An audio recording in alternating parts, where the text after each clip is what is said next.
Transformed into an orphan of Konoha, I found myself amidst a sea of classmates, each adorned with floating attribute bubbles above their heads, while others bore a mere green bubble denoting Chunin qualification. Naruto Uzumaki proudly displayed Sage Body, red, and Sasuke flaunted Sage Eye, red. As for me, a resplendent display of golden light illuminated my screen. Otsutsuki Bloodline, red, Super Shadow qualification, gold. The newly enrolled children, akin to a flock of chirping fledglings, were guided by their parents or older siblings, their faces a blend of excitement and trepidation. I, Izaoi, a nameless orphan, traversed this warm cacophony alone, my steps unwavering. Envy? Jealousy? Such sentiments were foreign to me. My gaze swept across the tender faces, perceiving not their expressions, but rather the bubbles. Ninja qualification, white. Chakra control, green. Chunin qualification, green. Occasionally, a blue bubble denoting Jonin qualification, blue, would catch my fleeting attention. Many bore no bubbles at all, suggesting they might not even grasp the ticket to becoming a ninja. This was my golden finger, the talent attribute system, an extraordinary ability that allowed me to perceive the potential of others. As I stepped into the somewhat weathered school building, I conjured my unique interface in my mind.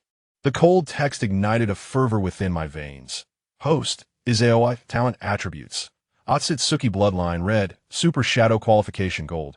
Bloodline limit Byakugan, purple. All attribute physique, purple. Medical genius, blue. Chakra control, blue. Points, 25, 6. A magnificent total of 6 talent attributes. While others reveled in a single green attribute, my panel exuded an opulence beyond compare. Attribute rankings? White, green, blue, purple, gold, red. Red signifies the pinnacle of my current understanding, and I alone occupy 2 of those coveted positions. Reflecting on my meager panel at the age of 3, which bore only a solitary Chunin qualification, green, I recalled the fateful encounter that altered my destiny. On that day, I brushed past a member of the Hyuga clan, his attribute bubble displaying Otsutsuki Bloodline, blue, striking like lightning through my thoughts. Naruto Uzumaki? Sasuke Uchiha? They are indeed the fated children of this realm. Their Sage Body, red, and Sage Eye, red, dazzlingly resplendent. However, my gaze ventured beyond the stars, toward the moon. There resided the descendants of Otsutsuki Yumura, the pure-blooded Otsutsuki, particularly the future prodigy Otsutsuki Shojin.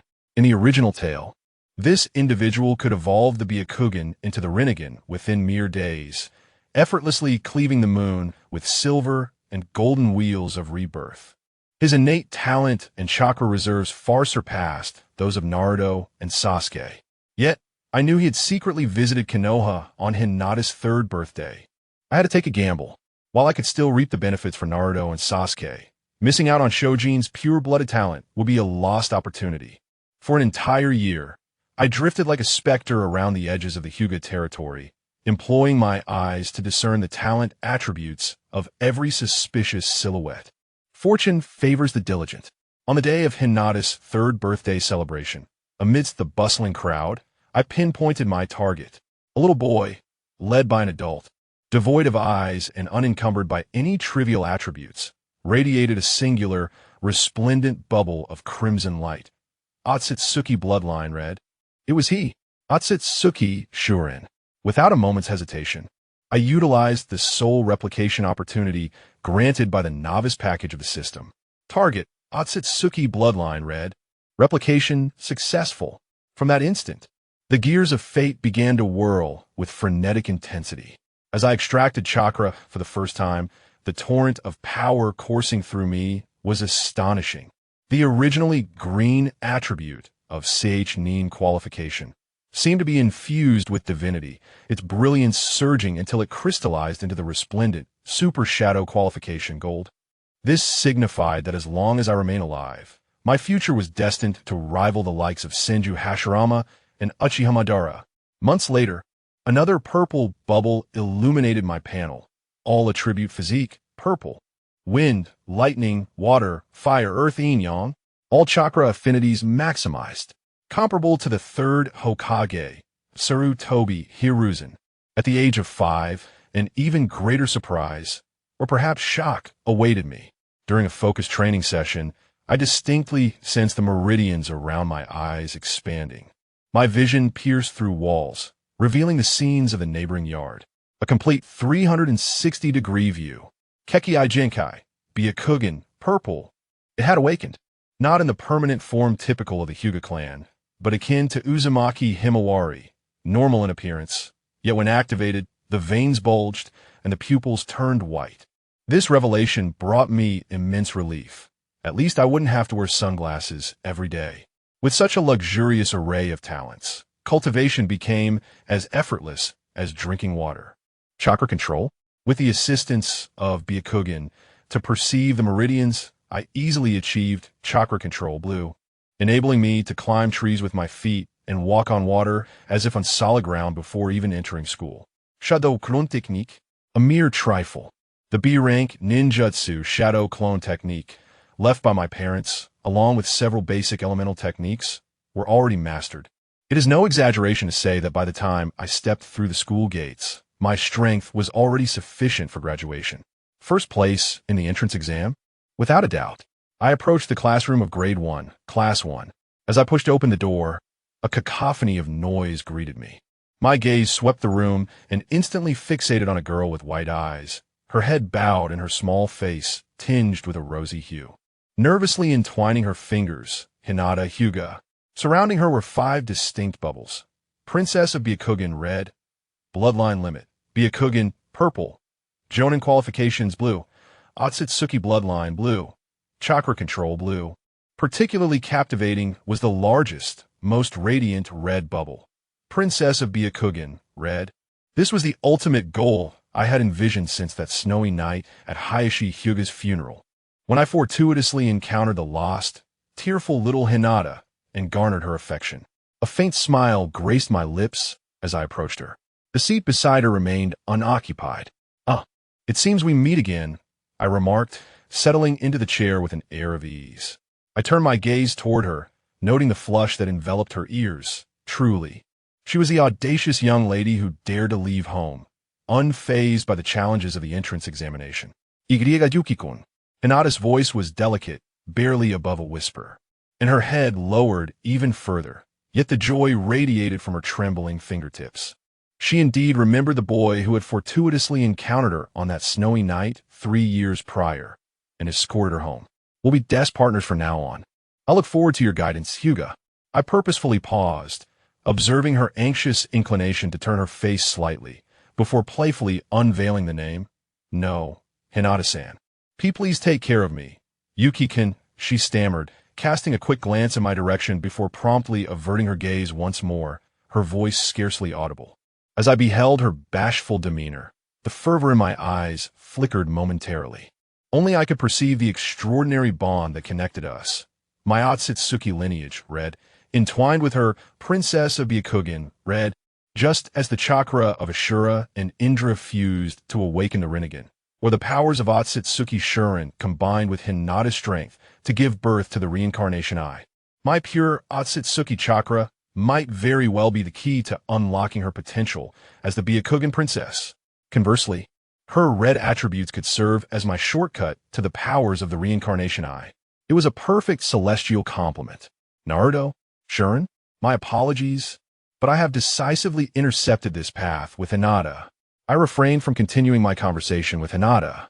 At the tender age of 6, she had become increasingly introverted and sensitive, burdened by the setbacks in her gentle fist training and the disappointment of her father, Hayashi Hyuga. The little girl who, 3 years ago, despite her shyness, dared to steal glances at me, now found it difficult even to meet my gaze. Transforming her disposition will require both time and opportunity. It cannot be rushed. Resting my chin on my hand, I absent-mindedly tapped my index finger against the table, contemplating how to create an opportunity for a private encounter with Hinata amidst the vigilant protection of the Hyuga clan. The members of the Hyuga clan, clad in their distinctive green vests, were far from mere decorations. Just then, a louder commotion erupted at the classroom entrance. 2 figures entered in succession. The first, with striking golden hair and a carefree demeanor, bore a wide, oblivious smile, It was none other than Naruto Uzumaki. Following closely was another, exuding an aura of cool indifference. With raven hair and dark eyes, proudly displaying the emblem of the Uchiha clan, Sasuke Uchiha. My gaze sharpened instantaneously as the innate attribute system activated autonomously. Naruto Uzumaki, Sage Body Red, Core, a manifestation of the reincarnation of Ashura's chakra. Super Shadow Qualification Gold, Boundless Potential. Uzumaki Bloodline, Purple, a vast reservoir of chakra and life force. Otsutsuki Bloodline, Blue, originating from the bloodline of the Sage of Six Paths. Sasuke Uchiha, Sage Eye Red, Core, a manifestation of the reincarnation of Indra's chakra. Shadow Level Qualification, Purple, currently the upper limit, requiring external forces to transcend. Uchiha Bloodline, Purple, the foundation of the Sharingan. Otsutsuki Bloodline, Blue, originating from the bloodline of the Sage of Six Paths. The core attributes of both individuals gleamed in resplendent red. Naruto's Sage Body and my Otsutsuki Bloodline subtly occupied the same echelon, while Sasuke's Sage Eye similarly held infinite potential. Alas, Sasuke currently possesses only Shadow Level Qualification, Purple, lacking the eternal Mangekyou or the activation of Indra's power. Thus, he cannot reach the heights that Naruto is destined to attain. Observing Naruto's foolish grin and Sasuke's feigned aloofness, my heart remained unperturbed, even teetering on the brink of amusement. The child of destiny? The protagonist of the era? Your advantages are indeed formidable, but alas, you have crossed paths with me, a traveler equipped with an attribute harvesting machine. Hinata's Princess of Byakugan, Red, stands as my foremost objective, while the alluring crimson attributes adorning you both. I raised my cup, taking a delicate sip, concealing the enigmatic curve at the corner of my mouth. Naruto, Sasuke, your enticing crimson bubbles. Next time, it shall be your turn. Chapter 4. Does ninjutsu require hand seals? Greetings, students. My name is Yumino Irika, and I shall be your homeroom teacher henceforth. As the bell signaling the beginning of class rang, a youthful figure clad in a green vest entered the classroom. He introduced himself at the podium to the likes of Izayoi and others, and with a smile, he proposed, before we commence our lessons, let's take a moment to introduce ourselves, starting from the first student in the leftmost row. Hello everyone, my name is Yamanaka Ino, and I look forward to your guidance. I am Aburame Shino. I am Uchiha Sasuke. I am Uzumaki Naruto, remember this name. I aspire to become the Hokage. Each student displayed their unique personalities through their introductions. Among them, the most noticeable was the boisterous Uzumaki Naruto, who, despite being met with disdain from Yumino Irika, did not face ridicule from his peers during his flamboyant self-presentation. When it was Hinata's turn, she timidly stammered, I am Hyuga Hinata, please. Kindly guide me. Her bashful demeanor stood in stark contrast to the vivacious Yamanaka Ino. Fortuitously, this was not an ordinary world. Otherwise, such a shy young lady might easily find herself isolated or bullied. Hello everyone, I am Izayoi. Izayoi stood up to deliver a rather mundane self-introduction. Yet, with a countenance as charming as Uchiha Sasuke's, he captured the attention of numerous female classmates. Despite his awareness of the precocious nature of girls in this world, the intensity of their gazes caused Izayoi to inwardly marvel. Having begun independent living at the tender age of 3, grasping the concept of love by 5 or 6, and facing the battlefield before turning 12 during wartime, becoming a savior by the age of 16 or 17. This world is indeed extraordinary. It is precisely for this reason that the title of genius holds significant weight in the realm of Naruto. Once the self-introduction segment concluded, the class quickly transitioned to a familiar routine for Izayoi, distributing textbooks. However, upon receiving the materials, Izayoi could not suppress a slight twitch at the corners of his mouth.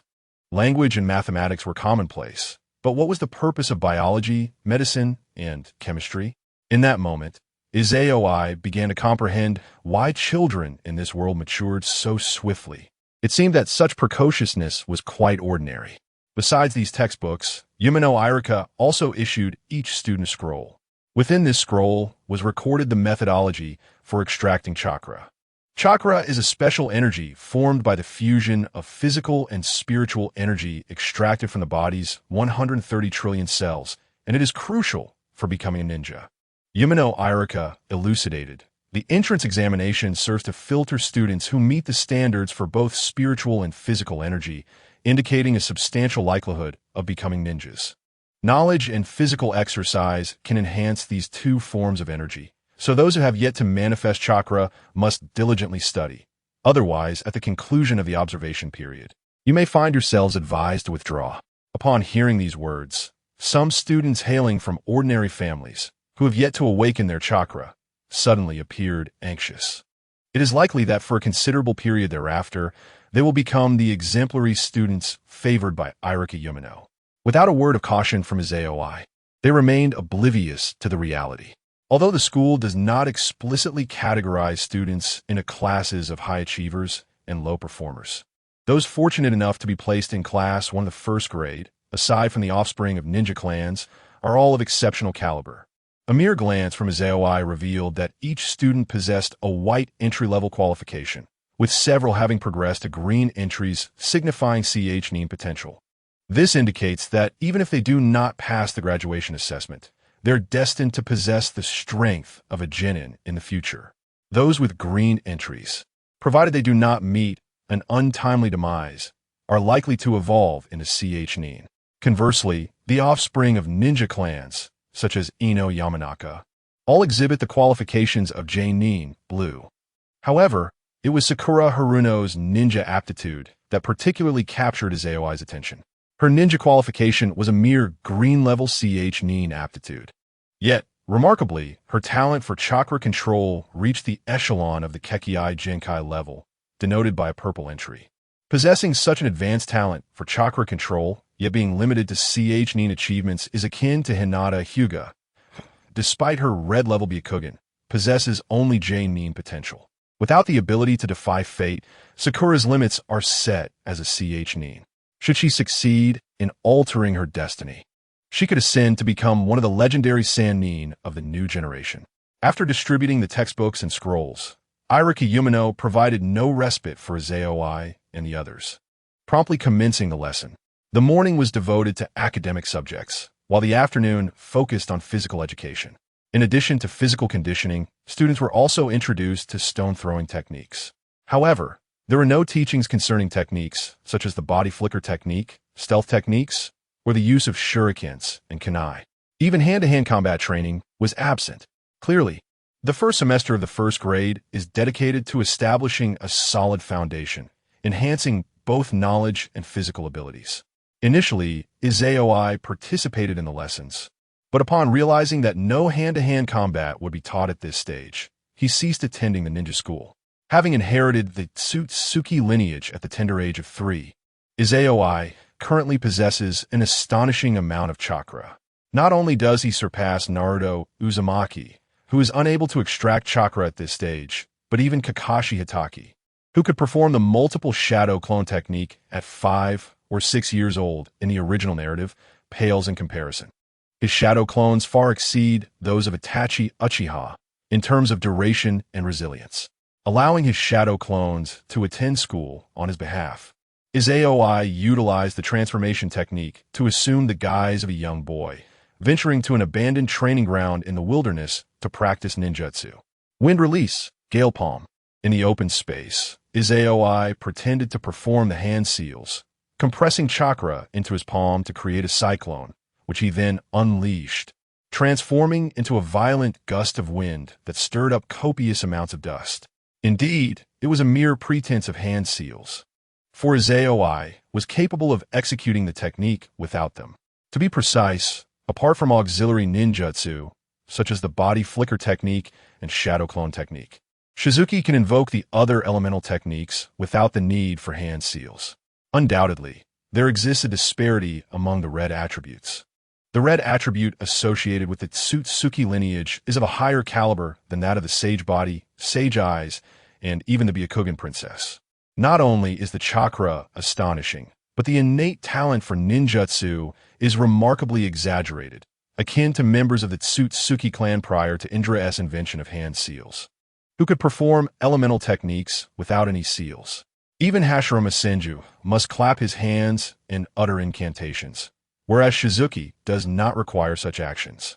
This not only exemplifies an extraordinarily formidable talent for ninjutsu, but also serves as a deadly trump card.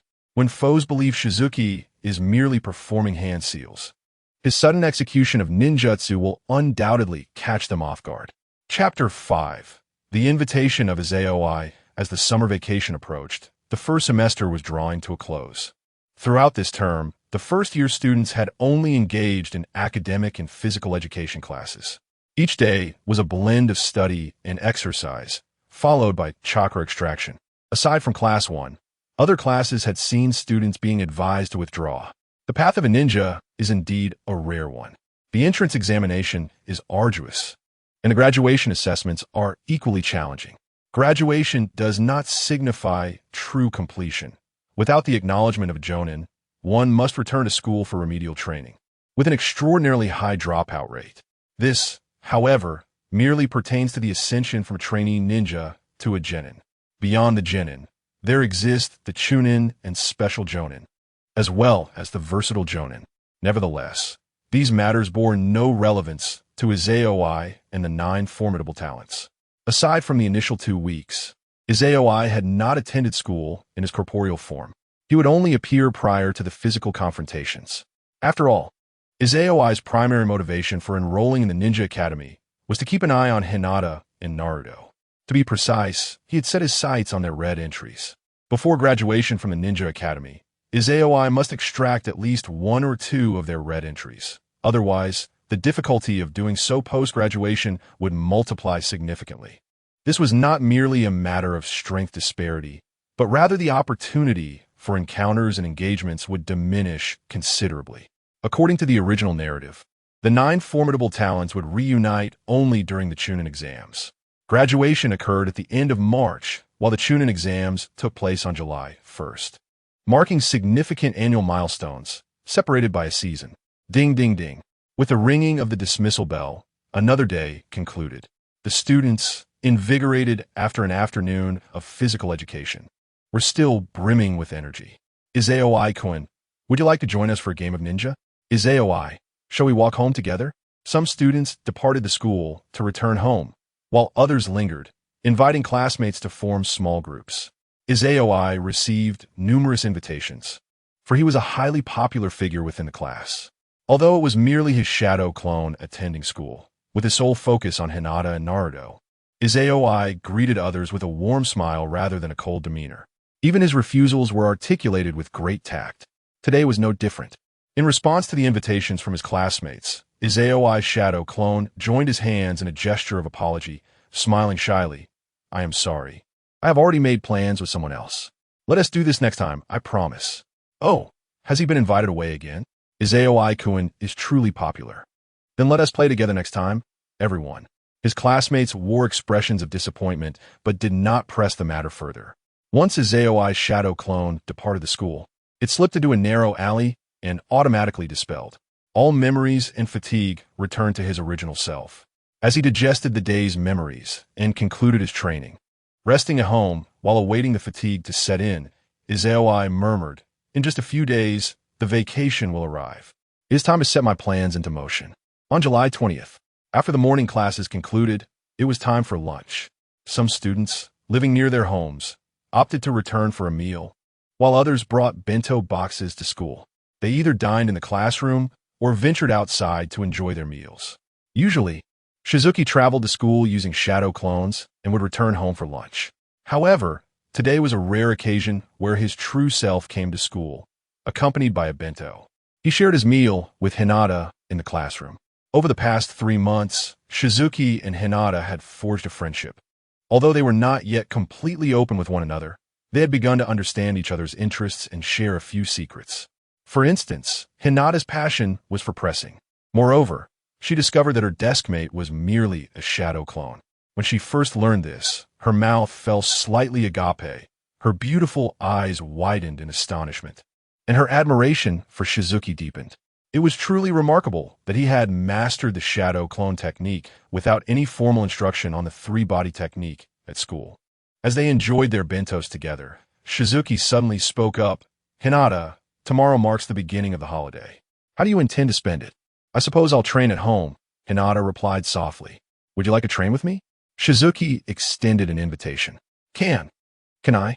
Hinata gazed at him in surprise.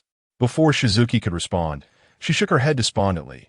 No, my father does not allow me to go out freely.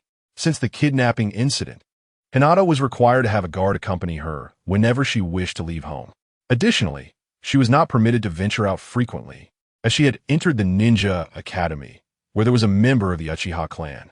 For the honor of her family, she had to train diligently to avoid being overshadowed by the Uchiha. Hey, don't worry about that, Shizuki said with a grin. I just want to know if you would like to go out and have some fun with me during the holiday. Hinata, with her head bowed as she ate, replied in a voice barely above a whisper. All right, I will help you tomorrow. At that time, Shizuki leaned closer to Hinata, whispering his plan into her ear. The warmth of his breath brushed against her ear, causing her cheeks and ears to flush crimson, and her hands trembled slightly as she held her chopsticks. In that moment of closeness with Shizuki, the immunity she had built over the past 3 months seemed to evaporate. Fortunately, Hinata's demeanor was not as exceedingly bashful as depicted in the original story. She did not faint from embarrassment. However, her mind went blank, causing her to forget what Shizuki had just said. Remember, tomorrow you need to be a bit more proactive, otherwise my plan will surely be foiled, Shizuki advised. Uh-huh. Hinata nodded absent-mindedly, appearing adorably foolish. Suddenly, she lifted her gaze to Izaoi and asked, Izaoi-kun, what did you just say? Izaoi responded with a brief pause, and then, with a swift motion, he mercilessly flicked Hinata's forehead. Under the girl's endearing expression, he reiterated the plan they had just discussed. Hinata, cradling her forehead, felt a glimmer of excitement in her beautiful eyes.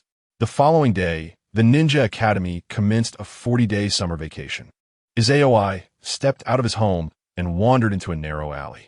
A resounding pop echoed, reminiscent of a balloon bursting within the confines of the alley. Shortly thereafter, a girl with golden hair, partially obscured by a hat, dashed out, heading straight for the Hyuga clan. If any classmates were present, they would certainly recognize this girl as Yamanaka Ino. Hello, I am Yamanaka Ino, here to invite Hinata out to play. We made plans yesterday. Upon reaching the entrance of the Hyuga clan, Izaoi, disguised as Yamanaka Ino through transformation jutsu, flashed a sweet smile at the gatekeeper. The two gatekeepers exchanged glances. Please wait a moment. One of the gatekeepers scrutinized Izaoi carefully before bowing politely and entering the clan grounds. Shortly thereafter, he emerged, accompanied by a little girl clad in a white trench coat, none other than Hinata. As Hinata approached, a joyful exchange of smiles occurred between her and Izaoi, who remained in the guise of Yamanaka Ino. The plan was unfolding seamlessly. The young lady was finally on her way out. Chapter 6. The plan of Izaoi is on. This is wonderful. We have succeeded, Hinata exclaimed, unable to contain her excitement as she left the clan grounds with Izaoi, her voice trembling slightly. Calm down, be cautious. Your father may have sent guards to secretly follow us and could overhear what you just said, Izaoi reminded her with a smile. Upon hearing this, Hinata quickly covered her mouth and glanced around, looking utterly adorable. Come, I shall take you to a special place. Uncertain if they were being followed, Izaoi did not dispel his transformation technique, but led Hinata away from the bustling streets toward a training ground in the wilderness. Shadow Clone Technique. Once they entered the forest, Izaoi created a shadow clone that vanished instantaneously. Shortly thereafter, he released his transformation technique. Seeing this, Hinata's face beamed with joy.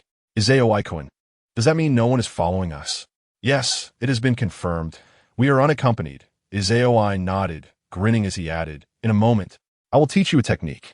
Practice it at home, and if your father sees it, he should no longer prevent you from going out. Hinata's delight deepened at his words. The plan involved transforming into Shikamaru Ino's likeness to invite Hinata out. Otherwise, it would be futile for him to extend the invitation himself. There was little chance she would agree. The consequences could range from a wasted trip to being warned by Niji Hyuga, or worse, being reassigned within the class or even moved to another one. Children may not comprehend the reasons behind such actions, yet Izayoi understood all too well. These were the machinations of adults.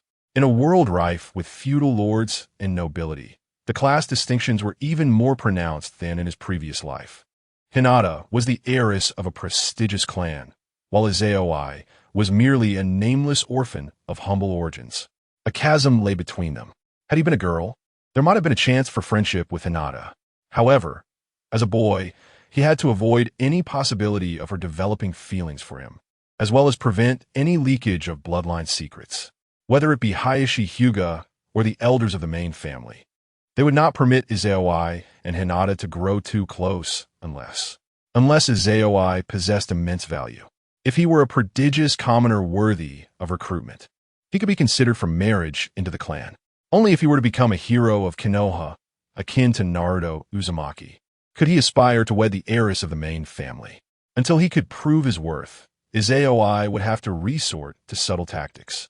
Shikamaru Ino, the heiress of the Nara clan and one of the new generation's Ino Shikicho, could still carve a significant path through her family's secret techniques and become a powerful figure within the intelligence sector, wielding substantial influence.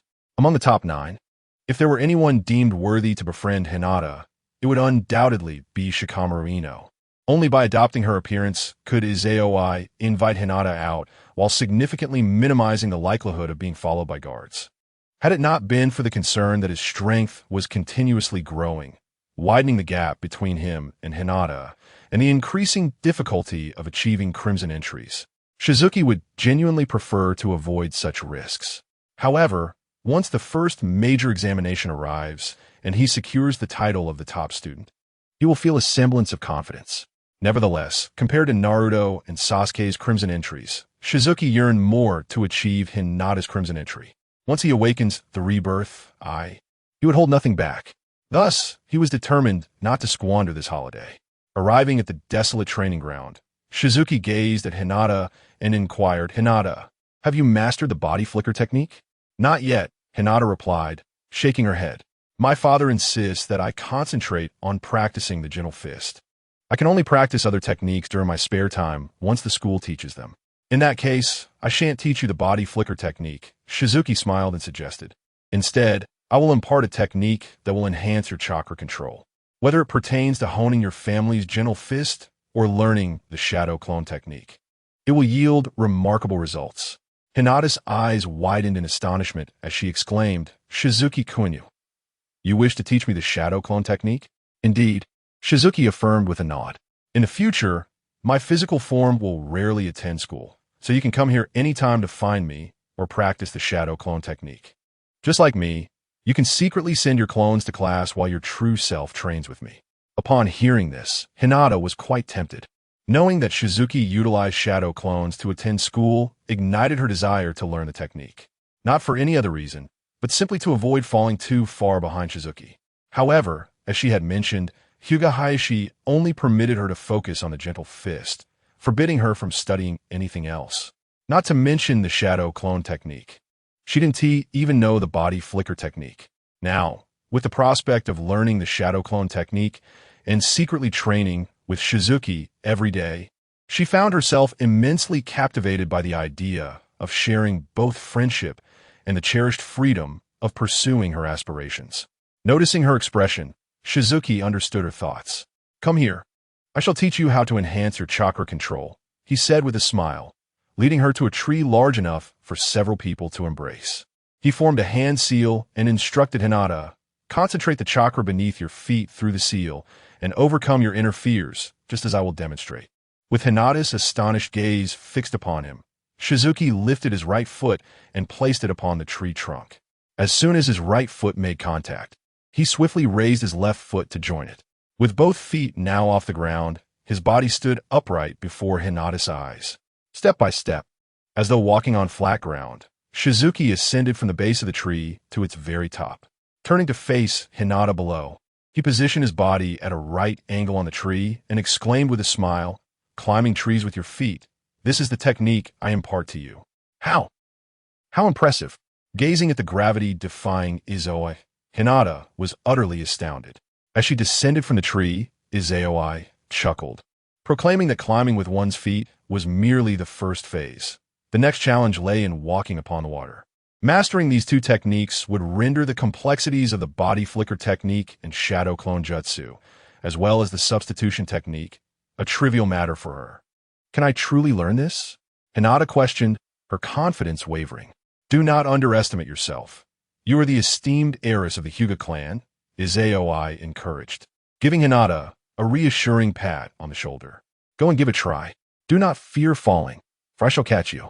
However, should you stray too far, I shall not wait for you. The playful jest in her final words served as a gentle tease. Yet, it was this very remark that fortified Hinata's resolve, and she nodded emphatically yes. Having already disappointed her father, she was determined not to let Izoi down, for she could not bear the thought of losing her only friend. Chapter 7. Hinata's transformation beneath the towering tree. Hinata stood resolutely, her hands forming a seal as she summoned her chakra, gathering it beneath her feet. Just as Shizuku had instructed, with a determined lift of her right foot, she pressed it against the rough bark of the tree trunk. In that moment, she felt an inexplicable adhesion, as if her foot were glued to the surface, firmly bonded to the tree. Reassured by this sensation, she lifted her left foot to join it. Much like Shizuku had demonstrated moments earlier, Hinata found herself suspended in midair. Holding her breath, she took a third step. In the next instant, her expression shifted dramatically, a gasp escaping her lips. Her once secure foothold suddenly faltered, and she felt herself plummeting towards the ground. Just then, two arms caught her, steadying her descent. Shizuku chuckled softly. Fear not. I assured you that I would catch you. I'm so sorry, Shizuku. Hinata murmured, her gaze cast downward, a look of disappointment etched upon her face. Why apologize to me? Shizuku gently patted her shoulder, offering encouragement. Failing is perfectly natural. The fact that you could adhere with both feet on your first attempt is already remarkable. When I practiced, I failed dozens of times before succeeding. Such a statement was a mere fabrication. Shizuku had succeeded on her first try and ascended several steps higher. Neither Naruto nor Sasuke possessed any innate talent for chakra control. Yet both Shizuku and Hinata had achieved a blue-level mastery in this crucial skill. This caliber of talent rendered even advanced techniques such as medical ninjutsu, sensory skills, sealing arts, and barriers considerably easier to master than for those lacking chakra control. The gentle fist technique, which channels chakra into the human body, exemplifies one form of chakra control. With sufficient chakra and guidance at her side, Hinata would undoubtedly master tree climbing in no time. Continue on. I believe you shall reach the treetops soon, Shizuku encouraged. Bolstered by her friend's faith, Hinata felt her confidence soar. Once more, she formed the hand seals, channeling chakra to her feet before stepping onto the trunk. Her body once again suspended in the air. Perhaps it was the sense of security provided by Shizuku that emboldened Hinata. This time, she did not hold her breath, but rather stepped forward with natural ease. Unlike her previous attempt, where her chakra had faltered and balance had been lost, she skillfully maintained control over the chakra in both feet, her soles firmly affixed to the tree. The fourth step, the fifth, the sixth. As she completed the eighth step and prepared for the ninth, her rhythm faltered and the balance of her chakra wavered, sending her body spiraling downward. Remarkably, fear did not seize her. Instead, a flicker of anticipation ignited within her heart. Indeed, she did not crash upon the unforgiving ground, but instead fell into a warm embrace. With both hands, I caught Hinata in a princess carry. Gazing down at her with unreserved admiration, impressive, Hinata, to reach such heights on your second attempt, you truly are a genius. A delightful giggle escaped her lips. She felt no embarrassment, only joy. The praises she received today far surpassed those of the past few years combined. Is this the feeling of being recognized? Her character had yet to transform into the timid, easily disheartened Hinata from the original narrative, and this realization filled her with motivation and confidence. Her beautiful eyes sparkled as she bravely declared, Izoin, please set me down. I wish to try again. Of course, Izayoi observed the changes in Hinata, delighted to witness her newfound confidence. It was disheartening to see such a noble girl portrayed as so weak and insecure in the original story, revealing the immense pressure she must have endured in her upbringing. Now that he had arrived in this world and chosen to intervene in the lives of Naruto, Uzumaki, and SH-10 Otsutsuki, Izayoi was determined to transform this girl. Even if she did not become the delinquent leader of the limited Tsuki, she should not squander the formidable heritage of the Otsutsuki clan as depicted in the original tale. Starting with her character, Izayoi aimed to cultivate her into the person he envisioned. Hinata possessed remarkable talent. Among the 12 young ninjas, she was the only one from a prestigious family, endowed with one of the 3 great ocular techniques, the Byakugan. What she lacked was self-confidence. Once she regained it, her brilliance would shine forth. Climbing trees and treading water did not require an abundance of chakra. Rather, it demanded control. This control could be achieved through diligent practice or could stem solely from innate talent. In the original story, Naruto, Uzumaki, and Sasuke Uchiha epitomized the former, while Sakura Haruno represented the latter. Similarly, Izayoi and Hinata belonged to the latter category. On her second attempt, Hinata managed to take 7 or 8 steps. By the third, she did not falter. Instead, she progressed further, taking a dozen steps before she fell once more. Yet, Izayoi was there to catch her securely. When she attempted a 4th time, she did not fall again. She successfully reached the treetop. I did it, Izayoi-kun. Standing atop the tree, Hinata did not take a moment to admire the surrounding scenery, but immediately exclaimed, "Incredible! You climbed to the top on your 4th try, Hinata. You are far superior to me." Izayoi extended his thumb in praise, offering encouragement without reservation. With another joyful giggle, Hinata beamed with happiness upon receiving the commendation. Though both were under guidance, the experience with Izayoi felt entirely distinct from that with her father. During her father's gentle fist training at home, Hinata only felt tension. Even when completing the tasks assigned by Hayashi Hige, she seldom received a word of praise. Sometimes, she was met with criticism for not achieving the perfection of her cousin. In contrast, here, with Izayoi, she was receiving the encouragement she had always longed for. Unlike the tension that grips the heart, there exists a sense of ease, a joy that differs from anxiety, as if it cleanses Hinata's spirit, igniting her passion for training. Descending gracefully from the treetops, Hinata gazed at Shizuki with anticipation, inquiring, "Is walking on water akin to climbing trees?" "Indeed, though the challenge is considerably greater," Shizuki replied, nodding with a smile. "Climbing trees merely requires one to grasp the trunk, while water is in constant motion. To maintain one's footing on its surface, one must significantly enhance their control. I won't teach you right now, but you may practice at home using a bathtub or a water tank. Once your chakra reserves increase, I will guide you in the true art of walking on water and the shadow clone technique." Hinata nodded enthusiastically, her innocence rendering her unaware of Shizuki's true intentions. Having sparred numerous times with her cousin at home, she continued to nod obediently, oblivious to any misgivings about practicing techniques not taught in school. Chapter 8. The disparity in ranks and the utility of points throughout the summer. Izayoi diligently trained alongside Hinata. Each day, he first ventured to ascertain the location of Yoshiro Ino in the mountains, then utilized transformation techniques to invite Hinata out. The two would arrive at the desolate training grounds, engaging either in tree climbing practices or physical confrontations. The evolution of Hinata, gaining both friendship and self-assurance, was nothing short of remarkable during this summer. Not merely her prowess, but also her demeanor underwent a significant transformation.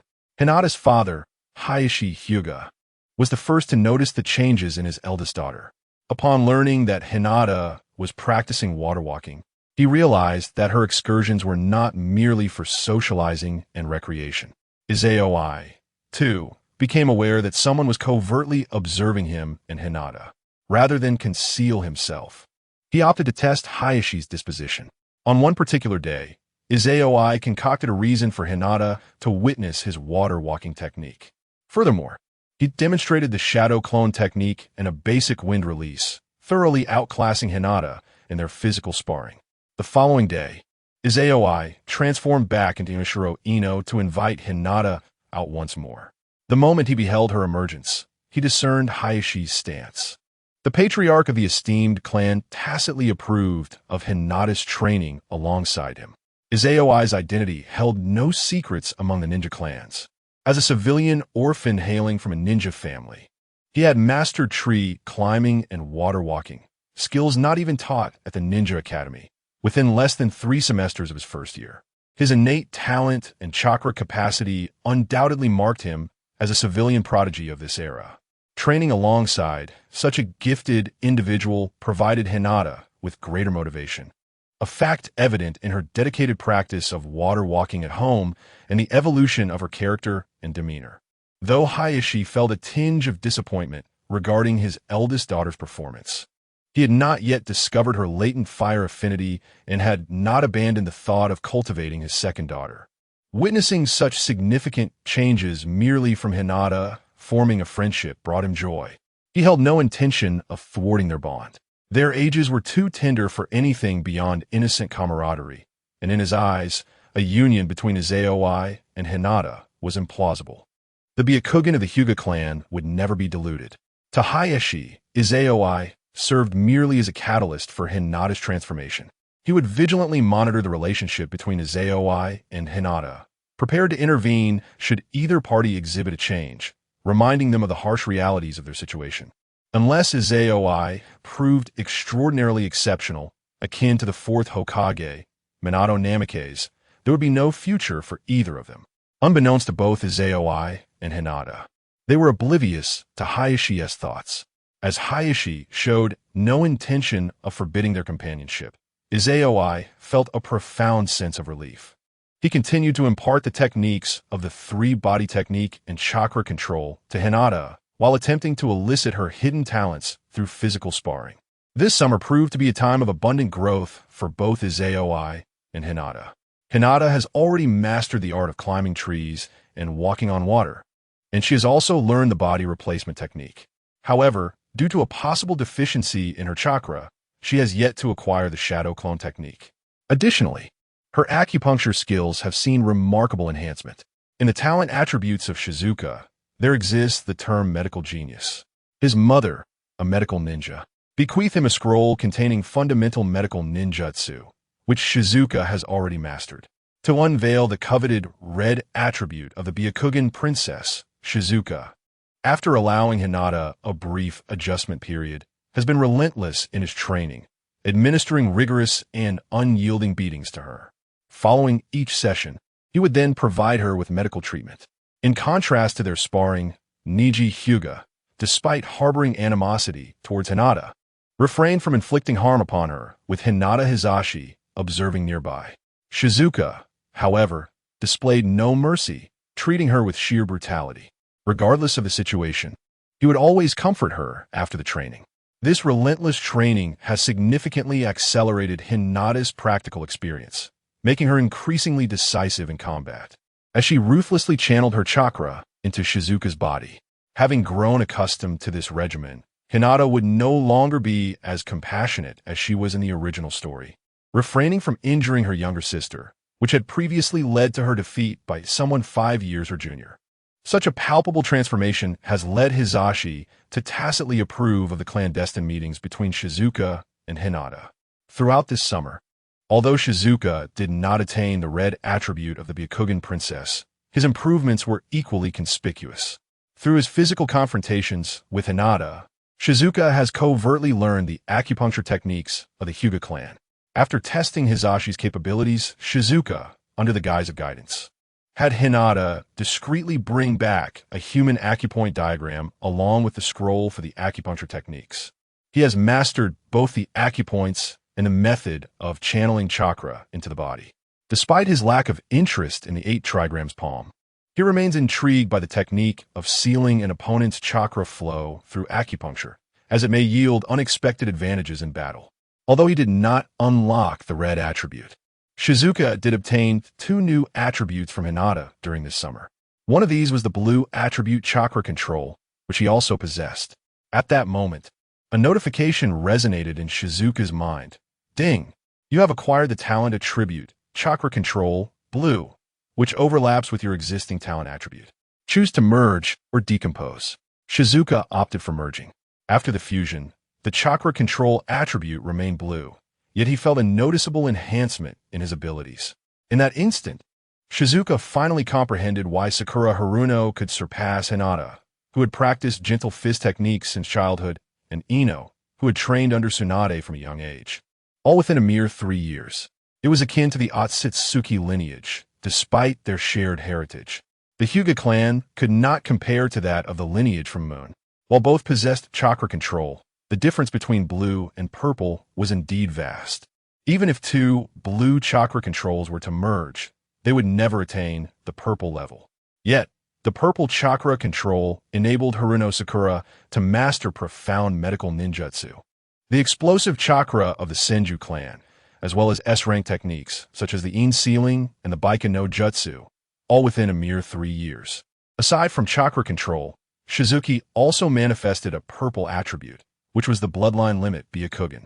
Regrettably, while the bloodline limit is indeed a bloodline limit, the princess of Byakugan remains the princess of Byakugan.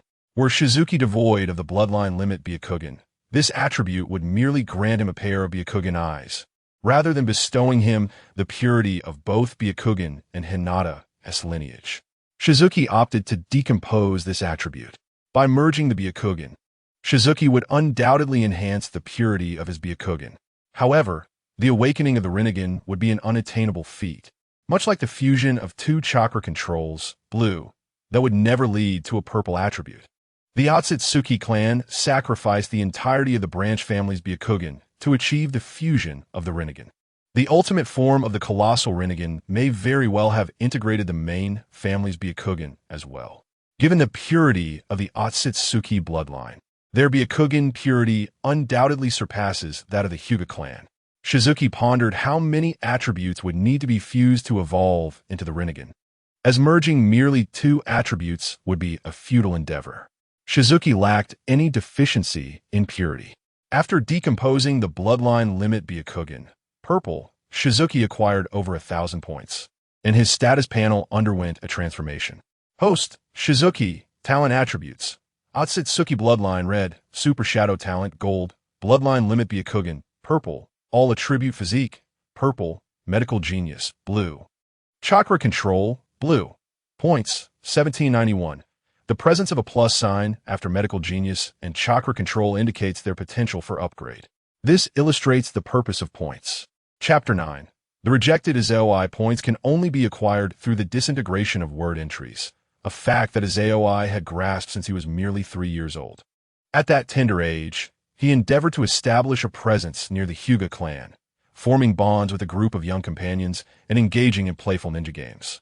However, his popularity bred discontent among his peers, leading to confrontations with some children, a few of whom possessed white word entries indicative of ninja aptitude.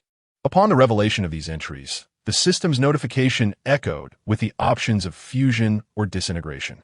By disintegrating those entries, Izoi amassed 25 points, as each white word entry yielded a random single-digit score. Presently, disintegrating a purple entry resulted in a sudden acquisition of 4-digit points, while blue entries were ready for upgrade. Curiosity piqued, Izoi could not resist the temptation to tap the plus sign adjacent to chakra control. Instantaneously, his panel transformed once more. Host, Izoi, talent entries, Otsutsuki bloodline red, super shadow aptitude gold, bloodline limit Byakugan, purple, all attributes physique, purple, chakra control, purple, medical genius, blue. Points, 793. The chakra control entry shifted from blue to purple, while the medical genius entry no longer displayed the plus sign. His points diminished by 999. The hierarchy of entry levels was classified as white, green, blue, purple, gold, and red. Disintegration of white entries yielded random single-digit points, while purple entries bestowed 4-digit scores, and upgrading blue entries necessitated 3-digit points, the nature of which remained uncertain, whether they were fixed or randomized. Izoi pondered quietly. If the upgrades were fixed, did that imply that transforming white to green required 9 points? Green to blue, 99. Blue to purple, 999. Purple to gold, 9,999. Gold to red, 99,999. And red to an unknown new level, 999,999 points? At present, Izaoi was unaware, lacking any lower-tier entries beneath blue, nor did he possess a surplus of points to conduct such experiments. Even if he had excess points, he would refrain from upgrading lower-tier entries. Apart from exceptional Byakugan and chakra control, he had no intention of elevating entries below red. Once he awakened the Rinnegan, he would wield a plethora of devastating techniques, ultimately attaining a power akin to that of the Six Paths. A single pair of eyes would suffice for Izaoi to endure until the climactic battle of the Shippuden arc rather than squander points on inferior entries. It would be wiser to invest in enhancing the Otsutsuki bloodline. Once upgraded, its purity would undoubtedly rival that of the extraterrestrial Otsutsuki clan. In such a case, it might even lead to the emergence of other colored Rinnegan, as well as abilities akin to the sealing techniques and divine arts. Naturally, these remained mere conjectures, and for Izaoi, it was still premature. As the date turned to September 1st, the Ninja Academy has commenced its second semester. This term, Izaoi has finally come to attend classes in person, albeit only for the afternoon sessions. The curriculum for the second semester consists of cultural classes in the morning, while the afternoon introduces a new course in martial arts duels, alongside physical education and shuriken throwing. Regrettably, for the martial arts duel, Irika Yumano's pairings are random, and Izaoi did not find herself matched with Naruto Uzumaki or Sasuke Uchiha, nor did she encounter Hinata. Irika-sensei, may I request a duel with Sasuke? Upon learning of the random pairings, Izaoi eagerly approached Yumano Irika, hoping for a chance to face Uchiha Sasuke. Irika-sensei hesitated momentarily, but ultimately shook his head in refusal. The martial arts duels will not accommodate special requests. Their purpose is to remind everyone that the adversaries you encounter may be evenly matched, weaker, or even stronger than you. You must adapt to battles that are level, overpowering, or being overpowered, to gain enhancement through arduous struggle, to find fulfillment in victory, to taste the bitterness of defeat, and to grow continuously. I understand, Irika-sensei. Upon realizing that Irika had not granted her request, Izaoi did not press the matter further. She resolved to challenge Uchiha Sasuke after school instead. However, after classes, Sasuke's response left Izaoi's lips twitching slightly. Sasuke, would you like to have a match? Sorry, I'm not interested. I need to go home and train. At this point, Sasuke Uchiha was not yet the aloof avenger depicted in the original narrative, but he unhesitatingly declined Izaoi's challenge and hurried home with eager anticipation. After the Nine Tails incident, the Uchiha clan faced suspicion of being the masterminds behind its release, prompting their relocation from the central district to the vicinity of the South River. Lacking mastery of the body flicker technique, Sasuke had quite a distance to cover on his way home from the Ninja Academy. He was solely focused on returning to train alongside his brother, leaving no time to squander on Izaoi's challenge. Before Izaoi could provoke the Uchiha clan or incite Sasuke into a duel, he had already vanished from sight. This left her feeling quite helpless. She did not shift her focus to challenge Naruto Uzumaki either.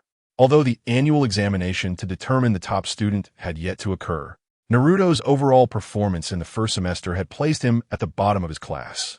After all, even the most underperforming students understood how to pronounce the word chakra. Only Naruto, upon graduation, could still mispronounce it, indicating that his academic results were akin to his performance in the CH-NEEN exams, either blank or filled with random answers. With a physique somewhat malnourished, his physical education grades were also subpar. As an exemplary student, Izaoi's sudden challenge to someone languishing at the bottom of the ranks could easily attract the attention of the Umbu, as well as that of Sarutobi Hiruzen and Shimura Danzo, who had been monitoring Naruto closely.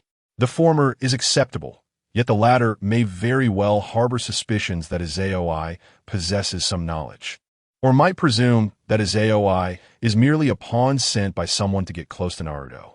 To avert any unforeseen incidents, they are likely to adopt certain measures. Consequently, Izaoi's predicament could become exceedingly precarious, which is not his desire. Therefore, for the time being, Izaoi's focus is solely on Hinata and Sasuke Uchiha. After being rebuffed by Sasuke Uchiha, Izaoi does not persist in his pursuit. It is now September in the year 54 of the Hidden Leaf Village, with merely 3 months remaining until the year's end. With the arrival of the following year, the massacre of the Uchiha clan will transpire. At that point, the vengeful Sasuke Uchiha will undoubtedly no longer decline Izaoi's challenge. Thus, the next day, Izaoi continues to attend classes in his original form, yet does not proactively seek a duel with Sasuke Uchiha, nor does he propose a challenge after class. While it is indeed advantageous to be matched with Sasuke Uchiha and Naruto Uzumaki, the other classmates are no less formidable. After all, this cohort boasts not only the 2 saviors of the ninja world, but also the new generation of Inoshikecho and the sensory class. The remaining classmates also possess at least the basic qualifications of a ninja, white, each having attributes that, even if they only yield white entries, can still provide a modest number of points upon disassembly. In contrast, the top 9 students possess blue, purple, and even golden and red attributes. Any one of these would be a significant boon. Uncertain as to whether the shadow clone technique can produce attribute entries, Izaoi, of course, cannot afford to miss the afternoon classes. Chapter 10. Gentle on the outside, strong on the inside, filled with accomplishments. December 21st, 54th year of Konoha. Unbeknownst to all, the second semester has come to an end once again. This term, the first-year students have undergone a remarkable transformation. In the first semester, they were merely engaged in cultural and physical education classes, lacking any real combat experience, rendering them little different from those who had yet to enroll. However, the introduction of physical confrontations in the second semester has fostered their growth through the pain endured, shedding some of their naivete. Yet, there is a slight drawback. It has taught certain students to resort to violence as a means of resolution. Incidents of brawling, mutual assaults, or bullying among peers have become all too common, with neither teachers nor the school intervening. Clearly, in their eyes, the timid are unworthy of being ninjas. Rather than face the perils of missions post-graduation, they would prefer to be bullied by their peers and opt for a mundane existence. Consequently, numerous instances of underperforming students attempting to bully their exemplary counterparts have arisen across various grades and classes. Notable figures such as Uchiha Itachi, Hyuga Neji, and Uchiha Sasuke share a commonality: their striking looks, exceptional talent, aloof demeanor, and popularity among the girls. Ironically, these admired individuals do not favor joining or forming cliques, appearing indifferent to both boys and girls alike.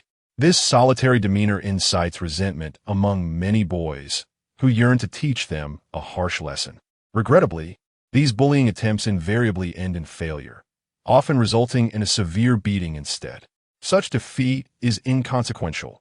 However, the embarrassment of being outmatched by a singular individual is profound. Subsequently, they face further ridicule from the support groups of their adversaries, experiencing rejection from girls within their class and grade, and even encountering retaliatory bullying from upperclassmen. This has only intensified their animosity towards these prominent figures, extending even to the members of their clans. On this particular day, snowflakes danced in the air. At long last, once the snowfall ceased, Hinata, who had already gained the privilege of venturing outside without needing to be invited by Shizen, quickly dashed out of her clan's residence, eager to reach their usual meeting spot to await Shizen's arrival. Clad in a white snowman suit with a red scarf wrapped around her neck, her plump appearance was undeniably adorable. Over the course of half a year, Hinata had intentionally let her hair grow long upon Shizen's suggestion, and now it cascaded to her shoulders. She tied it into twin ponytails, planning to change her hairstyle once it reached her waist. Her cherubic face, adorned with baby fat, flushed slightly in the snowy weather, making one unable to resist the urge to pinch her cheeks. To avoid detection, Hinata refrained from knocking on Shizen's door and instead waited in the open space outside the Ninja Academy, a tacit understanding established between them. Is that guy a relative of Neji? Those white eyes, it can't be mistaken. Come on, let us teach her a lesson. Just as Hinata was waiting for Shizen, The voices of several boys suddenly reached her ears. As she turned her head, 3 boys, seemingly a year or 2 older than her, approached with a brisk gait. On their faces lingered smiles that bore ill intent. Do you need something?" Hinata inquired, her voice gentle. Yet, upon closer inspection, one would notice that she did not lower her gaze, merely observing the trio with a hint of confusion. Those disdainful eyes were truly bothersome, reminiscent of that Niji fellow. As one boy caught sight of Hinata's expression, a recollection of unpleasant memories seemed to surface, prompting him to shout, "What are you staring at, you white-eyed freak? Do you even realize you've offended me?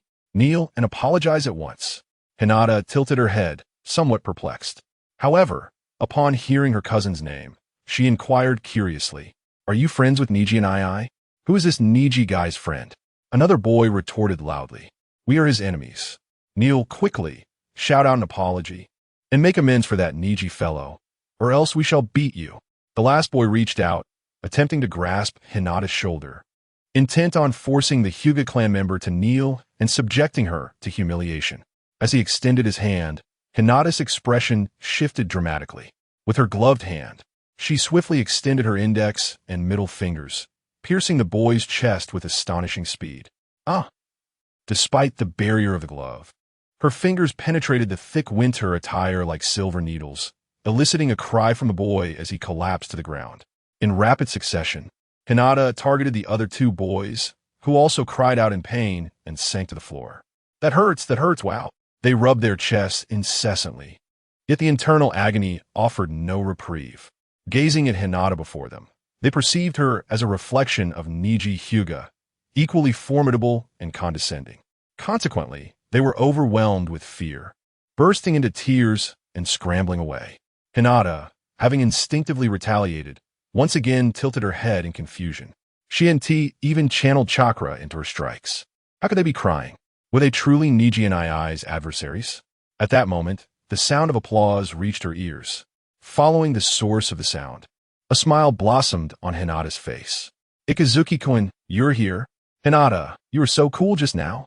Ikazuki, donned in a matching white snowman outfit, approached, giving Hinata a thumbs up. When dealing with ill-intentioned individuals, one must act decisively. Otherwise, they will only escalate their behavior and cultivate a habit of bullying others. Hinata nodded repeatedly, displaying remarkable obedience. Observing her demeanor, Ikazuki felt a profound sense of accomplishment. In the original narrative, Hinata had been subjected to bullying by her peers on numerous occasions. In a prestigious family, it is utterly absurd for a young lady to be bullied by mere common boys. Even more astonishing is the fact that, at that time, Hinata had already begun her training in gentle fist. The mere thought that she could be reduced to tears by such treatment undoubtedly points to an issue of character. However, in a remarkable turn of events, she has now emerged as a formidable force, having turned the tables on her tormentors. This transformation is a testament to the success of Izaoi's guidance. Through countless challenges and adversities, Hinata's once timid and introverted nature has evolved into one of resilience and determination. She no longer succumbs easily to despair. Her kindness remains, yet she no longer sacrifices herself for the sake of others. Her actions are now decisive, and her ability to retaliate has become instinctual. Unlike the domineering figures of the past, Hinata has cultivated an exterior that belies her inner strength.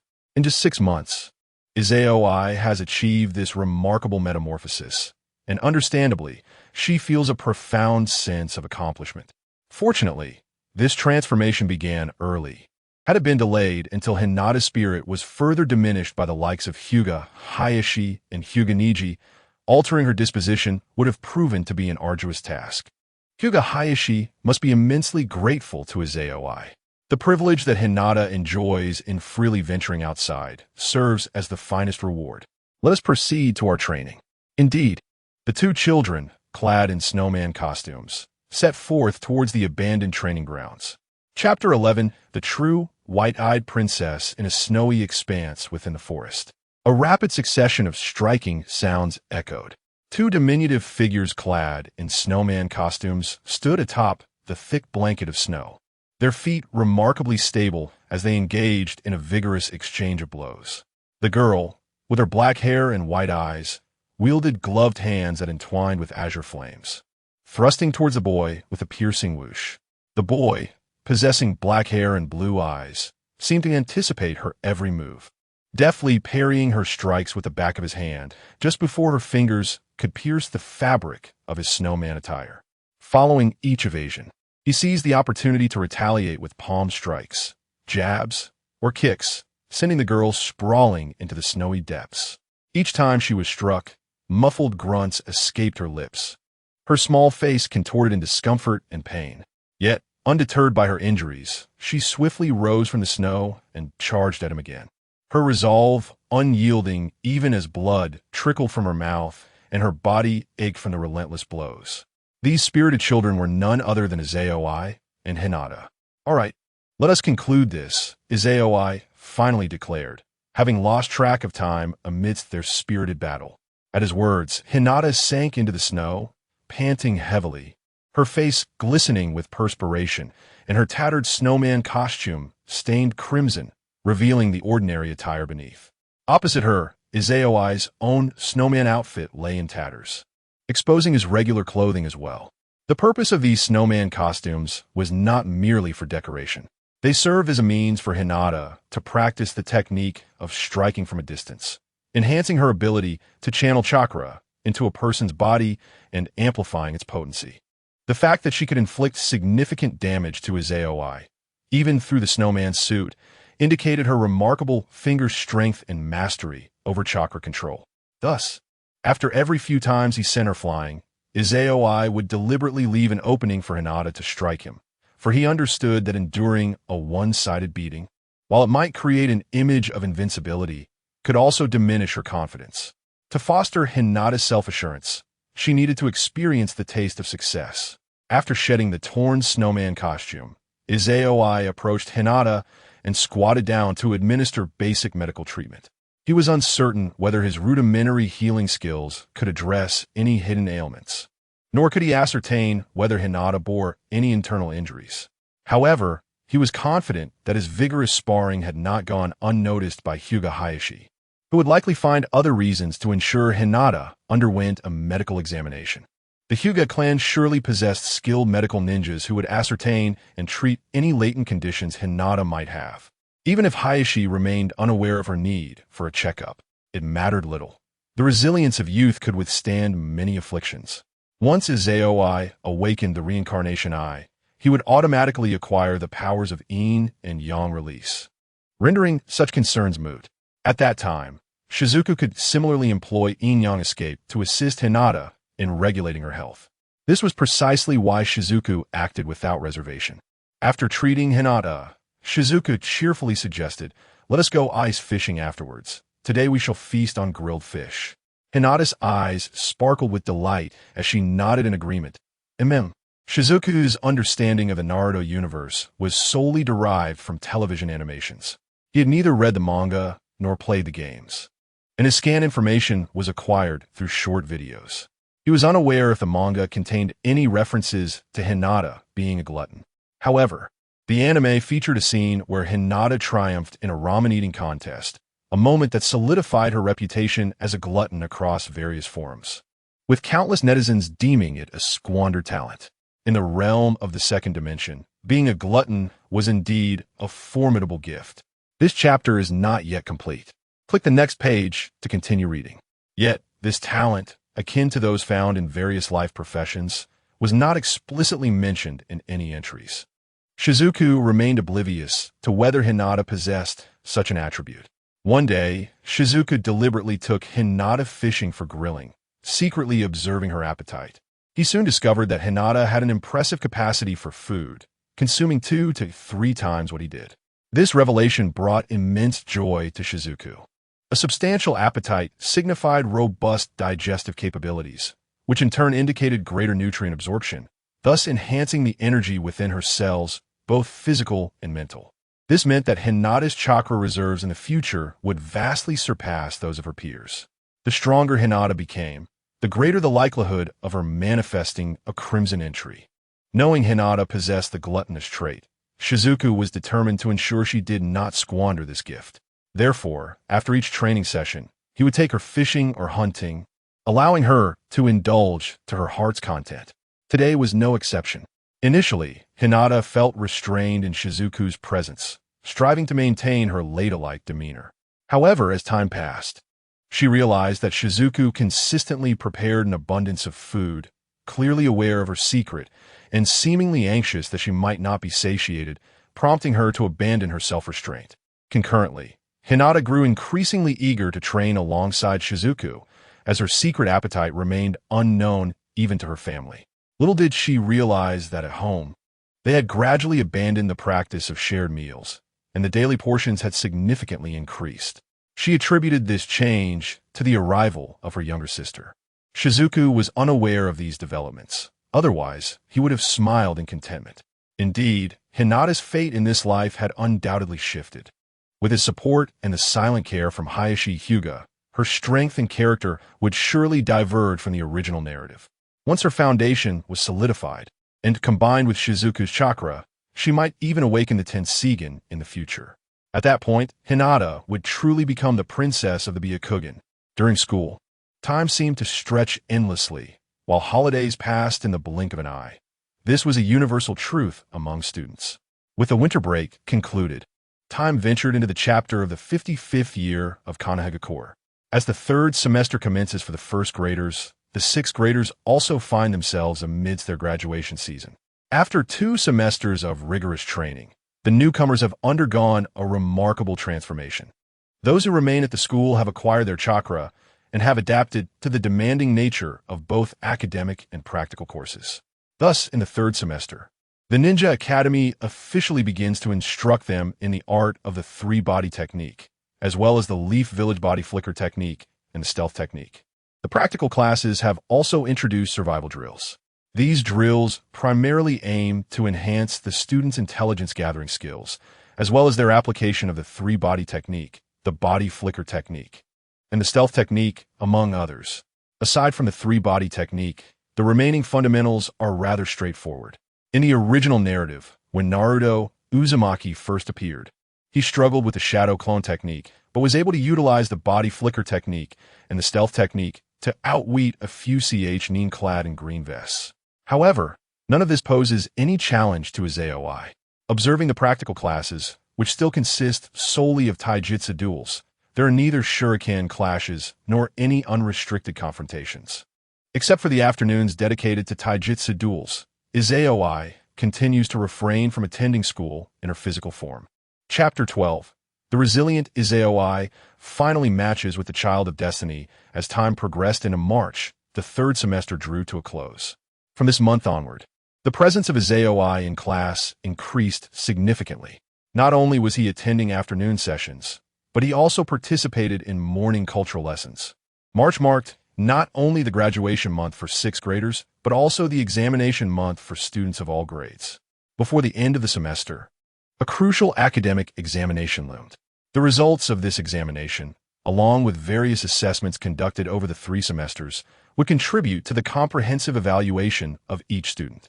Subsequently, the school would select one student from the entire grade to be recognized as the top scholar, often referred to as the valedictorian, to emerge as the foremost student among several classes comprising dozens or even hundreds of peers, including many from esteemed ninja clans, was undoubtedly a remarkable achievement, signifying exceptional talent. If the top student hailed from a ninja clan, he would be regarded as the most distinguished member of the new generation within his family.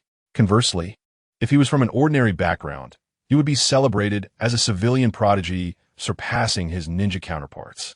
These top scholars became prominent figures within the Ninja Academy. Naturally, Izayoi would not concede the title of valedictorian to anyone else. This cohort represented a uniquely exceptional new generation, with heirs from prominent ninja clans among them. To surpass them and claim the title of top scholar held far greater significance than in any other grade.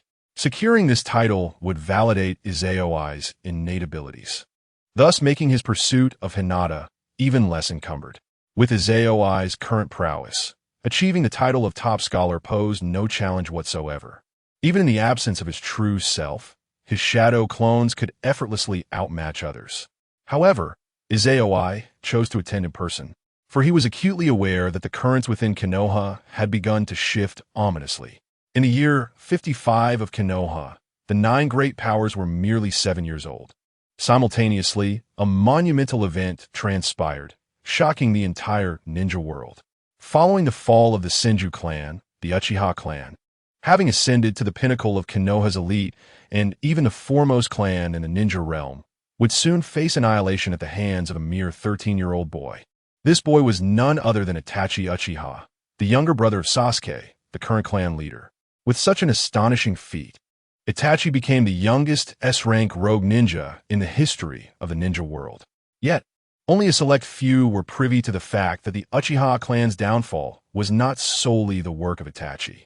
Shadows from Konoha's higher echelons and assistance from outsiders played integral roles in this calamity. Among the few who understood this secret was Izayoi. During this period, the most notorious sycophant in the ninja world could appear in Konoha at any moment, utilizing his powers. To avoid detection by this sycophant or drawing his attention, Izayoi resolved to decelerate his training regimen and refrain from bringing Hinata to the abandoned training grounds until after the Uchiha clan's demise. Better safe than sorry.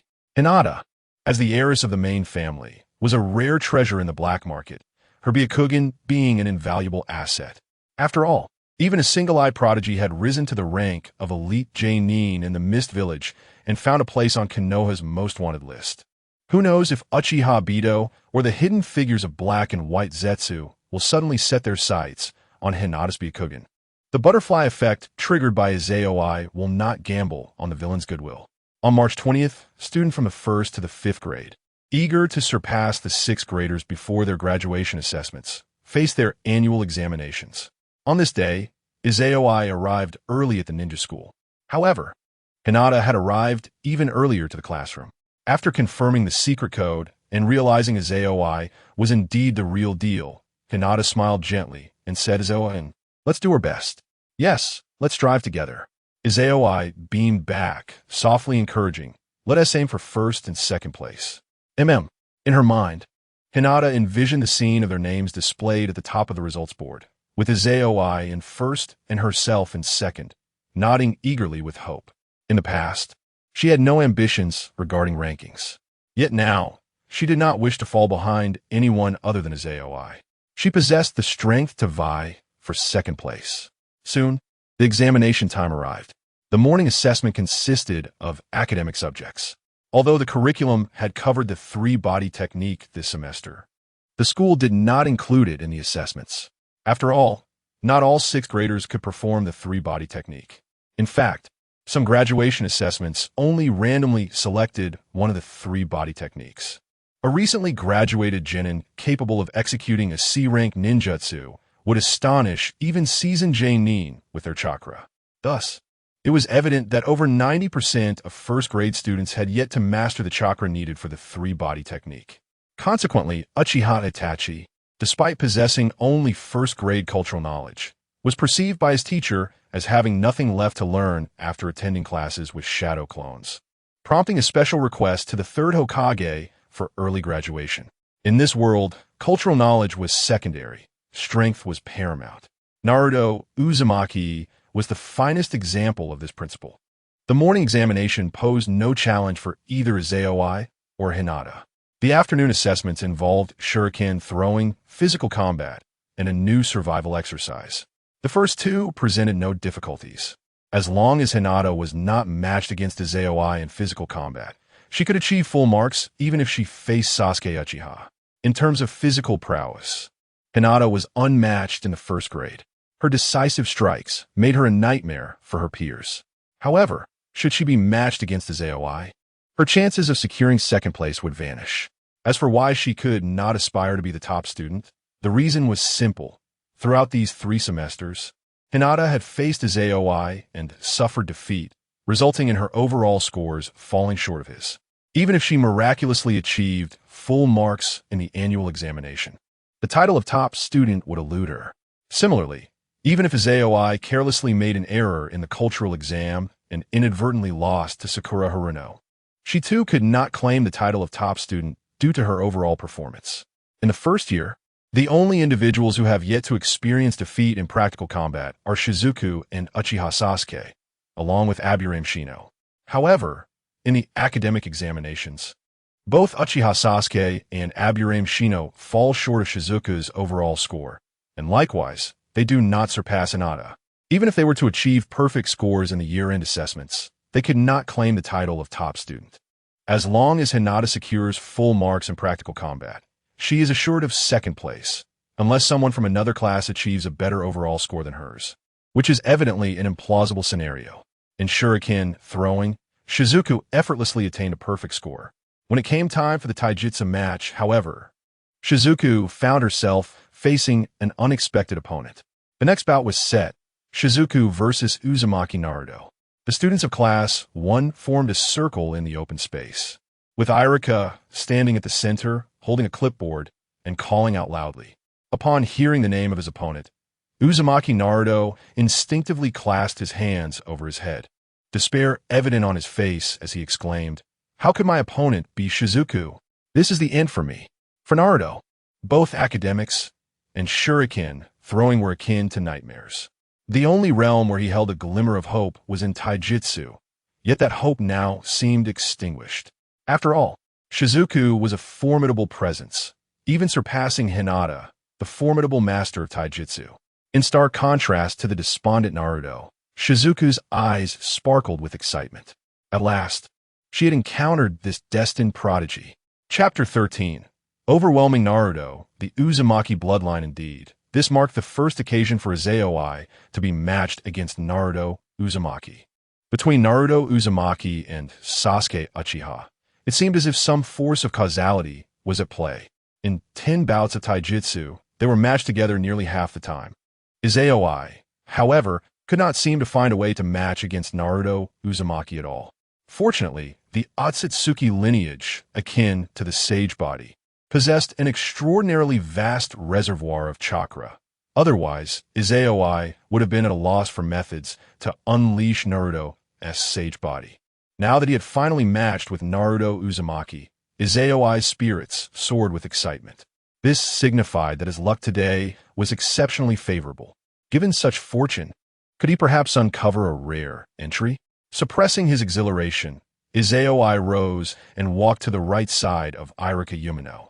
Observing Naruto Uzumaki across from him, gritting his teeth, determined not to yield, Izayoi raised his right hand, extending his index and middle fingers, and smiled, saying, "Naruto, I look forward to your guidance."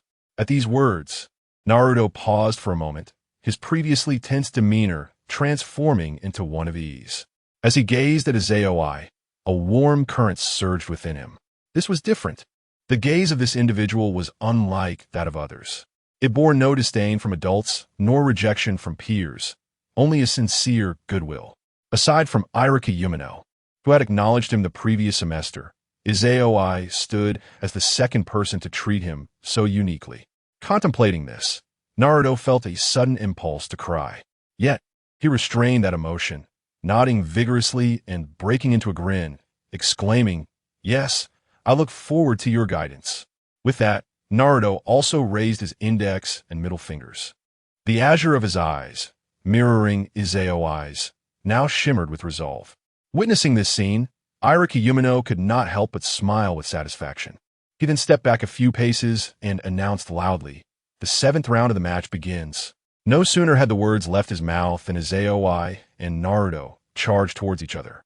Naruto's attack pattern was exceedingly simple and repetitive, lacking in adaptability. As they closed the distance, he launched a straightforward punch at Izayoi. Although Izayoi lacked the Sharingan, his perceptive abilities allowed him to foresee Naruto's intentions the moment he raised his shoulder. Before Naruto's fist could connect, Izayoi had already gathered his strength, raising his left hand to collide with Naruto's wrist, deflecting the punch before delivering a right hook. With a resounding thud, his fist struck Naruto squarely on the left cheek. The immense force sent Naruto crashing to the ground, his face reddened and already bruising. "That hurts," Naruto gasped, yet he did not succumb to Izayoi's single blow. He quickly sprang back to his feet, launching another assault on his AOI. However, each punch and kick was anticipated by his AOI, who either blocked, evaded, or countered with precision. Even as Hinata moved with the swiftness of a tempest, each strike infused with a fiery chakra and the sharp sound of precision attacks, his AOI effortlessly countered every move. Naruto Uzumaki's seemingly chaotic assaults not only lacked any substantial force, but were riddled with vulnerabilities. Each punch and kick that connected with Naruto quickly left his attire in disarray and marred his visage with bruises, rendering him a pitiful sight. In stark contrast, his AOI remained entirely unscathed, immaculate in appearance. Even a child of 3 could discern the vast disparity between them. Yet, despite being on the receiving end of relentless blows, Naruto exhibited no inclination to surrender. Initially gasping for breath under the onslaught, he now remained silent, his expression focused, and his attacks gradually became more calculated. He was evolving. Although he would revert to his previous state in due time, in this moment, he was undeniably growing stronger in battle. Seizing yet another opening, his AOI resolved to conclude the confrontation. With a deft knee bend, he evaded Naruto's strike and, leveraging the momentum, executed a sweeping kick that sent Naruto crashing to the ground. Denying Naruto any chance to rise, his AOI delivered a punch that halted just before making contact with Naruto's face. Witnessing this, Irika Yumino promptly declared in a booming voice, "Naruto Uzumaki is unable to continue. The victor is his AOI." At that instant, almost synchronously with Irika's proclamation, a purple bubble surrounding Naruto, a phenomenon only visible to his AOI, suddenly burst. Immediately, a purple beam shot forth, penetrating his AOI's being. Subsequently, a diminutive bubble re-emerged around Naruto. This newly formed bubble was quite small, its color not the familiar white to red, but a transparent hue, devoid of any inscriptions, representing a void. His AOI had encountered such a scene on multiple occasions. He recognized this bubble as being in a cooling state. Once the cooling period concluded, the transparent bubble would revert to its purple form, and the inscriptions would reappear. Moreover, there was a possibility that his AOI could trigger the same inscription anew. Indeed, inscriptions could manifest repeatedly. It was merely that his AOI had yet to elicit the same inscription from a single individual. Understanding the significance of the purple inscription, his AOI felt a surge of excitement. However, he refrained from immediately summoning his personal panel. Instead, he extended his hand towards Naruto, smiling as he said, "Naruto, you were impressive. Let us have another match next time." Though Naruto, filled with bitterness from being thoroughly bested, initially felt disheartened, the sincerity in his AOI's gaze, devoid of any condescension, washed away his frustration. Only in the presence of Sasuke Uchiha did Naruto feel a sense of inadequacy, but now he felt liberated. Grasping Izaoi's hand for support, he rose with a grin and declared, "Izaoi, you are indeed formidable, but next time I shall not be defeated. Your progress is remarkably evident, and I eagerly anticipate our next encounter." 16 Knights, with a smile, extended her index finger towards Uzumaki Naruto. In kind, Uzumaki Naruto mirrored the gesture, intertwining his finger with hers.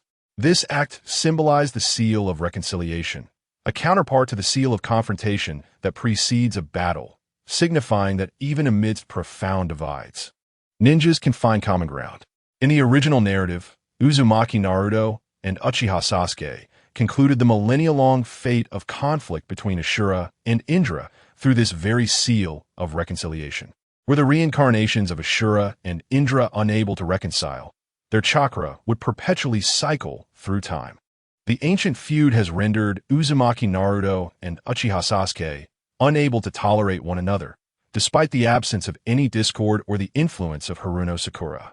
While Uzumaki Naruto can effortlessly shake hands and reconcile with 16 Knights, he finds himself unable to perform the seal of reconciliation with Uchiha Sasuke. Nevertheless, these matters are unrelated to 16 Knights. After completing the seal of reconciliation with Uzumaki Naruto, 16 Knights returned to her team, feigning engagement with her classmates while summoning a luminous screen visible only to herself. Simultaneously, she received a notification as the light permeated her being. Ding! You have acquired the talent entry, Uzumaki bloodline. Purple. Choose to fuse or decompose. Fusion. In the next moment, a new talent entry appeared in her list. Uzumaki bloodline. Purple. Chapter 14. The sage. Although the absence of the sage body left Izaoi with a tinge of regret. The manifestation of the whirlpool bloodline was indeed a stroke of remarkable fortune. This lineage, akin to that of the Senju, Uchiha, and Kagaya clans, is a branch of the esteemed Tsutsuki clan. As descendants of the sage body, both the Uzumaki and Senju clans possess extraordinary vitality and an impressive reservoir of chakra. Furthermore, the Uzumaki clan not only excels in sealing techniques, but also boasts three formidable, unique abilities: the Kagura Shingon, the adamantine sealing, and the physical healing. The Kagura Shingon is among the most potent sensory techniques in the ninja world. The adamantine sealing combines offense and defense, enabling the creation of barriers and the execution of sealing arts, making it exceedingly difficult for tailed beasts to escape once ensnared. Physical healing allows for the consumption of chakra to mend one's own wounds or those of others, showcasing remarkable efficacy. Each of these abilities stands as a pinnacle of supportive skills. However, much like not every member of the Uchiha clan can awaken the Sharingan, these unique abilities are not guaranteed to awaken in every Uzumaki clan member. In the original narrative, Naruto Uzumaki had not awakened a single ability prior to gaining the recognition of Kurama.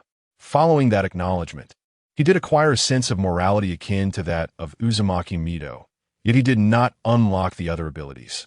This could be attributed to the overwhelming strength of the original sage body, or perhaps the author's intent to refrain from granting him undue advantages. Undeniably, Naruto Uzumaki not only possesses the Uzumaki bloodline, but, as a reincarnation of Ashura's chakra, boasts a remarkable purity of this lineage. At present, Izaoi, having manifested the whirlpool bloodline from Naruto, might be fortunate enough to awaken one of the three unique abilities. Should she, like Karen, awaken all three abilities simultaneously, her prowess in sensory perception, sealing, and healing would ascend to the highest echelons within the ninja realm. Even in the absence of any unique abilities, she would still inherit the formidable vitality passed down from the sage body, a worthy endowment indeed. With a heart brimming with joy, Izaoi withdrew the light curtain, turning her gaze to the ongoing duel. As successive rounds of competition determined victors, the taijutsu battles came to a swift conclusion. Next awaited the final examination, a newly introduced survival exercise. However, before commencing the survival exercise, Iraki Yumino guided the students to the infirmary, ensuring they received necessary medical attention. Subsequently, he led them to the equipment room, allowing Izaoi and her peers to select essential tools for stealth techniques. Unlike the bell-snatching survival exercises conducted among the lower-ranked ninjas, the Ninja Academy's survival drills primarily revolve around hide-and-seek, assessing students' mastery in stealth techniques, body flicker, and the art of substitution. Those who perform admirably are rewarded with high scores or even perfect marks. Conversely, those who falter will be afforded opportunities akin to the CHNIN exams. Yet should they continue to struggle, they will be extracted from the exercise. For Izaoi, who had long mastered the art of substitution, this examination posed no challenge whatsoever. He effortlessly persevered until the conclusion of the time limit, once again achieving a perfect score in a subject. Although the results would not be announced until the new semester in April, the title of top student was already firmly within Shizui's grasp. Hinata, let us meet at our usual spot tomorrow. After school, Shizui and Hinata parted ways at an intersection, making their customary agreement as usual. Despite the tragic demise of the Uchiha clan, Shizui would no longer take Hinata to the abandoned training grounds, yet he had not ceased their training. The location simply shifted from the desolate training area to the school playground or the courtyard of Shizui's home. The chaos of the Nine Tails incident had not obliterated Shizui's residence. Among the legacies left by his parents, who were both ninjas, was a two-story independent house with a small garden. In stark contrast to Naruto Uzumaki, whose entire inheritance was confiscated, including the scarf left by Kushina, which was tossed in the storage room to gather dust. Shizui's circumstances were remarkably fortunate. Fortunately, both of his parents were ordinary ninjas, and the village's state of affairs was not as dire. This chapter is not finished. Click the next page to continue reading. The academic year consists of 3 terms, with only the summer vacation being relatively lengthy, while the other breaks at the ninja school are brief. In the blink of an eye, it was April 1st, and the ninja school commenced a new academic year. The 6th graders had graduated, and those who were acknowledged as Jinin by the guiding Jounin had begun undertaking missions. Those who had not received recognition as Jinin either returned to school for remediation, were specially recruited by other departments, or had repeated several times, concluding that they lacked the aptitude to become ninjas and thus chose to withdraw and live as ordinary individuals. The 1st through 5th grades welcomed their advancements and began transitioning classrooms. The newly available 1st grade welcomed fresh students who had passed the entrance examination. On this day, the bulletin board was crowded with students. The 1st grade newcomers were checking their assigned classrooms, while students from other grades were reviewing their scores from the major examinations. Hey. Shizui-kun, have you checked the scores on the bulletin board? Incredible. Shizui, you have become the top student in our grade. Truly worthy of Shizui. Even that guy Sasuke is no match for you. With Shizui as the top student and Hinata in 2nd place. You 2 desk mates have indeed dominated the top 2. How impressive. As soon as Shizui arrived in the new classroom, he was surrounded by classmates, both male and female. He did not exhibit any impatience. Instead, he stood there with a smile, engaging in conversation with them for a considerable time. From their words, it became evident that Shizui was the top student, and the 2nd place was not Sasuke Uchiha, but rather Hinata. Shizui was not surprised by this revelation. Hinata's academic performance had consistently ranked among the best. In the original story, during the 1st exam of the Chunin exams, among the 4 girls of Team 7, only she and Sakura Haruno did not resort to cheating. With his assistance, Hinata learned to climb trees and tread water in the 1st grade. Her once introverted nature has transformed. During battles, she no longer hesitates to consider others, striking decisively. If she were to lose to Sasuke Uchiha, it would be better for Izayoi to find a block of tofu to crash into. Sasuke should count his blessings that he did not encounter Hinata in a taijutsu match. Otherwise, he would struggle to maintain even 3rd place, as Shino Aburame is not one to be trifled with. As the conversation with her classmates drew to a close and class was about to commence, Izayoi finally returned to his seat. Good morning, Izayoi-kun, Hinata greeted cheerfully. She had arrived earlier than him, as usual. After exchanging pleasantries, they began to chat casually. Congratulations on becoming the top student, Izayoi-kun, Hinata remarked, clearly having seen the results on the bulletin board. And congratulations to you for securing 2nd place. Surely, your father will be less inclined to prevent you from going out now. Hinata nodded enthusiastically, a joyful smile illuminating her face. It was evident that she was aware her and Izayoi's plans had long been uncovered by her father. Yet, rather than being confined at home, she enjoyed the freedom to venture out, suggesting her relationship with Izayoi had gained her father's tacit approval.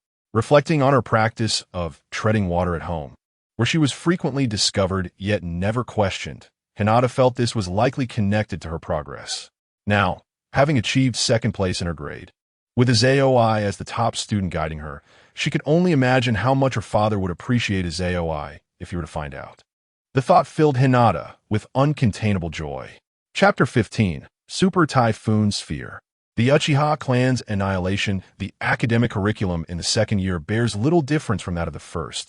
The subjects remain largely the same, albeit with heightened complexity. In the afternoons, physical education has been replaced, and none of the students have been dissuaded from continuing their studies. Clearly, they have all begun to harness chakra. And as long as they diligently persevere through 6 years, they will either be acknowledged as genin by the Jainin or emerge as fresh forces in other departments. The probability of squandering 6 years and reverting to an ordinary existence is exceedingly low. The forthcoming 5 years will be devoted to imparting skills in intelligence, gathering, and assassination. These lessons present no challenge to Izayoi, who finds them utterly mundane. After just a few days, he can hardly suppress his initial intentions and sends a shadow clone to attend classes in his stead, while he remains at home to to cultivate his skills. Although he cannot practice the five-element ninjutsu at home, he can endeavor to develop new techniques. Despite the necessity for a robust foundation in nature transformation or form alteration to create new jutsu, Izayoi, as a transmigrator, is aware of a technique that requires none of these prerequisites, provided one has sufficient chakra. This technique is the Rasengan, inspired by the fourth Hokage from the tailed beast bomb, which he meticulously developed over several years, classified as an A-rank, formless, and hand-seal-less jutsu. The Rasengan, employed by Naruto Uzumaki since his childhood and evolved into various signature techniques, is the only ninjutsu in the original narrative to have its entire training methodology disclosed. The training sequence is indelibly etched in the memories of all who appreciate Naruto, and Izayoi is no exception. However, his intent in mastering the Rasengan is not to wield it as a trump card, but rather to serve as a foundation for the creation of another hand-seal-less technique, the Super Typhoon Sphere. The Super Typhoon Sphere, also known as the multi-heavy-tailed beast gale sphere, is a jutsu utilized by Ashura Tsutsuki in the anime to confront Indra Tsutsuki. This technique bears resemblance to Naruto's planetary Rasengan. The principle behind this jutsu involves first creating an energy sphere that rivals the size of the tailed beast bomb, then incorporating 5 smaller, rotating energy spheres of equal size within it. Much like the Rasengan Shuriken, this technique can be thrown or launched. Upon detonation, it produces a series of 6 explosions. If the energy sphere is destroyed, the 5 smaller spheres will scatter to attack the adversary. Moreover, akin to how Uzumaki Naruto imbues various attributes into his Rasengan, this particular ninjutsu can also infuse the 5 elemental properties and even amalgamate them, reminiscent of the third Hokage's technique of 5 elemental great strikes. At that moment, its power would be cataclysmic in its strength, were it not for the Otsutsuki lineage, red, and the all-attribute physique, purple. Shizuku would never dare to entertain such ambitions. Mastering the Rasengan alone would have sufficed. However, the innate talent bestowed by the Otsutsuki bloodline, coupled with the all-attribute physique and his chakra control, now elevated to the purple tier, endowed Shizuku with the means to transform this original ninjutsu from the anime into reality. With formidable chakra control, Shizuku mastered the Rasengan in merely a week. The chapter is not yet complete. Click the next page to continue reading. Next, he merely needed to continue infusing chakra to enlarge the Rasengan to the size of a basketball, ensuring the energy sphere remained intact before attempting to condense a smaller energy sphere within. However, at this stage, Shizuku could not train at home. The repercussions of an exploding energy sphere were too dire to contemplate. Thus, he began to exercise patience, awaiting the demise of the Uchiha clan. As the date of May 15th approached, Shizuku finally awaited the arrival of that day. Typically, the afternoon comprised only 2 or 3 classes, and it would be several weeks before a survival exercise was scheduled to assess the student's growth during that period. Even in such extraordinary circumstances, school would dismiss around 5 in the afternoon. Yet, on this day, the second-year class unusually attended 4 classes. The final survival exercise extended until dusk.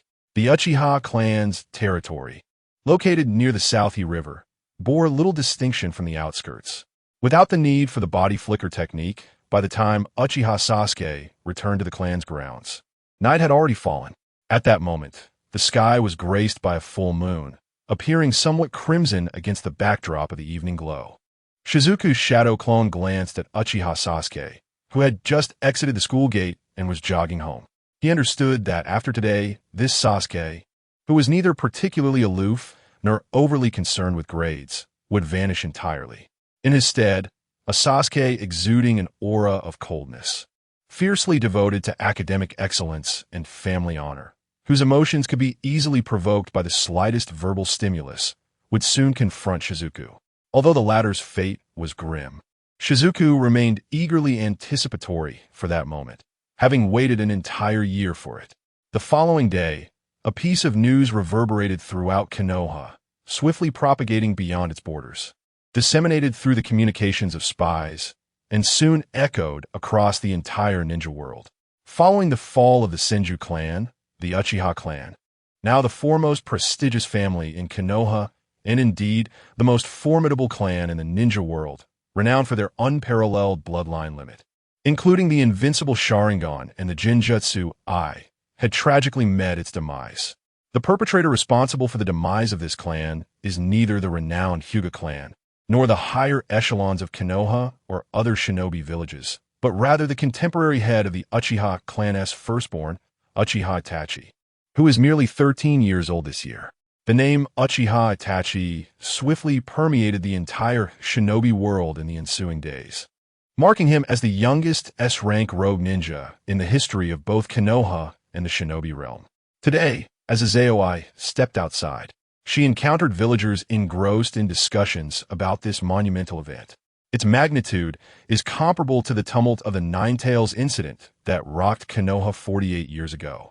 In just a few short years, Konoha has suffered the loss of the fourth Hokage and his spouse, along with numerous powerful figures, including the foremost noble shinobi clan.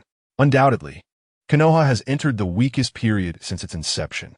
Once, a mere handful of shadow-level warriors could be counted, with the strongest village triumphing even against 4 adversaries.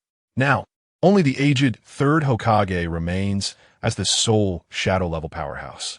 Following the Nine-Tails incident, Konoha attracted the covetous eyes and schemes of the Cloud Village. With the loss of its premier noble clan, one would expect an influx of external threats. Paradoxically, the ensuing years saw Konoha remain remarkably tranquil. It is evident that the major shinobi villages have recognized something amiss. Chapter 16. Sasuke's Challenge. Unregulated duel. The high-ranking officials of the various ninja villages are far from foolish. The Uchiha clan, a prestigious lineage with a history spanning millennia, possesses the Sharingan, the most formidable bloodline limit in the ninja world following the loss of wood-release techniques. Countless individuals yearn to possess a 3-tomo Sharingan, as evidenced by Kakashi Hatake, who earned the moniker Copy Ninja and Konoha Technician through his mastery of this very eye. The ability to replicate jutsu is merely the capacity of the 2-tomo Sharingan, while the 3-tomo is renowned as the Eye of Illusion. Outsiders are utterly incapable of harnessing the true power of the Sharingan. Only the Uchiha, able to wield the full might of the 3-tomo Sharingan, are elite jonin, unmatched in one-on-one confrontations. The clan boasts a considerable number of such formidable warriors, with many others having awakened the 1-tomo or 2-tomo Sharingan, alongside a multitude of ordinary clan members who have yet to unlock the Sharingan. To eliminate them all in a single night would be an insurmountable task, even for Itachi Uchiha, who wields the legendary eternal Manjiki Sharingan. If it were possible, there would undoubtedly be some indication of such an event. Yet, astonishingly, the Uchiha clan was annihilated overnight, with the perpetrator, Itachi Uchiha, successfully fleeing Konoha. The depths of this matter are unfathomably complex. Undoubtedly, the higher echelons of Konoha played a role in this tragedy. The ability to eradicate the foremost noble ninja clan overnight demonstrates an alarming level of power and ruthlessness, instilling fear across the other ninja villages. In response to this incident, the various villages merely dispatched a cadre of spies to infiltrate Konoha for intelligence gathering, and upon failure, they ceased their efforts. The Third Great Ninja War had inflicted severe losses on all villages, leaving them still in a state of recovery. Even Kumogakure refrained from taking advantage of the situation. They're all focused on maintaining the existing balance, preparing for the next great conflict. As for Azeoi, he remains unaware of these intricacies, yet he can surmise some details. Having read the original work, he knows that the coming years will be characterized by tranquility. This represents the best opportunity for development. After being ensnared in the illusion cast by the eternal Manjiki Sharingan for an entire week, Sasuke Uchiha finally regained consciousness. Upon his return to the classroom, he had undergone a profound transformation. Previously, when surrounded by girls, Sasuke would display an expression of exasperation but never uttered hurtful words or resorted to violence. This demeanor only intensified the girls' affections. However, now, those who once delighted in his presence dared not approach him. For at this moment, Sasuke's gaze and aura were overwhelmingly intimidating, causing his peers to refrain from coming near or even meeting his eyes. Only Izayoi could discern the truth. Sasuke now embodied a fragile, yet stubborn spirit, scarred and in dire need of warmth and healing. Yet his disposition rendered him unwilling to accept anyone's sympathy. Only through a millennia of reincarnation, and with a fate akin to that of the swirling vortex known as Naruto, could one penetrate the heart of Uchiha Sasuke and earn his acknowledgement. After school that afternoon, Izayoi finally witnessed the long-awaited scene. Following the conclusion of the taijutsu match, the students, as per usual, formed small groups, either lingering within the school grounds, departing for home, or opting to remain solitary on their way back. In the past, Uchiha Sasuke belonged to the latter category. Yet today, he did not venture home alone. Instead, he approached Izayoi and uttered words reminiscent of those he had once spoken. "Izayoi, would you care for a spar?" Upon hearing this, Izayoi, who had deliberately come to the ninja academy without Hinata, was secretly amused by Sasuke's anticipation. However, he feigned surprise, observing the shadowy gaze of Sasuke, who appeared still not fully recovered, and could not resist teasing him. "In the past, you showed no interest in my challenges. What has sparked your interest now? Spare me the chatter. Are you perhaps afraid?" Sasuke offered no reply, but provocatively countered. Once, his sole desire was to train alongside Itachi Uchiha, dismissing the notion of wasting time on others. With the annihilation of his clan, his existence now hinged on avenging his family by slaying Itachi and restoring the Uchiha lineage. To achieve this, he needed formidable strength. To revive the Uchiha name, it was imperative to ensure that their might and glory were etched in the memories of others, never to be overshadowed. Thus, Izayoi became Sasuke's target. By defeating him, Sasuke could prove himself superior to all his peers. Unbeknownst to Izayoi, Sasuke's thoughts were veiled. Recognizing the baiting tactic employed by Sasuke to mask his pride, Izayoi graciously accepted with a smile. "Very well, let us engage in a match." "Excellent. Then let us proceed to the training ground," Sasuke declared, his face alight with battle fervor. "We need not go to the training ground. Let us choose another location." Izayoi replied, shaking his head with a smile. "I will take you to a place." With that, he set off toward the abandoned training field, with Sasuke following closely behind. A week had elapsed since the demise of the Uchiha clan, and aside from the memorial of Rin Noara, Obito Uchiha was unlikely to wander through Konoha.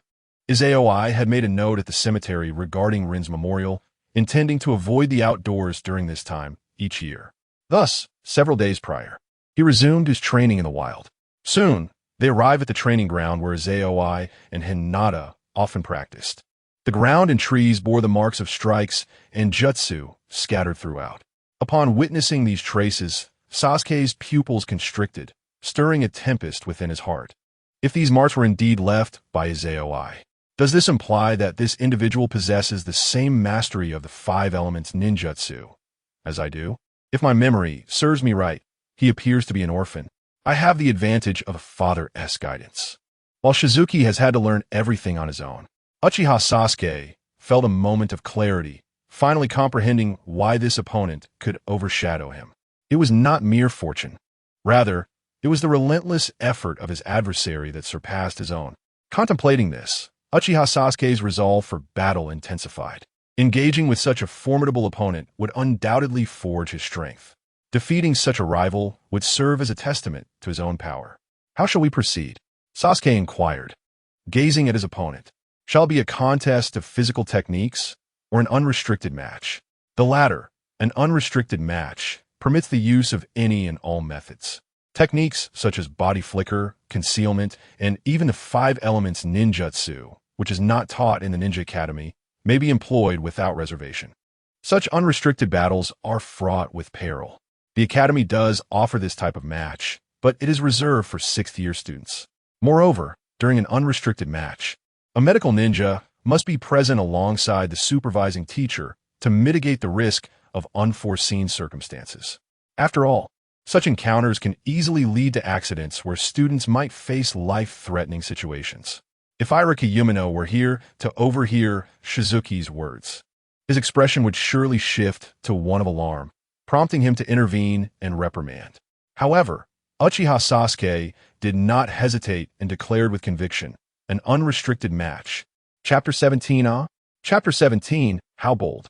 16 Knights was not surprised by Uchiha Sasuke's choice. However, on the surface, he still gave Uchiha Sasuke a thumbs up. This decision was, in fact, beneficial for 16 Knights. In a physical confrontation, one could not fully unleash their potential, even if victorious. The rate of critical hits was far lower than in an unrestricted duel. This was something 16 Knights had verified. When Hinata refrained from using her chakra point striking technique and channeled chakra into her body, 16 Knights defeated her without triggering any critical hits. The disparity in their strength was simply too vast. Although a crushing battle could potentially yield critical hits, the minuscule probability had eluded 16 Knights for an entire year. When Hinata employed her chakra point striking technique with all her might, 16 Knights managed to extract 2 critical hits from her during that year. 1 purple and 1 blue. These 2 hits were the bloodline limit, Byakugan, purple, and chakra control, blue. It was not that 16 Knights looked down upon Uchiha Sasuke. Rather, he was well acquainted with the storyline and recognized Sasuke's extraordinary talent, having taken shortcuts since the age of 3. He had a lead of 3 to 4 years over his peers. Were it not for Uchiha Sasuke's mastery of the fire release, great fireball technique, he would pose no threat to 16 Knights whatsoever. The fire release, great fireball technique, however, could significantly enhance Sasuke's critical hit rate. An unrestricted duel was undoubtedly the optimal choice. So let us commence. 16 Knights stepped back a few paces to create distance from Uchiha Sasuke, then raised his index and middle fingers. Observing this, Uchiha Sasuke also formed a confrontational seal. Instantly, the two charged towards each other. As they drew near, Uchiha Sasuke launched a punch. While sidestepping to evade, 16 Knights executed a swift 180-degree turn, delivering a kick aimed at Sasuke's face, showcasing remarkable agility. Uchiha Sasuke had no time to dodge and could only raise his other arm to block with his forearm, but the impact sent him staggering back a few steps. By the time he regained his footing, he found himself in a severely passive position. 16 Knights surged forward, unleashing a barrage of strikes towards Sasuke's face and chest. Though the power was not overwhelming, the speed of the assault left Sasuke struggling to respond. Just as he managed to block the first punch, the second found a gap and connected with his face. After taking the first hit, Uchiha Sasuke completely lost his rhythm, becoming akin to a movable punching bag. His raised arm was seized by 16 Knights, who utilized it to grapple and disrupt his balance. In contrast, 16 Knights, although initially lacking in rhythm, gradually developed a compelling cadence. Much like the Hyuga clan's 8 trigrams palm, without channeling chakra into his attacks, the damage remained minimal. Yet during the flurry of strikes, the opponent was rendered utterly defenseless. After an indeterminate number of blows, 16 Knights finally ceased his assault, executing a full 360-degree turn and channeling his energy into a powerful kick that propelled Uchiha Sasuke into the air. The force of this kick was even more excruciating than the preceding flurry, leaving Uchiha Sasuke gasping for breath. Gazing upon the retreating figure of Shizuki, Uchiha Sasuke, who had been ensnared in the illusionary realm, repeatedly confronted the harrowing images of his clan's annihilation. Suddenly, he perceived the reflection of Uchiha Itachi within Shizuki. The scornful words of his adversary echoed in his mind. "You are far too weak now. Henceforth, live a wretched existence, clinging desperately to life." Sasuke's expression twisted in anguish. "Uchiha Itachi, I shall avenge you. Fire release. Great fireball technique." This chapter is not yet complete. Click the next page to continue reading. He envisioned Shizuki as Uchiha Itachi, swiftly forming hand seals, and unleashed a torrent of flames from his mouth, rapidly coalescing into a blazing fireball that hurtled toward Shizuki. Just then a gust of wind blade technique. Shizuki, far from being alarmed, felt exhilarated, feigning the formation of hand seals, and exhaled a breath that transformed from intangible to tangible, morphing into a scythe-like, translucent wind blade that collided with the incoming fireball. In the next instant, the colossal fireball was cleaved in two, its power drastically diminished as the wind blade continued its trajectory, striking Sasuke with unrelenting force. The sound of tearing fabric resonated in the air, and blood erupted from Sasuke's body. As he collapsed to the ground, he fell silent. Shizuki, however, remained unfazed, approaching with deliberate calmness. In this moment, anyone could perish, yet Uchiha Sasuke and Naruto Uzumaki were destined to survive. The news of the Outer Path's golem descending from the moon must have reached the Sage of Six Paths. He was undoubtedly aware that a second pair of Rinnegan had emerged, to prevent Indra and Ashura from prematurely resurrecting before they had matured. The sage would not allow the reincarnations of this generation to perish so easily.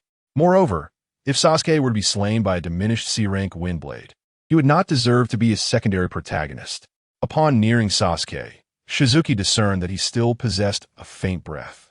The Windblade had merely rent his garments, leaving a superficial scratch without exposing bone. Shizuki knelt beside him, employing basic medical ninjutsu for his treatment.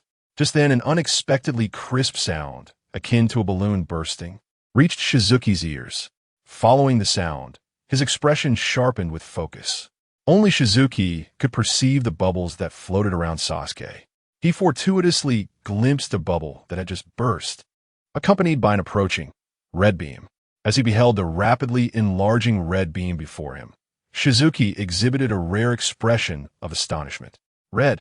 How many shades of red does Uchiha Sasuke possess? Red is the highest known rank, or is it purple?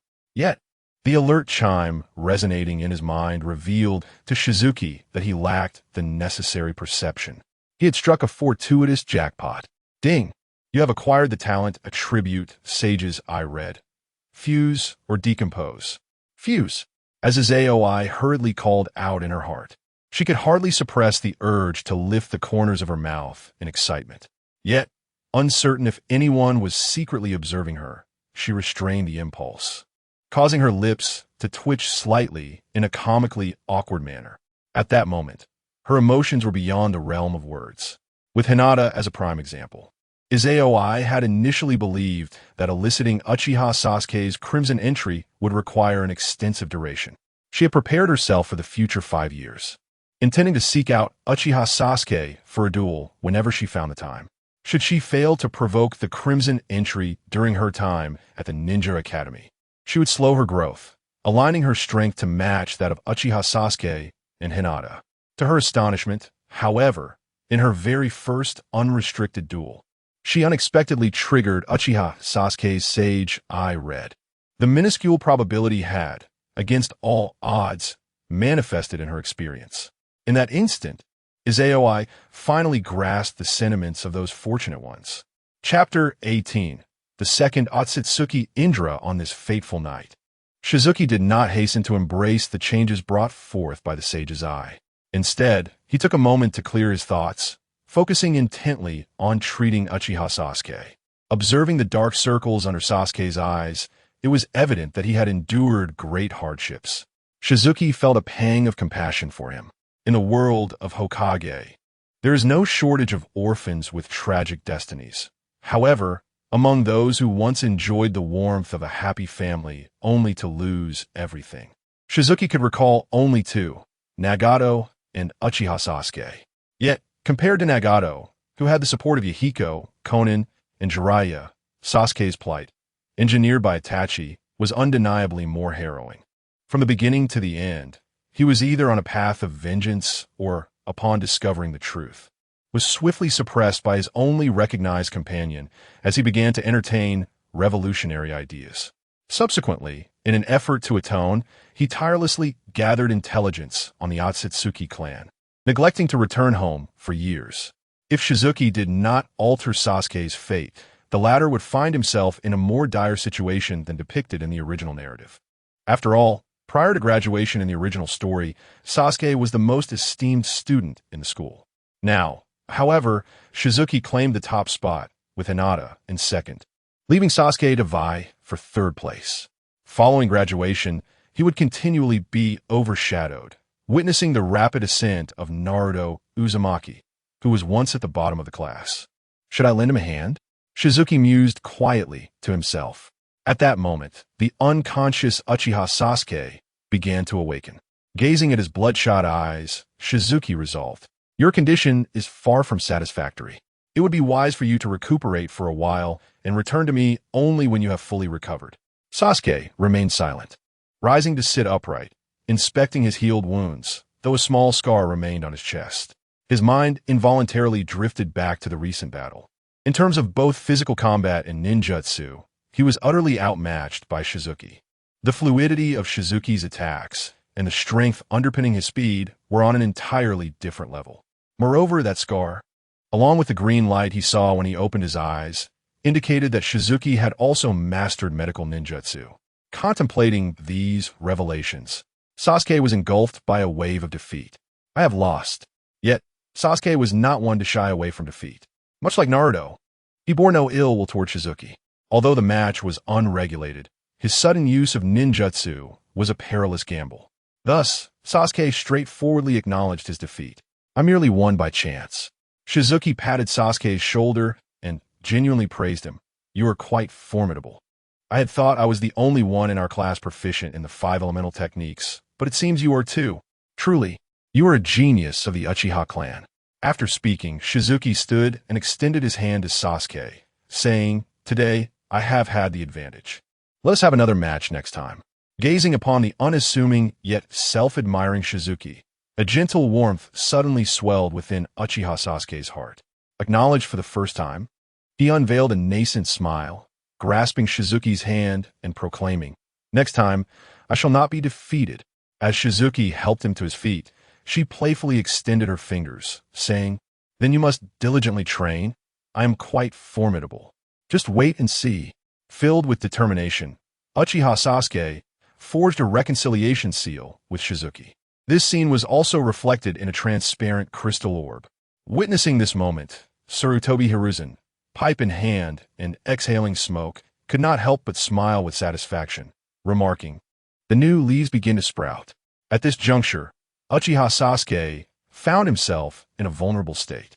To prevent him from resorting to despair, Sarutobi Hiruzen had promised Itachi Uchiha to look after Sasuke, thereby allowing Itachi to serve as a spy with peace of mind. The Umbu had long been covertly observing Uchiha Sasuke from the shadows, as the two departed the Ninja Academy for the abandoned training grounds. The news reached Sarutobi Hiruzen without delay.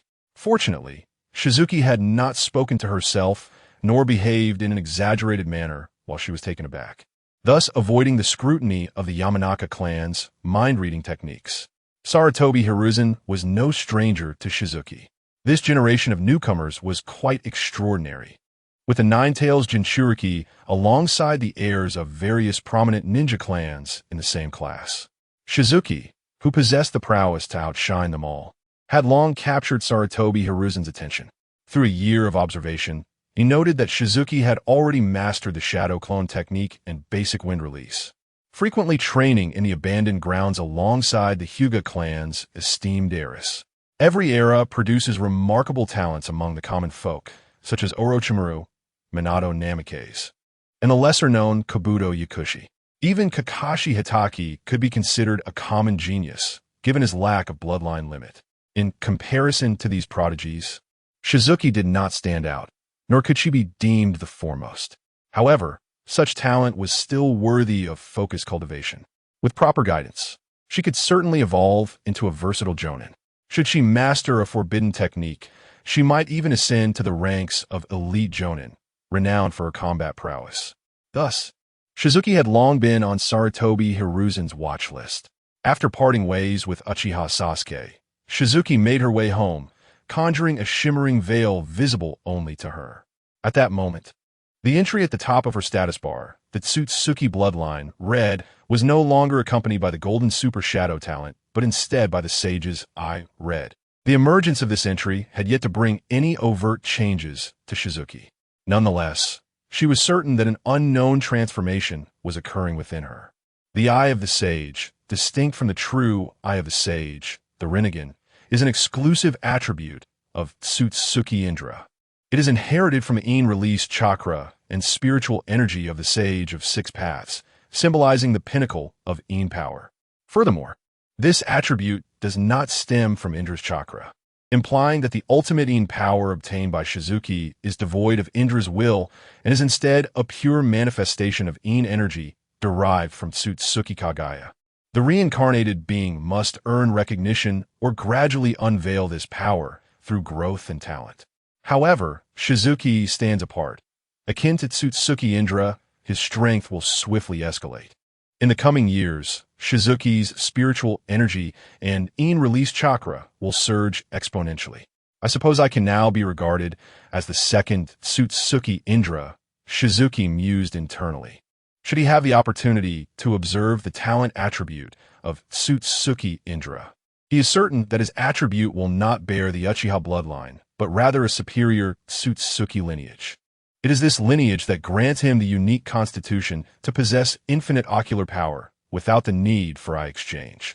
Contemplating his ability to unleash elemental techniques without hand seals, Shizuki can deduce that the level of Tsutsuki Indra's bloodline is undoubtedly of a red tier. As for surpassing the red tier, such a feat seems implausible. Otherwise, the reincarnated vessel of Indra's chakra would not require the unification of opposites to awaken the Rinnegan, as it could have transitioned directly from the Sharingan to the Rinnegan like Kagaya did. Presently, Shizuki is equivalent to the second Tsutsuki Indra. Only by elevating the Tsutsuki bloodline to a higher level will he ascend to become the second Tsutsuki Kagaya and Tsutsuki Himura. Chapter 19. Izaoi and the younger sister-in-law Konoha. July 23rd, 57th year of the Leaf. In the Hyuga clan's estate, the dojo of the clan leader reverberated with a series of crisp, yet heavy thuds. As the scene unfolded, two children, a boy and a girl, engaged in a martial arts duel. The cacophony of sound emanated from their hands. Hinata and Hyuga Niji, their temples bulging with veins, transformed their hands into blurs, their fingertips entwined with azure flames as they struck at each other's chakra points. Each attack failed to land.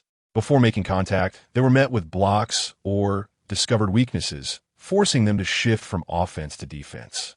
The continuous clash of chakra generated waves of roaring energy.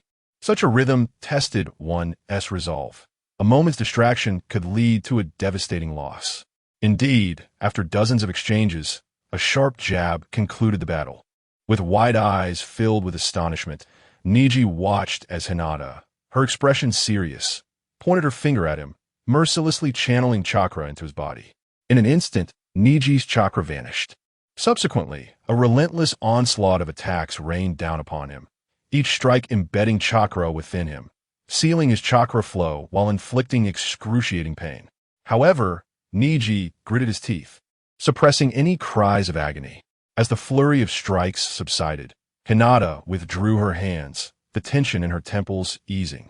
She gazed at Niji, who sat on the ground, and gently said, "Thank you for your guidance, Niji and I." Observing this scene from a distance, Hyuga Hizashi couldn't help but smile with pride. Seizing the moment while Hinata was momentarily distracted, he resumed his stern demeanor and, with an impassive expression, addressed Niji. "Niji, go and receive treatment." "Yes, esteemed clan leader," Niji replied, lowering his head to conceal the bitterness and resentment within. He rose and slightly bowed to Hinata, saying, "Thank you for your guidance, Lady Hinata." With that, he turned and departed. Hinata remained oblivious to Niji's emotional turmoil. After completing the clan monthly examination, she eagerly approached Hizashi, her face alight with anticipation. "Father, may I take Kaido out to play?" "Very well." Hizashi nodded in approval. "Thank you, father," Hinata beamed, then hurriedly left the dojo, bringing along 3-year-old Kaido as they exited the clan estate to seek out Izaoi for training. It had been precisely 3 years since she had last trained with Izaoi. The transformation within Hinata was evident. Her victory over Niji and Hizashi's changing attitude reflected this. It was not her first triumph over Niji. Since the beginning of the year, every encounter with him had resulted in her victory, and by the latter half of the year, she had begun to dominate their matches. The art of chakra acupuncture not only tests the Byakugan, but also the mastery of chakra control. Among peers of the same age, only Shizuka excels beyond Hinata in this regard. Even Sakura, whose entry level is marked by purple, finds her chakra control lacking compared to Hinata, who diligently practices the art of chakra acupuncture daily. Defeating her longtime fear of her cousin has led to a profound transformation in Hinata, instilling her with newfound confidence. Both Hinata Hizashi and the elder members of the clan unanimously agree that Hinata shall be the future heir of the main family. Consequently, many elders have been urging Hizashi to confine Hinata to a sheltered existence. However, Hizashi, citing the recent passing of his wife, wishes to provide Hinata with a joyful childhood, opting to delay any decisions regarding her future until she turns 12. Simultaneously, Hizashi no longer obstructs Hinata's companionship with Shizuka, even as their relationship evolves. He permits Hinata to take her younger sibling, Hikari, out to play with Shizuka. Unbeknownst to anyone, Hizashi harbors ulterior motives. He appears to be orchestrating a grand scheme to ensure that both of his daughters remain unconfined. Shizuka, blissfully unaware of Hizashi's intentions, assumes that Hinata and Hikari's freedom to roam is a result of Hinata's exemplary performance, solidifying her status as the heir of the Hyuga clan. The thought that Hinata's stable position may inadvertently lead to Hikari being confined does not cross Shizuka's mind. Even if it did, Shizuka would remain indifferent. The concept of confinement is merely a form of cursed seal, which, in terms of hierarchy, pales in comparison to Orochimaru's Earth and Heaven curse seals. Even if the Hyuga clan lacks a means to lift the confinement seal, once Shizuka masters Yin-Yang release, she will be able to dispel it. Should Hikari be subjected to confinement, it would amount to little more than a temporary discomfort. After all, the Shippuden saga has concluded, and she has yet to graduate from the Ninja Academy. The potential flaws of the Byakugan remain inconsequential. Knock, knock, knock. Oni-chan, I'm here to play. Open the door. The sound of gentle knocking and a youthful voice echoed in Shizuka's ears. Upon opening the door, he was greeted by two figures, one tall and one short. The smaller one instantly leaped into Shizuka's embrace, exclaiming, Oni-chan, let us go out and play. At just 3 years old, Hikari donned a custom-made pink kimono, already accustomed to wearing traditional attire at such a tender age. Her short black hair grazed her ears, parted down the middle, framing her cherubic face, plump and adorable, evoking the irresistible urge to pinch her cheeks. And indeed, Shizuka did just that. He playfully squeezed Hikari's cheeks and smiled. All right, what does Hikari wish to do today? In Shizuka's eyes, Hikari was surrounded by a myriad of colorful bubbles. The princess of Byakugan gold, Byakugan of bloodline limit, purple, Otsutsuki bloodline blue, Jonin qualification blue, chakra control blue, compared to those commoners and ordinary shinobi. Hina's panel is remarkably luxurious. The only aspect in which she falls short of Hinata is the gold-tier Byakugan of the princess. In the theatrical release, it was seized by Otsutsuki SH-10 and evolved into a Rinnegan within mere days. However, Hina's Byakugan purity remains exceedingly high. She is merely one tier away from matching Hinata's attributes. The remaining attributes are identical to Hinata's, rendering her a diluted version of Hinata. Like Hinata, she possesses the qualification to defy fate. Naturally, Shizuku holds great affection for this adorable and promising little sister-in-law. I want to eat glutinous rice dumplings and ride high, Hina exclaimed, attempting to climb onto Shizuku's shoulders. All right, today, Hina's wishes shall be granted. Shizuku affectionately ruffled Hina's little head, then squatted down to allow Hina to perch upon his shoulders. Grasping Hina's tiny hands, Shizuku stood up and, with a smile directed at Hinata, who was watching them with joy, instructed, Hinata, please close the door. Yes. After shutting the door, Shizuku led the Hyuga sisters toward the bustling shopping street. Ever since Hinata's mother passed away, their duo gradually evolved into a trio. Vivid memories linger of the day Hinata cried with such heart-wrenching sorrow before Hina's arrival. Only Shizuku and their mother had bestowed the tenderness and love that Hinata desired. Following their mother's absence, Hinata's reliance on Shizuku reached new heights. Their bond began to undergo a profound transformation from that day onward. To prevent Hina from becoming a second version of herself, Hinata diligently devoted herself to training, striving to ensure her sister's happy growth. Whenever possible, she would take Hina out to seek Shizuku. In Hinata's eyes, Shizuku was far more adept at caring for children than their father. His formidable presence, stern expression, and high-pressure education were intimidating. Without their mother's love, Hinata would have crumbled long ago. Now that their mother was gone, Hinata could not allow Hina to tread the same path she had. Observing Hina seated on Shizuku's shoulders, radiating joy, Hinata felt reassured in her decision. Chapter 20. The future of SS-class ninjutsu as Shizuku and Hinata wandered the streets of the Hidden Leaf Village. A colossal waterfall loomed near the Uchiha clan's territory, cascading into the depths of the Southie River. Should a member of the Hyuga clan stand here and activate their Byakugan, they would uncover a concealed cave beneath the roaring waterfall. Within this cave, a tremendous sound reverberated, though it was drowned out by the water's thunderous flow. If one were to touch the rocky walls surrounding the waterfall, they would feel intermittent tremors. A blue radiance pierced through the cave's darkness, revealing a blue-white sphere that expanded rapidly, resembling a water-filled balloon.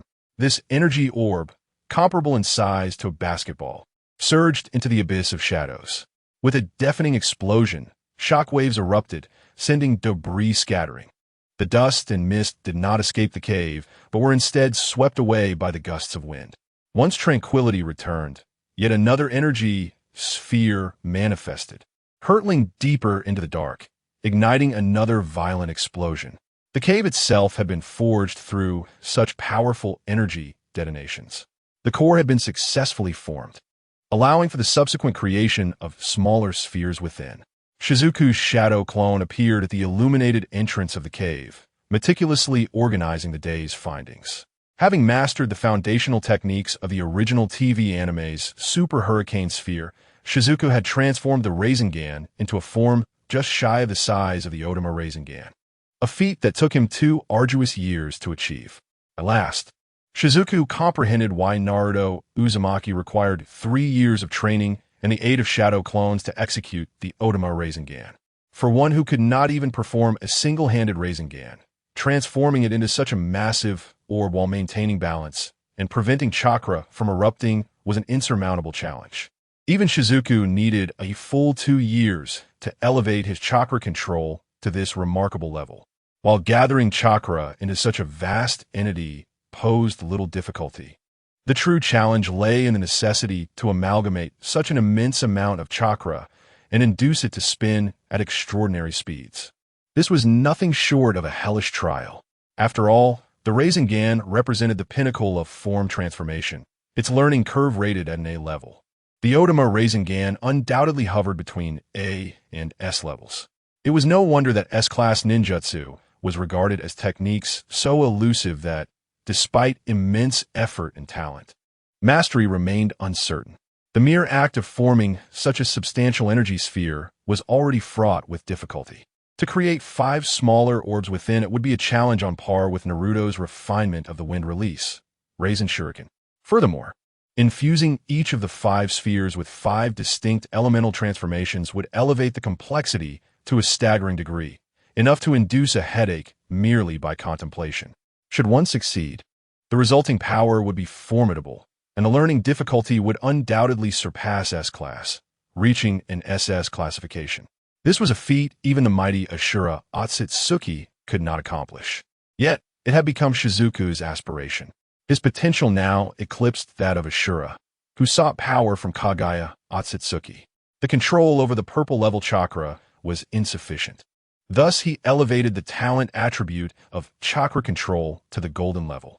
Once he successfully developed the Super Hurricane Sphere, he would be able to wield it like Naruto Uzumaki, mastering the art of versatility in combat. Regardless of the adversary, he could resolve conflicts with his formidable orbs. Seated in meditation before the waterfall, Izaoi's shadow clone continued to gather chakra with both hands, forming an orb of energy the size of a basketball. Yet this time refrained from releasing it. Only when he had exhausted his chakra did the shadow clone dissipate into a cloud of white mist. The fatigue and experience accrued were then transferred back to his original form. Holding a glutinous rice ball meant for feeding Hinata, Izaoi merely raised an eyebrow before returning to his usual demeanor. Even Hinata, who had been secretly observing him, failed to notice the changes in Izaoi. Since mastering the Rasengan and attempting to develop the Super Hurricane Sphere, Izayoi had seldom practiced in his original form, delegating the training to his shadow clones in the cave. While he accompanied Hinata in the abandoned training grounds, he was certain that Sarutobi Hiruzen had spied on him using the crystal ball technique. Over the past 2 years, Izayoi had engaged in combat with Sasuke Uchiha every week or two. He could hardly believe that their unregulated duels had not caught Sarutobi's attention. After all, Itachi Uchiha had informed him before departing from Konoha, and subsequently threatened Danzo Shimura. Were it not for the fear of his Byakugan being discovered, Izayoi would have been unable to resist activating it to check for any lurking Umbu. Having dedicated his shadow clones to training, Izayoi had long mastered the chakra levels of his clones, ensuring that the fatigue feedback remained within acceptable limits. As the chapter is not yet complete, please proceed to the next page to continue reading. After Hinata finished her rice balls, Izayoi accompanied her on various outings, using the technique of instant movement to carry her high above or engaging in tree climbing and water treading. Although she had yet to begin her training, having witnessed the battles involving Hinata and Niji Hyuga, as well as Hinata's training with Izayoi, she aspired to become as gentle and powerful as her sister. Thus, aside from a slight gluttony, she preferred not to play with her peers, finding joy instead in Izayoi's exhilarating escapades, experiencing the thrill akin to a roller coaster. Once she reached the age to extract chakra and began her training, she would undoubtedly become even more attached to him. Goodbye, Onaikin. See you later. After playing with Hinata until dusk, Izayoi smiled and waved farewell to his clingy sister-in-law. He did not return home, but instead headed to the market to procure some ingredients. Then instantaneously made his way to the vast Uchiha compound, where only Sasuke Uchiha awaited him. You've arrived, Sasuke said, his face alight with fighting spirit as he observed Izayoi, who was carrying 2 bags. Let us eat first, then we can spar afterward. A little rest won't hurt, Izayoi suggested with a smile. All right, Sasuke agreed without hesitation. As night fell, the two enjoyed a hot pot meal together. As the night deepened and tranquility enveloped the surroundings, 2 diminutive figures traversed the clan's territory, swiftly penetrating a dense forest like arrows in flight. The sounds of impact, heavy objects crashing to the ground, and projectiles slicing through the air resonated through the silent woods. Shortly thereafter, an explosion erupted, a brilliant flash of crimson flames illuminating the night, only to be extinguished moments later. After half an hour, the 2 figures emerged from the forest. Under the moonlight, the contrast between Shizuki and Uchiha Sasuke was stark. Shizuki's attire was immaculate, seemingly untouched by the world, while Uchiha Sasuke appeared disheveled, his body marred by burn marks.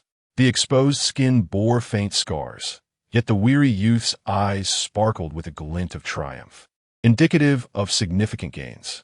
I have won again, Shizuki remarked with a smile directed at Uchiha Sasuke.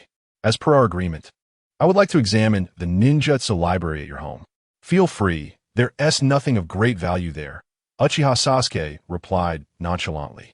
Following the annihilation of the Uchiha clan, the remains of his kin were interred by the village, and, as a consequence, all scrolls were confiscated. The only remnants of his family's legacy were a few low-level ninjutsu scrolls. Sasuke had inquired with the 3rd Hokage regarding the advanced ninjutsu scrolls of his family, which the village had left untouched, presumably taken away by Itachi Uchiha. Sasuke bore no resentment towards the village for seizing his family's scrolls, for the 3rd Hokage had assured him that once he became a ninja and matured enough to assume leadership of the Uchiha clan, he could petition the village to reclaim the land deeds and ninjutsu scrolls. Currently, he lacked the strength to safeguard such artifacts. Shizuki understood that Sarutobi Hiruzen spoke the truth. Aside from secret techniques, such as Izanagi and Izanami, the Uchiha clan's ninjutsu scrolls indeed held little allure, in comparison to the formidable combat prowess of a powerful Uchiha. Such trinkets were hardly worth coveting, much like the inheritance left behind by Shizuki's own parents. Nonetheless, the ninjutsu library of the Uchiha household was of considerable utility to Shizuki. He possessed an extraordinary aptitude for transformation techniques, yet his skill in nature transformation was nearly non-existent. Mastering the 5 elemental transformations would enhance his abilities. To perfect the Super Typhoon Sphere, Shizuki needed to master all 5 elemental transformations to the extent that they could seamlessly integrate with the sphere. 4 Wind Transformation. Shizuki could draw inspiration from the original narrative's Naruto Uzumaki, while the other 4 transformations could only be mastered through diligent practice of ninjutsu, or by seeking guidance from A.J. Nin after graduation. Of course, there existed a shortcut to attain supreme nature transformation without the need for rigorous training, awakening the Rinnegan or the Transmigration Eye. Chapter 21. Konoha, 60 years. Luxurious panels. Time flies, and the years swiftly pass by. In the blink of an eye, childhood has reached its conclusion. By the end of March in the 60th year of Konoha, the most exceptional cohort of new graduates has finally arrived at their graduation season. Shizuki-kun, it's time to rise. We have the graduation assessment today. Shizuki, unusually indulging in a late slumber, was gently roused from his dreams by a soft feminine voice.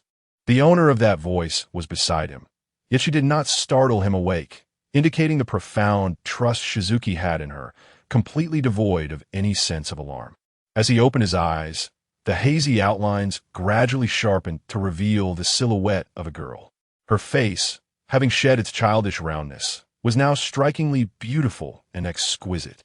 Her long, raven hair, which she had been deliberately growing for the past 6 years, cascaded down like silk, brushing against her waist and revealing skin as fair as snow beneath her white trench coat and black fishnet lining. Unlike others of the Hyuga clan, her Byakugan possessed a subtle hue of lavender, making her exquisite eyes sparkle like precious gems, translucent and radiant. The corners of her lips, tinted like cherry blossoms, curled into a faint smile as she leaned forward, hands clasped behind her back, gazing at the freshly awakened Shizuki. For a few moments, their eyes met, and Shizuki found himself momentarily lost, as if that cherubic face, still reminiscent of her infantile charm, belonged to yesterday. However, his gaze suddenly darted downward, and a mischievous grin spread across his face. "Hinata, have you grown taller again?" Hinata gasped in surprise, suddenly aware of how ungraceful her posture was. She hastily pulled the zipper of her trench coat to the top, her cheeks flushed, and turned away, her voice trembling slightly. "Shizuki-kun, please go wash up. I brought you breakfast." After speaking, the girl hurriedly exited the room. Habitually teasing his childhood friend, Shizuki got up, stretched lazily, and made his way to the in-suit bathroom to freshen up. As he brushed his teeth, he glanced at his reflection in the mirror. 6 years had passed, and the boy with black hair and blue eyes, once adorned with baby fat, had likewise shed his youth. His features were now chiseled, sharp, and strikingly handsome. His black hair, just long enough to cover his ears, appeared slightly tousled from sleep. His blue eyes resembled a deep ocean, shimmering with glimmers of light under the illumination. However, in the next moment, his eyes, which shared a hue with Naruto, but were a shade deeper, suddenly transformed to the same white as Hinata's. Under the light, they too glimmered with a faint lavender hue. Yet, the temples on either side of Shizuki's head showed no sign of the veins that had previously bulged whenever he activated his Byakugan. Since the beginning of the year, such characteristics had ceased to manifest. Shizuki's eyes narrowed slightly as a shimmering veil, visible only to him and imperceptible even in the mirror's reflection, materialized before him. Host. Izaoi, talent attributes. Otsutsuki bloodline, red. Sage's Eye, red. Prince of Byakugan, red. 6 paths qualification, red. Bloodline limit Byakugan, gold. Chakra control, gold. Vortex bloodline, purple. All attributes physique, purple. Medical genius, blue. Points, 12,391. This chapter remains unfinished. Please click the next page to continue reading. After 6 years at the Ninja Academy, Izaoi's profile has become remarkably extravagant. In addition to the original Otsutsuki bloodline, he has acquired 3 additional red talent attributes. These include the Sage's Eye, red, derived from Uchiha Sasuke, the Prince of Byakugan, red, which was renamed following its fusion 2 years ago from Hinata, and finally, his self-enhanced 6 paths qualification, red. While others possess only basic ninja qualifications and may lack even a single talent attribute, Izayoi boasts 4 of the currently recognized highest-level red attributes. Even the destined child of the Vortex clan, Naruto Uzumaki, who wields Ashura's chakra and half of the 9 tails, pales in comparison to him. However, upon closer inspection of his profile, it becomes evident that nearly 5 years have passed since Izayoi fused with the Sage's Eye, red. Yet, his attribute panel remains devoid of the unlocked bloodline limit Sharingan, purple, or Uchiha bloodline, purple. The reason, of course, lies in the bloodline limit Byakugan gold. At the end of June in the 58th year of Konoha, Izayoi received a belated birthday gift, finally acquiring the red attribute from Hinata.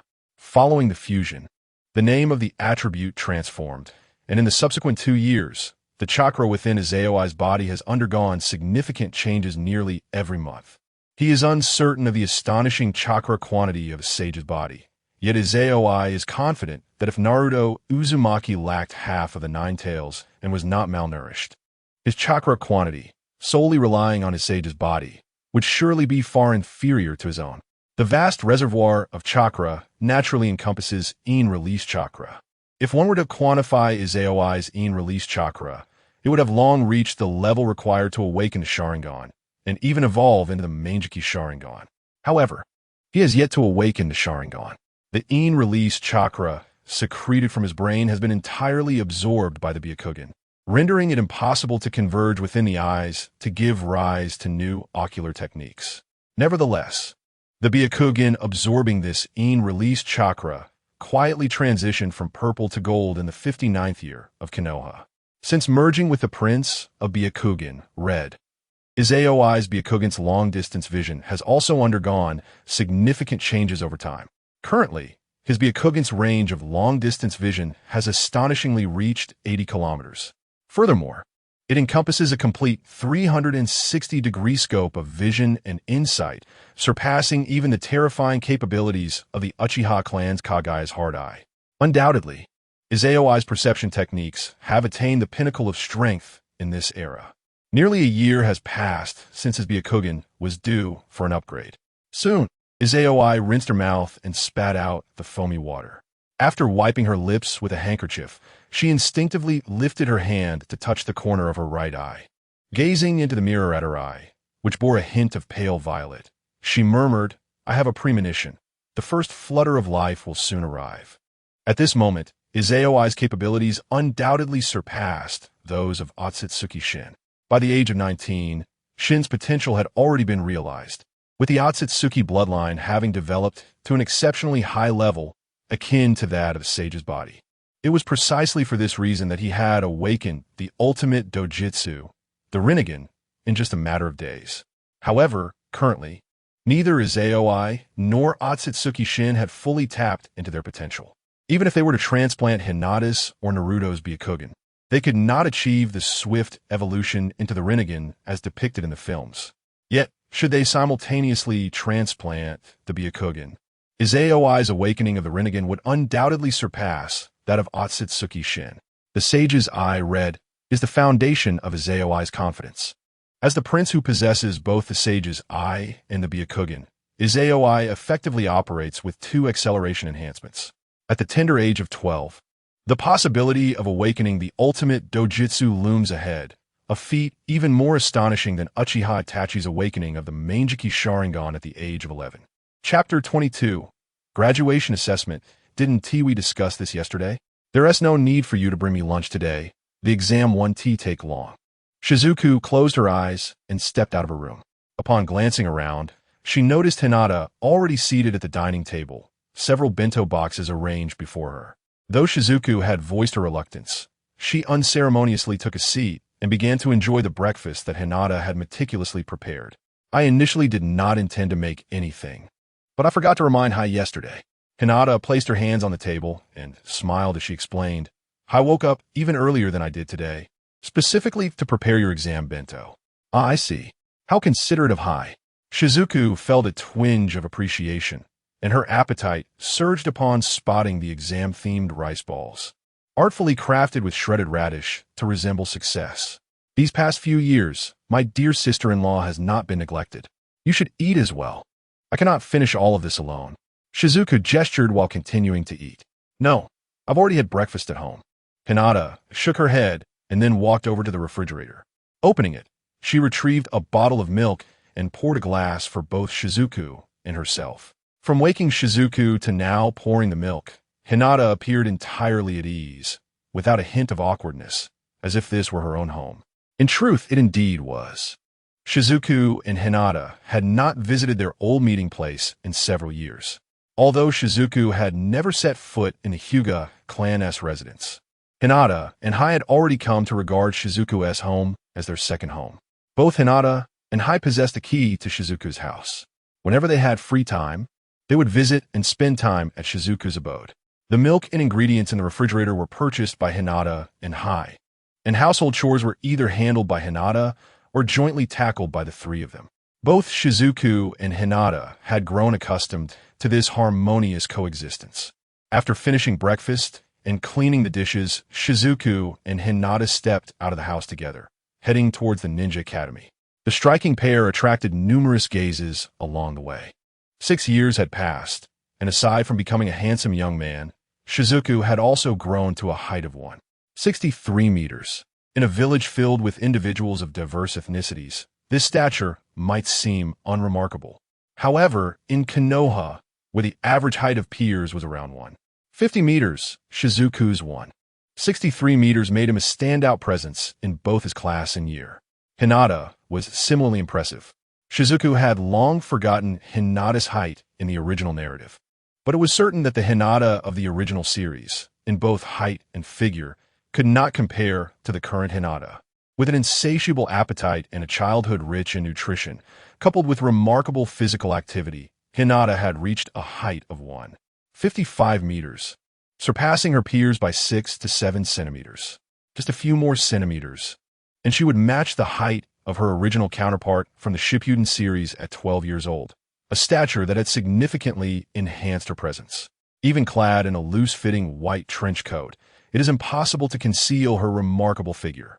If she were to unzip her coat, revealing the snug black fishnet lining beneath, and then bend over, the sight would undoubtedly be breathtaking. Thus, upon awakening for the second time, Izaoi found his gaze irresistibly drawn to her. He often mused in his heart, "This is the enchanting allure of the two-dimensional world. Only in such a realm could one encounter a lissom girl of such exquisite form at this tender age. Good morning, Hinata. Good morning, Minako." It was evident that they were inseparable. One could not help but wonder if they were indeed more than mere friends. Today, March 21st, the students from grades 1 to 5 had completed their annual examinations the previous day, while the 6th graders were to undergo their graduation assessments a day later. As a result, the school felt unusually tranquil. The only figures present were those of the 6th grade students.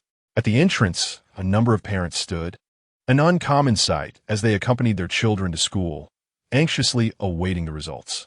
After 6 years of diligent effort, the fate of their children, whether they would transcend the mundane and become ninjas, depended on this day.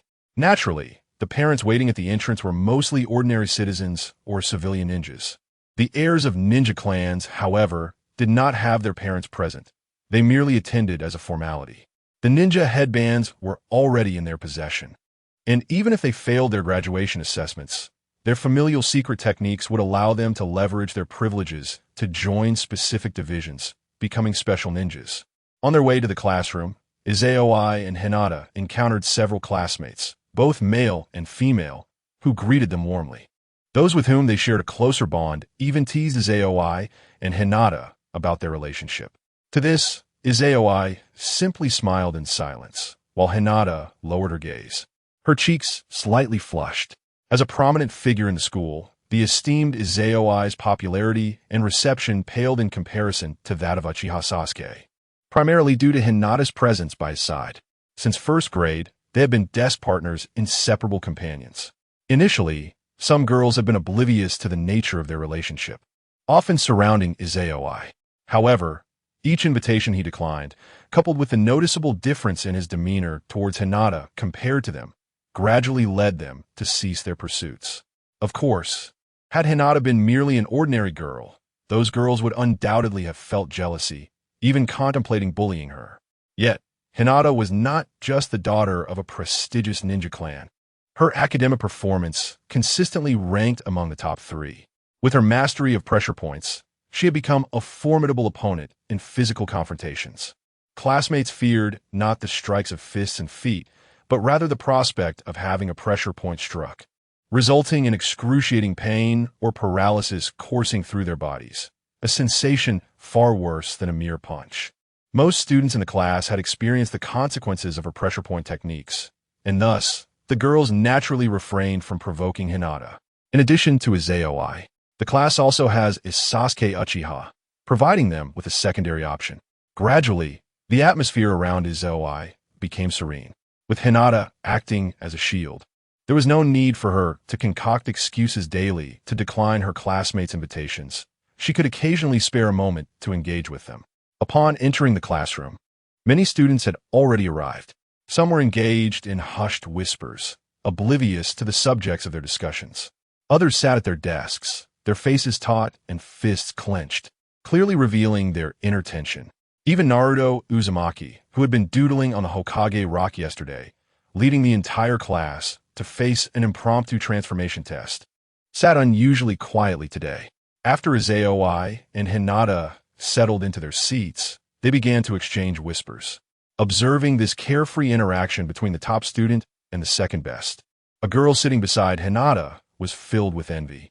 Truly, the exemplary students exude confidence, unlike her, who had been anxious since yesterday and struggled to sleep well at night. Chapter 23. The depleted Sasuke. The classroom fell silent as the bell rang, a rare occurrence indeed. Izayoi and Hinata had only exchanged whispers for a brief moment before the sound of the bell echoed through the air. The graduation assessment focused on the shadow clone technique. With the examination room located at the end of the right corridor, the teacher would call out names, and those summoned would proceed forth. No sooner had the bell ceased its toll than Iriki Yumino appeared at the classroom door. He did not ascend the podium, but instead offered a brief word of instruction before departing. Shortly thereafter, a chunin clad in a green vest appeared, holding a roster to commence roll call. Minako. One by one, names were spoken every couple of minutes. Those called upon exhibited various expressions, some tense, others brimming with confidence, as they exited the classroom, never to return. Hinata was among them. Izayoi. Just moments after Hinata's departure, Izayoi heard his name called. Rising, he made his way to the examination room at the corridor's end. Upon entering, he was greeted by the sight of Iriki Yumino and Mizuki, the homeroom teacher class 2, seated at a long table. Seeing Izayoi enter, Irika immediately broke into a warm smile and said, "Izayoi, let us begin." Understood. Izayoi nodded, swiftly forming hand seals before exclaiming, "Shadow clone technique." With a sound akin to bursting balloons, 2 distinct puffs of white smoke materialized on either side of him. As the smoke dissipated, 2 identical shadow clones appeared beside him, mirroring his appearance, height, attire, and even the smallest details of his clothing. Examining the clones with keen interest, Irika exchanged a glance with Mizuki before retrieving a genin forehead protector. Rising, he proclaimed, "Your clones are exceptionally executed. Congratulations on passing the graduation assessment. You're now a genin." "Thank you, Irika-sensei and Mizuki-sensei." Izayoi approached, accepting the forehead protector from Irika with both hands before bowing slightly to both instructors. Irika advised, "You need not return to the classroom just yet. Please remain on school grounds and proceed to our class's training field. Wait there until the others complete their assessments. I will escort you for your official photo afterwards." Understood. Izayoi nodded once more before turning to exit the examination room. As he stepped out of the school building, his gaze immediately fell upon Hinata, who was waiting outside. They exchanged smiles and made their way toward the training field, where several classmates had already gathered. "Hey, Izayoi, Hinata, you made it." The graduation assessment posed no challenge for you, did it? After finishing the portrait session, should we celebrate? Well, perhaps not. I wish to celebrate with my family, who are currently waiting outside for me. That makes sense. Let us gather again when time permits. How many of our classmates do you think will pass the graduation assessment? At least 20, I would say, considering we are a class. Regardless, That guy Naruto is definitely doomed. As this chapter is not yet concluded, please click the next page to continue reading. As Shizuki and Hinata approached, a number of classmates gathered around, engaging in conversation with Shizuki, who smiled and joined in. At that moment, a figure strode over. "Shizuki, let's have a match," declared Uchiha Sasuke, initiating a challenge.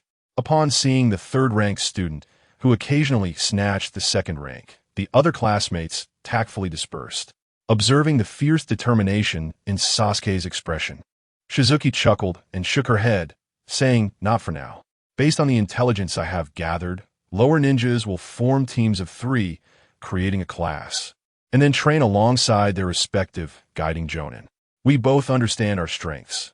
Regardless of how many times we spar, the outcome will remain unchanged. It would be more beneficial to train with our guiding jonin for a while and then assess our growth." Upon hearing this, Sasuke recalled the numerous times he had been soundly defeated. His fighting spirit was instantly extinguished as he nodded in agreement. "All right, we can have a match later." "No problem," Shizuki replied with a smile. Over the past few years, the points Shizuki accumulated, which allowed her to upgrade her chakra control while still retaining over 10,000 points, were largely thanks to Uchiha Sasuke. In the previous 2 years, Shizuki had sparred with Sasuke nearly every week, sometimes even twice a week. Aside from having activated the Sage Eye Red once, she had also unlocked several skills like Shadow Level Aptitude, Purple, Uchiha Bloodline, Purple, and Otsutsuki Lineage, Blue. All these talents were converted into points, with over 10,000 points being provided by Sasuke. The remaining points were contributed by Hinata and other classmates, with Hinata accounting for the majority. Within the class, Shizuki's prowess was unparalleled, while Sasuke and Hinata represented the top tier, followed by the children of ninja clans in the second tier and the rest in the third tier.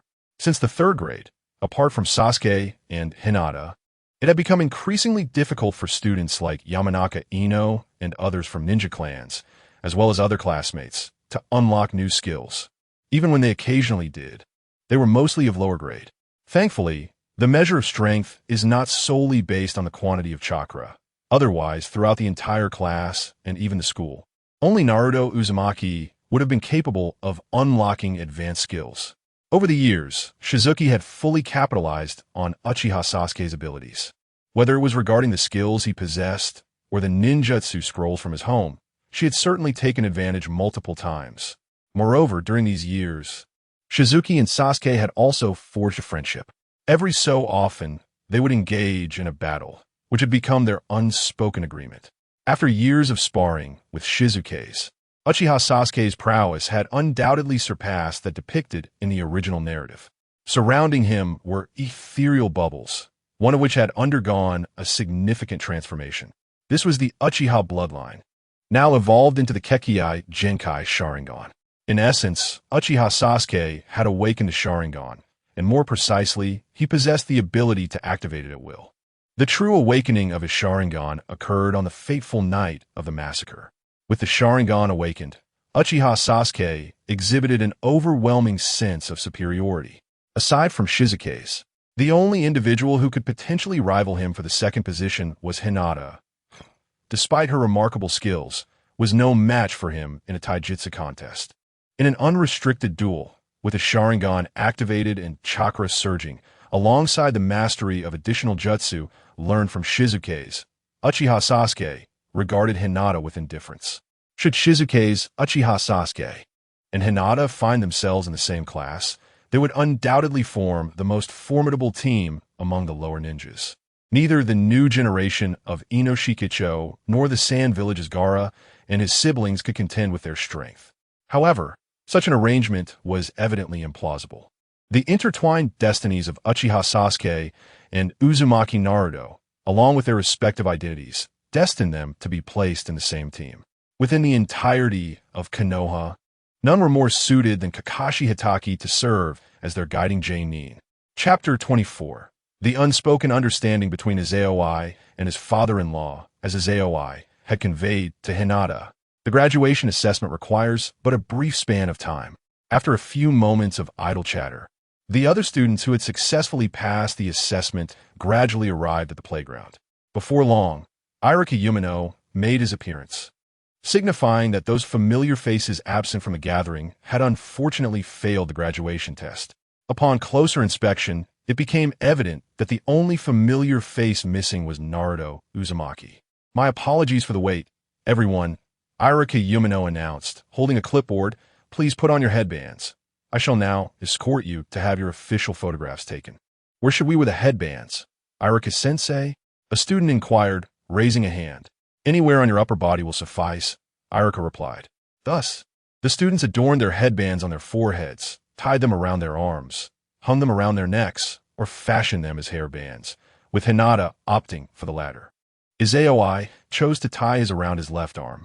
Once everyone was suitably adorned, Irika led them to the rooftop of the comprehensive building.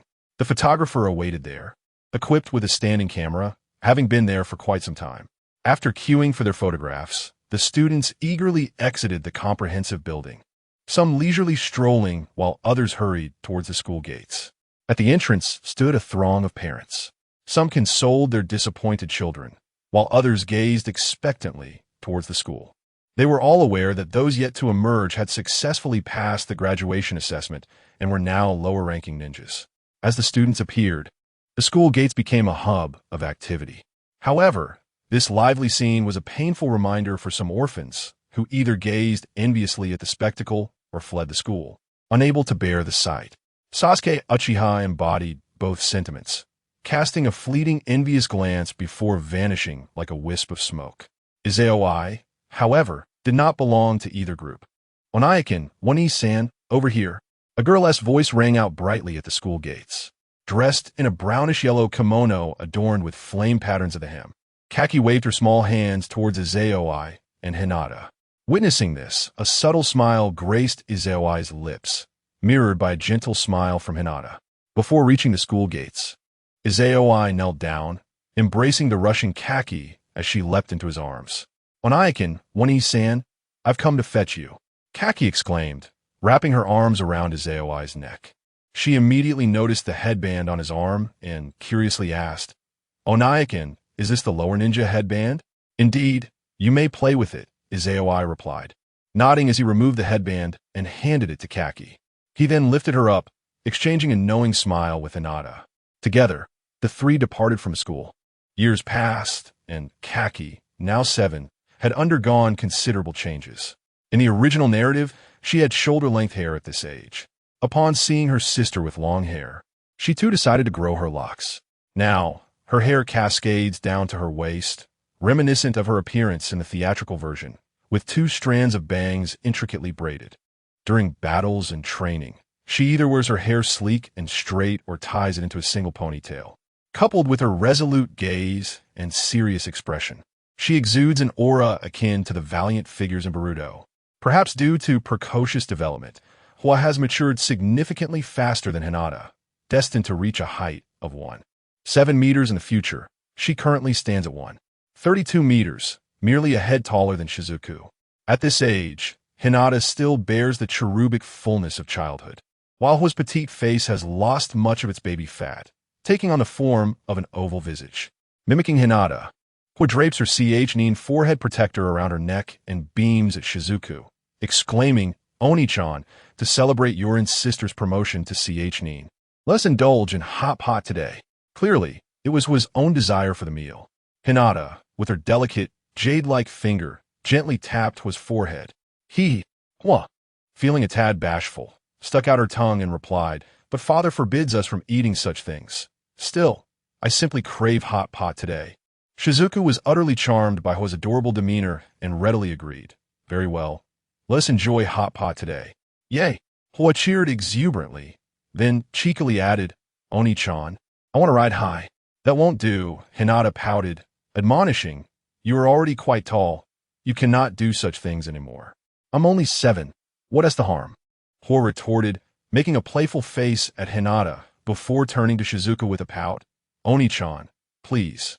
"Not a problem," Shizuku responded, swiftly freeing one hand and striking a pose reminiscent of a strongman. Even at 7, if Hua were as tall as me, she could still ride high. "Truly worthy of being called Oni-chan," Hua exclaimed, her face lighting up with admiration. She then gracefully dismounted from Shizuku's embrace and perched herself upon his shoulder.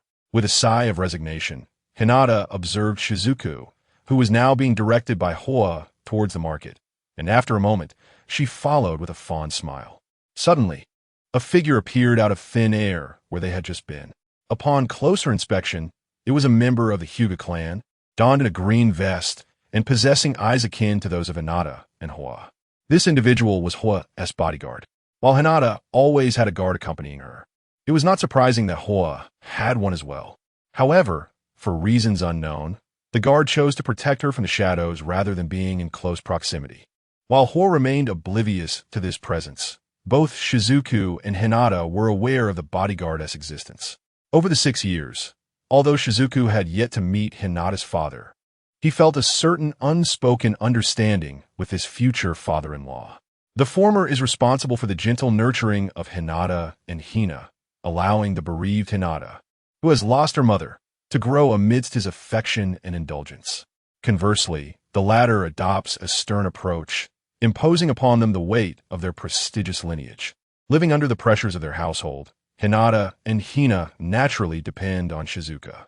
It is only in his presence that Hina exhibits the lively spirit characteristic of her age, brimming with playfulness and mischief.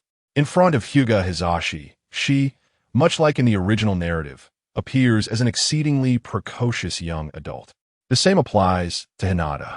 During a trip to the market to procure ingredients for hot pot, Shizuka also selects Hina's favorite sweet rice dumplings, bananas, milk, and Hinata's cherished cinnamon rolls before leading the two back home to prepare the meal. After feasting to their heart's content, the trio settles on a large sofa, digesting their meal while engaging in conversation. Seated beside Shizuka, Hinata finally sheds her reticence, resting her head on his shoulder, and suddenly speaks. "Shizuka-kun, it seems that only Naruto-kun from our class has yet to graduate." Shizuka replies, absent-mindedly toying with Hina's pigtails. Upon reaching the school gate, their eyes are immediately drawn to Naruto, who is swinging on a swing. Naruto-kun's chakra is so formidable. Why is it that he cannot even perform a simple clone technique? Hinata inquires, perplexed. Perhaps his chakra control is rather mediocre. Shizuka responds nonchalantly. His academic performance is dismal, and his shuriken throwing skills have seen little improvement. He is always the first to be eliminated during survival drills, with his only remarkable attribute being his taijutsu. Perhaps failing is not entirely a bad thing. Reflecting on Naruto's performance over the past 6 years, Hinata nods in agreement. However, she and Hina, who leans against Shizuka, her eyes half closed as if on the verge of slumber, remain oblivious to the subtle curve that forms at the corner of Shizuka's mouth as he speaks dismissively. Chapter 25, Class Division. The action of the father-in-law Naruto Uzumaki sat alone on a swing, his solitary figure evoking a sense of pity. Yet, Izaoi felt no empathy for him whatsoever. For only Izaoi understood that this fellow was on the verge of an extraordinary transformation. The rivalry between Naruto and Sasuke Uchiha, akin to the reincarnation chakra coursing through their veins, represented the ultimate dichotomy of yin and yang, with their fates intertwined yet oppositional. Throughout 6 years at the Ninja Academy, Sasuke Uchiha emerged as one of the most formidable figures. Were it not for Izaoi, he would undoubtedly have claimed the title of the top student. During the years depicted in the original narrative, Sasuke basked in his glory. However, upon graduation, he began to encounter a series of setbacks. In stark contrast, Naruto, who had always lagged behind, embarked on a remarkable journey of resurgence. Within a mere few months, he transcended from being the lowest-ranking student to surpassing the top of his class. While Naruto may appear pitiable now as night descends, he is destined to unleash his potential and acquire one of the most suitable techniques for a sage body and the Nine Tails Jinchuriki, a forbidden art known as the multiple shadow clone technique. This technique is something Izaoi covets deeply. As Naruto's chakra increases, so does the desire to possess this arcane skill. In the Fourth Great Ninja War, Naruto utilized the multiple shadow clone technique to summon countless clones, each wielding a Rasengan, effectively countering the wood release. Advent of a world of trees unleashed by Madara Uchiha. Even a basic 5-element ninjutsu, when executed by hundreds or thousands of shadow clones, can create catastrophic effects. Had Naruto mastered a significant wind release during the Chunin exams, he would not have needed to resort to desperate measures to defeat Kiba Inuzuka. A combination of the multiple shadow clone technique and a powerful wind release would enable him to eliminate most candidates with ease. While Naruto might face suppression and setbacks, Izayoi would not share the same fate. Should he acquire the multiple shadow clone technique, his strength would undoubtedly undergo a qualitative transformation. Contemplating this, Izayoi paused momentarily, his fingers deftly manipulating a strand of fiery hair. A bold idea began to take root in his mind. Perhaps tonight, he could attain this forbidden art. If his Byakugan had not ascended to the golden tier, Izayoi would never have dared to entertain such thoughts. After all, he alone knew that the multiple shadow clone technique was specifically crafted by Hiruzen Sarutobi for Naruto. The first forbidden technique inscribed in the Scroll of Seals was the multiple shadow clone technique, conspicuously placed for Naruto to find, raising questions about the very nature of the scroll itself. Should Izayoi dare to fixate on the scroll, or even venture into that forest at night, he would undoubtedly attract Hiruzen Sarutobi's attention. Awaiting him would be the mind-reading techniques of the Mountain Clan.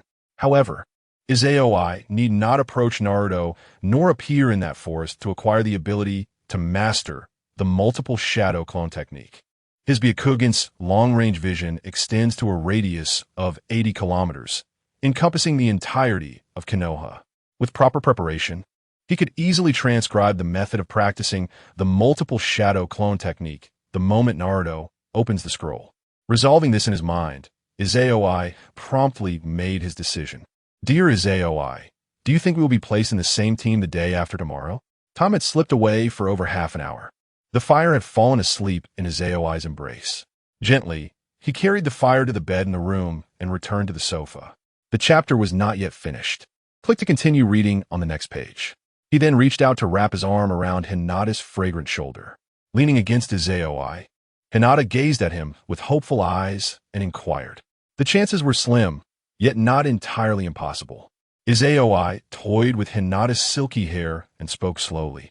The class division will surely be based on a balance of strength. Given that we have consistently ranked among the top 3 in our grade, the likelihood of us being placed together is quite low. However, our inseparable companionship over the past few years has not gone unnoticed by our classmates, and the teachers must have observed it as well. If the class assignments are determined by the teachers, they might consider our rapport and place us in the same team. Hinata clasped her hands in a prayer gesture, wishing fervently, I hope that Izayoi-kun and I can be assigned to the same team. Izayoi couldn't help but chuckle softly, his fingers playfully squeezing Hinata's chin and then her cheek. He did not wish to dishearten her, though the probability of them being placed together was, in reality, nearly zero. The class division was overseen by Sarutobi Hiruzen, and in the original narrative, the only fortunate individual to enter the ranks of the Ninja Clan children was Haruno Sakura, who was favored by Uzumaki Naruto. The other formidable ninjas included Naruto and Uchiha Sasuke in one team, the new generation of Inuzuka, Nara, and Akimichi in another, while the Inuzuka clan, Hyuga clan, and Yamanaka clan formed a separate team. This year, there were no teams composed of both ninja clan children and commoners. Likewise, the teams formed by these ninja clans would undoubtedly gain the endorsement of high-ranking jounin. In contrast, the teams of commoner ninjas faced a significantly higher elimination rate. Had the class division deviated from tradition, Izayoi, as the top student, could have easily taken Sakura's place. However, Sarutobi Hiruzen was unlikely to break from convention.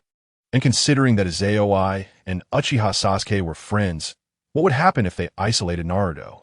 The dynamic of 2 males and 1 female could foster harmony or create division, whereas 3 males in conflict would be akin to a powder keg. Given the new generation of Inuzuka, Nara, and Akimichi, it was improbable they would be separated. Team 7, due to its particular nature, would invariably mirror the original narrative.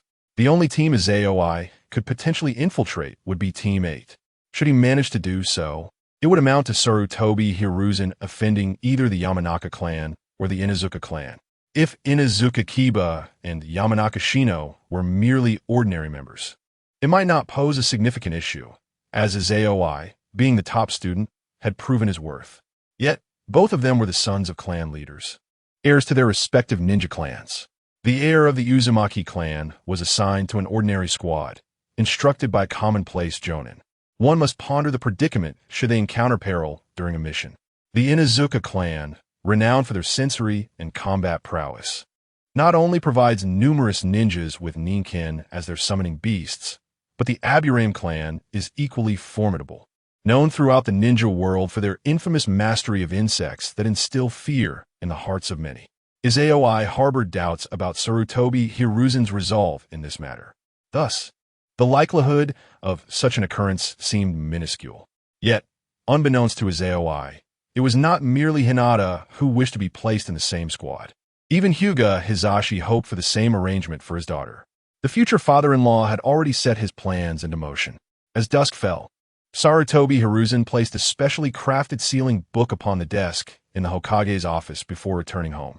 Shortly after his arrival, a middle-aged man clad in a white robe, with long hair and piercing white eyes, paid him a personal visit. Concurrently, Mizuki sought out Naruto Uzumaki. As night descended, a golden-haired youth, dressed in an orange jacket and wearing dark green goggles, brazenly infiltrated the Hokage's office and absconded with the sealing book resting on the desk.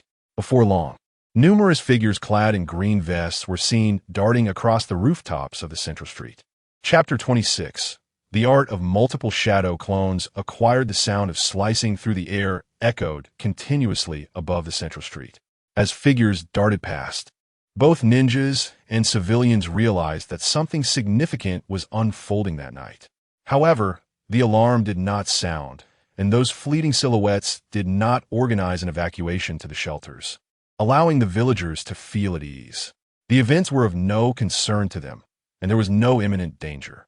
Sitting on the balcony in a single sofa, Shizuku enjoyed a glass of juice while admiring the starry sky.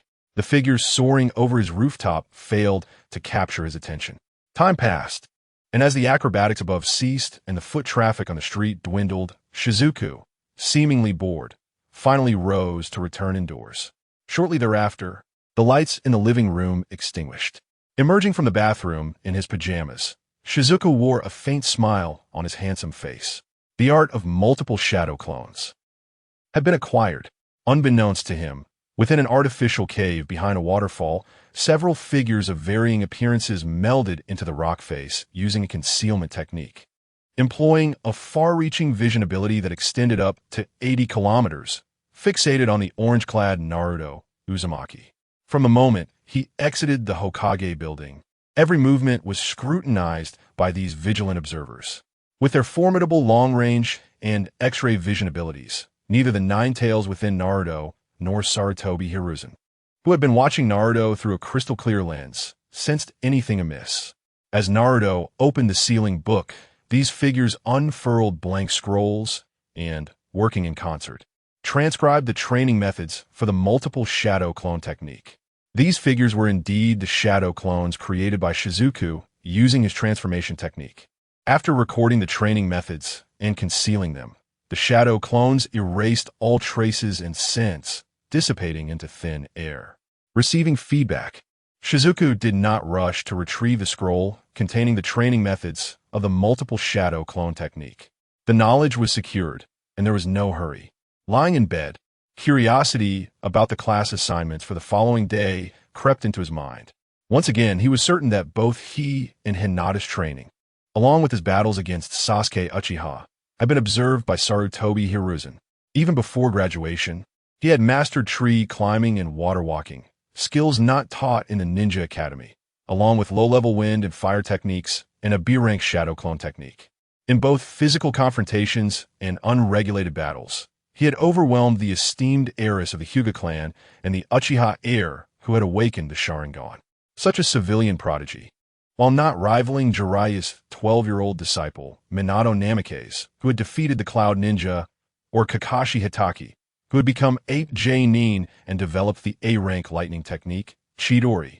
was nonetheless a remarkable presence. After all, they were products of a wartime era, whereas Shizuku emerged from a time of peace. In this extraordinary generation of newcomers, Sarutobi Hiruzen, despite his reluctance to offend the clans of shinobi, would not stoop to placing him among the ordinary students or assigning a mundane Nin as his instructor. Should such a scenario unfold, it would signify Hiruzen's unwillingness to invest in him, consequently diminishing the attention directed towards him. This would provide Shizuki with an opportunity to engage in covert activities. With this thought in mind, Shizuki dismissed any concern about the class allocation and closed his eyes to sleep. The following day, upon rising and finding neither Hinata nor Kiba present, Shizuki set off to retrieve the technique for the multiple shadow clone jutsu. Considering Hiruzen's crystal ball technique, which afforded a god's eye view, Shizuki reclined to study the scroll. Thus, even if the crystal ball technique went unnoticed, he felt secure against Hiruzen's surveillance. In the absence of a simplified hand seal, the hand seals and chakra manipulation required for the multiple shadow clone jutsu differed significantly from the shadow clone technique. The former demands fewer hand seals, yet the chakra involved is formidable. Those lacking an abundance of chakra risk severe harm or even life-threatening consequences, making it a technique only suitable for those with substantial chakra reserves. While it is said that Kakashi Hitaki is a calculating unit, he was capable of employing the multiple shadow clone jutsu at the tender age of 5 or 6. Shizuki mused that even with the constant chakra drain from the Sharingan, which had burdened him for over a decade, Kakashi's chakra reserves remained at an elite Nin level. After losing the Sharingan, it took merely a few years for his chakra to regenerate to the extent that he could perform a technique that surrounded Konoha and carve a canine visage upon the earthen wall. Had it not been for the burden of the Sharingan, his current chakra reserves would undoubtedly rival those of Kisame Hashigaki. Excluding the Jinchuriki, few in this era possessed the capability to execute the multiple shadow clone jutsu, and Shizuki is among that select group. At this moment, Shizuki felt immense relief that he had not impulsively squandered his novice gift on Naruto Uzumaki. Otherwise, he would merely be leveraging his substantial chakra reserves. Without the potential awakening of the Rinnegan, even the revelation of Sasuke Uchiha Sage, I would require years, if not decades, to materialize.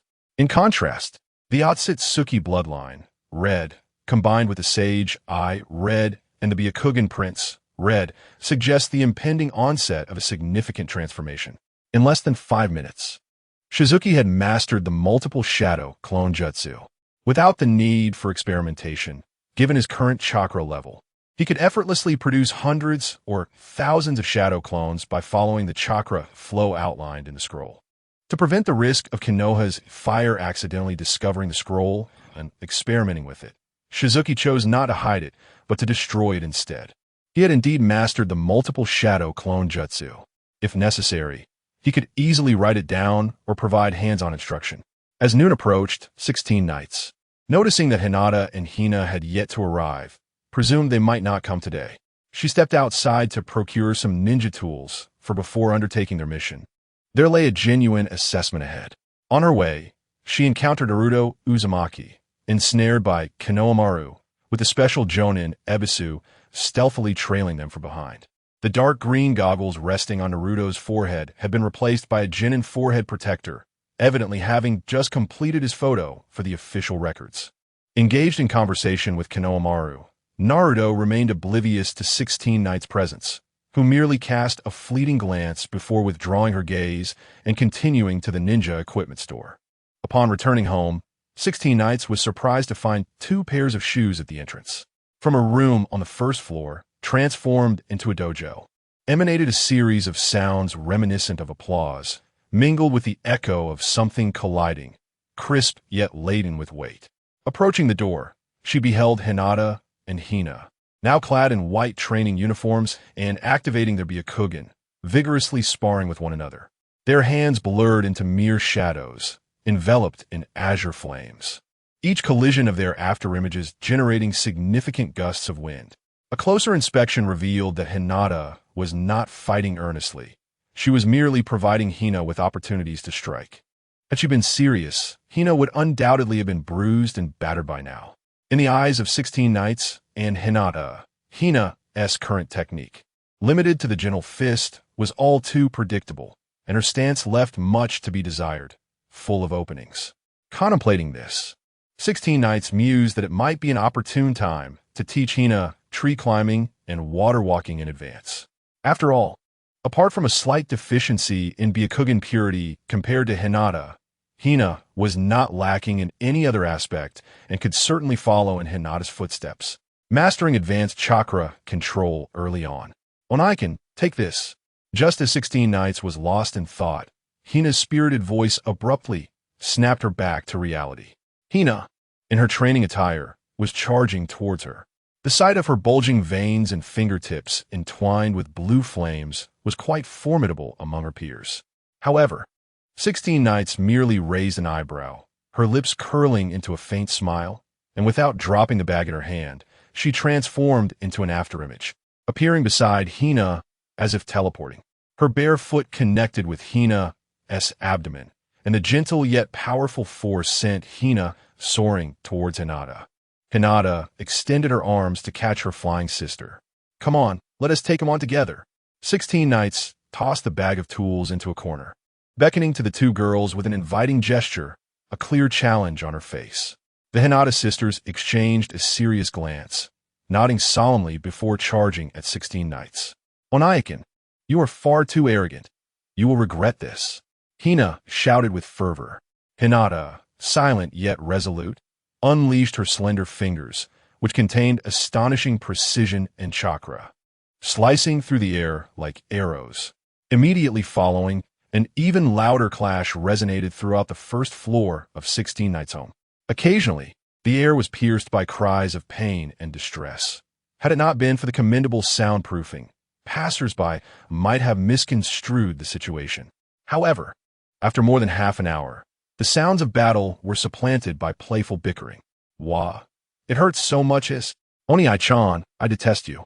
I shall bite you to death. Didn't T.U. just vow to make me regret? Where has that fierce spirit vanished?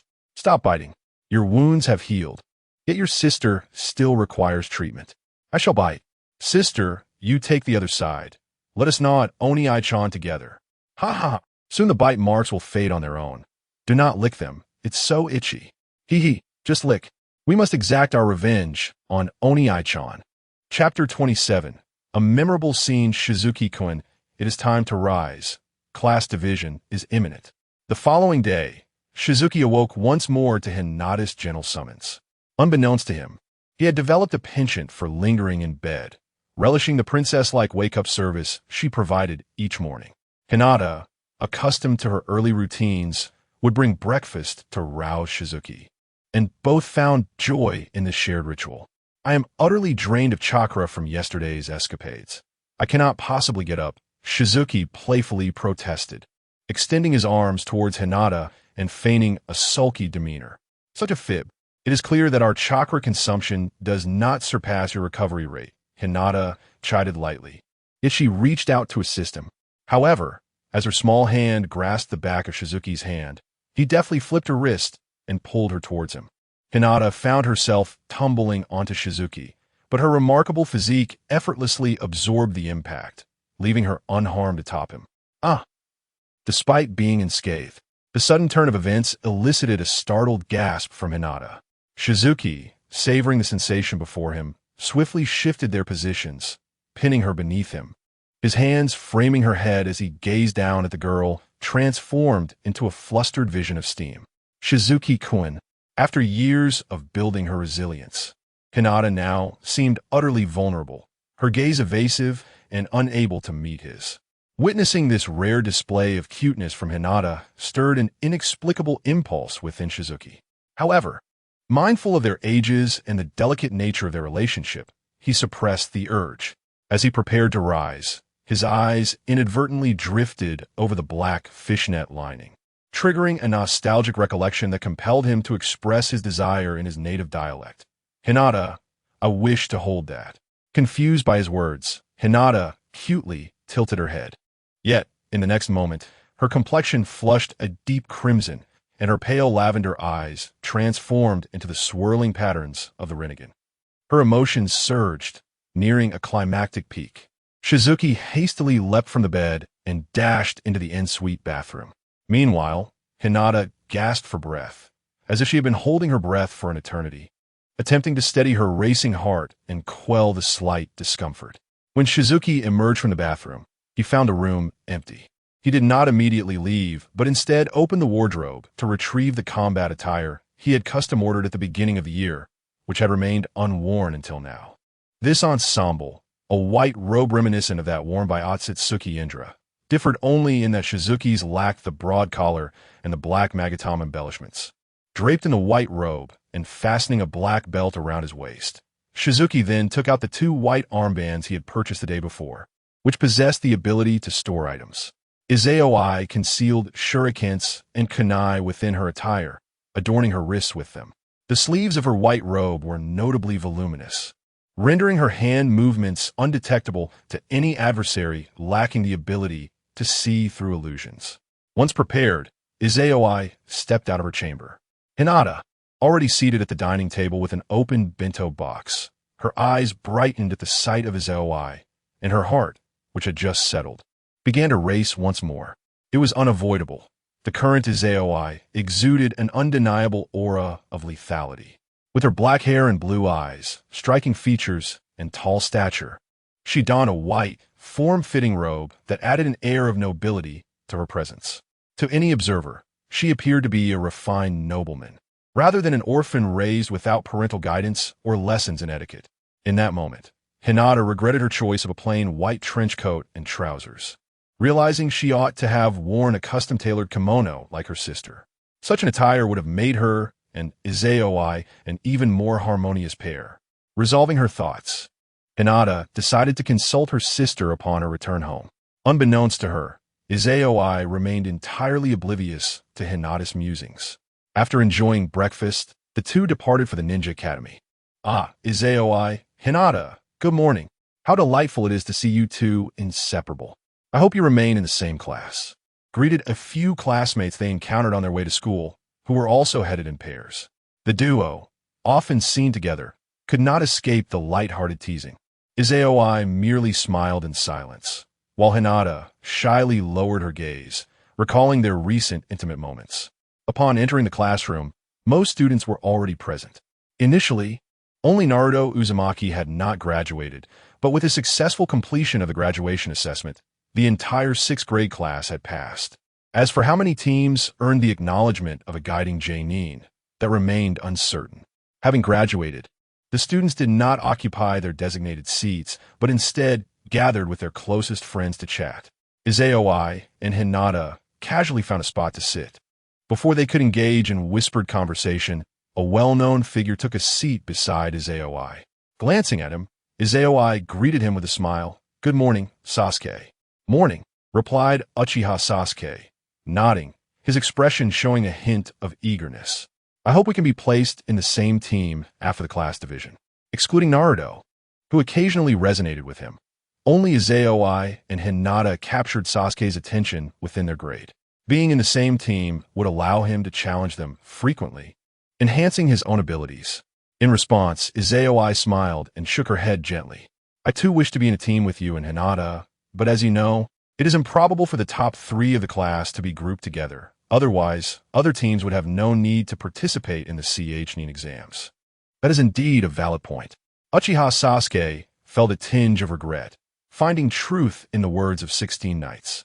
While resting his chin on his hands, awaiting the class division to commence, a figure unexpectedly squatted before him, gazing into the fox-like face adorned with golden hair and the slitted eyes. Reminiscent of 16 Knights, but narrowed into mere slits, Sasuke was inexplicably filled with displeasure, a disdainful expression creeping onto his otherwise impassive visage. Observing this scene, 16 Knights seemed to recall something, her lips curving into an uncontrollable smile. Indeed, Naruto was exceedingly rude. "Precisely, Sasuke-kun, you must deal with him." As they watched Naruto provocatively taunt Uchiha Sasuke, the cluster of girls nearby wished fervently to rush over and bring him to the ground. Yet, upon seeing 16 Knights and Hinata beside Sasuke, they hesitated, seemingly intimidated by this formidable duo. At that moment, a male classmate in front of Sasuke, caught up in lively conversation, inadvertently nudged his elbow backward without noticing Naruto squatting on the desk behind him. The elbow jostled Naruto, causing him to lurch forward, his eyes widening in shock as he found himself face to face with Sasuke. In a surreal moment, both Naruto and Sasuke were drawn into an unexpected and comical collision, creating a scene reminiscent of a legendary kiss. Wow! At that instant, 16 Knights nearly succumbed to the urge to whistle. Lamenting her decision not to bring camera, Hinata covered her mouth with her small hands, her cheeks flushed as she beheld the extraordinary spectacle. The scene was simply too astonishing. Moments later, Naruto and Sasuke seemed to regain their composure, hastily pulling away from one another, both turning aside to gag. Sasuke, still retching, seethed with fury. "You, dead last. I will end you." Yet, he need not take action, for a shadow loomed overhead. The witness group, led by Haruno Sakura, disregarded the imposing presence of 16 Knights and Hinata, forcefully shoving the male classmate aside before yanking Naruto down from the desk and dragging him toward the podium. "Ah! Spare me!" echoed Naruto's cries for mercy amidst the commotion. Chapter 28. Class 8. All right, everyone, please take your seats. The class assignments are about to commence. The kiss of the century was merely an interlude. Hate Irika soon appeared at the classroom entrance, bringing an end to the commotion. The girls, still simmering from their earlier scuffle, reluctantly returned to their seats. Naruto Uzumaki, resembling a battered pig, sat behind 16 Knights, beside Haruno Sakura, who had claimed the seat next to him, unable to become Uchiha Sasuke's desk partner. As Hate Irika approached the podium, the once noisy classroom fell into silence. All eyes were eagerly fixed upon him.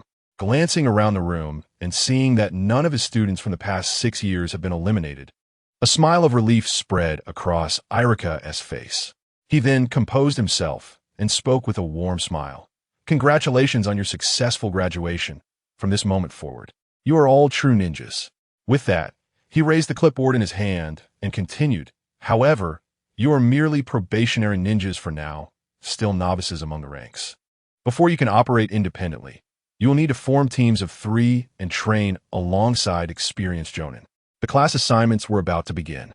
Without any further ado, Hate Irika started calling out names. As each name echoed through the classroom, a chorus of sighs arose, predominantly from the girls.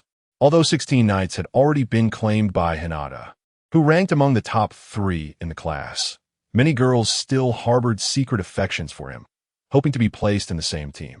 Now, however, they found themselves unable to team up with either Uchiha Sasuke or 16 Knights, leaving them feeling utterly despondent. On the other hand, the remaining girls began to feel a mix of anxiety and excitement. Each team consisted of 2 boys and 1 girl, and with only 10 girls in the class. The fewer girls there were, the greater their chances of being grouped with 16 Knights and Uchiha Sasuke. Team 6. The moment arrived for Team 6. And Hate Irika announced the members of this group: Minako, Yonezawa Kenichi, and Inuzuka Kiba. Upon hearing this name, a glimmer of brilliance flashed in 16 Knights' eyes, and a smile involuntarily curled at the corners of his mouth. The results were in. Sarutobi Hiruzen had chosen to forego Inuzuka Kiba in favor of investing in 16 Knights, who had once again surpassed all other ninja clans, securing the position of top student. It was evident that 16 Knights' exceptional performance had caught the attention of Sarutobi Hiruzen, who saw in him the potential to become a pillar of strength and a formidable asset. While the Inuzuka clan boasted impressive connections, their combat prowess relied heavily on their ninja hounds, making it difficult to produce elite jonin. In contrast, the Yamanaka clan wielded various strange and lethally powerful insects, akin to the Uchiha clan's formidable Sharingan, rendering them nearly invincible in one-on-one encounters. Among these 2 clans, Sarutobi Hiruzen chose to overlook the Inuzuka clan, knowing that they would harbor no grievances. Indeed, Konoha is not lacking in sensory ninja clans. Aside from the esteemed Hyuga clan, renowned for their Byakugan, the Aburame clan excels in scent perception as well. Furthermore, there exists a rare breed of insect, the microscopic fragrance bug, which is on the verge of extinction and currently has no living members. However, should the need arise, it could certainly be revived. This remarkable insect possesses a sense of smell 1,000 times more powerful than that of a ninja dog. With just a whiff of an object bearing someone's scent, it can accurately locate the individual from miles away, an astounding feat indeed. In terms of offensive capabilities, there are also nanoscale, venomous insects capable of cultivating elite jonin, even formidable enough to instill fear in shadow-level warriors. Although the Inuzuka clan holds a relatively low status, they are, after all, one of the ninja clans. Izaoi never anticipated that Sarutobi Hiruzen would exhibit such boldness by choosing to invest in him at the expense of offending the Inuzuka clan. Little did he know, a significant contribution came from Hyuga Hizashi. Years ago, when Hizashi sacrificed himself for the village, Hiruzen felt a deep sense of indebtedness to the Hyuga clan. Now, with Hizashi's visit, simply wishing for his daughter to be in the same team as the chief student, Hiruzen could not possibly refuse such a modest request. The chapter is not yet complete. Click to continue reading. He had already contemplated investing in his AOI, merely hesitating on how to arrange it. Hizashi's arrival merely facilitated his decision. Team 7, Haruno Sakura, Uzumaki Naruto. Hooray! At that moment, Irika Yumino had announced Team 7. Upon hearing he would be in the same team as Sakura, Naruto erupted in joy, while Sakura wore an expression of despair, feeling as though her future was bleak. However, the next name Irika announced dramatically shifted the atmosphere. Uchiha Sasuke. Hooray! Sakura leapt to her feet, raising her arms in celebration. She then turned to Yamanaka Ino, wearing a triumphant expression akin to that of a victor. Witnessing this scene, Ino and the other female classmates could only grit their teeth in frustration. Team 8, Hyuga Hinata, Aburame Shino, and Izaoi. Upon hearing she would be in the same team as Izaoi, Hinata, rarely so bold, grasped his arm and exclaimed with excitement, "That's wonderful, Izaoi. We've been placed in the same team. It seems our luck today is quite favorable," Izaoi replied with a smile, nodding in agreement, already having predicted the outcome. This team allocation truly brought him joy. After 6 years, Izaoi had grown accustomed to having Hinata by his side and wished not to part from her. Team 10, Yamanaka Ino, Akimichi Choji, and Nara Shikamaru. After announcing the last name, Irika set down the file board and cast a final glance over the students he had accompanied for 6 years. He advised, "Students whose names have been called, remember your groups and teammates' names. A guiding jonin will come to find you shortly. Please do not leave the classroom during this time." With that, Irika exited the classroom. No students bid him farewell, as everyone eagerly anticipated the forthcoming adventures of their ninja careers. Unbeknownst to them, another formidable challenge awaited ahead. Class 3, step forward. Just moments after Irika Yumino had departed, a middle-aged man clad in a green vest appeared at the classroom door, his serious demeanor imposing an immediate silence throughout the room. The summoned Class 3, reminiscent of their nervous selves from 6 years prior upon their initial enrollment, rose anxiously to follow their guiding jonin. Class 5, step forward. I am your guiding jonin. Class 1, step forward. Class 9, step forward. One by one, jonin emerged at the classroom entrance, each time escorting 3 students away. Before long, a significant number of seats lay vacant. At that moment, a striking woman, not adorned in a green vest but dressed in ordinary attire, with a captivating figure and cascading black curls, appeared at the doorway. Her crimson eyes scanned the remaining students, ultimately resting on Izaoi and Hinata, before she smiled and declared, "Class 8, step forward. I am your guiding jonin." With that, she turned and departed. "I shall take my leave first. Farewell." Izaoi exchanged pleasantries with Sasuke Uchiha and Naruto Uzumaki before stepping out alongside Hinata. As for Shino Aburame, the low-profile top student, he had long since vanished from sight. Chapter 29. The leader Sunset Red led Class 8 out of the classroom, not toward the playground, but instead away from the school to a training ground in the wilderness. Such training grounds were commonplace in Konoha.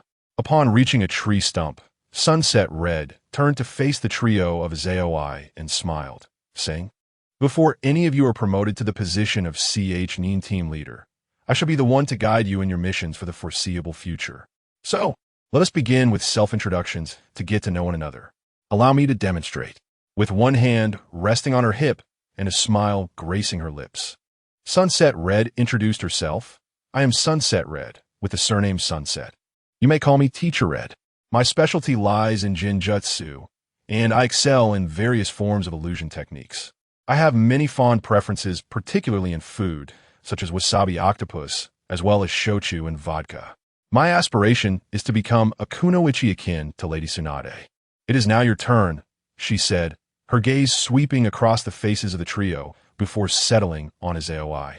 Taking a breath, Izaoi began, I am Izaoi. Salutationam. My specialty is ninjutsu, with a particular proficiency in fire and wind release. I possess some knowledge in medical ninjutsu and sensory techniques as well. I enjoy training and engaging in combat with others, while there are many things I detest.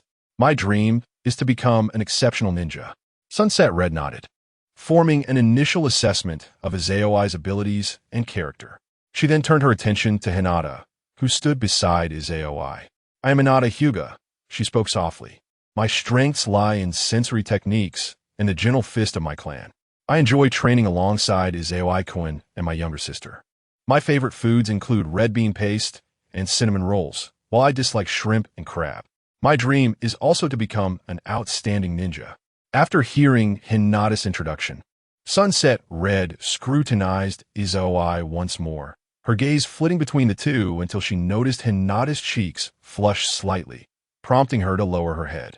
This elicited a knowing smile from Sunset Red as she nodded in understanding. Lastly, her attention shifted to Shino Aburame, who was thoroughly bundled up. With a hood obscuring his hair, a forehead protector concealing his brow, sunglasses shielding his eyes, and a collar covering his chin and nose, revealing only a hint of skin. Shino spoke in a monotone, I am Shino Aburame. My specialty is also in sensory techniques and clan secret arts. In my leisure time, I enjoy exploring forests in search of insects. My preferred foods are vegetable salads and winter melon, while I have an aversion to overly strong flavors. My dream is to discover new species of insects. Excellent. Now that we have a basic understanding of one another, Sunset Red said with a satisfied smile. I must assess your abilities before we commence our missions. Tomorrow morning at 9, right here, we will engage in a survival exercise. By the way, the theme of this survival exercise will be a capture battle, and your opponent is me. She pointed to herself and waved her hand, adding with a grin, see you tomorrow, and do remember not to be late. With that, Sunset Red vanished in a blur, leaving no opportunity for Izaoi and the others to respond or ask questions. The trio exchanged glances, bewildered by the encounter. On a serene evening, why ninja? Shino inquired, seeking to gauge the thoughts of Shizuki. Despite being overshadowed by Shizuki and Hinata for years, why ninja Shino felt confident that in aspects beyond academic performance, he held his own against the two. The 6th grade only permitted unregulated duels once a month, akin to a midterm examination. Throughout his schooling, why ninja Shino had yet to be matched against Shizuki and the others. His peers were not worthy of witnessing his clan's secret techniques, leaving his true capabilities shrouded in mystery. He had taken note of the hints left by Yujito, and if Shizuki remained oblivious, it indicated a lack of acuity on his part. Given the relationship between Hinata and Shizuki, why ninja Shino was prepared to relinquish the position of team leader. Nevertheless, should Shizuki's decisions prove flawed, he would not hesitate to voice his dissent. Unbeknownst to Shizuki, why ninja Shino's thoughts were far from transparent. After listening to why ninja Shino's words, Shizuki slowly articulated his analysis. There is no need to wait until tomorrow. We can ascertain the outcome now. As freshly graduated genin, we are no match for Jainin. Even if tomorrow's survival exercise is merely a capture the flag scenario, should the Jainin choose not to cooperate, we stand no chance. It is evident that during the school's survival exercises, the Chunin instructors have shown leniency, ensuring that as long as we do not perform egregiously, we will not be eliminated. Therefore, if our performance tomorrow pleases teacher Kurinai, she too will likely show mercy, allowing us to secure the necessary items for success. Leaning against the stump where Kurinai had recently stood, Shizuki continued. Teacher Kurenai has made it clear that she is assessing our abilities rather than our sheer strength. The essence of a ninja's battle lies in the realm of intelligence. Through our introductions, Teacher Kurenai has divulged her expertise in various forms of Jinjutsu. It is still morning, and we could commence the survival exercise immediately. However, she has granted us a full day to prepare, explicitly outlining the theme and location of the exercise. This clearly provides us with the opportunity to devise strategies and set traps. Provided our tactics and teamwork are adequate, Teacher Kurenai should intentionally ease the challenges, allowing us to successfully acquire the items needed for progression. As Shizuki spoke with conviction, Hinata's eyes sparkled with admiration, openly displaying her reverence for him. Why Ninja Shino maintained a facade of nonchalance, his hands tucked into his pockets, concealing any shifts in his expression. Yet, internally, he had come to fully acknowledge Shizuki's prowess, feeling somewhat inadequate in comparison. While he too had noticed the hints left by Kurenai, his understanding lacked the depth of Shizuki's insights. Truly, Shizuki was deserving of the title of top student. It seemed that not only was he concealing his strength, but apart from Hinata, who had expressed a fondness for training alongside Shizuki, no one in the class had witnessed the true extent of Shizuki's capabilities. Thus, Yonai Shino inquired once more, "What is your strategy, Izaoi?" Unlike her previous tentative approach, Yonai Shino now acknowledged Izaoi's leadership position and was prepared to heed his guidance. Formulating a strategy necessitates a deeper understanding of one another. Izaoi beckoned to Hinata and Yonai Shino, saying, "Come forth and reveal your strengths. Let us discuss the techniques we excel at and their respective effects." Upon hearing this, Hinata and Yonai Shino promptly approached. The three then formed a circle, engaging in quiet conversation. Not far away, Yuhi Kurenai stood atop a large tree, observing the trio with a smile of satisfaction, feeling increasingly pleased with her students and subordinates. The earlier hint had indeed been a deliberate test, designed to assess the observational skills of Izaoi and his companions, to see how long it would take them to realize the purpose behind the survival exercise and evaluation. To her surprise, Izaoi and his team exhibited remarkable proficiency. Just after her departure, they immediately deduced the true nature of the exercise was to evaluate their abilities and teamwork. Truly impressive. Such a combination harbors the potential for victory, and they would surely pay a price for underestimating her. Yuhi Kurenai recalled the wager made prior to the class division, reflecting on how neither Hitaki Kakashi nor the ever-pleasing Sarutobi Asuma regarded her as a worthy opponent, and she inwardly mused. Soon after, her form shimmered and distorted like a mirage, vanishing from sight. Chapter 30, Revisiting Childhood, Empty Wall Poem. Well, our strategy is set.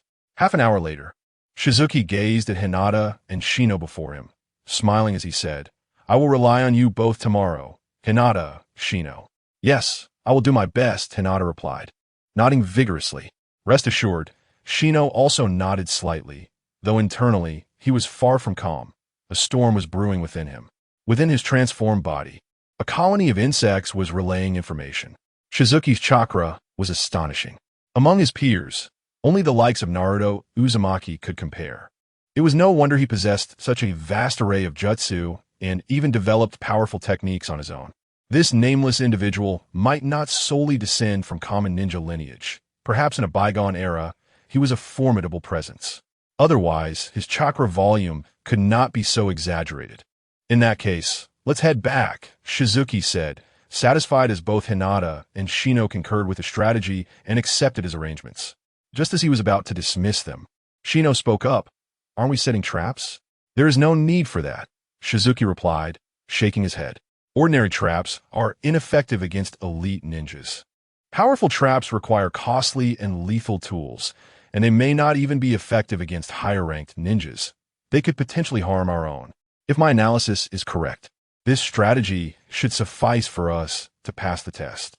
Hinata and Shino exchanged glances, slightly dazed, yet found Shizuki's reasoning compelling. "Since we don't need to set traps, I shall take my leave," Shino remarked, hands in pockets, before turning to depart. Yugao had to introduce herself before realizing the unique bond between Shizuki and Hinata, something that Shino's classmates had known for years. Thus, Shino had no intention of joining them, lest he become an unwelcome third wheel. Although his reserved nature concealed a desire for gossip, he refrained from indulging it to maintain the dignity of the Yamanaka clan. Watching Shino leave until he was out of sight, Shizuki then took Hinata's small hand, smiling as he said, "Hinata, it seems we haven't gone on a picnic in ages. How about some grilled fish for lunch today?" "Yes." Hinata's eyes sparkled at the memory of the picnics they had after training years ago, and she nodded enthusiastically. Since discovering her father's tacit approval and the addition of fire, Shizuki and Hinata had not visited the abandoned training grounds in years. Their practice sessions were confined to Shizuki's yard or the dojo on the first floor. Meals were either brought from Hinata's home or freshly prepared at Shizuki's. The memories of childhood grilled fish, hunting, barbecues, and their warm companionship had become cherished recollections for Hinata. Now, as memories are evoked by Izoi, she indeed longs to relive the sensations of years past. Thus, hand in hand, they proceed towards the familiar stream. The task of fishing is entrusted to their shadow clones, while the two main bodies engage in a martial arts duel upon the surface of the flowing water. The clash of chakra generates waves, creating a plethora of ripples and splashes. The roaring sounds startle the creatures and birds in the surrounding forest, causing them to flee in panic. Once tranquility is restored, white smoke rises, permeating the air with a delightful fragrance. The entire afternoon is spent outdoors as Izoi and Hinata reminisce about their childhood. The following day, at 8:30 in the morning, Izoi and Hinata arrive at the training ground. By the side of a tree stump stands Shino Aburame, seemingly having waited for quite some time. "Good morning, Shino," Izoi greets him with a wave. "Morning," Shino replies with a nod. The atmosphere instantly becomes quiet. Having read the original work, Izoi is aware that Shino harbors a somewhat repressed side. However, he still struggles to find a topic to engage in conversation with him. After all, Shino's presence is so subtle that he has no friends in class, and his interests lie solely in the pursuit of insects, leaving them devoid of common ground. Thus, after exchanging pleasantries, Izoi finds himself at a loss for words. Moreover, knowing Shino's concealed nature, he refrains from whispering to Hinata, uncertain if there are any insects nearby that might be eavesdropping. Consequently, he leans against a tree stump, closing his eyes to rest while awaiting the arrival of Kurenai Yuhi. Hinata similarly stands beside him, her hands tucked into her pockets. Time passes slowly. Suddenly, the sound of air being sliced fills the air. Izoi opens his eyes to find Kurenai standing before them. "Teacher Kurenai," the three of them politely address her. "Good morning, and thank you for your patience." Kurenai replies with a smile, nodding her head. She then retrieves 3 bells from her belongings and states, "Your next task is quite simple. Within 1 hour, by any means necessary, even if it requires defeating me, you must seize these 3 bells from me." Tying the bells to her waist, Kurenai produces a small alarm clock, setting it to ring in 1 hour. She places the alarm on the tree stump and turns to the 3 of them, declaring, "Now, it officially begins." No sooner has she finished speaking than the figures of Izoi and his companions vanish into thin air. The only sound that reaches Kurenai's ears is the rustling of leaves in the wind. As she surveys the surrounding forest, a smile graces her lips, radiating confidence. She refrains from using instantaneous movement to strike them down one by one. Instead, she deliberately steps into a clearing, awaiting their proactive assault. This is not arrogance, but rather a matter of understanding. Kurenai, having attended ninja school herself, is well aware of the teachings imparted there. Even if the 3 of them, Izoi, possess remarkable talents, they are merely adept at utilizing the rudimentary ninjutsu and ancestral techniques bequeathed to them. The Hyuga clan and the Aburame clan are both renowned within the ninja world. Their specialties and combat styles are not only well understood by their own members, but also meticulously studied by outsiders. Although she specializes in Jinjutsu, she remains a versatile Genin, proficient in at least 2 nature transformations. It is not merely the trio of Izoi that could challenge her. Even several additional teams of genin joining forces would stand no chance against her. This was the belief of Yuhi Kurenai. However, in the next moment, she was drenched in cold sweat. 8 trigrams air palm. The girl's delicate voice echoed from afar, drawing closer. Then, a terrifying shockwave surged forth, akin to an invisible wall, racing towards Kurenai with astounding speed. As it passed, it stirred a massive cloud of dust. Gazing at the approaching dust storm, Kurenai's pupils constricted. She had no time to gather chakra for the body flicker technique and could only instinctively leap backward. The shock wave surged past her, yet the dust engulfed her completely. The sound of destruction resonated as the shock wave tore through the forest, felling several trees that were thick enough for multiple people to embrace, showcasing its formidable power. The scene shifted to the origin of the shock wave, where 2 identical girls, their backs pressed together and hands joined, stood beneath a great tree. It was Hinata and her shadow clone. Chapter 31. A relaxed qualification, the nemesis of illusions. What a formidable combination technique. It seems the top 3 are concealing their true capabilities. Perched in the trees, Shino Aburame observed the swirling dust and mist in the clearing, murmuring to himself. Simultaneously, he deftly dispatched a multitude of insects, utilizing the cover of the haze to stealthily approach Kurenai Yuhi, hoping to seize the bell at her waist while her attention wavered. Unfortunately, Hinata had already set off alarm bells. As the guidance of the sensory class, Kurenai's perceptive techniques were equally remarkable. Startled by Hinata's combination maneuver, she had already activated her sensory abilities amidst the enveloping dust. The positions of the trio, Izaoi, and the approaching insects, were swiftly discerned by Kurenai. With a resounding pop akin to a balloon bursting, the dust began to dissipate. Upon its clearance, only a piece of wood with swirling insects remained on the ground. A substitution technique. The members of Team 8 were unfazed by this development. Hinata, her temples throbbing, surveyed her surroundings. Within the stark contrast of black and white, she spotted Shino, concealed in a particular tree, Kurenai, who had utilized the white smoke to vanish into the forest, and Izaoi, who had already transformed into an afterimage. Lunging towards Kurenai, all were laid bare to her keen insight. Observing Izaoi, who had now appeared before Kurenai and was launching an attack, Hinata's Byakugan seemingly perceived something significant, causing the corners of her lips to curve slightly upward. She promptly retrieved a piece of cloth, nodding towards Shino's direction before vanishing from view. The buzzing of the insects followed closely behind. In another section of the forest, the clashing of metal resonated. The scene zoomed in on a pair of individuals, a man and a woman, differing in height by mere centimeters, engaged in a fierce close-quarters battle with kunai in hand, targeting Kurenai's vital points. Izaoi unleashed a flurry of thrusts, slashes, and cuts with exceptional speed and decisiveness, forcing Kurenai into a defensive stance. Initially, the seasoned Kurenai remained composed. However, it wasn't long before she sensed something extraordinary, her pupils dilating in shock. "How is this possible?" she exclaimed in disbelief. Izaoi, aware of her astonishment, smirked slightly. In the next moment, with a resounding bang, he transformed into a cloud of white smoke. Simultaneously, 3 commanding shouts echoed from the surrounding woods.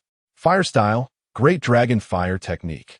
The orange flames, reminiscent of a sunset, engulfed Kurenai.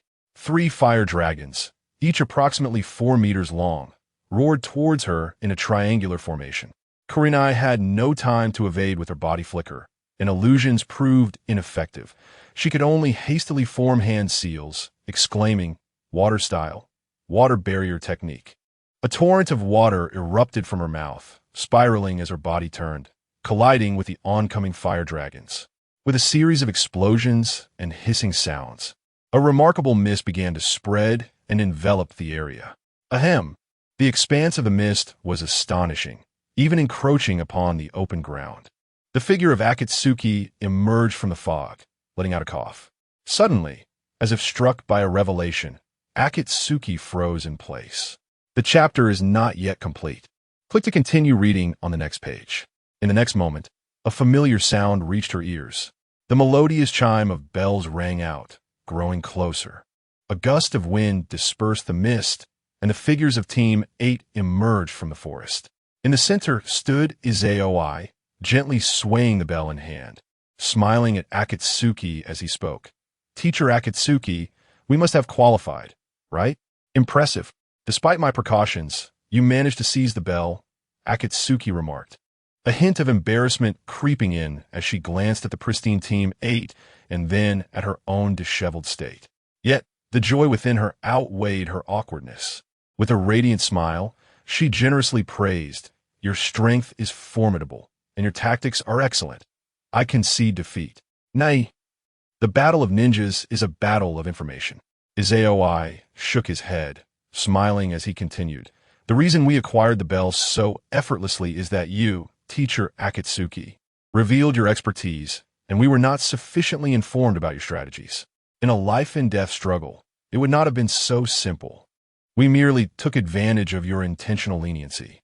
At his words, Hinata and Shino, who had intentionally lagged behind Izayoi, exchanged astonished glances, their thoughts diverging.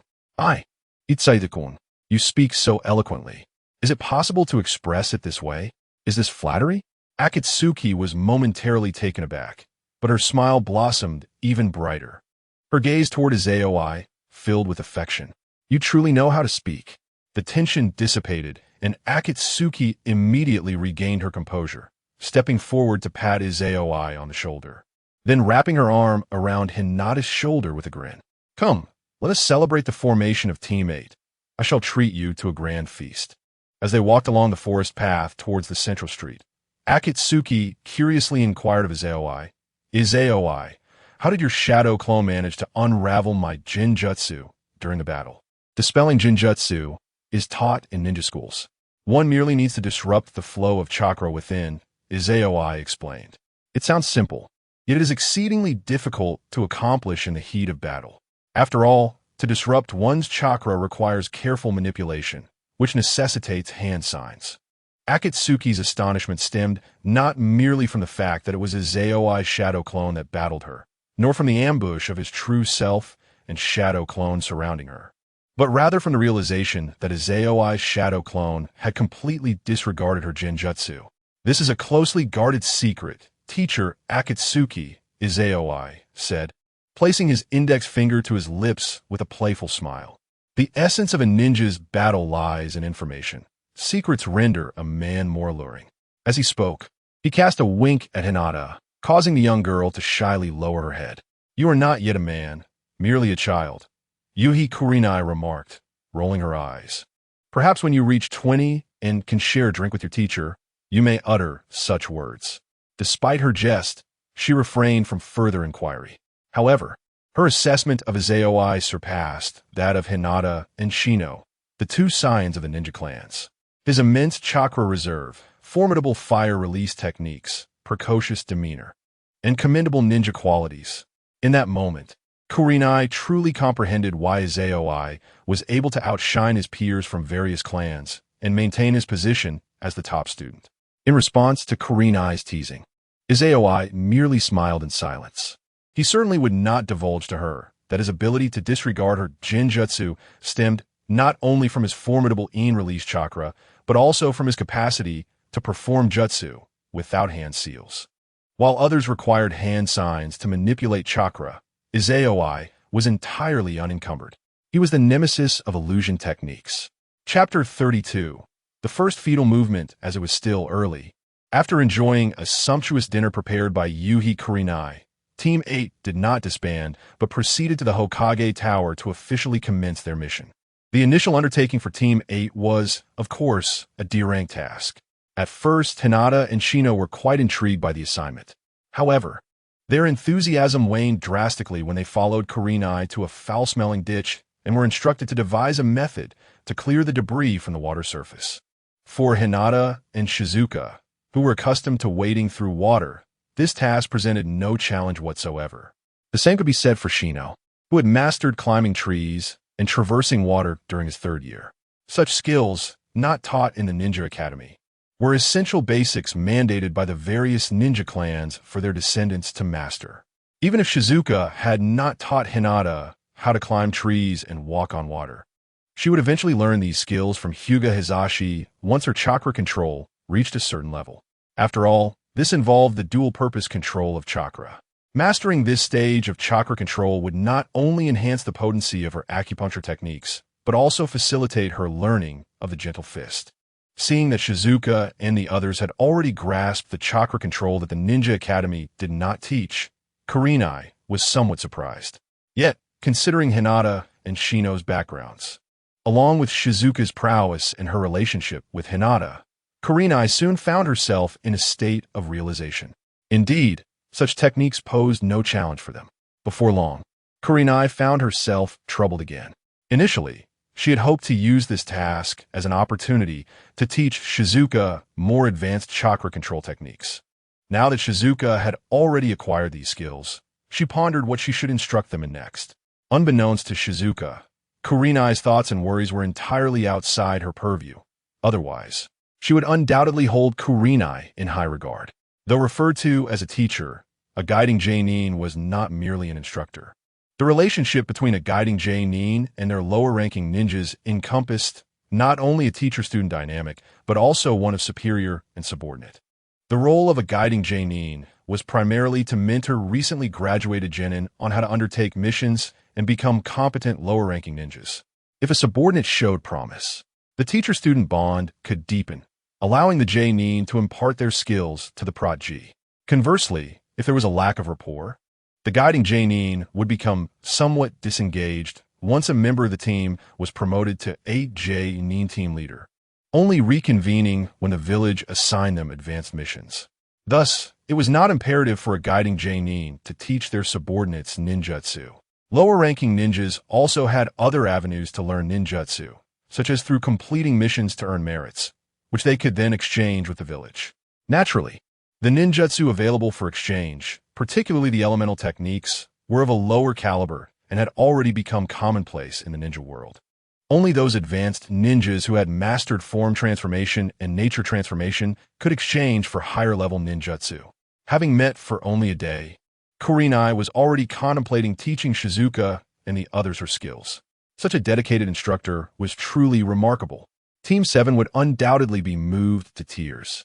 After all, they required tools to clean up the refuse. Kakashi, reclining in a tree while perusing an inappropriate book, couldn't even be bothered to teach them how to climb trees or wade through water. Upon completing their first mission and receiving their remuneration, Team 8 disbanded at the entrance of the Hokage building. Hinata, let us treat ourselves to a nice meal today. Izaoi and Hinata, clutching their initial earnings, ventured to the market to procure ingredients, eager to indulge in a delightful feast. However, as they returned to Izaoi's home, bags in hand, ready to prepare dinner, a sudden gasp escaped Izaoi's lips as she paused at the entrance, her eyebrows knitting together in concern. The bag she held fell to the floor. "Itsai-kun, what is wrong?" Hinata inquired, her expression shifting to one of worry. "Hinata, my bloodline limit is about to awaken." Izaoi leaned against the wall, shielding her eyes, her demeanor pained, yet her lips curling into a smile, her voice brimming with excitement.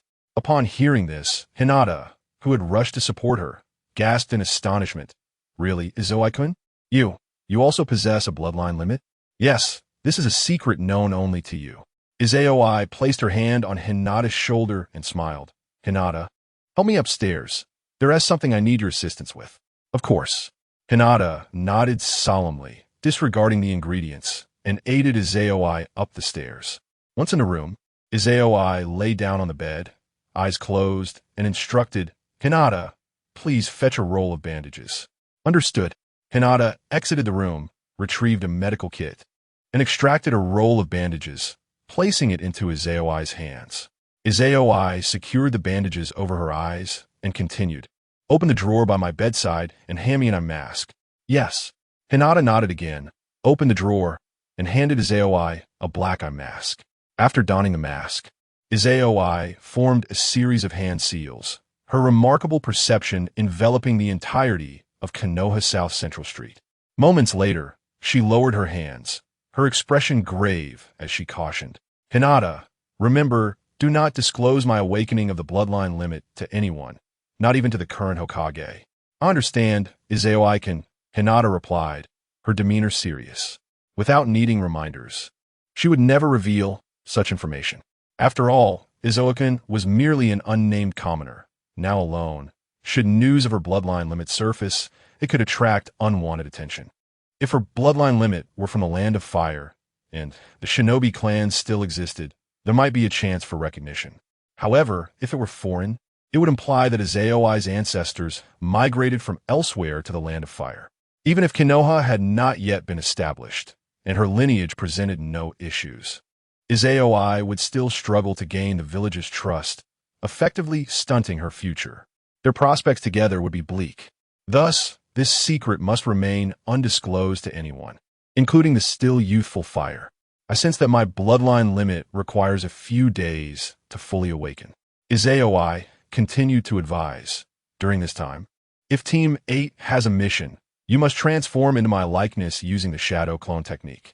Remember, before you go, you must wear my clothing, otherwise, Shino will notice the inconsistency. Additionally, ensure that the shadow clone informs them that it is indeed my clone and that I am currently refining the ninjutsu I have developed. Yes. During this period, find an excuse to prevent Fire from coming to my location. All right, while I'm out of sight these few days, I would appreciate it if you could bring me meals. However, I may conceal myself using the invisibility technique, so if you notice my absence, feel free to call out to me, but remember not to activate the Byakugan. Understood.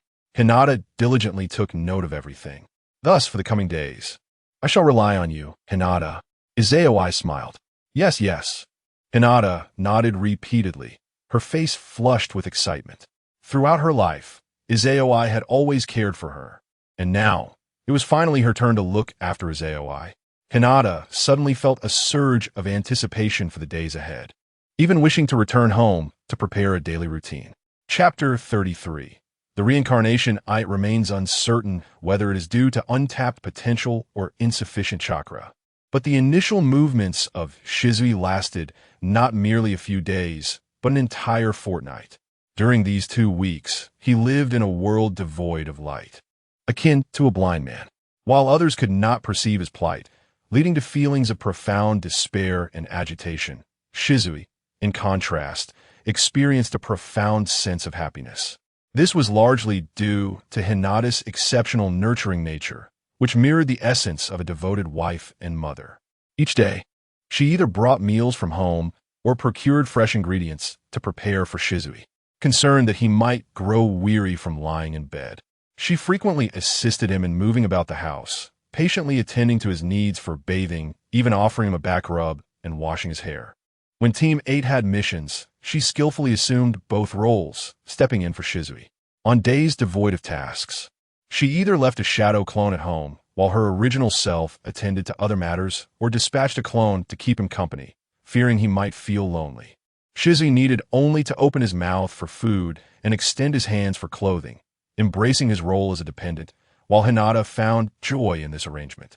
Having been cared for by Shizui since childhood, this was her first opportunity to tend to him, filling her days with motivation. Even her dreams were colored by visions of caring for him, where she received his praises. Fortuitously, Hyuga Hayashi was oblivious to these scenes. Otherwise, his fist would surely have tightened in frustration. However, blissful moments tend to pass swiftly. After enduring 2 weeks of blindness, with his mind continuously secreting chakra and a peculiar sensation of movement within his eyeballs, Shizui finally sensed a tranquil shift. The first phase of the power of all things had emerged. On this day, Hinata drew the curtains and secured the door, while she carefully unwrapped the bandages from Shizui's eyes. With curiosity, she inquired, "Shizui-kun, is your bloodline limit also a form of ocular technique?" Indeed, Shizui nodded. Could it be that Shizui-kun had awakened the legendary Rinnegan? Or perhaps the crimson eyes that could counter the Byakugan? Hinata's intrigue deepened. Why not refer to it as the Blood Dragon Eye? Shizui mused internally, but outwardly he shook his head, replying, "I am uncertain. If my brain hadn't suddenly begun secreting chakra, I would not have realized I had awakened my bloodline limit. You shall see shortly." Hinata swiftly removed the last of the bandages and approached Shizui, fixating on his tightly shut eyes. When he finally opened them, Hinata's eyes widened in astonishment, her lips covering her mouth as she exclaimed, "What beautiful eyes!" In the dimly lit room, Shizui's gaze resembled a luminous pearl of the night, shimmering with hues of blue and white. The sclera remained intact, yet the iris transformed into a celestial blue, with the pupil also taking on a blue hue, radiating a white luminescence that formed a delicate white pattern around it, exquisite beyond compare. These eyes might have re-emerged after a millennium or perhaps made their inaugural appearance on Earth. It does not belong to the three great ocular techniques, nor is it the red eye that counters the Byakugan, and it is certainly not the blood dragon eye of the clan of the Blood Pool. Instead, it is a power that stands alongside the legendary three great ocular techniques, possessing the forces of destruction and creation, the Rinnegan. Such formidable ocular power is truly on an entirely different level. Izaoi raised his hand to touch the corner of his right eye, his gaze fixed on Hinata before him. Though in truth, his sight had transcended the confines of the house, the street, the village, the forest, and the city, transforming into an invisible net that enveloped the entirety of the land of fire. The distant vision of the Byakugan, with its impressive radius of 80 kilometers, is astonishing in its own right. However, before the Rinnegan's long-range vision, it appears as the disparity between a seasoned warrior and an infant. In this world, it represents the chasm between the super shadow and shadow levels, an entirely different dimension.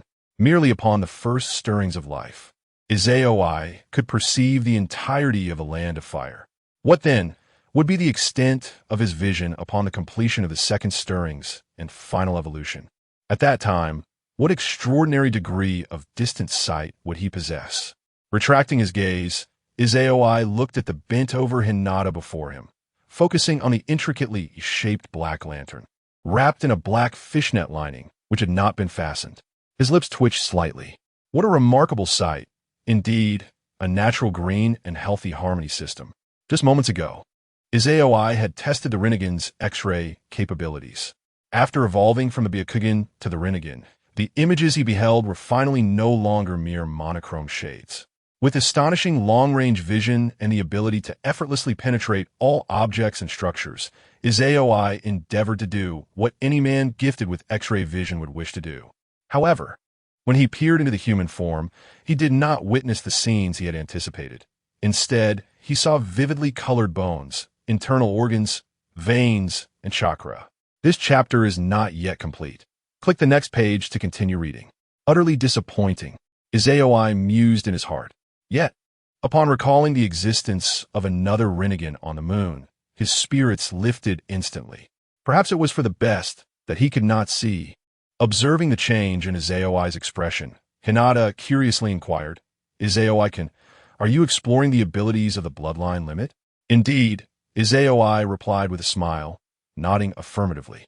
"My ocular technique is perhaps neither the Rinnegan nor the red eye, but rather a completely new, potentially long-lost ocular art." "What then is its ability?" Hinata asked. Her interest piqued. "Its ability is this. Lift." Izaoi raised his hand towards Hinata. In the next moment, her body soared as though liberated from Earth's gravity, floating towards Izaoi.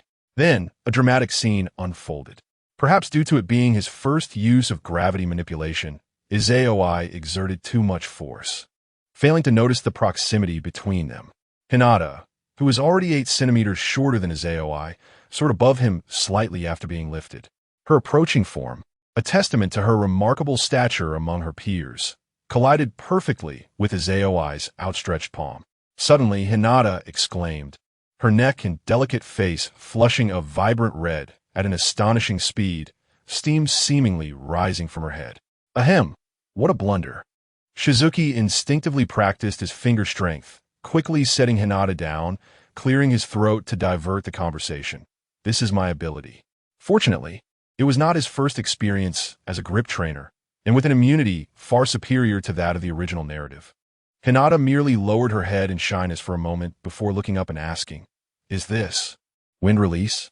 "No, this is gravity followed by repulsion." Shizuki surveyed his surroundings, his gaze settling on a decorative bottle. Immediately, he pointed his finger through the air. With a sharp sound, the bottle shattered. However, it was not struck by anything. Rather, it suddenly flew toward the wall, crashing into pieces on its own. The shards of the bottle did not fall to the ground but floated in mid-air, as if possessing a consciousness of their own, before gracefully gliding into the trash bin. Incredible. Hinata's expression revealed her astonishment. As Shizuki alternated between gravity and repulsion, the corners of his mouth curved upward slightly, inwardly rejoicing, at last. I possess the ability for self-preservation. With the evolution of the Byakugan into the Rinnegan, the first stirrings of power brought Shizuki 2 foundational abilities and 3 significant skills. The 2 foundational abilities were, of course, the transcendent abilities of farsight and X-ray vision. The 3 significant skills comprise gravity, repulsion, and wireless puppetry. Rather than merely being wireless puppetry, it was more akin to an alternative form of the 6-path technique. Shizuki could condense chakra using the Rinnegan, infusing it into the chakra core of a puppet, bestowing it with vitality, a heart, allowing for control over the puppet from an extraordinary distance. These puppets could also mobilize chakra from within their bodies to unleash light-based attacks. Regrettably, without yin-yang release, he could not create black rods to remotely supply chakra to the puppets. Shizuki mused inwardly, then summoned a luminescent screen visible only to himself. Host, Shizuki, talent entries. Bloodline limit Rinnegan, red. Otsutsuki bloodline, red. Seijai, red. Prince of Byakugan, red. 6 paths potential, red. Chakra control, gold. Uzumaki bloodline, purple. All attributes constitution, purple. Medical genius, blue. Points, 12, 391. After the Byakugan evolved into the Rinnegan, the entry for the bloodline limit Byakugan had transformed into Rinnegan, with its rank shifting from gold to red. Moreover, merely completing the first stirrings of power, the Rinnegan now surpassed the Otsutsuki bloodline, claiming the top position. The ultimate ocular technique, it truly existed beyond the realm of red, Shizuki mused. Chapter 34. The Power of his AOI. The first C-rank mission, it is possible that his AOI's ocular prowess is a result of his own eye evolution. His Rinnegan, awakened during its initial stirring, possesses an ability that not only sets it apart from the Otsutsuki clan, but also demonstrates remarkable stability. Even if his body sustains severe damage, the strength of the Rinnegan remains intact. Only when his chakra and ocular power are completely depleted does his Rinnegan revert to its original Byakugan state. After evolving from Byakugan to Rinnegan, the eyes continue to absorb chakra secreted by the brain, akin to a process of energy accumulation. When the energy reaches its zenith, the second awakening shall occur, just as it took 2 years for the Byakugan to evolve into the Rinnegan. His AOI has a premonition that his second awakening may require some time to arrive. Nevertheless, he is already immensely satisfied with the awakening of the Rinnegan at the tender age of 12, still in his early childhood, with adolescence just around the corner. By the age of 15, he will enter his growth phase. At that stage, females will be completely overshadowed by males. Even if his AOI does not exert any effort, once his body reaches the age of 15, he will, like Otsutsuki SH10 on the moon, swiftly realize his potential. By the time he turns 19, even without any battle experience, it will not matter. As long as he undergoes the transplantation of a pair of highly pure Byakugan, he will be able to harness the powers of another dimension. If someone as unremarkable as Otsutsuki SH10, with merely a single red attribute, can achieve this, one can only imagine what his AOI, with several red attributes, is capable of. Awakening the Rinnegan at the age of 12 is the ultimate testament to his extraordinary capabilities. Having successfully navigated through the initial awakening phase, his AOI has finally rejoined his team. Upon his return, Shino Aburame immediately noticed the transformation in his insects. Looking at his AOI with astonishment, the insects are frightened. Has he truly grown this much stronger in just half a month? What techniques is he developing? Indeed, my ninjutsu has reached a new level of refinement, which is why I returned. His AOI replied with a smile and a nod. What ninjutsu are you training in? Shino, wearing sunglasses with his collar pulled high, concealed his expression from Kurinai Yuhi, who merely expressed curiosity about what ninjutsu Izayoi had been honing during this time. Secrets make a man more intriguing, Izayoi teased, raising his index finger to his lips in a gesture of mystery. If the opportunity arises, you'll see, teacher Kurinai, and I promise it will leave you astounded. Izayoi, has anyone told you that you're quite infuriating? Kurinai exclaimed, a large hashtag forming on her forehead.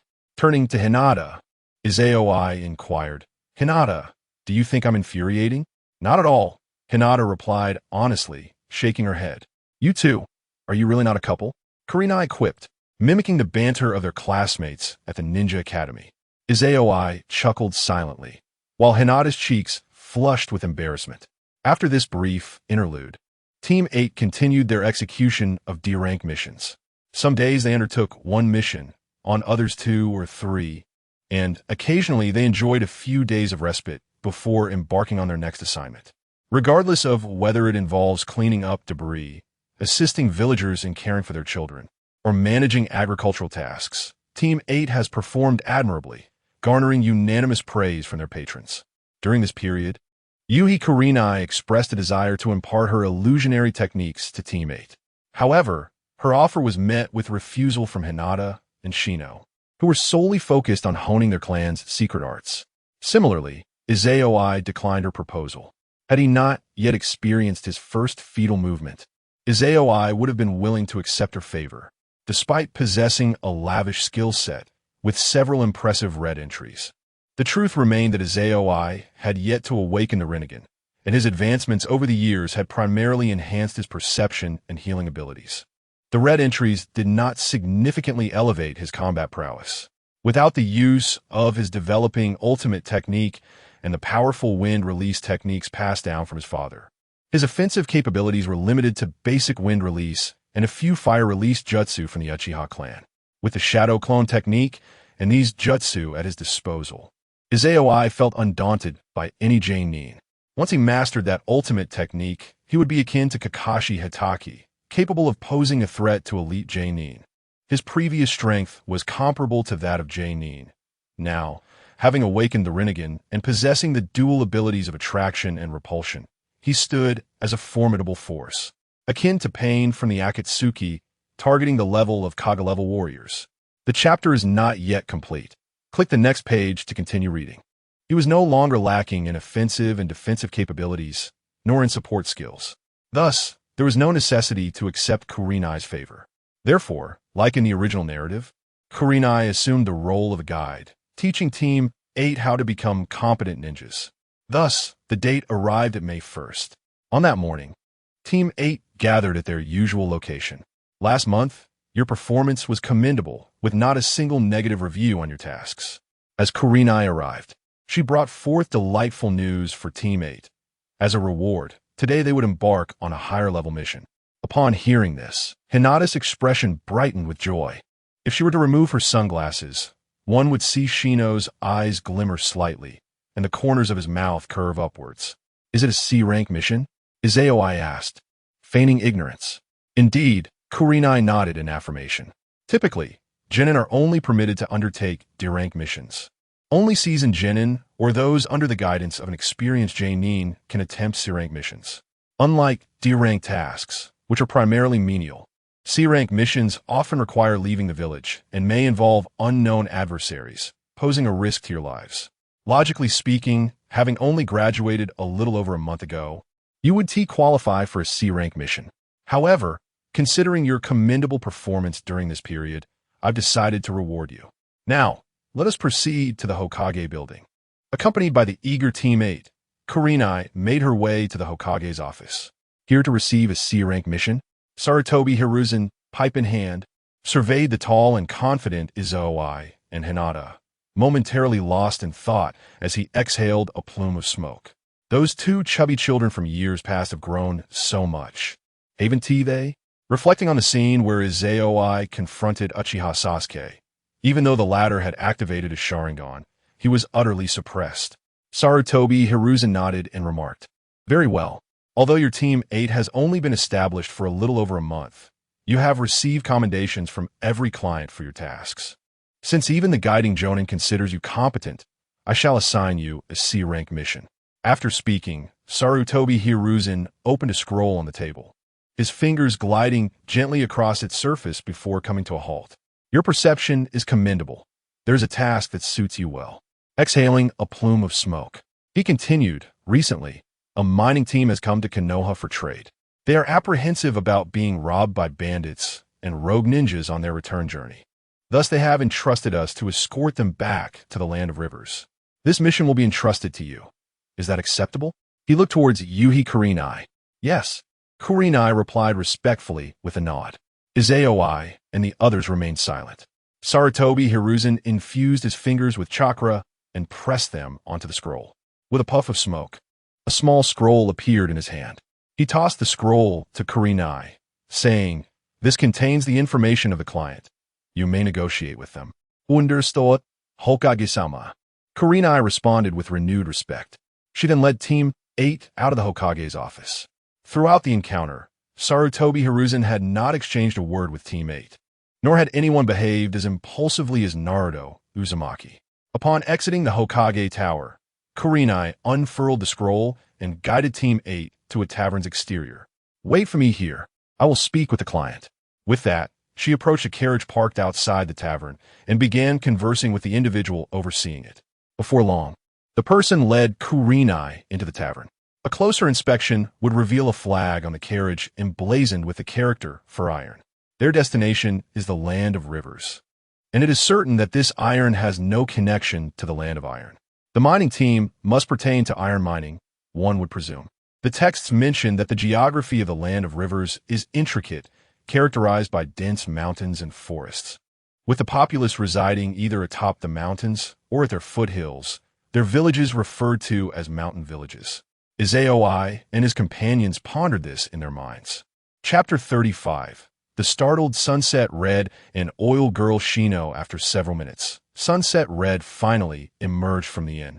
The client still needs to shop in Konoha.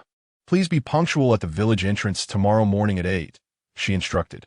After we disperse, make sure to prepare a change of clothes, camping tents, and blankets. It would be wise to also gather some soldier pills. If you find it difficult to carry everything, consider purchasing a storage scroll. Your earnings during this period will easily cover the expense. Understood, Team 8 replied in unison. Remember, we meet at 8 tomorrow morning. Do not be late. Sunset Red reiterated before vanishing in an instant. Izaoi and Hinata bid farewell to Oil Girl Shino. Izaoi-kun, you need not buy a storage scroll. I will bring one tomorrow. Hinata gently offered. Izaoi playfully pinched Hinata's cheek, teasingly remarking, as expected of a young lady from a prominent family, "You are already prepared to support me." Support. Hinata's face turned crimson, her voice trembling.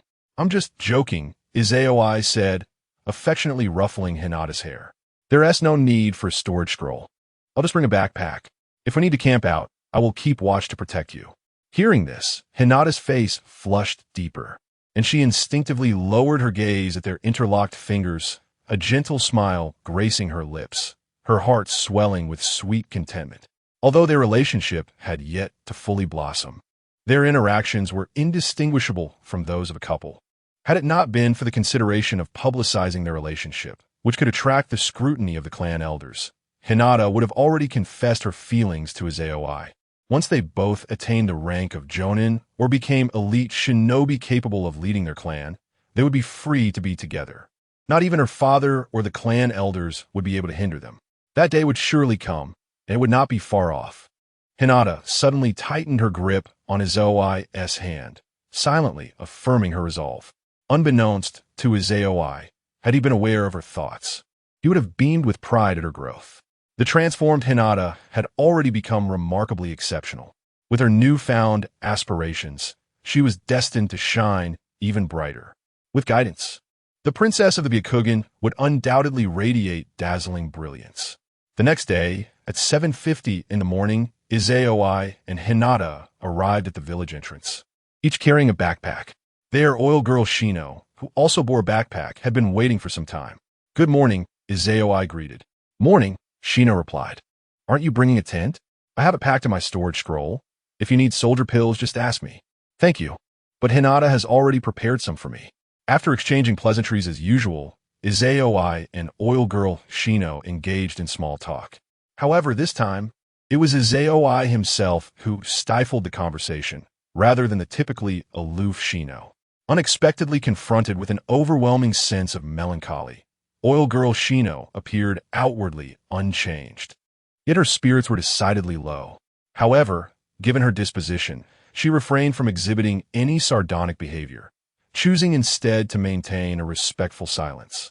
Observing Shino's reticence, Izayoi engaged in whispered conversation with Hinata, carefully selecting innocuous topics to avoid eavesdroppers, intentionally steering clear of any teasing remarks towards Hinata.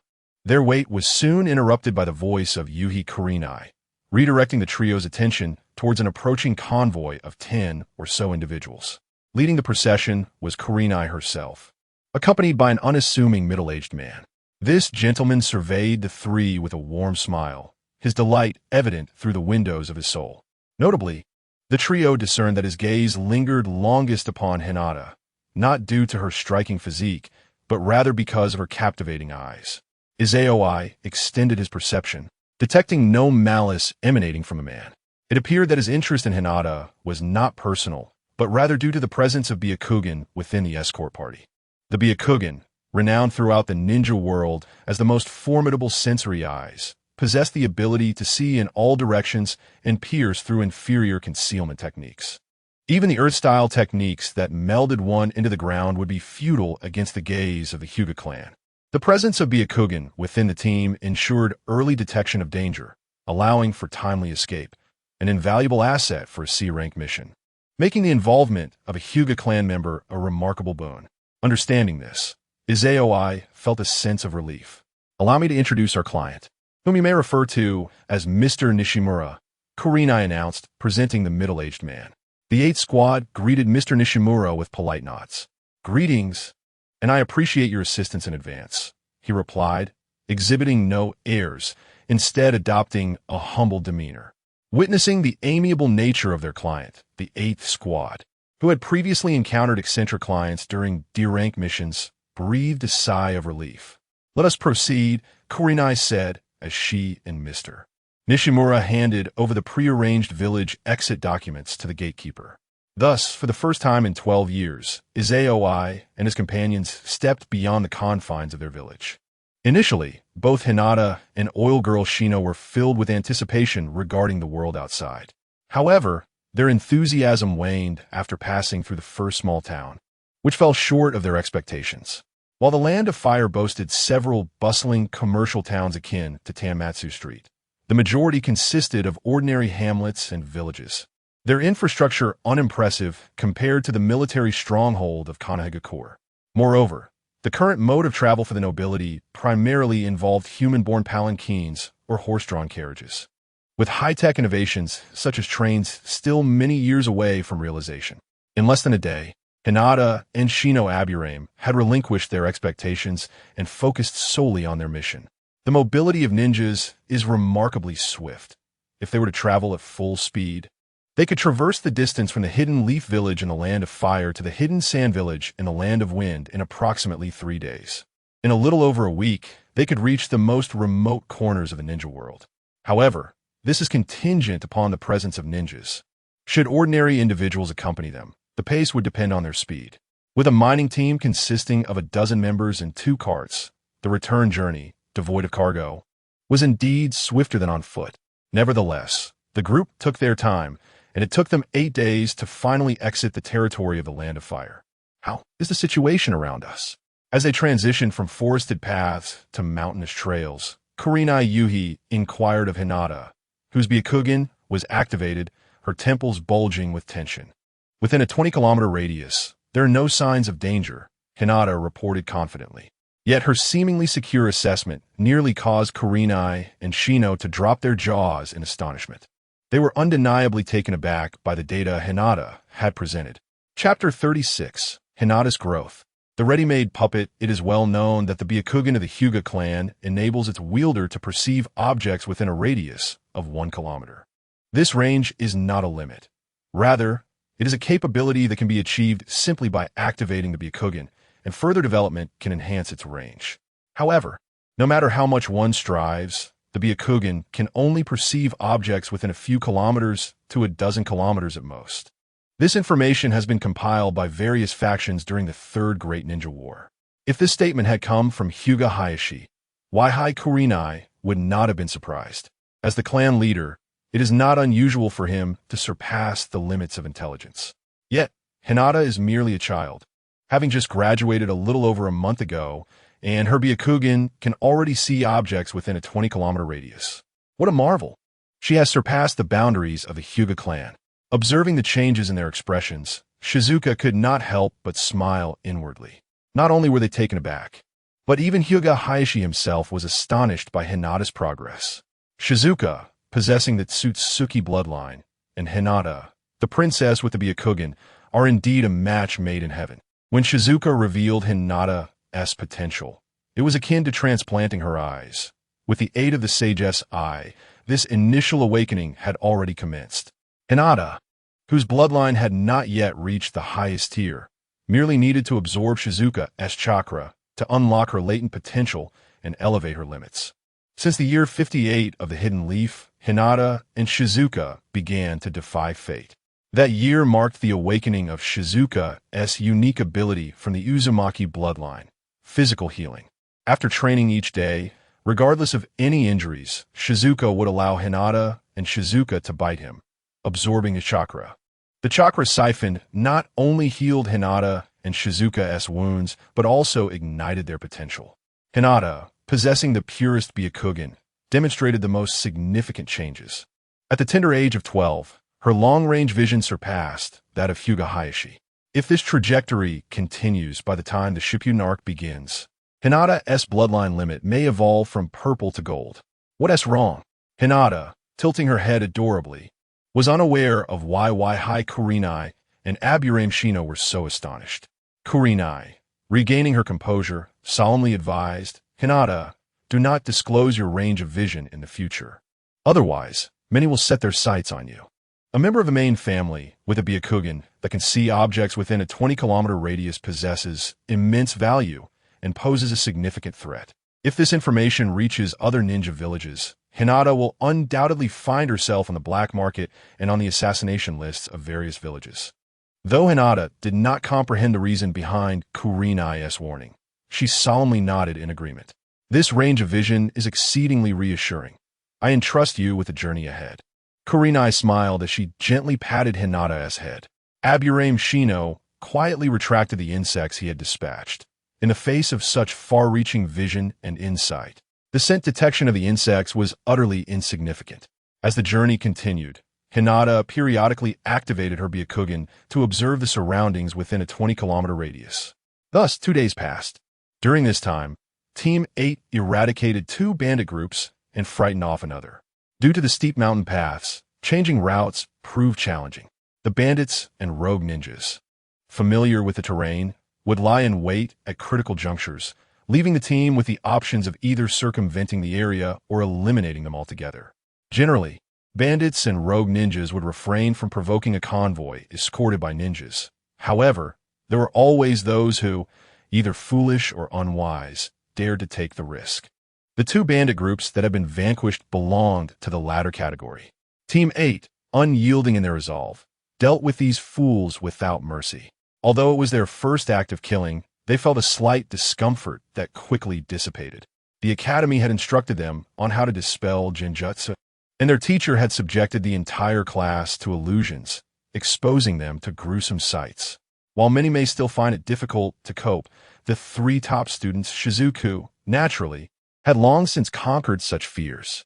On this day, after traversing several more miles, Hinata resumed her usual practice of activating her Byakugan to scan the area. Suddenly, her expression shifted dramatically as if she had witnessed something extraordinary.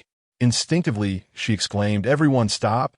Hearing her urgency, the convoy, constrained by the steep terrain and obliged to lead their horses on foot, halted immediately. Yugao's demeanor turned serious as she inquired, "Hinata, have you made a discovery?"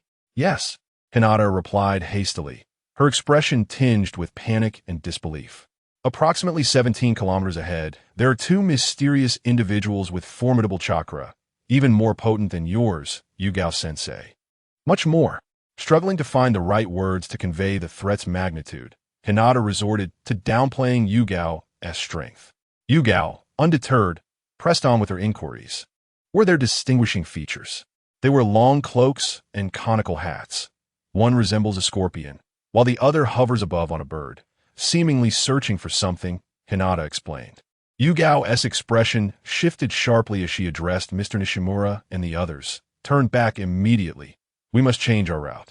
There are S-rank rogue ninjas ahead. Hurry. Quickly turn around. Mr. Nishimura promptly urged, clearly aware of the implications of encountering S-rank rogue ninjas. So they were S-rank rogue ninjas, Hinata realized with a slight dawning comprehension. Shizuku remained silent, yet within his blue pupils, a white pattern had inexplicably emerged. His gaze pierced through the mountains, reaching the figures approximately 17 kilometers ahead. One tall and one short, one in the sky and the other on the ground, the silhouettes of the S-rank rogue ninjas, members of the Akatsuki organization, specifically Sasori of the Red Sand and Deidara, came into his view. Why have these two individuals appeared here, and what are they searching for? Observing Deidara, who rides a clay bird and scans the surroundings, Izayoi mused inwardly. His gaze soon fell upon the scorpion hidden within the crimson stream, and a sudden epiphany struck him. To manipulate puppets with the Rinnegan, one must first master the art of puppet creation. This endeavor requires materials, which in turn necessitate funds. Puppets are readily available, are they not? Consequently, he altered his course and, after a few minutes, excused himself from the group under the pretense of seeking a restroom. Upon his return, he was merely an enormous chakra shadow clone. Meanwhile, his true self swiftly made his way toward the direction of Scorpion and Deidara. Hinata, sensing something amiss, glanced inadvertently at Izayoi's shadow clone. The clone, aware of her gaze, shook its head slightly. Hinata quickly regained her composure, feigning ignorance of the situation. Observing Izayoi hastening toward the two S-rank rogue ninjas, she felt no trepidation. For within her Byakugan's vision, Izayoi appeared to be darting and soaring through obstacles with remarkable agility. Having experienced both attraction and repulsion, Hinata did not believe that the clay bird could withstand the force of repulsion. As long as Izayoi wished to flee, no one could impede him. Chapter 37. The New Technique. The greeting from 16 Night Scorpion. We have searched for 3 days, yet we still cannot locate the mining village. Is your information reliable? The artistic duo remained oblivious to the fact that they were being watched. As Deidara circled above, his search yielded no results, prompting him to voice his frustration. The intel is undoubtedly accurate. Recently, a family of illegal miners has emerged in the land of rivers, trafficking various minerals in the black market. The voice of Sasori of the Red Sand bore a weighty, hoarse tone. That family must possess vast mineral resources. If we can find them, we shall no longer need to endure Kakuzu's displeasure, nor will we be forced to undertake missions endlessly. Very well.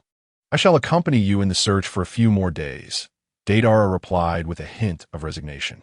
With that, he soared into the sky alongside Sasori, ready to explore a different region. As they flew, a small shadow suddenly enveloped them, shielding their figures from the sunlight above.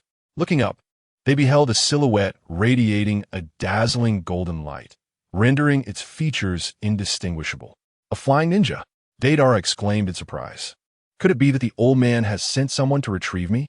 The most renowned technique for aerial ninjas hails from a Wagakure, known as the Earth Release, weighty rock technique. Sasori, sensing something amiss, urged, he is not an Earth ninja, Deidara. Descend quickly. Simultaneously, he opened his mouth wide, forming a rectangular shape, and unleashed a barrage of high-density poison needles towards the figure above, akin to a hailstorm. The speed of the needles was astonishing. Before Deidara could react, they surged upward to engulf the mysterious individual. Yet in the next moment, the countless needles collided with an invisible wall of air, ricocheting back down like a torrential rain of needles. Seeing this, Deidara hastily maneuvered his white bird downwards, simultaneously releasing several origami-sized white birds that flapped their wings and ascended into the sky. Boom! Deidara formed a hand sign with his other hand and shouted, "Explosion!" The sound of overlapping explosions erupted, and the brilliant flames erupted into the sky like fireworks. Regrettably, the daylight dulled their beauty. As the gusts dispersed the smoke, Deidara and Sasori, now free from the shadow's cover, finally discerned the figure's appearance. It was a man approximately 1.8 meters tall, clad in a black, full-body robe. His face obscured by a pure white mask that matched his hair color, devoid of eye holes, emanating an air of mystery. This individual was, of course, 16 Knights, employing a transformation technique. Gazing down at Deidara and Sasori, 16 Knights murmured, "Let us commence with a greeting." With that, he raised his right hand, palm facing the heavens. A flicker of chakra flames materialized briefly before vanishing. Never mind, this technique is not yet in its complete form. It is too unimpressive for a greeting. Let us try a new technique. With the current amount of chakra I possess, I should be able to accomplish this. Izaoi formed an unsealed hand sign, and immediately, a blue aura of chakra surged forth from his being. The invisible currents ascended, causing his white hair to billow wildly. He maintained this hand sign for over half a minute, during which the chakra flames never waned. Witnessing this scene, Deidara, who had landed on an incline, remarked, "What is he doing? It must be a technique. Be cautious, for no ninja capable of flight is to be underestimated." The scorpion of the red sand spoke gravely, retrieving a scroll from his person, poised to unleash his army of puppets. However, his movements soon halted. Meanwhile, Deidara gazed skyward, his mouth agape in astonishment. The chapter is not yet complete. Click the next page to continue reading.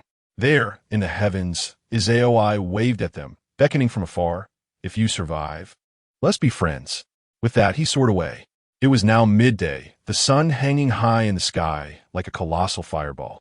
Whether it was an illusion or not, it seemed as though this fiery orb was descending, drawing closer to Deidara and the scorpion of the red sand. What is that? The scene shifted to the 8th Squad and their convoy, who were taking a circuitous route up a steep slope, all of them coming to a halt in unison. They gazed towards the sky above the artistic duo, their expressions a mixture of disbelief and awe. Some timid onlookers even collapsed to the ground in fright. A shooting star? No, that is, a meteor. Indeed, the immense fireball was none other than a meteor plummeting at high velocity, igniting through friction with the atmosphere and transforming into a blazing orb. As she observed the meteor's trajectory, Kurenai murmured, "Is it merely a coincidence? It must be a coincidence.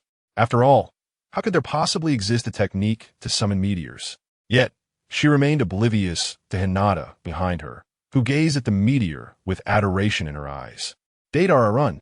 The scene returned to the artistic duo, where the scorpion of the red sand shouted urgently. How cool! However, Deidara stood frozen, entranced by the meteor above, as though he could already envision the magnificent spectacle of its impact. This is true art. Fool! The scorpion of the red sand scolded angrily, extending a massive iron tail from his back to ensnare Deidara, leaping down the slope. Simultaneously, he produced a scroll, releasing the trump card contained within. With a resounding thud, white mist dissipated, revealing a puppet clad in a black bodysuit, its skin human, yet its bones and organs composed of puppet materials. This was the 3rd Kazekage. Chakra threads connected to the puppet, as the 3rd Kazekage spread his arms wide, unleashing a torrent of black iron sand from his sleeves, forming a colossal triangular prism in the air below. The scorpion of the red sand, accompanied by Deidara, descended upon a triangular prism. With deft control, he commanded the 3rd Kazekage to utilize magnetic manipulation to launch the prism towards another mountain. Employing chakra threads, he drew the 3rd Kazekage closer, navigating along the mountain's face, intending to reach the rear of the adjacent peak. However, the meteor's descent was alarmingly rapid, leaving no time for deliberation. Thus, the scorpion of the red sand was compelled to alter his strategy, directing the 3rd Kazekage to angle the prism downward, creating an artificial cavern within the mountainside. The scorpion, along with Deidara and the 3rd Kazekage, plunged into this refuge, first conjuring iron sand to construct a formidable barrier that sealed the entrance. Subsequently, he summoned a vast quantity of iron sand, enveloping them in layers to form a colossal black sphere. Boom! Almost instantaneously upon the formation of the sphere, a deafening explosion resonated throughout the mountain range. The sound of the meteor's impact reverberated, amplified by the echoes within the valley, swiftly penetrating the iron sand barrier, robbing the scorpion, Daedara, and all creatures in the vicinity of their hearing. The terrifying shockwave of extreme heat obliterated numerous living beings and flora, while instantaneously ravaging the mountainside at the impact site. The shockwave relentlessly battered the surrounding terrain, fracturing the cliffs. Even at a distance of over 10 to 20 kilometers, the 8th Squad and their convoy, perched upon the slope, could hear the explosion and witness a colossal mushroom cloud rising in the distance. Despite the mountains acting as a barrier, they could still perceive the subtle tremors beneath their feet, indicating that the mountain itself was quaking. This vividly illustrated the sheer magnitude of the fiery orb's destructive power. Chapter 38. The Gift of Good Friends. As the meteor descended in a blazing state, its size paled in comparison to Uchihamadara's heavenly obstruction star, landing with a mere slight increase in size over the tailed beast bomb. The scope of the mushroom cloud did not rival that of the impact from 2 heavenly obstruction stars. However, the high-temperature shock wave generated by the meteor's explosion was far more formidable than the destructive power of the heavenly obstruction star, its intensity rivaling that of the explosive energy of a tailed beast bomb. When the mushroom cloud dissipated, the mountain where Akasa no Sasori and Daedara had previously been was utterly obliterated. The mountain they had taken refuge in, significantly larger than the surrounding hills, suffered only partial destruction. Within the mountain range, a colossal crater emerged, leaving behind countless fragments of stone and remnants of molten rock, either scorched by intense heat or left by the meteor. Art. This is nothing short of art. As the tremors subsided, Daedara, unharmed beneath the layers of mountain and iron protection, emerged from the black sphere. He crafted a clay bird and soared into the air, gazing down at the scene below with an expression of fervent excitement, as if he wished to self-destruct on the spot to compete with Shizuku. Idiot, come down. Akasuna no Sasori's reprimanding voice resonated. Impressive. You survived unscathed. A strange voice suddenly reached their ears. The figure of Shizuku appeared above Daedara once more. Upon hearing this voice, Daedara looked up with astonished joy and asked nonsensically, "Hey, do you also believe that the beauty of a fleeting moment is true art? Are you referring to explosions?" Unlike those who failed to comprehend or dismiss the notion, Shizuku nodded earnestly, replying, "Explosions are indeed beautiful, and it is a powerfully captivating beauty. The stronger the explosion, the more exquisite it becomes. The fear instilled by tailed beasts and Jinchuriki stems from their ability to unleash the astonishing tailed beast bomb." Right, Daedara exclaimed excitedly. "Indeed, explosions are art. Brother Scorpion, look, my art has been recognized." "Fool! That individual is an enemy," Akasuna no Sasori scolded once more, while steadfastly asserting his belief in art, declaring that eternal beauty is true art. "No, it is the beauty of a fleeting moment. It is eternal beauty." In an instant, the two became embroiled in a heated argument, one soaring in the sky while the other remained on the ground. Shizuku chose not to interrupt them, instead watching the scene with crossed arms, intrigued. I'm done talking to you." Ultimately, the impatient 16-year-old Daedara ended the quarrel. He turned his head with a huff and then addressed Shizuku with enthusiasm. "Young man, since you understand art so well, would you care to join our organization?" Having found a kindred spirit, Daedara was eager to recruit Shizuku. "Oh, what organization do you belong to?" Shizuku replied with a playful smile. "We are." Just as Daedara was about to answer, the reprimanding voice of Akasuna no Sasori interrupted. "Be quiet. Daedara, do you wish to perish?" Upon hearing these words, Daedara seemed to recall something and had to halt his forthcoming remarks. Nevertheless, he addressed Izoi, saying, "Little brother, if you join us, I will divulge the information. Joining your organization is out of the question. However, I would not mind being friends." Izaoi looked down at the scorpion of the red sand and remarked, "The gift of friendship has already been bestowed upon you. As a token of gratitude, might I request your puppet technique and the methods for crafting human puppets? Is this the reason you sought me out?" Scorpion of the red sand spoke in a deep voice, yet internally felt a flicker of satisfaction. It appears this fellow possesses an appreciation for art. Yet, he harbors a certain contradiction. Despite his fondness for eternal art, he bestows such high praise upon Deidara's explosive art. Quite impressive. Izaoi, of course, was oblivious to Scorpion's thoughts. He nodded, prepared to take action at any moment. "Little brother, what do you need Scorpion's puppet technique for? Those creations are hardly art. You will be better off learning explosive techniques from me." Deidara began. As soon as his words fell, Scorpion's voice resonated. "Very well, I shall grant you this."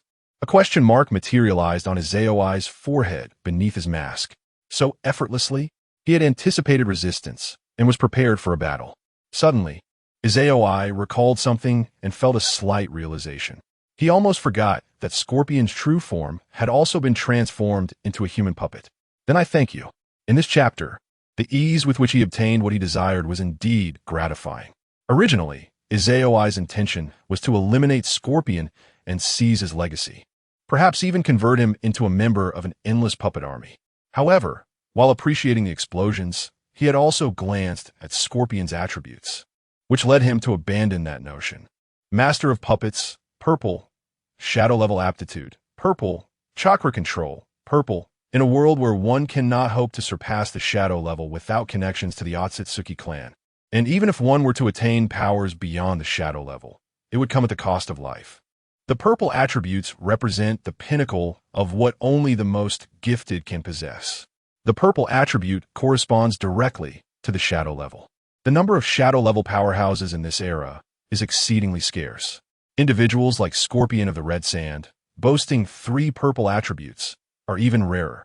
Nearby, Deidara possesses merely 2 purple attributes: Bloodline Limit Explosion, purple, and Shadow Level Aptitude, purple. Yet, no one is born a master of puppetry, at best. They are merely a genius, blue, akin to Izaoi. Clearly, Scorpion has transformed himself into a human puppet, defying fate and elevating a puppet genius, blue, to a master of puppetry, purple. To eliminate such a talent would indeed be a grave loss. It would be wiser to exploit him repeatedly, much like Uchiha Sasuke.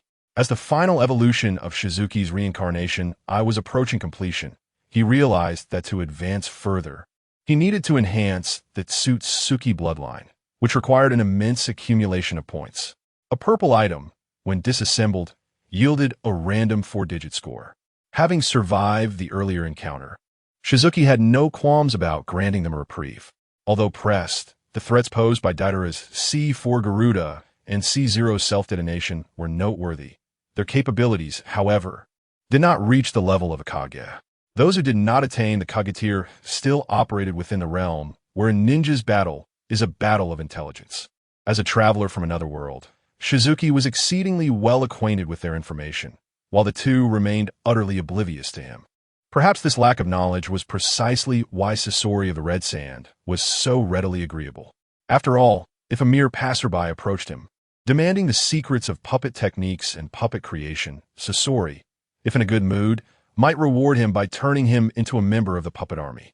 However, if displeased, he could easily dispatch him with a poison needle or a swift tail strike, leaving his body to rot in the wilderness. Sasori produced 3 scrolls, binding them with his iron tail, and hurled them towards Deidara high above. The reason he did not throw them at Shizuki was simply due to the altitude. Before Deidara could descend to catch them, Shizuki opened his palm. An invisible force of attraction instantly halted the flying scrolls, allowing them to hover gently in midair. This was Universal Pool. Witnessing this spectacle, both Deidara and Sasori's true forms shifted in expression, their astonishment directed at Shizuki. The foolish Deidara voiced his thoughts. "Leader, that imbecile." Sasori felt an overwhelming sense of helplessness. Indeed, Shizuki remarked with interest, "Universal Pull is quite an impressive technique name. Your leader possesses gravitational abilities." "Oh no." Deidara quickly covered his mouth, realizing his own blunder. The scrolls did not approach Shizuki directly, but halted several meters away in the air. With a delicate flick of his finger, Shizuki caused the scrolls to open automatically. Noticing that no toxic gas erupted, he confidently employed his reincarnation eye's foresight to examine the contents. After a cursory glance, Shizuki nodded and drew the scrolls towards him. He then looked down at Deidara and Sasori, waving a farewell as he declared, "Thank you for the generous gift. May we meet again, my friends." With that, Shizuki soared into the sky. Watching his retreating figure, Sasori, who had prepared for a potential confrontation, felt an immense sense of relief. Having witnessed Shizuki's flight and the meteorite, Sasori discerned that he was of the type that could counter him effectively. Were it not for Deidara's presence, he would have fled amidst the smoke without hesitation. Reflecting on Shizuki's display of leadership abilities and recalling the earlier incident where his poison needle had been deflected, Sasori was engulfed by a profound sense of despair at his inability to triumph. Fortunately, there was no intent to kill from Shizuki. The sensation of being accosted and robbed, nearly facing dire consequences, is truly exasperating. Chapter 39. The Puppet Master, 16 Nights Excitement. Truly, the ultimate ocular technique capable of manipulating the trajectories of celestial bodies is remarkable. With just a hint of its power, I was able to draw down meteors from the vastness of space. Even though this technique has yet to reach its full form, I already possess a strategic deterrent. After soaring for a while, 16 Nights descended from the sky, zipping through the air while internally marveling at the prowess of the rebirth eye, which surpassed all his expectations. Unlike the Rinnegan, which wields a unique ocular technique and governs the laws of life and death, the strength of the rebirth eye manifests predominantly in its destructive capabilities. The potency of both gravitational and repulsive forces is astounding. I eagerly anticipate the unlocking of the rebirth eye's chakra mode. Since my shadow clone lacked a valid reason to depart, I took my time returning to the team. Instead, I retrieved a scroll gifted by a dear friend and began to peruse it. I had merely skimmed its contents before, ensuring its authenticity, but now I delved into it with great interest. The scroll did not pertain to puppet techniques, which I found trivial given my capacity to control puppets without limit. Instead, it contained a methodology for crafting human puppets, a brilliant retention of bloodline limits and ninjutsu. I could not help but exclaim in admiration. No wonder his title is Puppet Master, Purple. This chakra core surpasses all predecessors. Even the puppet techniques of the Otsutsuki clan on the moon pale in comparison. Afterward, I turned to another scroll detailing the creation of the chakra core for human puppets. The chakra core is the most vital component of a puppet. Merely using chakra threads to manipulate a puppet is akin to playing with a mere bag puppet. A sophisticated puppet is equipped with numerous mechanisms and hidden weapons, and can even harness the powers of the 5 elements, abilities that cannot be activated through chakra threads alone.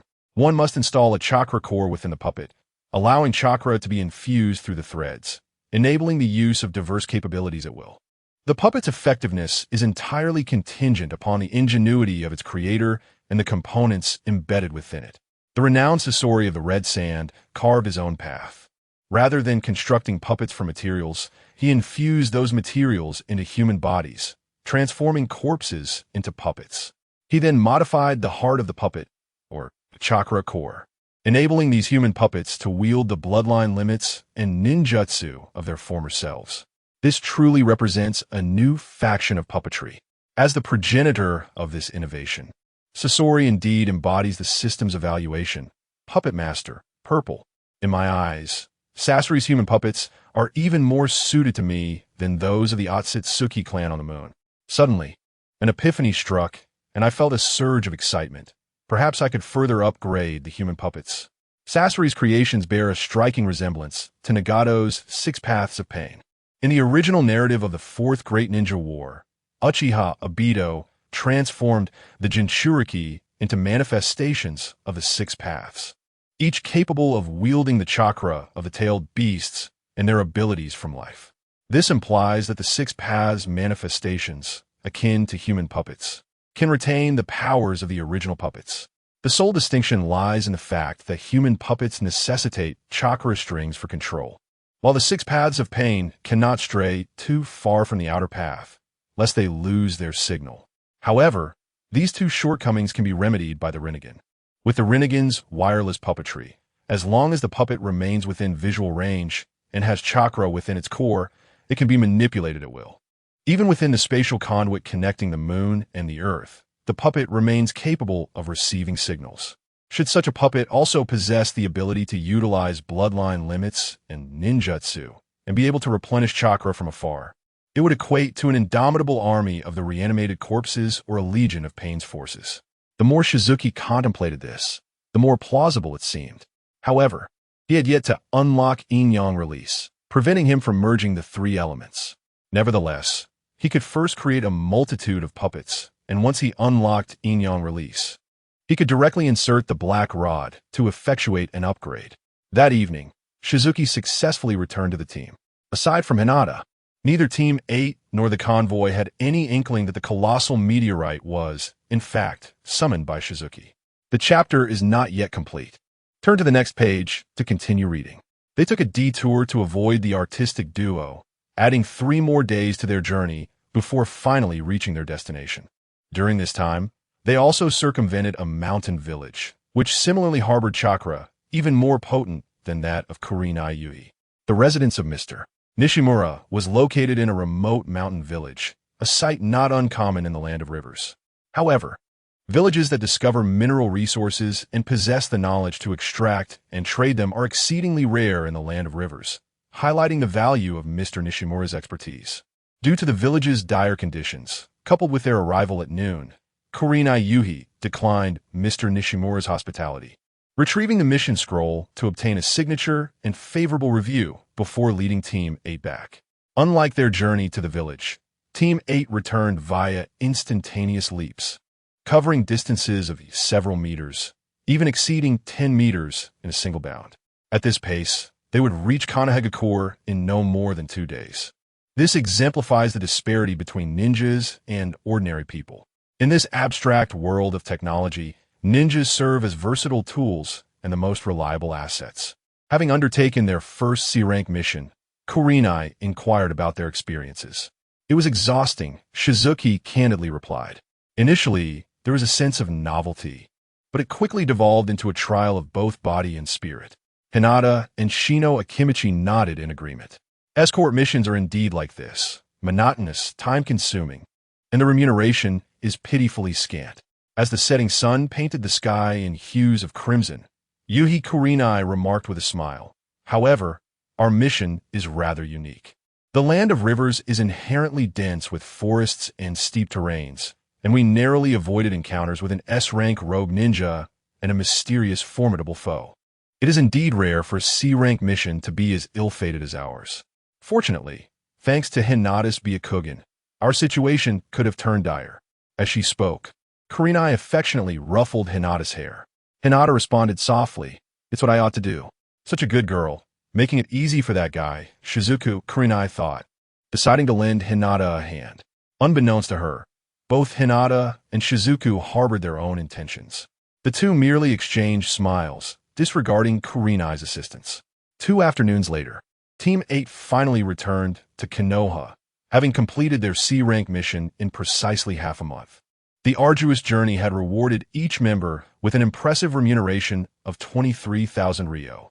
This sum is indeed substantial for a C-rank mission, considering that a portion would be deducted by the village and another by their supervising jonin, leaving a total of 23,000 ryo, which suggests the mission's original earnings were likely in the realm of several hundred thousand. Typically, C-rank mission rewards range from 30,000 to 100,000 ryo. Thus, a payout of several hundred thousand seems plausible given the duration. However, if given the choice, Team 8 sincerely wished to avoid undertaking such a C-rank task. Sensing their fatigue, Kurenai smiled and said, "You all have 3 days off. Go home and rest well." "Understood," replied the team, dispersing on the spot. "See you tomorrow, Shizuku." Hinata, feeling somewhat drained, unusually refrained from visiting Shizuku's home. Having bathed only a few times in the wilderness, she longed to return home for a soothing bath, a good night's sleep, and to present herself in the best possible state before Shizuku. As for Shizuku, unable to assist Hinata through physical means, he resorted to a unique method of healing. Suddenly, he leaned down and placed a gentle kiss on Hinata's forehead, waving with a smile as he said, "Get a good night's sleep. See you tomorrow." With that, he vanished in an instant. Hinata stood frozen for a few seconds, then quickly surveyed her surroundings. Upon meeting the gaze of a woman who wore a knowing smile, her neck and cheeks flushed crimson, steam seemingly rising from her head as she hurriedly fled. Chapter 40. Farewell to the little pig. Upon returning home, Shizuki did not immediately attend to cooking or bathing. Instead, he entered his room and emerged with a locked box. The gravity etched on his face suggested that this box contained something of immense value.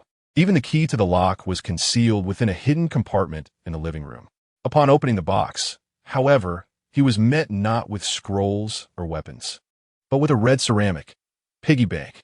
"Goodbye, little pig," he murmured, cradling the bank in his trembling hands, his voice quivering with sorrow. After uttering those words, he turned his head away, closed his eyes, and forcefully smashed the piggy bank onto the ground.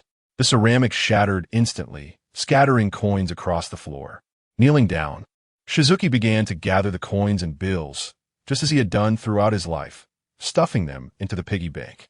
This money had been meticulously saved from his monthly allowances and the rewards earned from undertaking D-rank missions. As for the inheritance left by his parents, that had long been exhausted.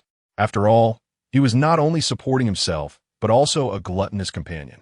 If it weren't for the monthly allowances provided by the village, which ceased only upon his promotion to a genin, he would have been reduced to foraging for tree bark and wild grasses. With a bag in hand, he collected the coins and tossed in the 23,000 he had just received. He then stepped outside, heading toward shop. With a resounding thud, he placed the bag heavily on the counter and declared, "Boss, this contains 388,300 Rio. I wish to purchase a film camera. Convert the remaining funds into film and photo development supplies." "Certainly. Thank you for your patronage," the shopkeeper's warm voice responded promptly. Before long, Shizuki emerged from the store with a camera in hand. At last, he had made the purchase. It was not too late. He held the camera with affection, murmuring to himself, "Though I cannot capture the childhood moments shared with Hinata, I can document the growth of fire. It is worth it." With his funds depleted, he mused that the contents of the refrigerator were likely inedible, and resolved to go hunting and barbecuing in the evening. The following day, Shizuki, who was notoriously difficult to rouse, continued to enjoy the princess's wake-up call. However, this time, it was not the elder princess, but the younger one. With a slight itch in his nose, Shizuki opened his eyes to see a delicate and charming little face gradually coming into focus. Wearing a yellow-brown kimono, Hikari sat astride Shizuki, bending down to grasp his bangs, playfully brushing her hair against his nose and face. "How mischievous. Next time you fall asleep, I shall do the same to you." "Onaikin," he laughed, playfully rubbing her cheek. It was Wani-chan who sent me to wake you. So you should blame her instead," Hikari chimed, nuzzling against Shizuki's palm, deftly passing the blame. "Please step outside for a moment. Oni-chan still needs to freshen up." After a brief playtime with Hoa on the bed, Shizuku gently patted her on the rear, signaling her to get off the bed. Hoa, clad in white stockings, leapt off the bed and dashed out, explaining the absence of sound. After a simple grooming session, Shizuku opened the drawer of the desk and retrieved the camera stored within. As she exited the room, her gaze immediately fell upon Hinata, bustling about in the kitchen. At that moment, Hinata was not dressed in her usual white trench coat and black trousers, but wore a white kimono adorned with purple and white petal patterns along the waist, sleeves, and hem. Her long black hair was elegantly styled into a bun atop her head. Tied with an apron and holding a frying pan, she skillfully tossed ingredients. Meanwhile, was at the dining table, wrapping rice balls in seaweed. Upon witnessing this scene, Shizuku held her breath, tiptoeing as she sought the most harmonious angle for her photograph. With a click, she immortalized the moment of the two sisters, one standing and the other kneeling, both clad in kimonos, engrossed in their respective tasks. Hearing the sound of the camera shutter, Hinata and Hoa turned their attention toward her. "Akamera," Hoa exclaimed, her eyes sparkling with delight as she rushed over after removing her gloves. "Oni-chan, when did you buy this?" "Just yesterday," Shizuku replied. Oni-chan, let me see. Be careful. This cost me 30,000 ryo, draining all my savings and earnings for missions, Shizuku cautioned while passing the camera over. Upon hearing this, Hua wiped her hands on her valuable kimono, which could likely purchase several cameras, before accepting the camera. Oni-chan, how do we see the photos? They need to be developed. After breakfast, I will teach you how to develop them. That sounds great. Oni-chan, let us take a picture together. Not just yet. Let your sister finish cooking first. It will be more meaningful that way. Watching the playful interaction between Shizuku and Hua, Hinata wore a smile, tinged with happiness. Once breakfast was prepared, and after Shizuku and Hua finished wrapping rice balls, the three of them gathered at the dining table, holding the seaweed-wrapped rice balls, beaming as they took their first group photo. Shizuku sat in the center, flanked by her sisters. The task of taking the photograph was entrusted to Shizuku's shadow clone. After breakfast, the three remained in Shizuku's room, drawing the blackout curtains as they began to develop the photographs. How beautiful! Hua marveled at the evocative image of the sisters, at a loss for words. Meanwhile, Hinata gazed at their group photo, her eyes shimmering with delight. In that moment, the girl shared the same bittersweet sentiment as Shizuku. If only I had a camera during my childhood, I could have captured the journey of growing up alongside Shizuku. Yet, it is never too late. Thus, on the following day, Shizuku and Hinata embarked on a photographic adventure. They began within the confines of their home, exploring various corners such as the living room, balcony, dojo, and garden. Subsequently, they ventured outside to familiar yet desolate training grounds, as well as picturesque waterfalls, capturing moments in solo, duo, and trio snapshots. As they passed by a grand tree, Hinata, in a rare display of initiative, gently grasped the sleeves of Shizuku's specially chosen robe.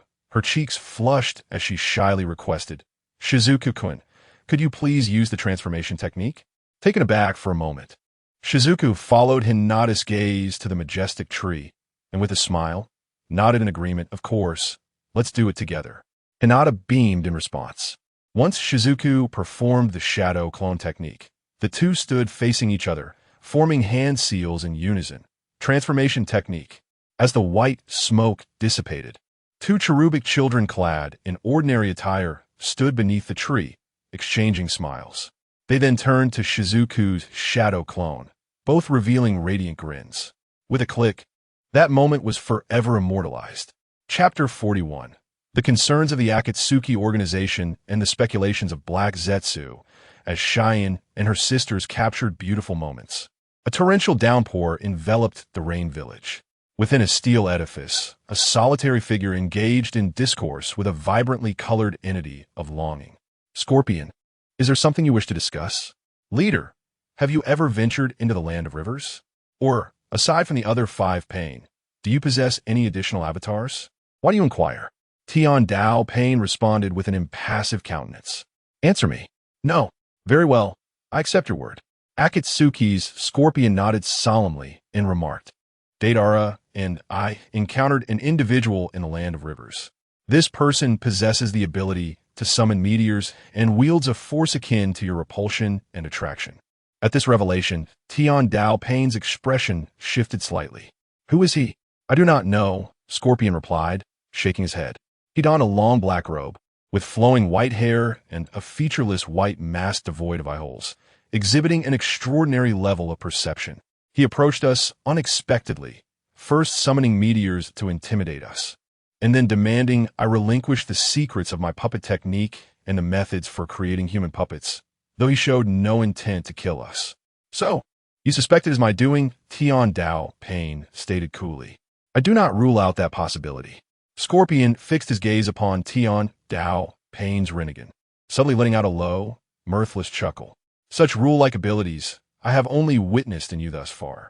If it is not you, it implies that another being exists in this world with eyes akin to yours or of comparable caliber. It seems this ninja realm is not as mundane as I had presumed." With that, Scorpion's entity gradually contracted and vanished. Tian Dao Pain remained stationary for a few moments before extending a hand adorned with a ring from his sleeve. In the next instant, the numeral upon the ring flickered with a faint luminescence. Moments later, a creature resembling a carnivorous plant clad in a black trench coat. Its face and body split into contrasting black and white sides, emerged from the ground. "Leader, do you have orders?" Black Zetsu rasped. "Dispatch your avatars to investigate a certain individual." Tian Dao Pain conveyed all the information provided by Scorpion to Black and White Zetsu. "What?" White Zetsu exclaimed in astonishment. "Aside from the leader, there exists another in this world capable of utilizing Shinra Tensei and Bansho Tenin? It is not impossible that he commands a secret technique governing repulsion and attraction, though the likelihood is minimal." Tian Dao Pain articulated his analysis. He wore a mask without eye holes, presumably not to flaunt his perception, but to conceal his eyes. His targeted approach towards Scorpion was solely to acquire his puppet technique and the methods for human puppet creation. Should the eyes beneath his mask resemble mine, it is plausible that he seeks to create the 6 paths of pain. Investigate this individual. If his eyes are indeed Rinnegan, we must locate and eliminate him before he can contest my control over the outer path's golem. Understood. Heibai-Ju nodded, and then utilized the technique of mayfly to submerge into the ground and vanish. Half an hour later, Heibai-Ju and Uchiha Bido engaged in conversation within the realm of Kamui. The enigmatic Uchiha Obito, capable of wielding Shinra Tensei and Bansho Tenin, fixed his gaze upon Heibai-Ju, the embodiment of Uchiha Madara's will, and inquired, "Do you believe there exists a possibility that, aside from the Rinnegan, there are other secret techniques capable of manipulating gravity?" "I find Nagato's analysis quite reasonable," replied Heibai-Ju.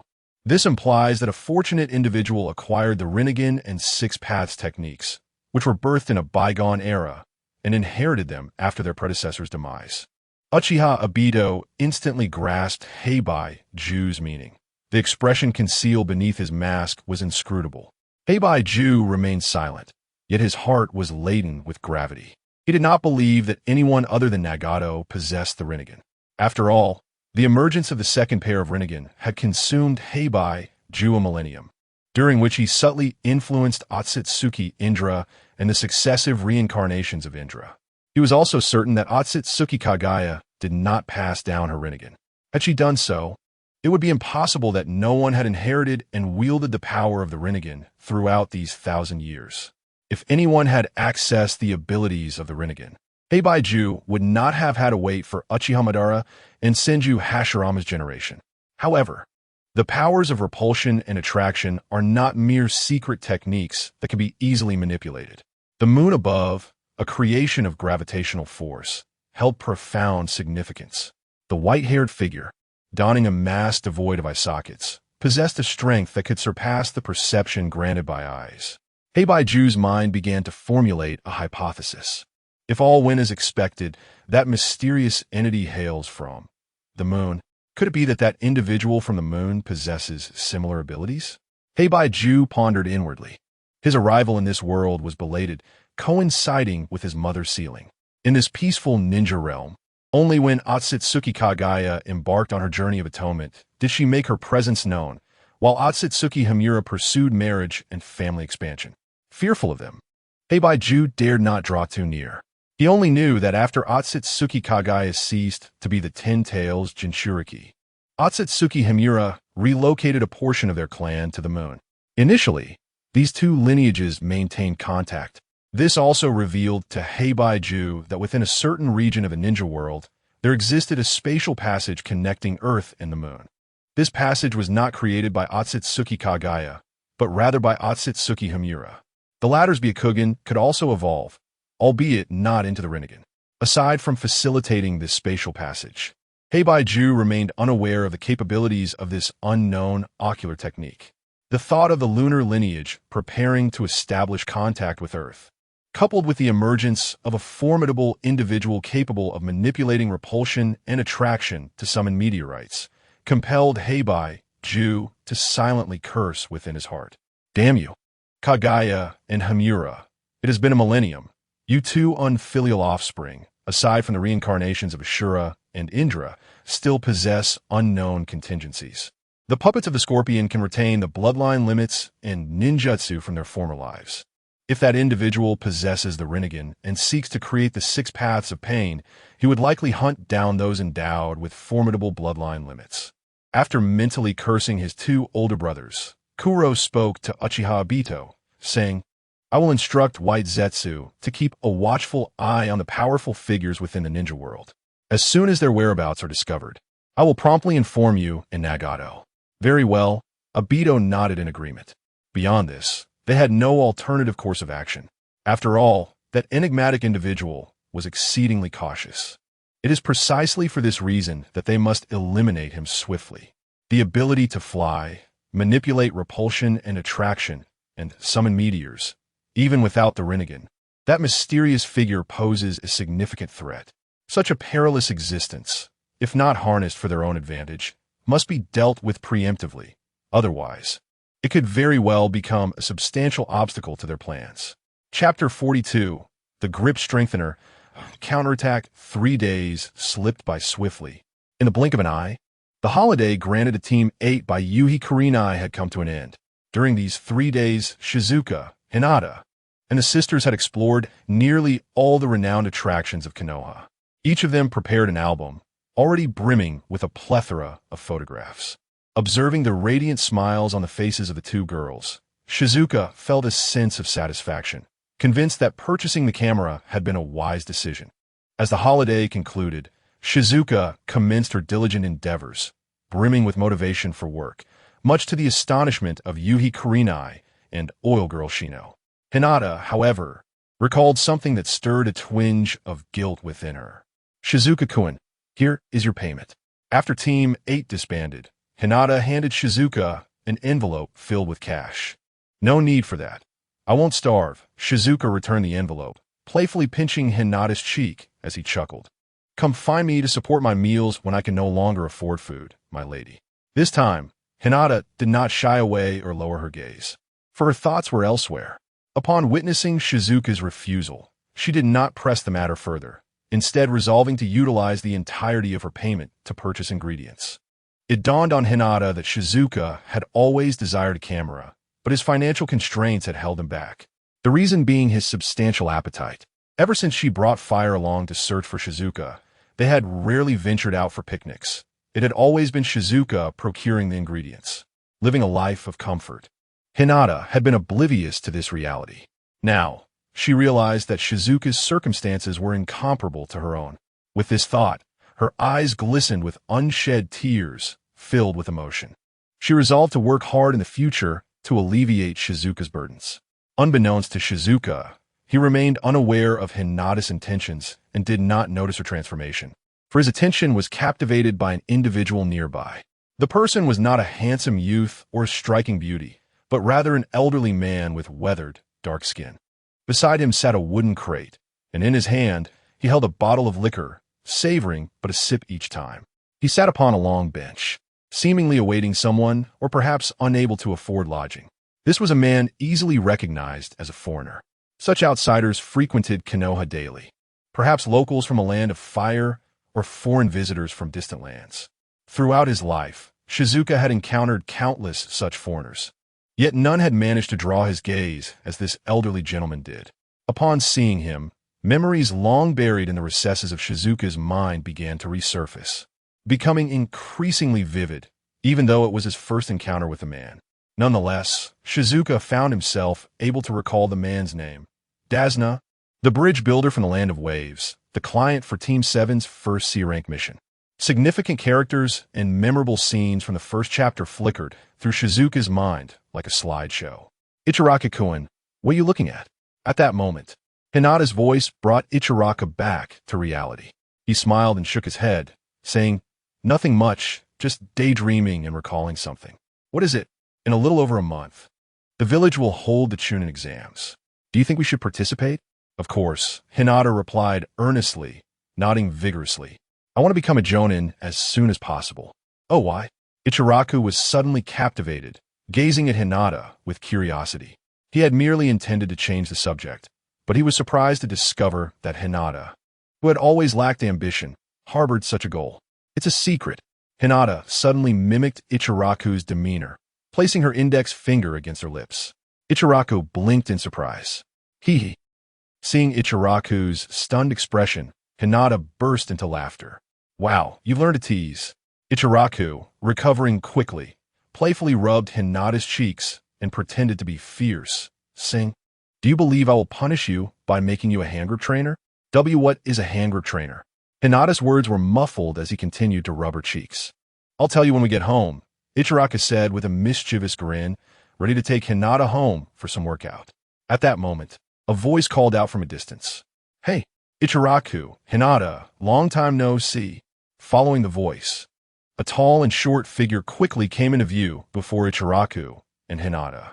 With silver hair and deadpan eyes, alongside a golden-haired, fox-faced beauty, the cool boy, and the charming girl, it was indeed Team 7.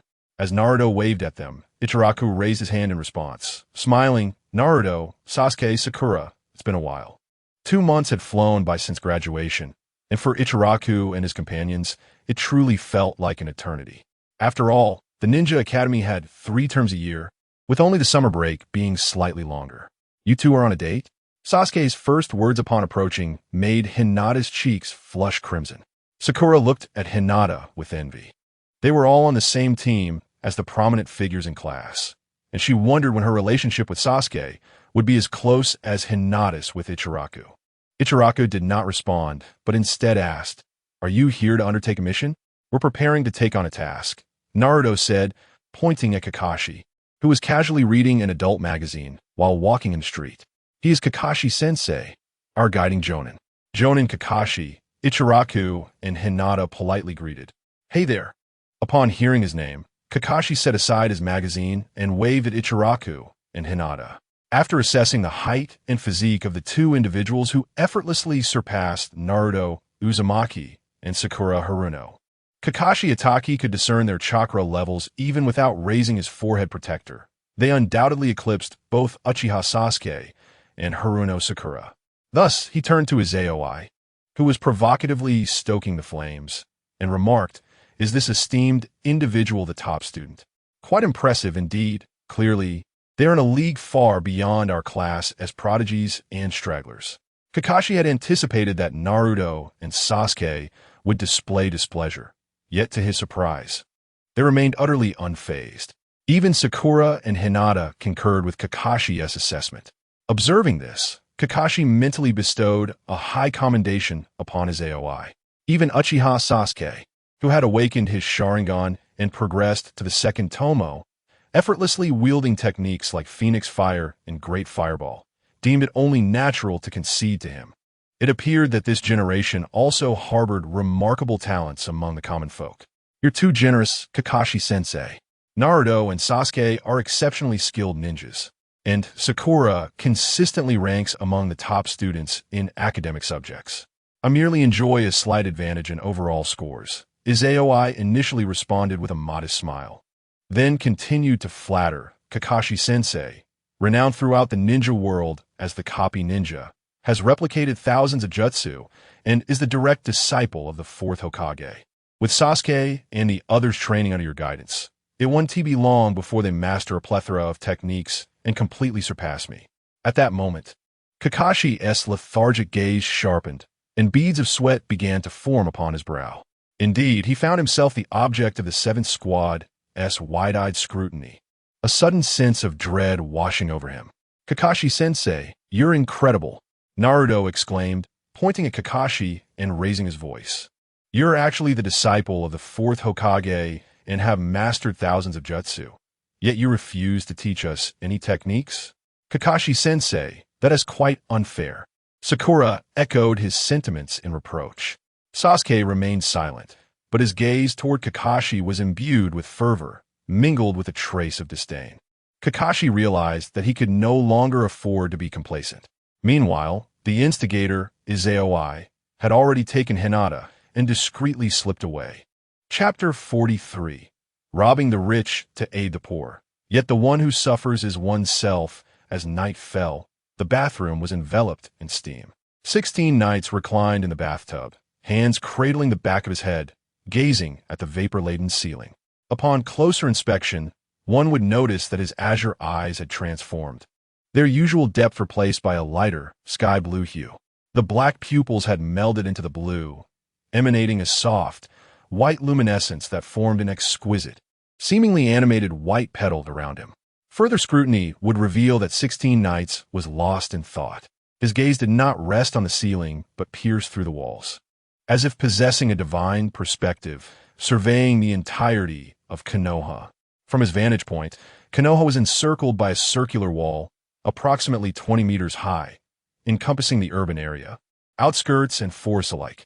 Should the earth dip further, it would appear as though Konoha were a pot, with its urban and forested regions akin to ingredients simmering within. Above this metaphorical pot, a transparent cover enveloped Konoha. Not only was the surface enclosed, but even the subterranean realms were shielded by transparent walls. Whether inside or outside, anyone who encountered these transparent barriers would have their chakra and position instantly detected by the sensory unit.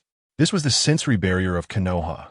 Even the formidable pain could only afford to reveal a single clone's location to breach it.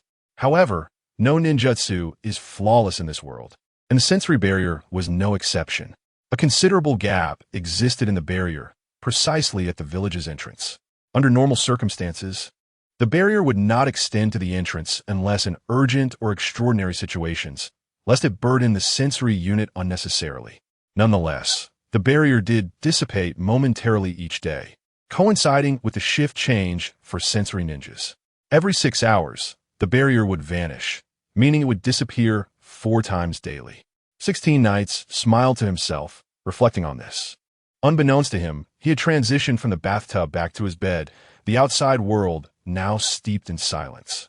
Having identified the flaw in the sensory barrier, 16 Nights shifted his gaze away from Konoha, traversing the eastern expanse of the Land of Fire.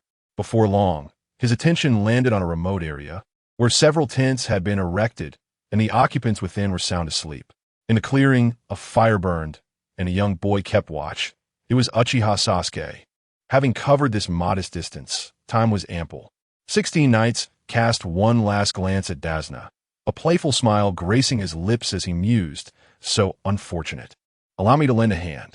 Indeed, 16 Nights resolved to immerse himself in the unfolding narrative of the Land of Waves.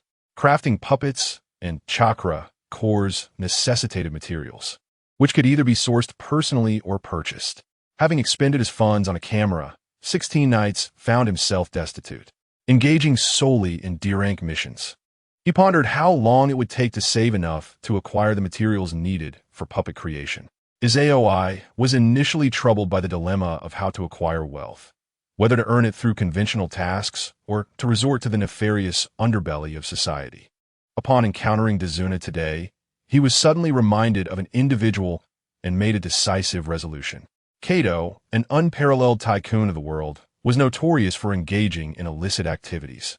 If his AOI could plunder him, he could retire from his duties as a ninja and never again fret over financial concerns. The materials for his puppetry would be abundantly available. With this thought, a smile crept onto his AOI's lips as he prepared to embark on his mission to redistribute wealth. The following afternoon, armed with the rewards he had accumulated from recent tasks, his AOI ventured to a ninja tool shop to procure 2 storage scrolls. He then created a shadow clone endowed with a substantial chakra reserve. Under the cover of a class rotation, his original self stealthily slipped out of Konoha, heading directly towards the Land of Waves. The Land of Waves is a diminutive island nation, not situated within the continent of ninjas. However, its proximity to the ninja realm is merely a bridge apart. This small isle lies at the easternmost edge of the Land of Fire. Upon reaching the brink, one can faintly discern the outline of the island. With his keen vision, Izaoi, who could see any corner of the Land of Fire, was now able to spot this small island as well. Having just departed from Konoha, Izaoi swiftly located Kato. This exemplifies the terrifying capabilities of the Rinnegan. The colossal Rinnegan on the moon can surveil the entirety of the ninja world. Such far-reaching sight and perception bestow an undeniable strategic advantage in any endeavor. Given that Konoha is centrally located within the Land of Fire, a ninja can traverse to any region's extremity in less than a day. In the original narrative, during the arc where Naruto Uzumaki pursued Sasuke Uchiha, Naruto and his companions reached the northern forest's edge in under a day. Izayoi surpassed the seventh squad, who were still on foot, in a mere 3 hours. Even the Ghost Brothers were still ahead, awaiting their arrival. At this pace, by the time they boarded a vessel to the land of waves, Izayoi would have already departed. Before even reaching the eastern edge, Izayoi ascended into the sky, preparing to enter the land of waves through flight. In midair, Izayoi transformed his appearance, donning the guise of the enigmatic figure he had been during the confrontation with Sasori. His long white hair billowed in the wind, while a plain white mask devoid of patterns or eye holes rendered his visage somewhat unsettling. His flying posture exuded an aura of formidable strength. Upon arriving above the land of waves, Izayoi wasted no time and descended directly to Kato's residence, an opulent villa, and stepped inside. At that moment, Kato was engaged in conversation with a man whose body was intricately wrapped in bandages. "Zabuza, have your two subordinates proven reliable? It has been over a week, and they cannot possibly fail to handle an old man." Kato's voice was laced with discontent. The old man was rather fortunate. By the time the Ghost Brothers located him, he had already taken refuge in Konoha. However, given his pitiful state, he lacked the means to hire a ninja from Konoha to escort him back. When he could no longer remain in Konoha, his demise would be inevitable. "If we fail," said Momochi Zabuza in a cold tone, "I will take matters into my own hands." "I hope so," Kato scoffed. What courage could a mere commoner possess to speak so boldly before a rogue ninja of elite caliber? At that moment, a voice reached Kato, Zabuza, and the figure lurking in the shadows, seemingly merging with the darkness. Haku. Izayoi stepped forward, glancing at Zabuza, who was wrapped in bandages and seated on a sofa, a large sword resting beside him. Curiously, he inquired, "Is the brainwashing in your village truly that effective? Even defectors remain so committed to their professional ethics?" Before Zabuza could respond, a figure materialized before him. Haku raised his hand, summoning several shuriken, and spoke gravely, "Lord Zabuza, be cautious. This individual is quite formidable."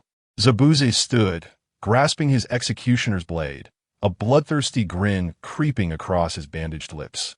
It is evident he is a lawless individual, worthy of being severed. Chapter 44. Do you wish to experience the power of the divine? Who are you? Kato, oblivious to the impending calamity, instead focused on the insolent remarks made by Shizuki. He pointed an accusing finger at Shizuki, exclaiming loudly, "What are those outside doing? They don't even notice when outsiders enter. What a bunch of useless fools." Shizuki, stroking the jaw of his mask, reflected, "It seems that the issue does not lie with the hidden mist village, but rather with how you ninjas have been tamed into losing your spirit. This sheds light on why a rogue ninja, who could serve as a formidable asset in any of the 5 great shinobi villages, chooses not to eliminate a wealthier adversary, but instead resorts to mercenary means for profit." Upon hearing this, Zabuza Momochi furrowed his brow slightly, instinctively glancing at Kato, realizing that Shizuki's words held considerable truth. What are you saying?" Kato stammered, his mind stirred by the revelation. Shizuki's words awakened Kato from his delusions, reminding him that he was but an ordinary man standing before extraordinary ninjas, including a rogue ninja wanted by the great ninja villages. In that moment, fear gripped Kato, causing him to stumble back a few steps. He quickly shouted to Zabuza, "Zabuza, I will give you 10 million ryo. Hurry and kill this guy." "Aren't you curious how I got in?" Shizuki said with a light chuckle, raising his hand towards Kato. Instantly, Kato's body lifted off the ground, soaring towards Shizuki. With no control over his own body, Kato's face contorted with panic as he cried, "Zabuza, save me." With a swift motion, Zabuza pushed aside Haku and, gathering his strength, turned to hurl his giant sword. The massive blade, akin to a windmill shuriken, sliced through the air with a resounding whoosh, aimed not at Shizuki, but at Kato, intending to eliminate both Kato and Shizuki in one fell swoop. "This man is my source of income. He must not be killed," Shizuki remarked with a smile, raising his other hand. In the next moment, the rapidly spinning sword came to an abrupt halt, as though the very fabric of space had frozen, suspended in midair. Both Zabuza and Haku witnessing such power for the first time, were taken aback, their pupils constricting in shock. There was a man who fancied himself a god, possessing a strength that none could defy. With one hand gripping Kato's throat and the other outstretched with fingers splayed, Shizuki smiled playfully and asked, "So, do you wish to experience the power of the divine?" Before Zabuza and Haku could react, Shizuki softly uttered the name of a technique, Shinra Tensei. Boom! An invisible repulsive force warped the very essence of space, draining the color from Zabuza and Haku, rendering their forms in stark black and white, before they were ultimately engulfed by a brilliant light. A heavy explosion erupted in the heart of the land of waves. A thick cloud of dust rising to form a mushroom cloud. Many residents were startled by the sound of the explosion. But upon seeing the location of the mushroom cloud, Kato's residents, their faces brightened with a palpable joy. Some even clasped their hands in prayer, hoping that Kato had met with misfortune, ideally perishing in the blast. The mushroom cloud appeared swiftly and dissipated just as rapidly. Before it could reach its zenith, it was scattered by an artificial tempest. The villa had been reduced to ruins, and Shizuki floated in the air, gripping Kato by the scruff of his neck. Beneath the mask, the renegade merely glanced over the debris before fixating on a particular spot. Subsequently, Shizuki raised his hand and gently waved it. Gravity immediately shifted the rubble aside, revealing Tidai, Zabuza, and Haku lying beneath the wreckage, their bodies stained with blood, multiple fractures evident, and their organs severely hemorrhaging. Both had lost consciousness but clung to a flicker of life. The chapter is not complete. Click the next page to continue reading. Shadow Clone Technique. Shizuki descended to the ground, forming a single-handed seal to create a shadow clone. He instructed the clone to tend to Tidai, Zabuza, and Haku, ensuring they did not perish too easily. Then, Shizuki lightly patted Kato's stunned face, who was rendered speechless by fear, and inquired, "Is your money stored in the safe in the basement?" Yes, Kato, regaining his wits, nodded fervently as if grasping at a lifeline. "My money is all hidden in the safe. I have other funds as well, a substantial amount. If you spare my life, I will give you all my money. Please do not kill me." By the end of his plea, Kato was in tears, utterly terrified. His reaction was understandable. To ordinary people, ninjas are exalted figures. However, in the eyes of the daimyo, nobility, and wealthy, ninjas are merely efficient tools. Upon acquiring wealth, Kato utilized rogue ninjas and traitorous ninjas as instruments. As long as they were compensated, they would undertake any task. Employing those renegades to accomplish his objectives meant success for him, and if they perished, he saved a fortune. Whether rogue or traitorous, none would covet his riches. Kato, like the nobles, subconsciously believed that ninjas would not betray him and would uphold their professional ethics. Even someone like Kakuzu, who was obsessed with wealth, engaged in mercenary work while hunting black market targets, entirely devoid of thoughts of robbery. What he did not anticipate was encountering a madman like Shizuki, who disregarded all reason and professional ethics. It was entirely natural for Kato to be terrified when facing such an adversary. Is there another treasure location? Shizuki furrowed his brow slightly, then pressed a finger against a pressure point on Kato's body, rendering him unconscious. He would first ascertain the amount of money available. Casually tossing Kato towards the shadow clone, Shizuki raised both hands, unleashing gravity, causing countless fragments of stone to levitate into the air. Before long, a staircase leading to the basement came into view for 16 Knight. He had already discovered the location of the safe. Otherwise, he would not have recklessly unleashed his repulsive force. However, as the interior of the safe lacked a light source, 16 Knight was unaware of the treasures it concealed. Thus, he chose to reserve Cardo's assistance. Upon descending the stairs into the basement, 16 Knight stood before a 2-meter-tall and wide safe. This was a robust metallic vault, equipped with a combination lock. The nature of the code remained a mystery to 16 Knight, and he did not rouse Cardo to inquire about it. Instead, he placed his hand upon the seam of the door, and with a thunderous bang, the door and frame of the safe crumpled and shattered instantaneously. After several forceful applications of his repulsive power, 16 Knight dismantled the door of the safe. In an instant, the contents of the safe were laid bare before him. With the door no longer shielding it, a dazzling radiance burst forth from within, enveloping 16 Knight like a halo. Standing with his hands on his hips before the safe, one would find that if his pure white mask were to be removed, his reincarnated eyes would have vanished, revealing only two large dollar signs. Struck by Fortune. Chapter 45. The most formidable trio within a vault measuring 2 meters in height and width. Treasures abound. Stacks of the largest denomination banknotes, neatly arranged gold bars.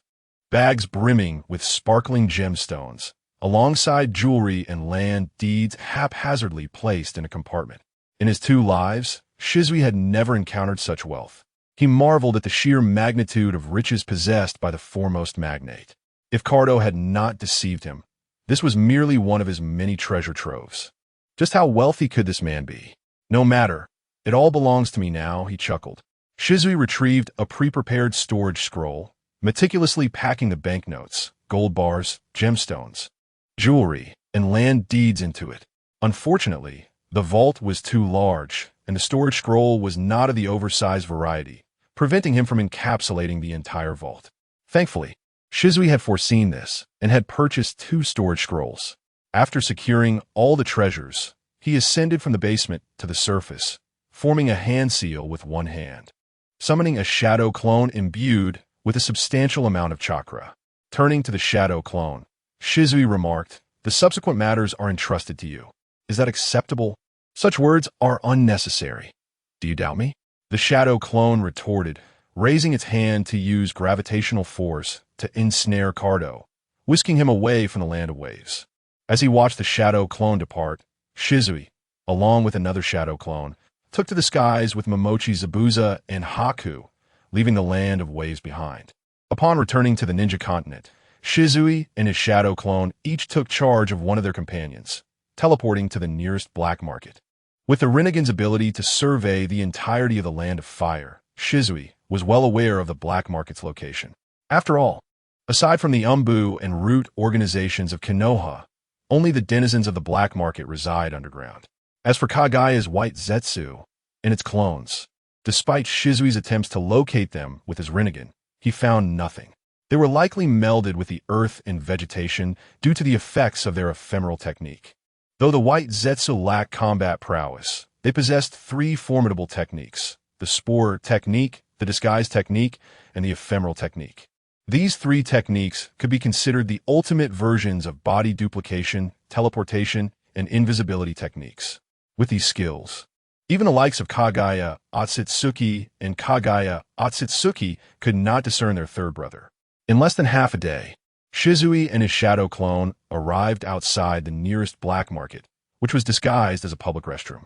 He instructed the shadow clone to keep an eye on Momochi Zabuza and Haku while he ventured alone into the black market. "Welcome, esteemed guest. Please follow me." A middle-aged man clad in a black suit greeted as Shizui entered through a concealed passage into the black market. The masked individuals present were certainly those who preferred to conceal their identities. Such individuals could either be tricksters or notable figures within the ninja world, or even renowned personalities.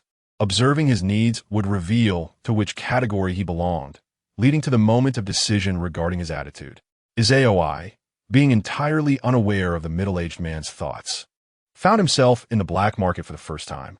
His reincarnation, I, capable only of distant sight and X-ray vision, lacked the ability to eavesdrop, and there were no conspicuous notices to inform him of the local customs. Upon encountering the middle-aged man, who said nothing, he was led into a private room, mistakenly assuming that everyone behaved similarly. Uncertain of the customer's desires, the middle-aged man invited his AOI to take a seat, diligently attending to him. After a moment of feigned politeness, the middle-aged man rubbed his hands together and, with genuine warmth, inquired if there were paper and pen available, as he wished to procure some materials. "Do you have any?" his AOI asked. Yes. The middle-aged man's eyes brightened, suddenly realizing the potential for a significant transaction, and hurriedly rose to fetch paper and pen for his AOI. With the pen in hand, his AOI wrote down the materials he had memorized for crafting human puppets and chakra cores. He then turned to the middle-aged man and inquired, "Are you able to procure these materials? Please hold on a moment. Let me take a look, the middle-aged man said, picking up the paper and reading it carefully. He then uttered words that astonished Izaoi. These are puppet materials from Sunagakure. Although some of the materials differ, I can still acquire them. What is your price? Izaoi asked. The middle-aged man held up 3 fingers, stating 30% above the market price. This indicated that the cost of acquiring these materials from him will be 30% higher than the market rate. Very well, prepare 30 portions for me. How long will it take? Izaoi nodded, refraining from asking about the market price, as he did not wish to reveal his naivety. Your order will be ready in 3 days, the middle-aged man said, feigning embarrassment with a smile. However, a small deposit is required up front. 200,000 Rio will suffice. 200,000 Rio, equivalent to the reward for an B-rank mission.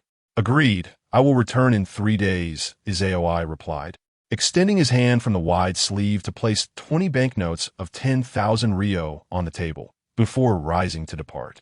The middle-aged man then utilized the black market's resources to begin procuring the materials for Izaoi.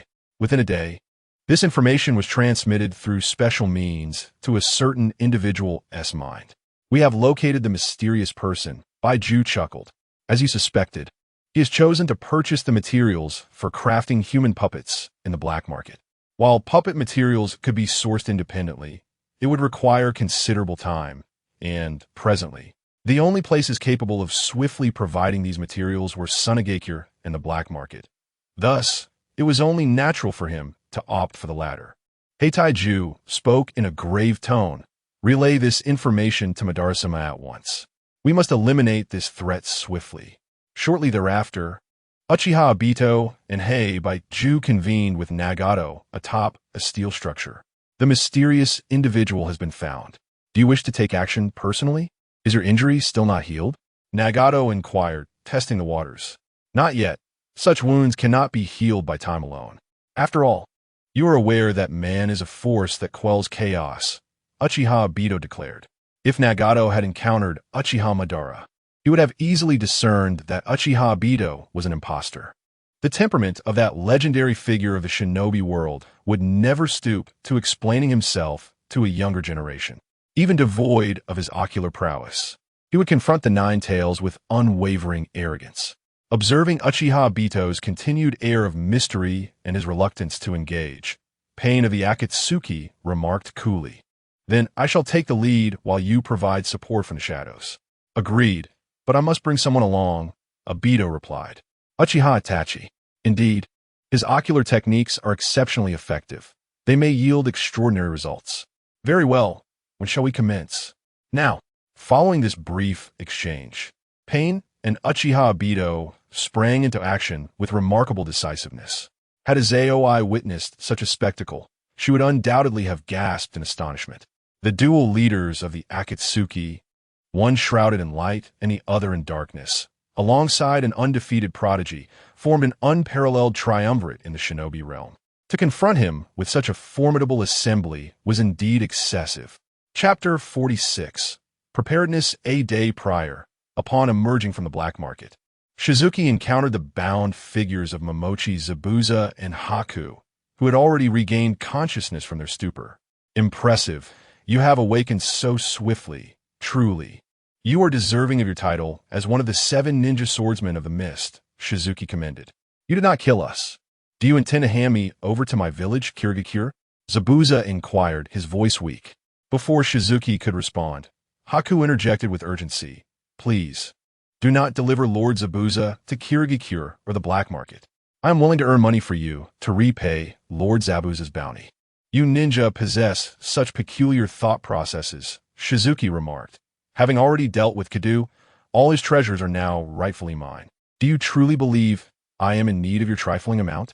Afterward, Shizuki could not resist asking Zabuza, what is your bounty? 17 million Rio, Zabuza replied. Shizuki's expression turned to one of disdain. You are both elite genin.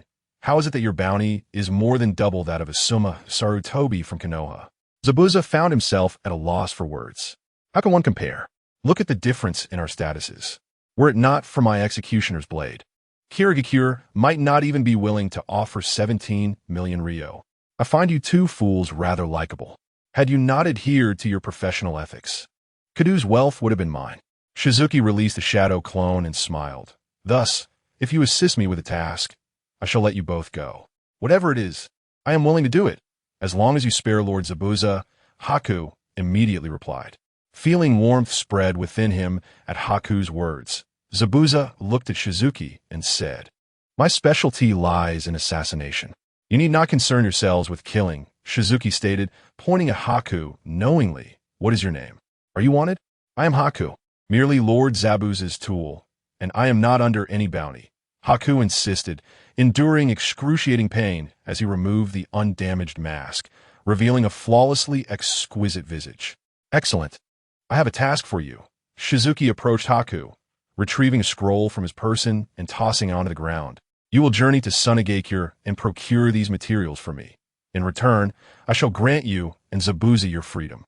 With that, Shizuki rolled up his sleeves, revealing his fair arms. Then, as if recalling something, he lowered his gaze to Haku and inquired, By the way, are you male or female? I am male, Haku replied. What a pity for that face of yours, Shizuki remarked, lowering his sleeves and lifting the hem of his robe, extending his calf towards Haku. Take a bite. It will heal your wounds. Witnessing this, Zabuza's eyes flickered with realization. Physical healing. You are a survivor of the Uzumaki clan. No wonder you are one of the culprits who raised a land of whirlpools. Your village seems well informed about the Uzumaki clan. Shizuki replied with a tone steeped in sarcasm. Upon overhearing the conversation between the two individuals, Bai became acutely aware of the situation. He leaned in intently and gently bit into Shizuku's calf, cautious not to apply too much pressure for fear of inciting anger, which could lead to both him and Zabuza being eliminated. The moment he bit down, Bai's eyes widened in astonishment. It was as if he had plunged into a warm spring on a frigid ice field, a soothing current dispelling all negativity throughout his being. Under the influence of this warmth, both his external and internal injuries began to heal at a visibly accelerated pace. Even the bones that had been shattered from the force of repulsion, along with the internal bleeding of his vital organs, seemed to mend as if time itself was rewinding, restoring him completely. This exemplifies the formidable healing powers of the Uzumaki clan. In the original narrative, Tsunade, whose body was severed in two, was able to be reborn through the same healing abilities. In a mere moment, all of Bai's wounds were fully healed. Shizuku rubbed her calf against Bai's clothing and stated, The scroll lists the materials to be purchased. I shall provide you with a budget of 30 million ryo. Buy as much as you can. My lord, I will undoubtedly fulfill the task you have entrusted to me. Please also extend your healing to Zabuza, Bai respectfully proclaimed, performing a gesture of deep reverence. Get lost. Do you think everyone has the privilege to bite me? If it weren't for your assistance, you wouldn't be deserving of such treatment, Shizuku retorted brusquely. This guy isn't going to die. If you can return promptly, there is still time to take him for treatment. Remember, you have only 10 days, surpass that, and I shall assume you are deceased. Understood, Bai replied. Zabuza also concurred, don't worry about me. Without delay, Bai took the money and scroll from Shizuku and swiftly departed towards the land of wind. Shizuku created another shadow clone to carry Zabuza away from the area. Are we not waiting for Bai to return? Zabuza inquired. It seems you Haven T informed him where to meet. No need. As long as he appears in the land of fire, he won't escape my sight, Shizuku confidently asserted. Such arrogance. Has he awakened the Uzumaki clan's divine eye? Or does he have an intelligence network sprawling across the land of fire? Zabuza mused internally. By the way, aren't all Uzumaki supposed to have red hair? Why does his hair appear white? Is it a transformation technique? Or is he a half-blood? Arriving at a cave over 100 kilometers from the black market, Shizuku unceremoniously tossed Zabuza inside, leaving the shadow clone to guard him, while she employed her Rinnegan to surveil the entirety of the land of fire, awaiting the outcome.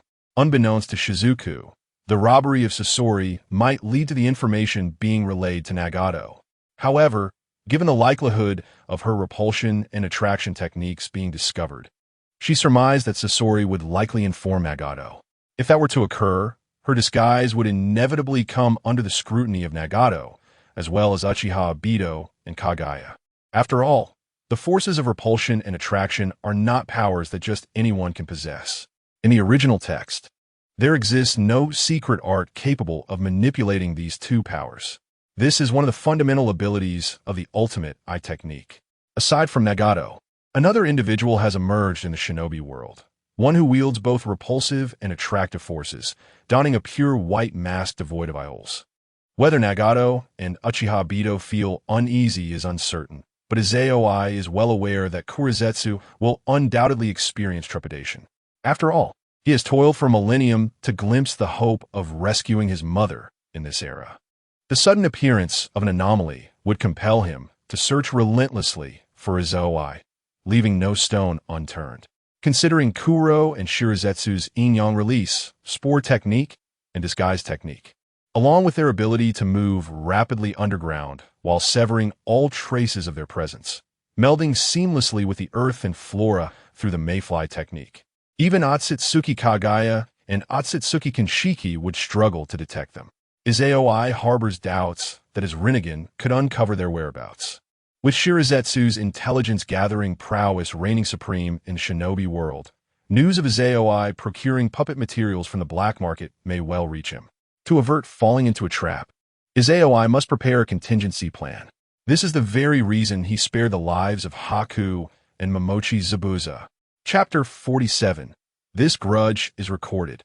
The growth of the Phantom indeed, there were issues. Fortunately, I had encountered the tale of the valiant in my previous life. Oh no, it was the tale of the prudent. Within less than 2 days, while monitoring the enigmatic 16 Night alongside my shadow clones, I discerned something amiss. A familiar figure caught my eye, one I had glimpsed during my days in the land of rivers through the lens of the rebirth eye in the neighboring land of rain. It was none other than Konan, one of Jiraiya's disciples, the angel of Amage-Cure, and the white tiger of the Akatsuki. She rode upon a sharp-beaked bird, entering the land of fire, heading towards a specific direction. Since Nagato's health had been deteriorating, Konan had seldom left Amage-Cure. After the Akatsuki had gathered, she had not undertaken any missions alone, remaining in the village to assist Nagato with his affairs and care for his well-being. Following the onset of the original storyline, wherever Konan appeared, Nagato or Pain, the Deva path, was sure to follow. Now that Konan had ventured into the land of fire, it was evident that her purpose was not one of leisure. Half a day later, my suspicions were confirmed. From a small hill 50 kilometers northwest of the black market, Konan leapt from the back of the Yada no Kagami, her body revealing numerous fissures as sheets of white paper detached from her form, coalescing into 2 wings behind her. Descending like an angel into the forest below, the Yada no Kagami also swooped down, landing gracefully before transforming into a massive plume of white smoke. As the mist dissipated, a grand tree, composed entirely of paper, emerged. Then, the tree began to color itself from a base upward, transforming within mere blinks into a genuine tree that seamlessly integrated with the surrounding forest. Through the perspective of the rebirth eye, the tree radiated with blue chakra, from which numerous tadpole-like runes surged forth, creating a barrier that obscured perception. Even the most perceptive eyes would struggle to detect this chakra. However, it was no match for my rebirth eye. In my vision, the tree housed 8 sources of chakra, Konan, Nagato, and the 6 paths of pain, concealed within the beak of the bird. That was the means of their movement. I had thought it was summoned by Conan's lip piercings. Observing the entire process, I was momentarily taken aback. Then, I could not help but scoff. The strongest in the current ninja world personally intervenes. This is quite an honor. I assent it. Yet, soon I fell into silence. The tree tore open a gash, and from within emerged the Deva path of pain. Ascending into the air, he arrived at the edge of a precipice. Moments later, space beside him twisted, revealing a fist-sized black hole. 2 distorted figures emerged from the void, Uchiha Bito, and none other than the prodigious son I had encountered several times at the school gate during my first year, Uchiha Itachi. As I gazed upon the assembly, a tableau reminiscent of a world-renowned masterpiece, I could not help but express my heartfelt sentiments in my native dialect. You've got to be kidding me. The formidable Pain, the guardian of the Akatsuki, had refined the Rinnegan to its utmost potential, while the ever-resourceful Itachi Uchiha held an arsenal of hidden cards, and Obito Uchiha, unperturbed by blindness, could wield Kamui without restraint. Such a formidable trio, should they set their sights on even the likes of Inoki, that Tsuchikage would render him utterly doomed. Each of these individuals could contend with the combined might of the five Kages. If they were to lower their defenses, even the five Kages would stand no chance against them. To deploy such an assembly against me is beyond audacity. At that moment, a voice reached my ears. The familiar cadence of a shadow clone speaking in Mandarin. Look over there, there's movement in the black market. At this, my gaze swiftly shifted toward the black market. I beheld a middle-aged man clad in a suit, impaled by a branch. Before my eyes, a white creature morphed into the likeness of the man. The technique of the mayfly, indeed, could elude even the Rinnegan's perception. My expression turned grave, for his disguise bore no flaws. It was the most potent transformation technique in the ninja world. The shadow clone remarked that if the Rinnegan were to undergo a second rebirth or achieve its ultimate evolution and still fail to detect this ruse, then it would be imperative for Kagura's Byakugan to possess the ability to discern good from evil. Contemplating this, I fell into deep thought. In my mind, I began to ponder what other abilities within the ninja realm could unveil such impersonation techniques. Ideally, something that could also counter the mayfly technique. After all, the true terror of Kagaya's white Zetsu did not stem from mere impersonation or mental possession, but from its capacity to disregard barriers, move at incredible speeds, and merge seamlessly with the earth and flora. It was a method undetectable even by those of the Six Paths level. The mere thought of being watched by such eyes from the shadows filled me with revulsion. Yet, at that moment, I could not conceive a countermeasure. Thus, I temporarily set aside this troubling thought. Casting my Rinnegan's gaze upon the white Zetsu clone within the black market and the unrivaled trio upon the cliff, I chuckled lightly. I had initially intended to offer you a welcoming gift, but upon reflection, it seems a futile endeavor. Instead, I shall allow you to stand here in penance for a while. This, too, was fortuitous news. Their brazen ambush indicated that Black Zetsu was either unaware of the Rinnegan's existence or oblivious to its capabilities. This was an advantage I could not afford to squander. Thankfully, I had prepared a contingency plan, otherwise the losses could have been significant. I shall remember this grudge, and in due time, I shall return the favor with a grand gesture. With a final glance at the formidable trio, I dismissed my shadow clone and returned to the cave to retrieve Momochi Zabuza. 3 days later, the appointed time arrived. As dusk settled, Uchiha Itachi gazed upon the remaining sunset in the northern hemisphere and turned to Uchiha Obito, who was also admiring the evening glow, and inquired, "Has the target not yet appeared?" To which Obito replied, "Only Zetsu would know that." At this moment, half buried in the earth, Black and White Zetsu heard this, and White Zetsu remarked, "The items have already been delivered to the clone, but that individual has yet to make an appearance. The clone has encountered no issues. Has our position been compromised?" Questioned Black Zetsu, a heavy tone enveloping his words. "Is not without possibility. If that enigmatic figure is indeed a descendant of Yumura, it would imply that his Byakugan possesses exceptionally high purity, and it would not be surprising if his range of vision surpasses even that of the Hyuga clan. Yet, they had distanced themselves by 50 kilometers, often hiding within barriers and alternate dimensions. If they were still exposed, it would be more outrageous than the eye of Kagura from the Uzumaki clan. Wait another day. Itachi and I will increase our distance," declared Pain, his voice calm as he turned to leave.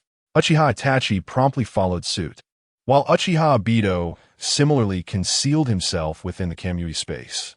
Only Black and White Zetsu remained, utilizing the shifting technique in White Zetsu's clone to monitor the black market while broadening their reconnaissance range, hoping to ascertain whether that person was lurking nearby. Another day passed. Yet still, the formidable duo departed without having encountered their elusive target. The inability to capture that individual this time would render future attempts even more arduous. Such a degree of perception, even before engaging in combat, had already placed them in a position of disadvantage. 6 days later, in a forest near the borders of the Land of Fire. "My lord, here lies what you desired.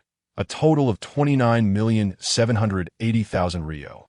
Freshly returned from the land of rivers, White unburdened 3 large scrolls before Izoi, speaking with utmost respect. "Well done. You need not return the remaining funds.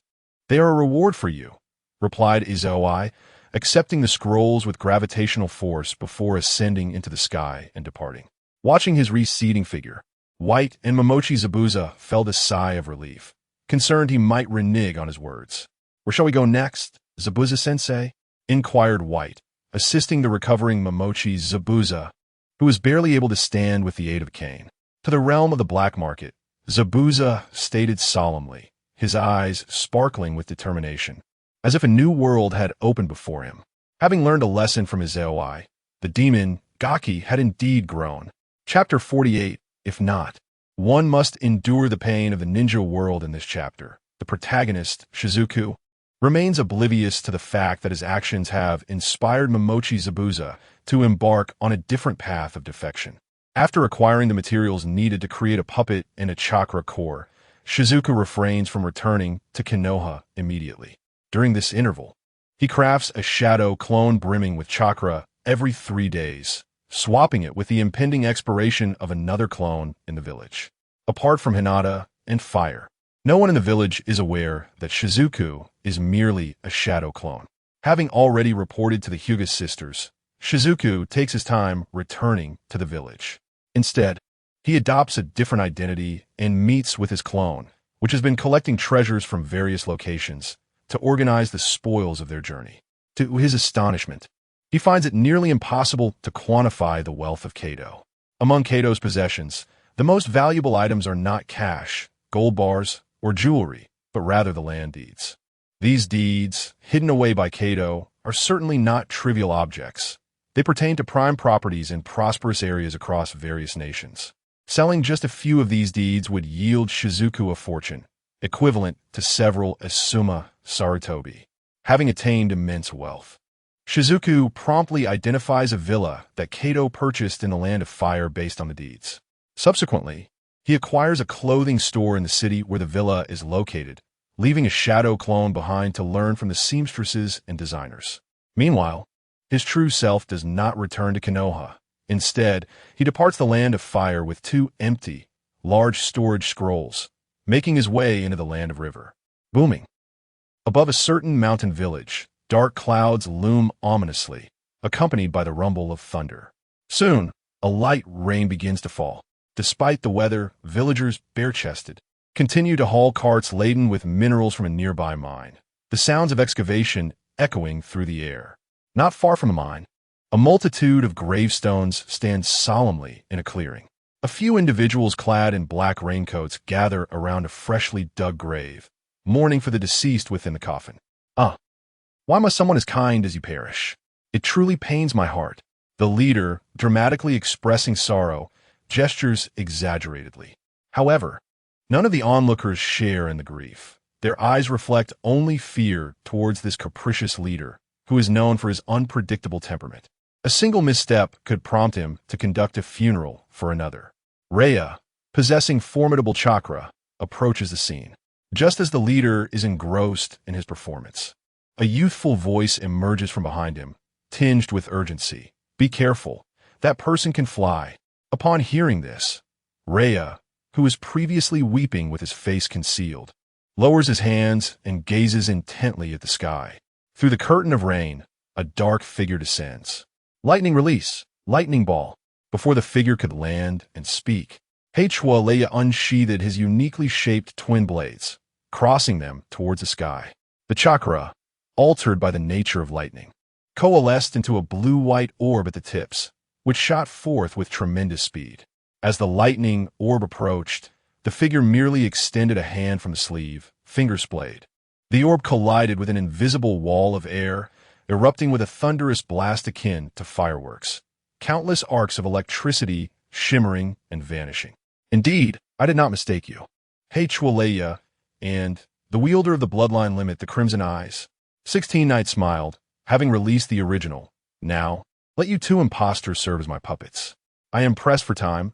Let us settle this swiftly." Universal Pull, an unseen gravitational force, like an invisible giant hand, grasped Leia from the ground. This chapter is not finished. Click the next page to continue reading. Without hand seals, nothing is visible. What kind of sorcery is this? Hwaleya's expression changed dramatically, yet he reacted quickly, crossing his twin blades once more. He infused a substantial amount of chakra into the lightning blade, converting it entirely to lightning nature. Lightning blade, the twin blades transformed into arcs of electricity, launching towards 16 Knight like a barrage of lasers. This technique was Hwaleya's signature move, akin to Kakashi Itachi's lightning cutter. Should the lightning fail to strike, it would ascend to the heavens, merging with the storm clouds, and subsequently transform into a lightning strike descending back down. A commendable technique, and the blades are impressive, but that is the extent of my praise for you. 16 Knight spread his arms wide, and a green dome, distorted from the charged air, materialized. Heavenly push. As 16 Knight uttered the incantation, the dome swelled like an overfilled balloon, reaching a breaking point before shattering. The repulsive storm contained within instantaneously dispersed the curtain of rain, engulfing the now weightless Hwaleya and the fleeing members of the Hwa clan below. A deafening explosion reverberated throughout the mountain village. Both the miners and the villagers within the settlement could hear the cataclysmic sound. Those nearest to the mine felt the very cave tremble violently.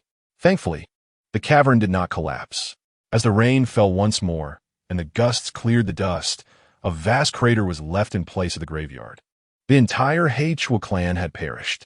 Hwaleya, having made brutal contact with the ground and enduring the repulsive impact, lay broken and bloodied. However, before plummeting to the earth, he had decisively discarded his twin blades, choosing to shield Lan Wan behind him, ensuring that the latter did not perish instantly, but was instead gravely injured like himself. As 16 Knight descended from the skies, Hwaleya, bloodied and weak, pleaded, "Please, I beg you spare." Spite Lan Wan, those you have slain must have uttered similar words, haven't they? Izayoi scoffed. How can one of such elite status as a rogue ninja speak so naively? After saying this, she raised her hand, summoning her twin blades with gravitational force. Yet she did not redirect them towards Kurwaraiga and Ranmaru. Instead, she smiled at Kurwaraiga and said, "Assist me in conducting an experiment. Let your final moments serve some purpose." Immediately, Izayoi formed hand seals with one hand, creating a shadow clone infused with a modicum of chakra. Both the original and the clone grasped a lightning blade, channeling chakra into it, transforming it into a nature of lightning. Instantly, it felt as if they were wielding bolts of electricity. The original and the clone hurled the lightning from their hands, piercing through the bodies of Kurwaraiga and Ranmaru. However, the outcome Izayoi anticipated did not materialize. Neither Kurwaraiga nor Ranmaru emitted any drops. The shadow clone and the act of killing did not enhance the drop rate. Could it be that no other mechanisms existed to augment the drop rate? Izayoi pondered silently, realizing that chakra could not be the sole measure of strength. Otherwise, apart from the Jinchuriki and Naruto, no one else would be able to provide her with drops. How then was strength determined? If it was based on drops, then from the age of 3, only a handful of individuals in the ninja world could have offered her any. Yet the classmates in her class had dropped items, indicating that it was not based on the drops. Was it determined by jutsu or by performance? Gazing at the lifeless forms of Kurwaraiga and Ranmaru, Izayoi softly remarked, "I shall attempt this method once more. If it fails, I shall resort to more forceful means. The ninja world may have to endure some inconvenience. After all, with my current abilities, how could I allow those of lesser capabilities to catch up to my years of hard work in just a few short years?" Izayoi's anxiety was a burden that none could truly comprehend. Chapter 49. Izayoi's birthday. The intruders who had invaded your village have been vanquished by my hand, and these minerals are my spoils of war. You have no objections, I trust? No, none at all. My lord, please feel free. Do you require our assistance? No assistance needed. I am pressed for time. Farewell. With that, Izayoi stored the bodies of the Hachiku family, along with various minerals required for puppet making, into 2 large storage scrolls.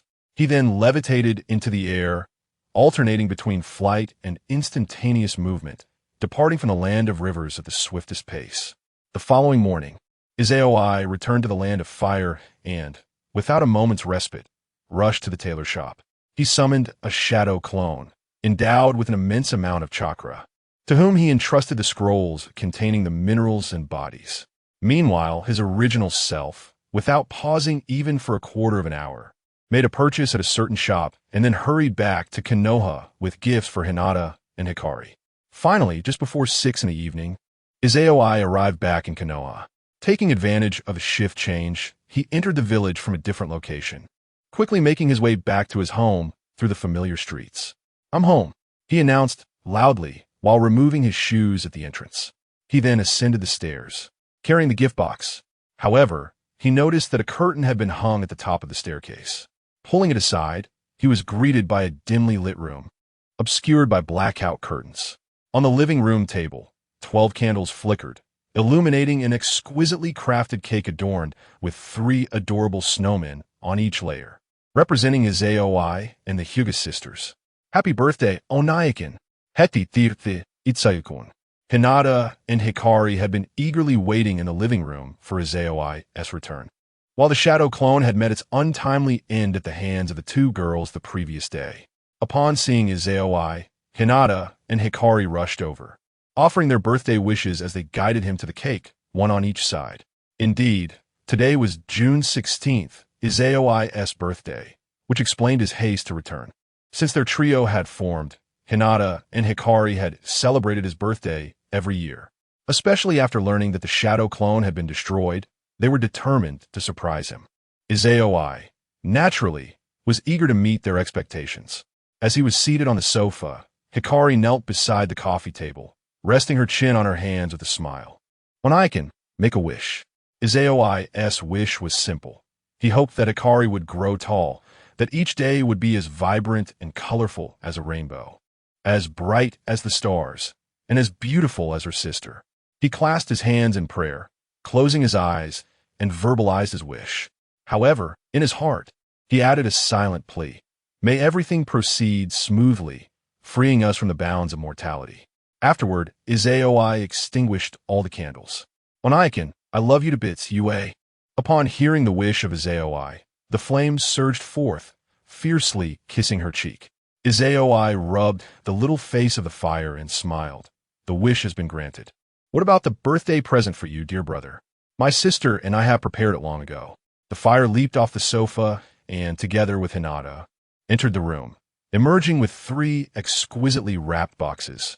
"Brother, please open it," the fire urged, placing the gift boxes on the ground before Izaoi.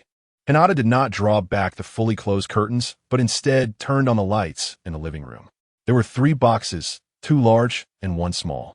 Izaoi untied the ribbon, peeled away the wrapping paper, and opened the small box first. Inside lay a crimson scarf. The moment she picked up the scarf, it was as though she sensed something, and she looked at the 2 girls, asking, "Did you knit this?" "You truly are perceptive, dear brother," the fire chuckled. "Now, can you guess who knitted this scarf?" "You've already given yourself away," Izaoi teased, flicking the fire's forehead. "Your sister definitely had a hand in it. Since it wasn't solely her creation, it must have been crafted by both of you." The fire immediately pouted. Hinata smiled gently at the scene, unsurprised by Izaoi's deduction. "Autumn is fast approaching, and winter will soon follow. I truly adore this scarf," Izaoi said as she wrapped it around her neck and continued to unwrap the boxes. This time, she unwrapped both large boxes at once, discovering they were filled with clothing. One was a hefty snowman outfit, while the other was a more luxurious white robe adorned with flame patterns. "Now, dear brother, can you guess who sent you these 2 garments?" The fire inquired once more. "This one is from Hinata," Izaoi said, holding up the snowman outfit and exchanging a smile with Hinata. "And this one?" the fire asked, lifting the white robe. "This must be from both of you," Izaoi replied, playfully flicking the fire's forehead again. "Have you forgotten the flame pattern on your kimono? It's your favorite emblem. Besides, you've already revealed it. Since the snowman outfit is from Hinata, this one must either be from you or a joint gift from you both." "How boring. Brother, do you possess mind-reading abilities?" the fire exclaimed, rolling about in frustration, clearly wanting to win against Izaoi this year. I've already mentioned, you cannot deceive Izaoi-kun, Hinata laughed. All right, stop sulking, Izaoi said, lifting the fire and placing her aside. I also have a gift for both of you. Ah, dear brother, where have you been these past few days? The fire inquired, her curiosity piqued. The shadow clone said you were engaged in important matters. What were they? You will find out in due time. I cannot disclose it now, Izaoi replied, wishing to keep her sister-in-law's innocent heart untainted. Brother, you are so annoying. The fire made a playful grimace before tearing open the gift box that was nestled in its embrace, mimicking the analytical demeanor of Shizuku. A square-shaped gift box, and quite large at that. Could it be clothing? She guessed correctly, and fire was indeed impressive.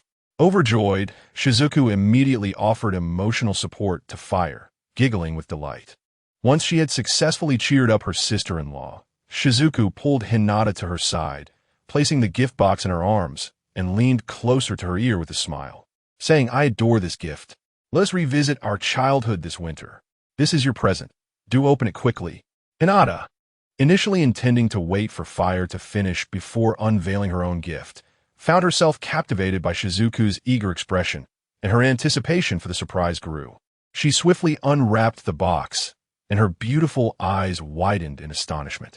This is, the Hyuga sisters exclaimed in unison before turning to Shizuku, inquiring, Wani-chan, Shizuku, what is this garment? It is called a sailor suit, Shizuku replied, a hint of excitement in her voice. I made it myself. Do try it on and see how it fits. All right.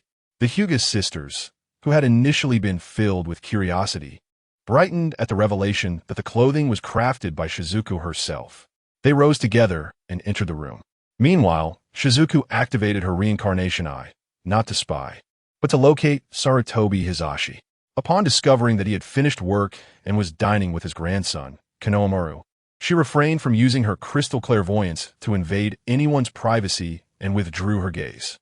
However, just before closing her reincarnation eye, she cast a fleeting glance toward a particular direction outside the room. At that moment, a surprised exclamation from Fire echoed within, causing a trickle of cold sweat to bead on Shizuku's forehead. It fits perfectly. Sister, how does Wani-chan know your measurements? Chapter 50. Have you grown up? Lightning release chakra stimulates cells. A few minutes later, Hinata and Hua emerge from the room. With a camera loaded with film, the ever-eager Shizuki's eyes lit up, and she exclaimed, beautiful, absolutely stunning. If previously Hinata and Hua, clad in kimonos, exuded the aura of a refined lady from ancient times, now they radiated a modern charm, embodying purity and adorableness that transported Shizuki back to her past urban school days. Dressed in a white sailor-collared shirt, a deep blue bow, and a pleated skirt paired with black stockings, Hinata, standing at 155 meters, possessed a figure that could make even many mature women envious. In this attire, she bore no resemblance to her 12 years. Instead, she looked like a youthful high school student, causing Shizuki's heart to race unusually. This was the very image he had envisioned for his school days. Meanwhile, his younger sister-in-law was equally captivating, sporting a miniature version of the same white sailor-collared shirt, deep blue bow, and pleated skirt, complemented by white stockings that contrasted with Hinata's, and with her waist-length hair styled into twin ponytails, she was utterly charming. Big brother, do I look good? Hua approached Shizuki, hands clasped behind her back, bending slightly and winking with her beautiful eyes, a smile adorning her face. Absolutely stunning. Shizuki gave a thumbs up in approval. I also think the clothes made by Big Brother are lovely. Hua twirled in front of Shizuki, then with a hint of regret remarked, it's a pity this outfit is too thin and the skirt is so short. It's hardly suitable for going out or fighting. Don't worry, it can be improved later. After all, it's my first attempt at making clothes, Shizuki chuckled. Shizuki-kun, isn't there an outer garment for this outfit? At that moment, Hinata's voice reached his ears, soft as a whisper. Standing next to Hua, Hinata had her hands clasped in front of her, her cheeks flushed, eyes darting away, and her voice trembling, a telltale sign of her shyness. Seeing this, Shizuki couldn't help but wonder, Hinata, does the outfit not fit well? It should be just right. Could it be that Hinata has grown again? And no, The outfit fits perfectly, it's just too obvious, Hinata said weakly, then lowered her hands. In an instant, the white sailor-collared shirt revealed a snug fit that accentuated Hinata's assets, rivaling even the tightness of a black fishnet shirt. Ahem, there's an outer garment. But due to insufficient materials and time, I haven't team-made it yet, Shizuki coughed lightly. Hinata's face was flushed as she lowered her head. Let us not dwell on that. Let us take a group photo. Shizuki quickly shifted the topic, picking up the camera with an excited expression. Soon, a picture was captured of the three standing in a row, Hinata and Ho on either side, each linking arms with Shizuki while flashing peace signs. Their beaming smiles immortalized in the frame. Suddenly, Shizuka reclaimed the camera from her shadow clone, delivering a powerful punch that dispersed the clone, and began directing Hinata and Hika in striking poses, capturing a series of photographs. One image depicted Hinata and Hika closely together, their small hands forming a heart. Another showed them back to back, mimicking a gunslinging pose at Shizuka's command. After several shots, at Hinata and Hika's request, Shizuka donned a snowman costume and a new white robe, preparing for a group photo with the Hyuga sisters. However, the photographer was not Shizuka's shadow clone, but rather Hinata, who had been secretly honing her photography skills during this time. After a while, the trio moved to the dining room to cut a cake, with various scenes once again captured by the camera. One image showed the three clinking glasses of juice, their laughter transforming their eyes into crescent moons. Another depicted the Hyuga sisters feeding Shizuka with forks, while Shizuka reciprocated the gesture. There was also a delightful moment where Hika smeared cream on Shizuka's face with her tiny, cream-covered hand, wearing a mischievous grin, while Shizuka squinted one eye in a fond smile. As the chapter unfolds, Hinata is seen wiping cream off Shizuka's face with a handkerchief. Initially, the atmosphere was warm and filled with beautiful memories, but gradually, Hika, with cream smeared on her face, playfully pretended to be fierce as she bit Shizuka's palm, while Hinata gently tapped her on the head in a playful gesture. An unfortunate incident occurred when a piece of cake accidentally hit Hinata's face, her expression shifting from gentle to intense in an instant. This was followed by a series of cake fight snapshots. Ultimately, Shizuka emerged victorious, seated in a chair with her head thrown back in laughter, while Hinata and Hika looked on in exasperation at their sailor uniforms, now soiled with cake, set against the backdrop of a chaotic dining room. On this day, Hinata and Hika played until after 9 in the evening, and after bathing at Shizuka's home and changing back into their original clothes, they returned home. Yet, Shizuka felt that her reputation was still lacking. Standing on the balcony, she waved goodbye to the Hyuga sisters, watching their departing figures, while a guard stationed outside silently watched over the two girls, ensuring their safety and preventing them from staying out late. He softly reassured, "Don't worry. Soon no one will stand in our way." On June 23rd, 60th year of Konoha, by the banks of the Southie River, two sharp calls echoed. Fire release, great dragon fire technique. Two colossal fire dragons collided, transforming into a splendid display of fireworks above the river. Beneath the pyrotechnics, two boys of noticeably different heights engaged in an intense taijutsu battle on the water surface. On the riverbank stood a white-eyed girl dressed in white adorned with petal patterns, wielding a camera as she sought the perfect angle to secretly capture the tall boy's handsome visage. Bam! Normally, Uchiha Sasuke, with his activated two-tomo Sharingan, possessing formidable insight, could last several rounds before succumbing to fatigue and falling behind. However, today, after just a few exchanges, Uchiha Sasuke found himself wide-eyed, his Sharingan spinning, as he was struck squarely in the face by a punch from Shizuki, causing his handsome visage to contort and sending him hurtling backwards. The force of the blow was not particularly overwhelming, and the enhanced resilience of Uchiha Sasuke prevented him from being instantly defeated. Under normal circumstances, he would have quickly risen to continue his assault. Yet this time, Sasuke remained seated upon the water's surface, his eyes fixed in astonishment upon Shizuki, inquiring, "Was that just now a lightning release?" Just moments ago, Shizuki's speed had surged dramatically, reaching a level discernible by the Sharingan, yet beyond the capacity of Sasuke's body to respond, leaving him utterly defenseless against that direct strike. To be precise, it was a transformation of lightning release chakra.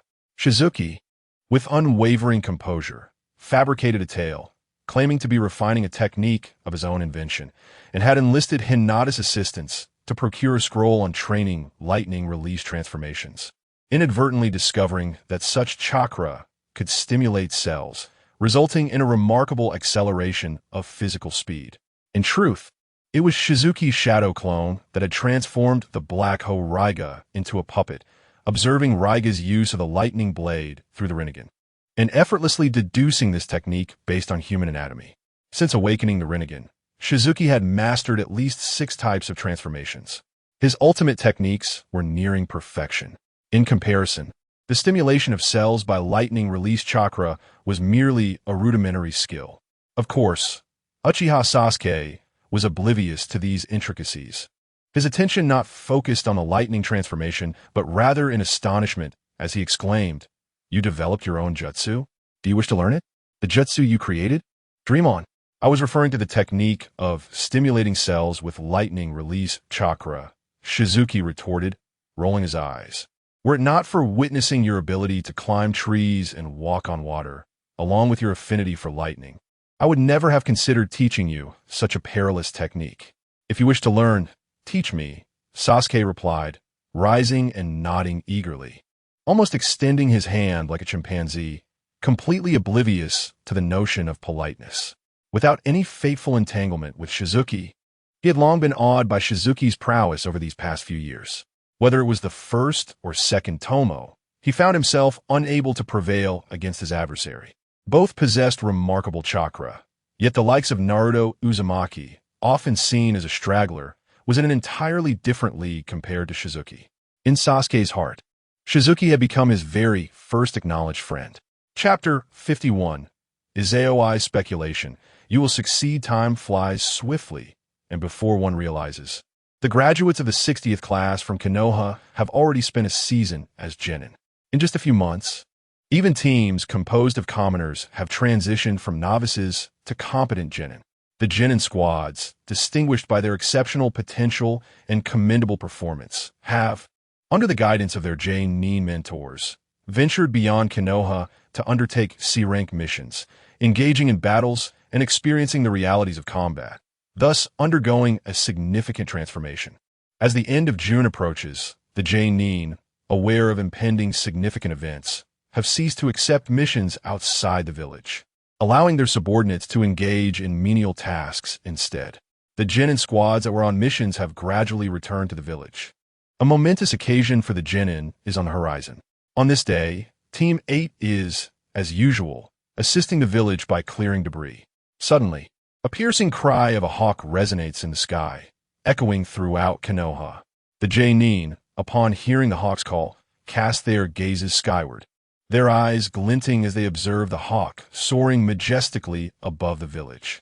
Once you complete your tasks, proceed to the Hokage Tower to collect your rewards. Then you may disperse. Gather again at the usual place tomorrow morning at 9, said Yuhi Kurenai, leaving behind these words before vanishing in an instant. Numerous genin followed suit, their silhouettes flitting towards the Hokage Tower. Is something significant occurring again? Nara Shikamaru mused, observing the hawk's persistent cries. It hasn't sounded the alarm, so it seems to be an internal matter. Perhaps an important occasion is upon us. Izaoi chuckled. Let us not forget that this year, the CHNIN exams have yet to be held. At this, Hinata and Nara Shikamaru's eyes, hidden beneath their sunglasses, sparkled with intrigue. Gazing at the smiling Izaoi and the eagerly expectant Hinata, Shikamaru inquired, if the CHNIN exams are indeed approaching, Izaoi, Hinata, do you plan to participate? I wish to take part, Hinata responded before Izaoi could reply. Izaoi smiled in agreement. If Hinata is participating, then so shall I. We both possess the capability to compete. Do we not? Indeed, Shikamaru nodded coolly, hands in pockets. Since you both intend to join, I cannot be left out.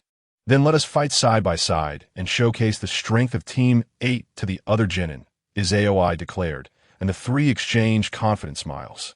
They are not alone in this sentiment. Seasoned genin who have previously participated in the CHNIN exams multiple times, surviving each encounter and only requiring a stroke of luck to ascend to the rank of CH Nin, share the same anticipation. On June 27th, at 9 in the morning, Team 8 awaited Yuhi Kurenai at their usual spot. After a few minutes, Kurenai appeared before them, holding 3 documents in her hands. "I apologize for my tardiness," she said with a smile. "Is that the application for the CH Nin exams?" Hinata inquired, eyeing the documents in Kurenai's grasp. "It seems you're all aware." Sunset Red waved the document in her hand and smiled, saying, "Indeed, these 3 are the applications for the Chunin exam. The Hokage summoned all of us guiding Jonin yesterday and announced that this year's Chunin exam will commence on July 1st. Although you have only graduated a few months ago, your performance and abilities qualify you to participate in the Chunin exam, and I have already registered you. Of course, registration does not compel participation. If you lack confidence in your abilities, you may choose not to take the Chunin exam. Simply discard this application. However, if you believe in your strengths, please sign this application and submit it to the comprehensive building before 3:30 p.m. on July 1st, ensuring you arrive at the examination room punctually." Handing the 3 applications to the presumed team leader, 16 Knights, Sunset Red continued, "Take your time to discuss and consider this matter. Do not pressure yourselves or your teammates. It is not mandatory for all 3 to participate in the Chunin exam." With that, Sunset Red vanished in an instant. "Then we shall meet on the 1st, Shino. Let's gather here at 3 in the afternoon." "All right."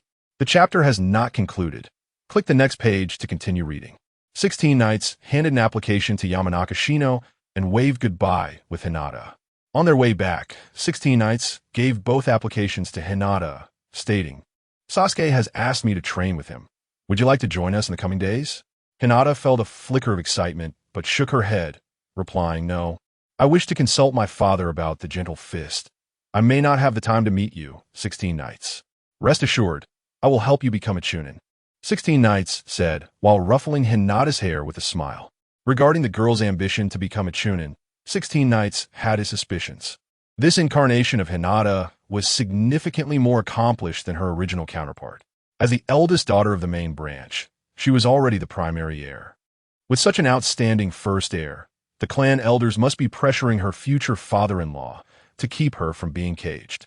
Hinata's eagerness to ascend to Chunin likely stemmed from her desire to quickly become a Jonin and share the burdens with her future father-in-law, preventing any constraints on her freedom. Upon this realization, a glint of cold determination flashed in 16 Knights' eyes. If that were the case, it would be necessary to pay a visit to the Hyuga clan after the Chunin exam concluded. Little did he know that Hinata's haste to advance was merely to be with him openly. 16 Knights, are you planning to participate in the Chunin exam? Of course. Don't tell me you're afraid. Who will be afraid? I will certainly be among those promoted to Chunin. Not necessarily. If you encounter me along the way, you might have to return home early. TCH. Later that night, at the Uchiha clan leader's residence, 16 Knights and Uchiha Sasuke, having finished their training, were enjoying a barbecue and chatting. Flames danced before them, casting vibrant hues upon Uchiha Sasuke's face. As he turned the fish on the grill, Sasuke suddenly inquired, "Izaoi, when your team was formed, did you introduce yourselves and share your dreams?" "Yes, why do you ask? What was your dream?" Sasuke's gaze pierced through the crackling fire, fixated on Izaoi, who was simultaneously eating and grilling. Izaoi expelled a fishbone and replied with a smile, "My answer back then was to become an exceptional ninja. What about your true dream? I'm afraid if I say it, you won't believe me and might even mock me." "I won't," Sasuke declared earnestly. Izaoi stared at the flickering flames and grinned. "Rather than a dream, it is more of a goal. I wish to be free from the constraints of lifespan alongside Hinata, to be together forever."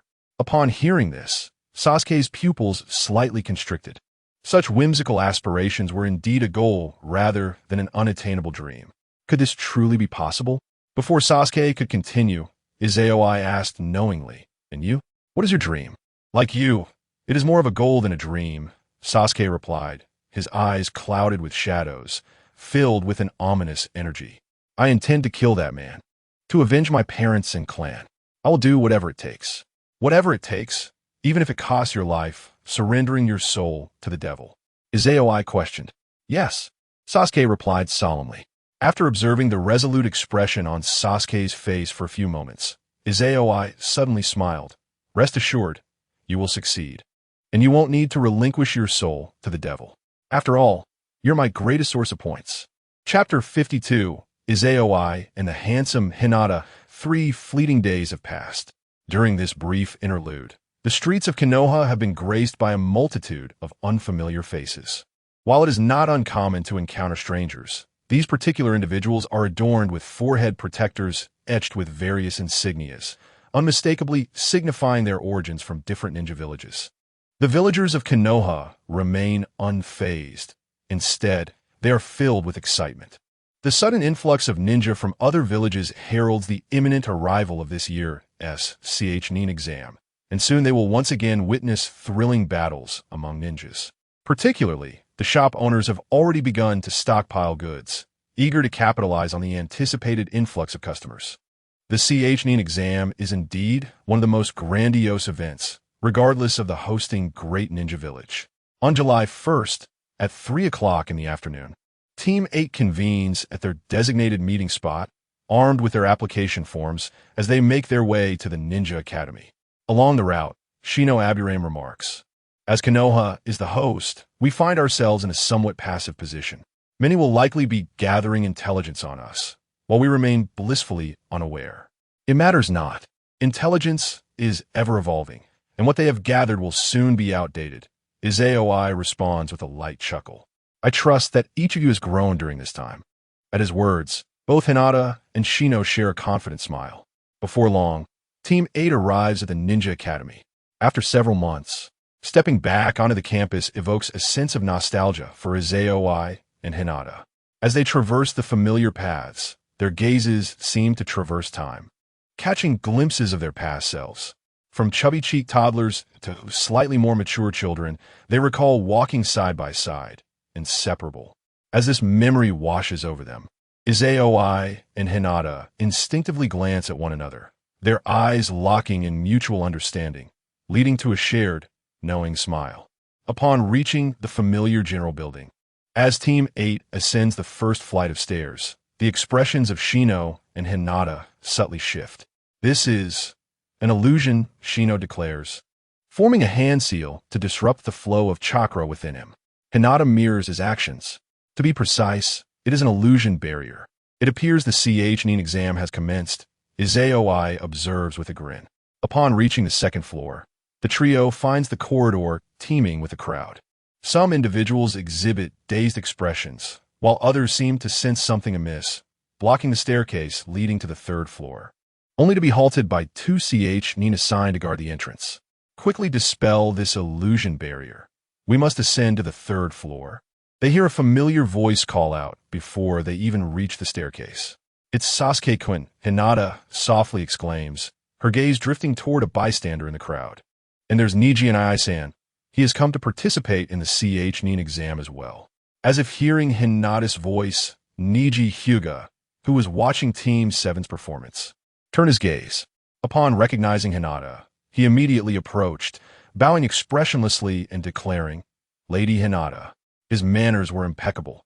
However, his tone lacked any semblance of respect, and a flicker of disdain danced in his eyes as he lowered his head.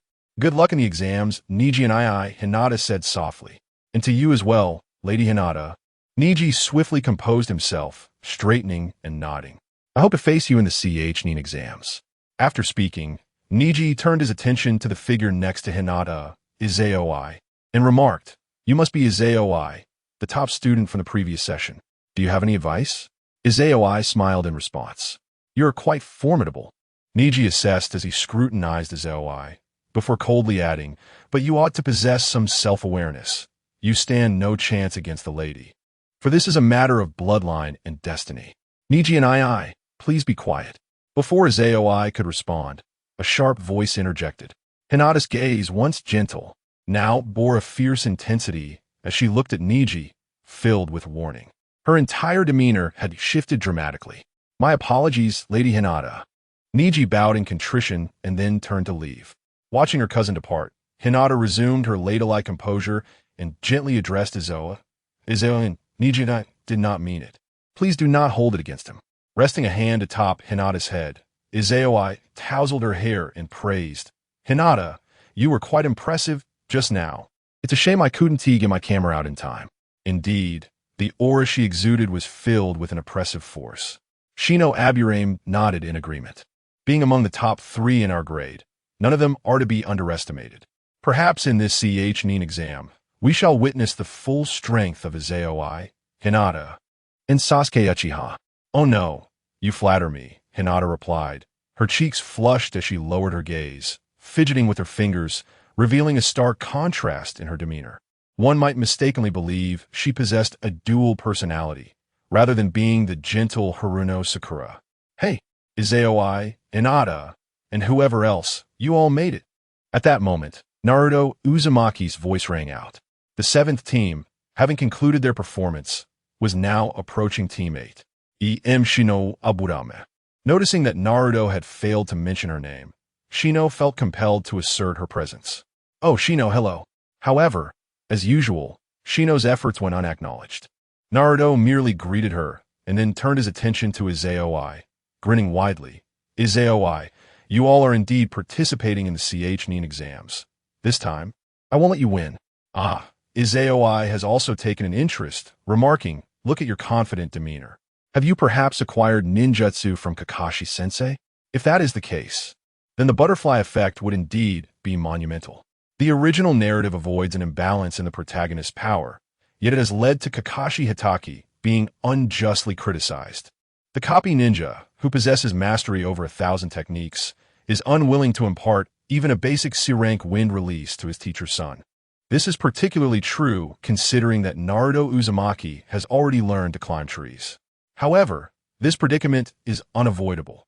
Naruto has mastered the multiple shadow clone technique.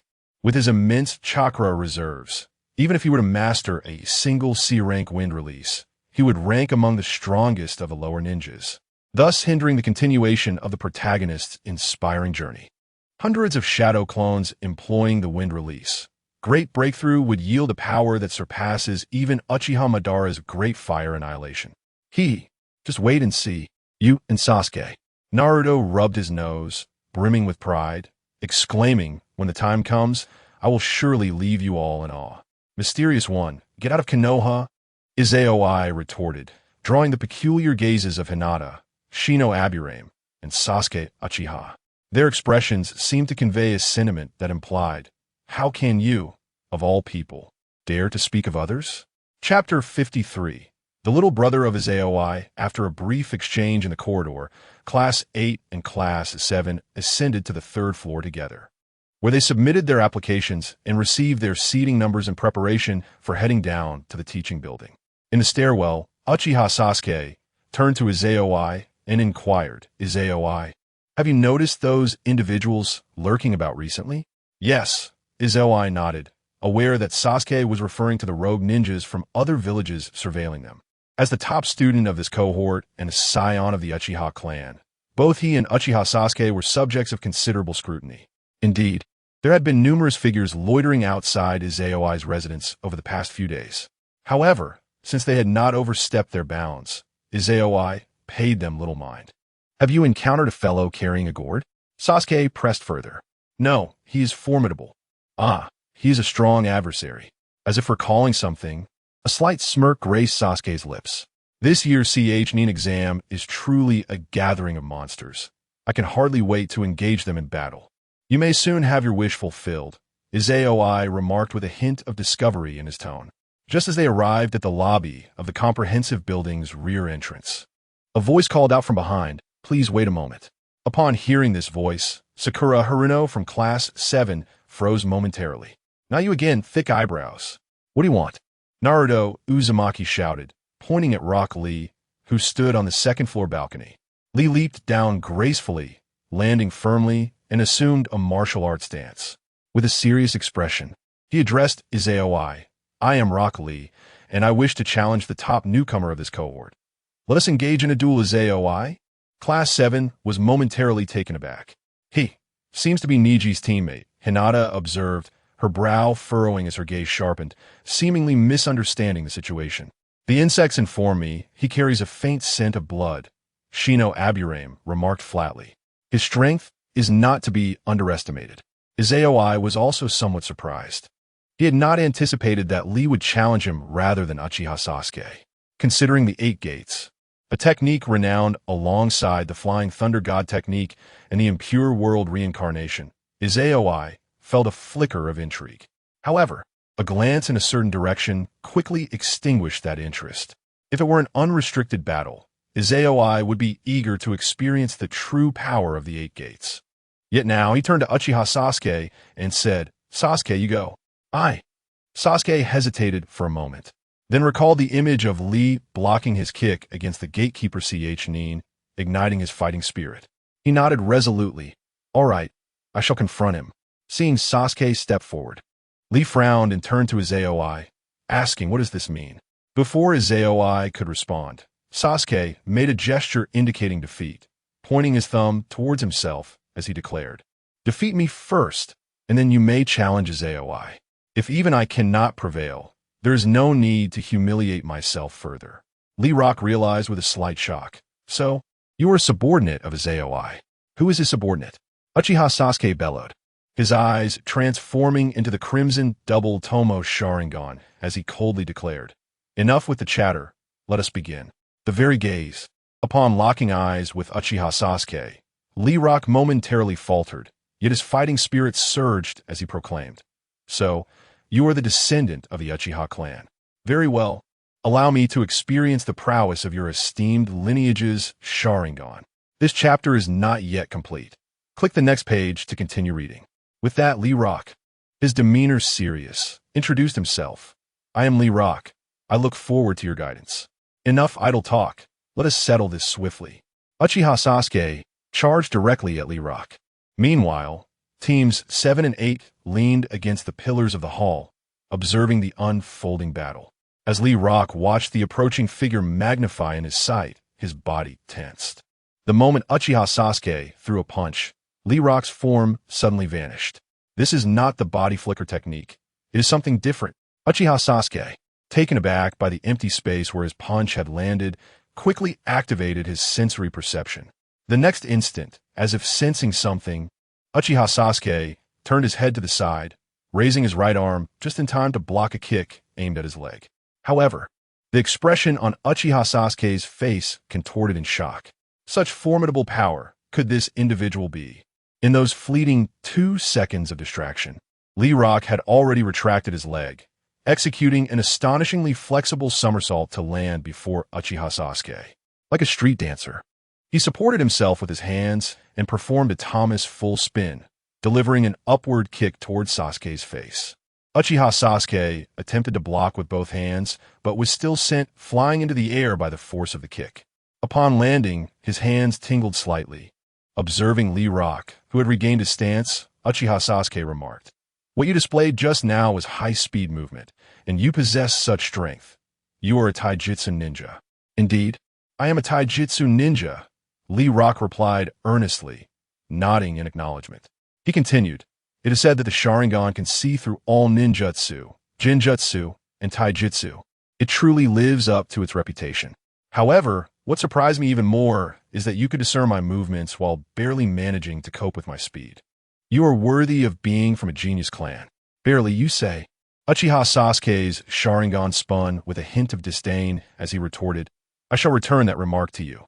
With that, Uchiha Sasuke's figure vanished into thin air. Witnessing this, Lee Rock's eyes widened in astonishment. The sound of air being sliced through reached his ears, and, as he turned his head, he instinctively raised his arm to block the incoming kick. With a resounding thud, the collision of calf and forearm was swiftly followed by a figure executing an aerial somersault. Landing gracefully, with hands pressed against the ground, he performed a Thomas full rotation, instinctively blocking with one leg. Lee Rock was propelled into the air, soaring 2 meters before landing. As he gazed at the now upright Sasuke Uchiha, who mimicked his previous movements and assumed a ready stance, Lee Rock's eyes trembled with surprise. "You?" The 7th squad, near the pillars, stood in stunned silence. "Am I seeing things?" Uzumaki Naruto rubbed his eyes in disbelief. That arrogant Sasuke just used a technique identical to the one with the bushy eyebrows. Incredible. Truly worthy of Sasuke-kun. Haruno Sakura clasped her hands together, a look of admiration gracing her face. Is that the legendary Sharingan replication? Aburame Shino exclaimed in awe, realizing that with just a glance, Sasuke had replicated the enemy's movements. It was no wonder the Uchiha clan Sharingan was revered as an unparalleled bloodline limit in one-on-one combat. Only Izayoi and Hinata remained composed, smiling as they observed the scene. No one understood Sasuke Uchiha's prowess better than they did. After being trained by Izayoi for so many years, if he were still so inept, the teacher would have long since taken their own life in despair. Chapter 54. The entry of Might Guy. Do not continue if your abilities are so limited. You may find it impossible to challenge Izayoi. Observing Rock Lee's astonished expression, Sasuke Uchiha felt a sense of triumph wash over him, his face adorned with a smug smile. Meanwhile, Rock Lee slowly lowered his head, his forehead and eyes shrouded in shadow, silently unwrapping the bandages from his hands, murmuring, "Master Guy, I apologize, but I may have to defy this taboo for..." Suddenly raising his head, Rock Lee's gaze transformed into one of unwavering determination as he declared, "I must prove myself to this individual before me." In an instant, Lee's entire aura shifted, just as they were poised to commence a new round. A loud bang resonated as a cloud of white smoke materialized beside Rock Lee. As the mist dissipated, a man clad in a similar green jumpsuit to Rock Lee's, distinguished only by an additional green vest, appeared in the hall, perched atop a red turtle and striking an eye-watering pose, exclaiming, "Goodness, you are truly the embodiment of youth," with even thicker eyebrows. Upon the sight of this figure, Naruto Uzumaki and Sakura Haruno were momentarily petrified, while Sasuke Uchiha felt his fighting spirit wane, his mouth twitching uncontrollably. Even Hinata and Shino Yamanaka wore expressions of shock, mistakenly believing that Rock Lee and Might Guy were father and son. Only Izayoi observed Might Guy with a focused gaze. Surrounding Might Guy were two floating bubbles, both shimmering in purple. Master of Taijutsu, purple. Shadow level aptitude, purple. Much like a larger version of Rock Lee, Might Guy's status was equally one level above that of Lee, both possessing dual purple ranks akin to Deidara. However, Izayoi understood that the regular Might Guy was not a shadow-level powerhouse. Nonetheless, the system's assessment of his aptitude remained a purple shadow level, indicating that it accounted for the pinnacle of Might Guy's past strength. When Might Guy opened the 8th gate, he indeed became a paragon among shadow-level warriors. The 8 gates of BS, as he had surmised, was a divine technique capable of defying fate. So, you are Kakashi and Kurenai's subordinates? Truly, the essence of youth. While Izayoi pondered, Might Guy had completed his reprimand of Rock Lee and approached teams 7 and 8, greeting them warmly. Team 7 was still fixated on Might Guy's eyebrows, their lips and eyes twitching in disbelief. Izayoi politely addressed him, "Master Guy." In response, Hinata and Shino followed suit, respectfully echoing, "Master Guy. You know of me? Ha ha ha. That is only natural, for I and Kakashi are renowned as eternal rivals in the village." Might Guy exclaimed, flashing a broad grin and giving a thumbs up. "To think there is an elite jonin as remarkable as Kakashi-sensei. This cannot be true. I can hardly perceive it." Team 7 stood astonished by Might Guy's words, yet his exaggerated mannerisms and expressions left them questioning their reality. Though they had never witnessed Kakashi Hitaki's prowess firsthand, they were well aware of his achievements through the words of Izayoi. "You are being quite rude. What Teacher Guy has stated is indeed true." With that, Rock Lee shouted loudly upon seeing the expressions of Team 7. Guy-sensei is one of Konoha's trump cards and a renowned master of taijutsu in the shinobi world. He and Kakashi, along with Kurenai, were classmates and undeniably rivals. Izayoi interjected to vouch for Might Guy, pointing to the clock hanging on the wall, and remarked, "Furthermore, the time for the exam is drawing near. If we do not depart soon, we shall be late." Almost forgetting about the exam, Might Guy, who had initially intended to showcase his skills, affectionately ruffled Lee's hair and chuckled, "Lee, while you should be punished for breaking the rules, The circumstances are exceptional. Let us defer your punishment until after your Chunin exam. Yes, teacher guy, Rockley promptly responded with military precision. Observing this peculiar master-student duo, Team 7 had grown somewhat numb. Well then, we shall take our leave. Izayoi politely bid farewell to Team 8 as they exited the main building. Team 7 followed closely behind. On their way to the classroom building, Naruto Uzumaki approached Sasuke Uchiha with a mischievous grin and inquired, "Sasuke, when did you become Izayoi's lackey? Do you seek your own demise?" Sasuke, initially intending to boast about his mastery of lightning-release chakra stimulation to Izayoi, felt a crimson mark appear on his forehead as he glared menacingly at Naruto. Undeterred, Naruto pointed ahead and declared, "Sasuke, you go." Instantly, Sasuke's temper flared, and he charged at Naruto to deliver a hearty thrashing. Naruto, not one to back down, retaliated, and thus, this pair of adversaries engaged in a comical display of brawling while gradually advancing. "Stop fighting. Please just stop," Sakura Haruno pleaded anxiously from the sidelines. Her expression filled with concern. Yet, her inner self cheered fervently for Sasuke. "Let's quicken our pace," suggested the typically unassuming Shino Aburame, as they attracted curious glances from surrounding examinees. "Indeed," agreed Izayoi and Hinata, hastening their steps in silence. "It is truly embarrassing to walk alongside these three fools." Before long, Teams 7 and 8 arrived outside the examination room in a classroom building. In the corridor, three figures were seated on a bench. Kurenai-sensei, Kakashi-sensei, Izayoi greeted as she approached with Hinata and Shino, casting a glance at Asuma Sarutobi, who was enduring his nicotine cravings with a look of profound disillusionment. "I am quite pleased to see that you are all gathered," he remarked, as the setting sun cast a warm glow. Yuhi Kurenai smiled gently and introduced Asuma Sarutobi to Team 8, saying, "This is the guiding Jonin of Team 10, Asuma Sarutobi. You may refer to him as Jonin Asuma or Teacher Asuma." Under the leadership of Izumi, Team 8 greeted Asuma Sarutobi. "Hello." With a smile, Asuma replied, "I have heard about you from Ino and Shikamaru. Among this year's newcomers, you are the top contender, alongside two consistently high-ranking students. Kurenai is indeed fortunate. You flatter me." "Jonin Asuma," Izumi modestly replied with a smile. Meanwhile, Kakashi Itaki had openly explained to Team 7 the reason for their presence. Listening quietly, Shino Aburame remarked, "So, if only two or one of us were to come, we would not be able to participate in the Chunin exam?"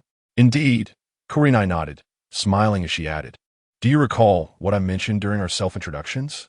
For the foreseeable future, until one of you advances to Chunin, I will be leading you on missions. Only when one of you attains the status of Chunin, earning the recognition of the Jonin and the village, will you be qualified to lead and guide your teammates on missions.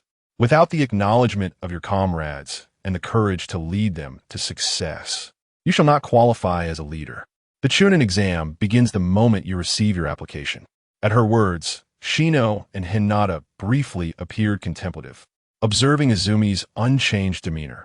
Kurenai rose to personally open the door for Team 8, saying with a smile, "Step inside. Good luck on your exam. I look forward to hearing good news from you." "We will not disappoint you, Teacher Kurenai," Izumi replied, a hint of confidence gracing her smile as she led Hinata and Shino into the room. Returning to their senses, Team 7 followed closely behind. Chapter 55. The Growth of My Sister-in-Law. The first examination, the atmosphere outdoors and indoors is strikingly different. Despite the sparse presence of people outside, classes 7 and 8 felt an overwhelming warmth, akin to a cozy corridor in winter. Conversely, the indoors, bustling with a multitude of voices, enveloped Naruto Uzumaki and Sakura Haruno in an icy chill as they stepped into the examination hall. It seemed as if the room had collectively turned its attention towards them, the sudden quietude amplifying the weight of countless stares, piercing like needles. In this moment, the echoes of their previous encounters with the likes of Zabuza Momochi and Haku faded from their minds, replaced by an unsettling tension as the duo instinctively felt fear creep in.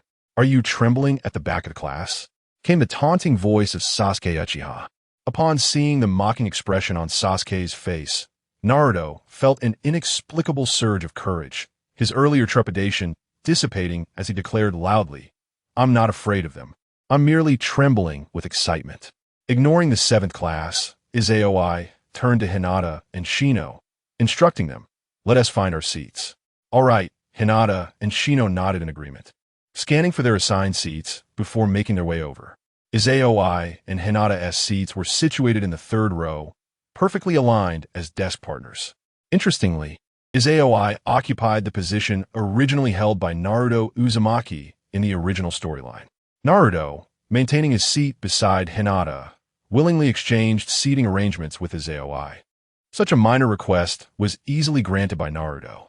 Curiously, Izayoi's assigned seat was adjacent to Sasuke Uchiha's. With the seat swaps, Naruto and Sasuke found themselves desk partners, leaving one to wonder if Sasuke would assist Naruto in any form of academic misconduct. The previously inspiring scenes from the original narrative seemed uncertain to manifest. However, the butterfly effect had already set in motion. The 9 strong shinobi were not clustered around the podium, and Kabuto Yakushi had not made an appearance to garner favor. Nor was there a scripted farce orchestrated by him and the Sound Ninja. Seizing the moment before the examination commenced, Izayoi and Hinata engaged in quiet conversation, reminiscent of their school days. Naturally, considering their surroundings filled with unfamiliar faces, their dialogue revolved around innocuous topics. "I hear that Kaori has already begun mastering the 8 trigrams 32 palms. That's impressive," Izayoi remarked, a hint of surprise evident in her tone. "Yes," Hinata nodded, her face glowing with pride. "Father and the clan elders have said that Kaori's talent for gentle fist exceeds even mine. At her age, I was still honing my points of chakra, and my chakra was not as potent as hers." In response, Izayoi smiled quietly. While Kaori's talent was indeed remarkable, it still paled in comparison to Hinata's. Had Hinata been infused with the Uzumaki bloodline at the age of 5, awakening her physical healing abilities and allowing Hinata to draw chakra from her for 2 years, by the age of 7, she would undoubtedly have surpassed Kaori in prowess. The vast chakra was a concealed gift. Nevertheless, Kaori's growth had indeed taken Izayoi by surprise. It appeared that the Otsutsuki lineage, combined with physical healing, had transformed her into a formidable asset. At the tender age of 7, one begins the arduous journey of mastering the 32 palms of the Bagua. If one were to sustain the fire of ambition akin to that in Boruto, to what extent might fate be altered? The evolution into the rebirth seems improbable. This is due to the fact that Shizuki has gradually come to realize a pivotal truth. Hinata's absorption of his chakra has allowed her Byakugan to transcend the limits of the Hyuga clan, bringing her closer to an imminent upgrade. Such a degree of enhancement, when considered against the backdrop of blue entries, would have long since ascended to a purple entry. Nevertheless, Hinata's Otsutsuki lineage remains merely a blue entry. This implies that Shizuki's chakra is insufficient to elevate Hinata's Otsutsuki bloodline. The rebirth, primarily rooted in the Otsutsuki lineage, red, can evolve even if the purity of the Byakugan is merely at a golden level. Should Hinata and Shizuki focus solely on enhancing the Byakugan, the likelihood of them awakening the rebirth in the future diminishes significantly. However, should their bloodline limit of the Byakugan advance to a red entry, what transformations might ensue? Would it manifest powers akin to Kagaya Otsutsuki, capable of unleashing pressure and illusions, or resemble the pure-blooded Otsutsuki clan, awakening unique abilities? Shizuki is uncertain, but eagerly anticipates the future of the two women. As Shizuki and Hinata engaged in their light-hearted discourse, the candidates began to arrive in succession. The sound of punctured balloons resounded, interrupting their whispered exchanges. From the direction of the podium, several clouds of white smoke materialized. As the smoke dissipated, the chief examiner, Marino Ibiki, accompanied by several proctors, made a striking entrance. Silence enveloped the room. A mere admonition from Marino Ibiki rendered the examination hall so quiet that one could hear a pin drop. The previously fierce demeanor intended to intimidate the newly arrived candidates caused several of the lower-ranking ninjas to hold their breath, too fearful to exhale. Such was the terrifying presence of Marino Ibiki, with his scarred visage and a gaze reminiscent of a prison warden, making it seem as though the candidates before him were not students, but rather prisoners, vulnerable to severe interrogation at any moment. Marino Ibiki, exuding en astonishing Goha, needed no further intimidation. After briefly outlining the examination rules and announcing the 10th question at the end, he declared the first round of the examination officially commenced. Help! Help me! Upon witnessing the first round of the examination, a veritable nightmare from 6 years of the Ninja Academy, Naruto Uzumaki turned pale, a stark contrast to his usual vibrant self, and for the first time, he issued a plea for assistance to Sasuke Uchiha, with whom he had always been competitive. In response, Sasuke Uchiha couldn't help but smirk with pride. However, as the exam papers were distributed, his expression froze in disbelief. What is this? The nature of the questions seemed to defy the knowledge imparted over 6 years at the Ninja Academy. Could it be that he, a supposed academic excellence in cultural studies, was merely an imposter? Almost instinctively, Sasuke Uchiha glanced towards Shizuki and Hinata, who had already begun to put pen to paper. In this moment, Uchiha Sasuke felt as though a vast chasm had slowly emerged between him and the other two, an insurmountable divide. Fortunately, his seat was situated in the back row. Thus, the corners of Uchiha Sasuke's mouth curled upwards once more, his dark eyes transforming into the crimson hue of his Sharingan, adorned with its distinctive tomo. His gaze remained fixated on Shizuku, ignoring the examination paper entirely, while his pen danced across the blank page, inscribing characters with a style markedly different from the name on the test sheet. As Sasuke mimicked Shizuku's movements, other candidates, equally unable to answer the questions, began to showcase their own talents, whether through forbidden techniques, bloodline limits, or ninja tools, or even through the unseemly act of surreptitious glances. A myriad of cheating methods unfolded before the keen eyes of Marino Ibiki and several proctors. They remained silent, but whenever they witnessed an egregious act of cheating, a -2 would be noted next to the offender's seat number. With a perfect score of merely 10 points, detection of cheating resulted in a 2-point deduction rather than immediate disqualification. Only when a candidate lost all 10 points would their entire team, including their companions, be eliminated. Before long, the first disqualified candidate emerged within mere minutes. Naturally, this individual felt a sense of injustice. However, after receiving a stern reprimand from the proctor and realizing the disparity between themselves and the CH-Nin, the psychological pressure on the cheaters intensified. After all, they were unaware if their deceit would be uncovered by the more skilled CH-Nin. The thought of their disqualification inevitably leading to their teammates' elimination weighed heavily upon them, leaving them at a loss for how to explain their failure to their comrades, except for those possessing forbidden techniques or bloodline limits. Rapidly, 40 minutes of examination time elapsed. The once crowded testing room now bore numerous vacant seats, leaving one to ponder how many teams had been eliminated. Shizuku and Hinata had long since completed their papers and were engaged in a discreet conversation using the hand signs taught in their ninja academy, prompting a slight twitch at the corners of the proctor's mouths. 5 more minutes passed, and Marino Ibiki glanced at his pocket watch before commanding, "Everyone, please set down your pens. We shall now announce the 10th question." Chapter 56. Ino's inquiry. Much like the original narrative, before announcing the 10th question, Marino Ibiki presented the candidates with a choice, to challenge or to forfeit. Should one opt to confront the 10th question, regardless of their success in the preceding 9, a single mistake would result in immediate disqualification, barring them from ever participating in the Chunin exams again. Conversely, choosing to forfeit would also lead to disqualification, yet would permit participation in the next Chunin exam.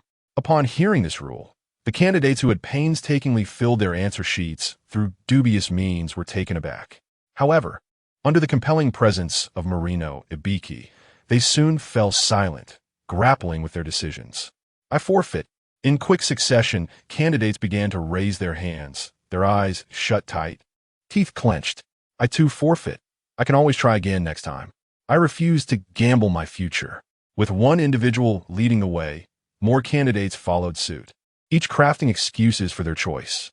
The ramifications of one person's disqualification rippled through their teams, as each decision to forfeit meant the departure of 3 from the exam. In no time, the already sparse examination room saw a further reduction of 1/3 of its occupants. With one hand propping up her face and the other discreetly holding Hinata's hand beneath the table, Shizuka was keenly curious about Naruto Uzumaki's expression, unsure of his current mindset. Were she to turn around or activate her transmigration eye, she would discover Naruto, arms crossed, exuding an air of ease and confidence. A closer inspection would reveal that his answer sheet was already filled with responses. Unlike the blank sheet in the original tale, Naruto, seated alongside Sasuke Uchiha, had little to do but grip his pen, leaving the rest to Sasuke. Utilizing the Uchiha clan's mastery of shuriken techniques, Sasuke adeptly manipulated Naruto as if he were a puppet, guiding him through the answers. Naturally, Naruto remained unfazed. Without the morale boost from Naruto Uzumaki, the number of disqualifications in the first exam surpassed that of the original narrative. Yet, that was merely the extent of it. Many external candidates began to recognize the loopholes. Being unable to participate in the Chunin exams did not equate to an inability to become Chunin. After all, they were not ninjas of Konoha. As long as they proved themselves exceptional, the village's higher-ups would undoubtedly promote them. Thus, while choosing to forfeit would allow for a chance to attend the next Chunin exam, it would also disappoint the village's leadership. Consequently, numerous candidates withstood Ibiki's psychological pressure. As time ticked away and no one opted to forfeit, the previously tense Ibiki's expression softened into a smile. Congratulations, you have all passed the first exam. A chorus of astonishment and disbelief erupted. Those who had prepared to tackle the 10th question were left dumbfounded. Many of those unable to comprehend the situation voiced their confusion. What does this mean? In response, Marino Ibiki began to elucidate the trials of the first exam. The initial 9 questions merely tested the ninjas' knowledge and their ability to gather intelligence, while the 10th question assessed the cohesion of the entire team. Nevertheless, many candidates found themselves momentarily dazed. Suddenly, the sound of a kunai shattering a window drew their attention. There appeared Yuki Matsuri, making a grand entrance reminiscent of a reflection in a mirror, eliciting a sense of familiarity in Uzumaki Naruto. As the chapter remains unfinished, readers are encouraged to turn to the next page. Numerous candidates observed this spectacle with a mix of disbelief. However, the ensuing dialogue between Yuki Matsuri and Marino Ibiki caused a noticeable shift in the expressions of all the candidates. Ibiki, what happened? Why are there still so many left? This batch of genin is relatively exceptional. TCH. It matters not. In the next round, I shall ensure that at least half of them are eliminated. With that final remark, Yuki Matsuri surveyed the room like a hunter, her demeanor contrasting sharply with her flamboyant entrance. Her sinister smile, reminiscent of Orochimaru, coupled with the formidable presence of a special jonin, left many candidates feeling a chill of apprehension, no longer daring to underestimate this woman. As expected, individuals capable of becoming chief examiners are indeed not to be trifled with. Everyone, gather outside the 44th training ground in Konoha by 3 p.m. tomorrow. Latecomers will be deemed as having forfeited. With that statement, Yuki Matsuri exited the examination room, marking the conclusion of the first round. A long time no see, teams 8 and 7 departed the examination room together. Yet, before they could enter the corridor, they heard a familiar voice. Turning around, they spotted Nara Shikamaru, hands clasped behind his head, accompanied by Akimichi Choji and Yamanaka Ino. Sasuke, long time no see, Ino exclaimed, eagerly attempting to leap towards Uchiha Sasuke, only to be deftly sidestepped by him. Ino pig, what do you intend to do with Sasuke? Haruno Sakura retorted angrily. What is it to you, wide forehead? Do you want to fight? Ino shot back defiantly. The two former friends then clashed heads, much like the earlier confrontation between Uchiha Sasuke and Uzumaki Naruto, ready to grapple at any moment. Long time no see, Shikamaru, Choji. Ignoring the two girls, the group greeted Nara Shikamaru and Akimichi Choji. 16 Knight jested. I thought someone as averse to trouble as you wouldn't participate in the Chunin exam. I truly did not want to participate, but regrettably, Both Asuma-sensei and my father compel me to join, Nara Shikamaru replied with a shrug. Moreover, Ino also wishes to take part in the Chunin exam. I assume you all noticed the discrepancies in the application forms. Indeed, 16 Knight nodded, and thus, the new generation of the 9 great powers departed the teaching building together. On the road, Yamanka Ino, having concluded her playful banter with Haruno Sakura, found herself beside Hinata, admiring her in a resplendent white kimono. With a cheerful smile, she remarked, "Hinata, your new attire is truly beautiful and perfectly complements your elegance." "Thank you," Hinata replied with a gentle smile. Ino, feeling a touch of shyness, tugged at Hinata's sleeve, cast a glance towards the group of boys, and leaned closer to whisper in Hinata's ear, "Hinata, how have you achieved this?" Sakura's ears perked up slightly, subtly moving closer to the two girls. "What do you mean?" Hinata asked, puzzled. "It's about this," Ino said, her eyes darting to Hinata's impressive figure, which the loose kimono could not conceal. She then glanced at her own physique, which, while not lacking in substance, certainly did not compare. She pressed on, "Hinata, what do you typically eat?" Hinata's cheeks flushed crimson, and she lowered her gaze, murmuring, "I'm not certain. I just tend to eat more than others." "Then just eat more," Ino exclaimed, believing her words wholeheartedly. However, her gaze fell upon Akimichi Choji, quietly munching on chips like Aburame Shino, as he observed Nara Shikamaru and Izaoi engaged in conversation. In that moment, her expression turned to one of dismay. "It seems this method is of no use to me." Though the Yamanaka clan is represented by the boar in the Ino Shikicho trio, Ino had no desire to truly become a pig. Moreover, she detested being referred to as Ino the pig. Chapter 57. A gathering of small circles, just in case after a prolonged absence. "Would you care to join me for a barbecue? It's my treat." Upon exiting the school, Izaoi extended an invitation to Class 7 and Class 10. At his words, Akimichi Choji and Uzumaki Naruto's eyes lit up with excitement. "Sounds delightful, but let us keep it as a split bill, shall we?" Nara Shikamaru nodded, but made a stipulation. He was well aware of Choji's astonishing appetite. Even Asuma-sensei, an elite jonin, had found himself indebted to the restaurant more than once due to Choji's voracious consumption. Izaoi's background was also somewhat known to Shikamaru. As a common orphan, he relied solely on his parents' inheritance and the village's compensation.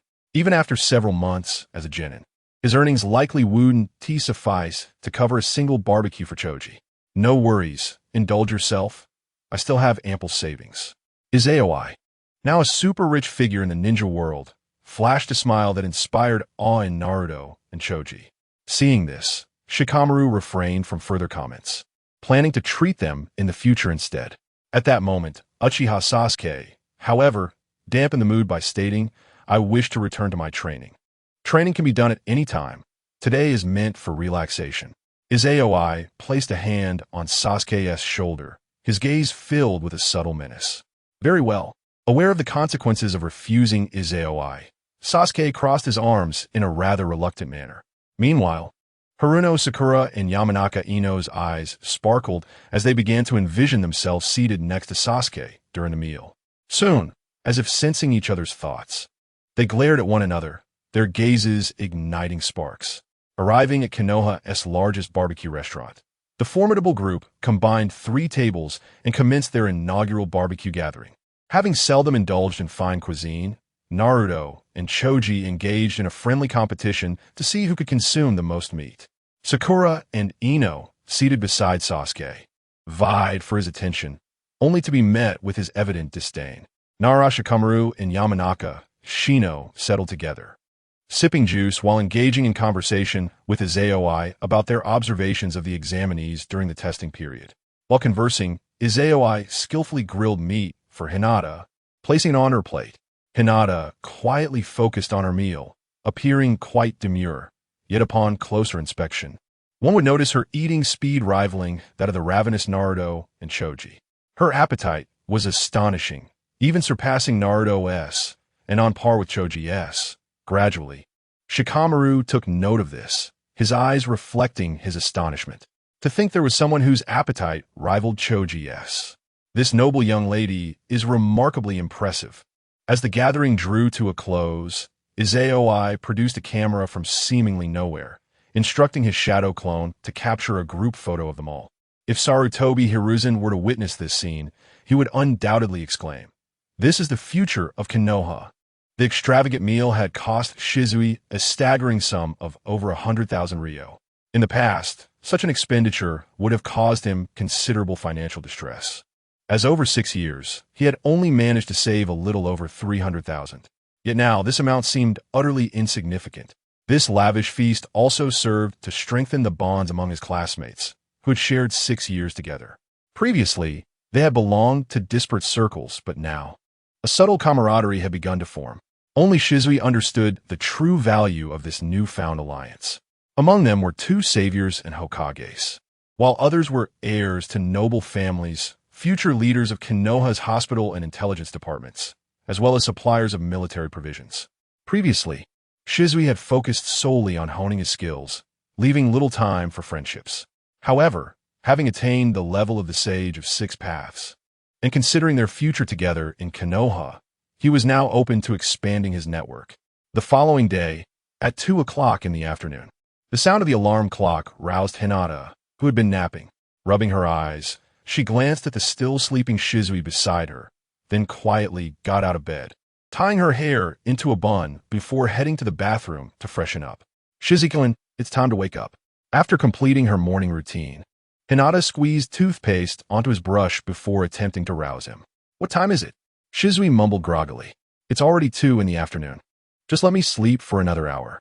"Come on, wake up," Hinata urged, pulling the covers away and gently nudging him to get up. "Then give me a kiss." "Or I want to get out of bed," Shizui bargained. Hinata puffed out her cheeks, her face slightly flushed, but she leaned down to plant a light kiss on his forehead. "That was too soft. I didn't feel anything." "Come on, I want a kiss on the cheek," he teased, his eyes now open, wearing a mischievous grin. "Shizui-kun, do you realize who you resemble right now? You're just like fire." Hinata shot him a playful glare, yet her cheeks remained rosy as she leaned in to peck his other cheek. She then helped him sit up. "Fire is something we've grown up with. What is strange about sharing similar traits?" Shizui chuckled, playfully pinching Hinata's cheek and planting a kiss on her warm face. "Hurry and brush your teeth. Your breath stinks." Hinata's cheeks reddened further, and she feigned disgust as she pushed him towards the bathroom. While brushing his teeth, Shizui mumbled, "Hinata, could you please open the drawer of the desk and bring me the red box inside?" "Okay," she replied, nodding as she prepared to fetch him some milk. Shortly thereafter, Hinata returned with a box in her hands. She did not step away, but stood aside, patiently awaiting Shizuku's completion of her grooming. Soon, Shizuku finished rinsing her mouth and washing her face.